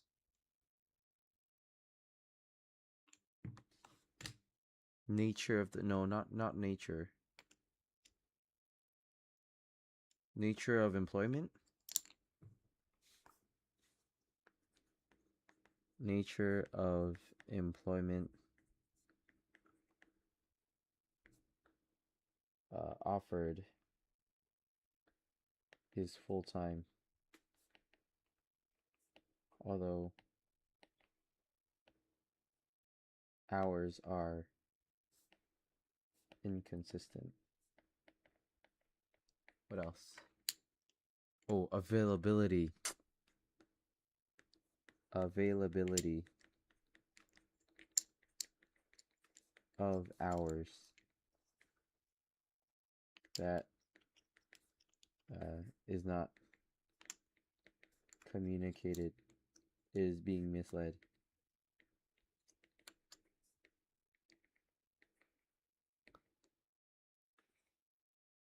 Okay.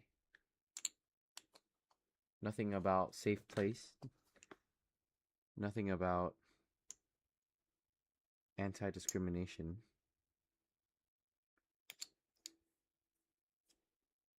Okay. Let's start grading. My first test ever. False. The source states that the tax gap can arise from misunderstanding, choice, or taking legal position different from ATO. Difference between tax collected and tax that would be collected under full compliance. So it can arise from, oh yeah, it can arise from misunderstanding, choice. So comes from misunderstanding,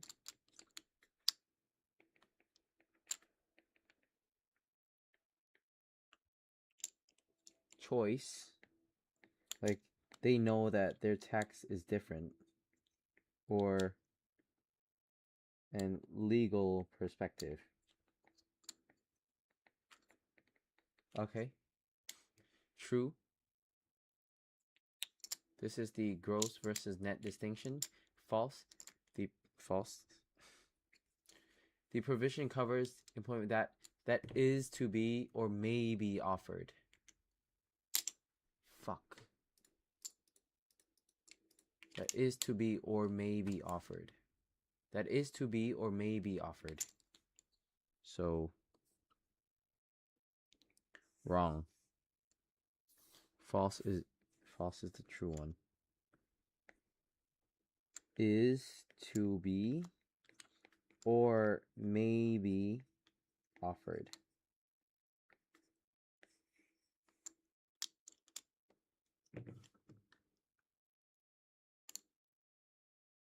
4 is what? Tax avoidance. D is control, integration, remuneration. Yes. A preferred label is not a list of indicatum. Tax gap, an estimate between the amount of tax and the amount it would have collected if every taxpayer were fully compliant. We're fully compliant with the law. We're fully compliant with the law. Difference between tax collector and full compliance. Full compliance. If all taxpayers were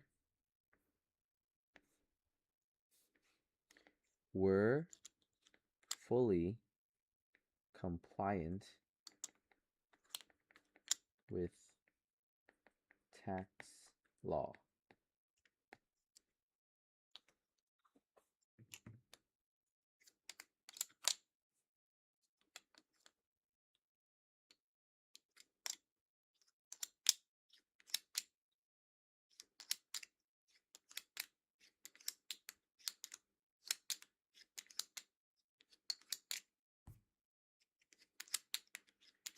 Economics 16, sellers receive 10. Okay, sellers receive $10. Price received by supplier is 10.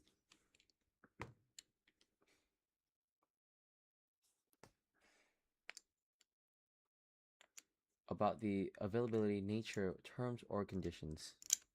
Terms of contract of employment.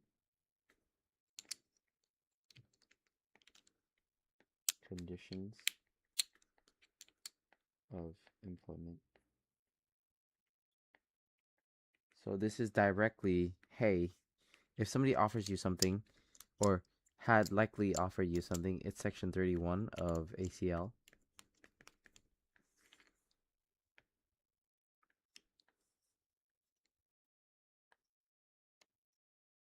Okay. So the most important one was this one. It has yet to be offered. So to be or may be offered.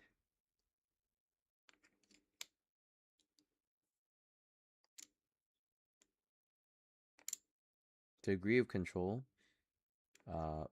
remuneration, commercial risk.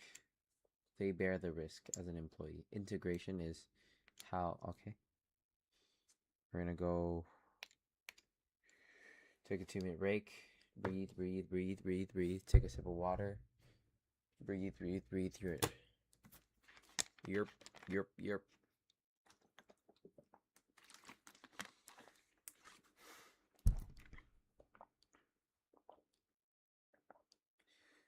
It's like you've got a set that you've just finished. He's just finished the set.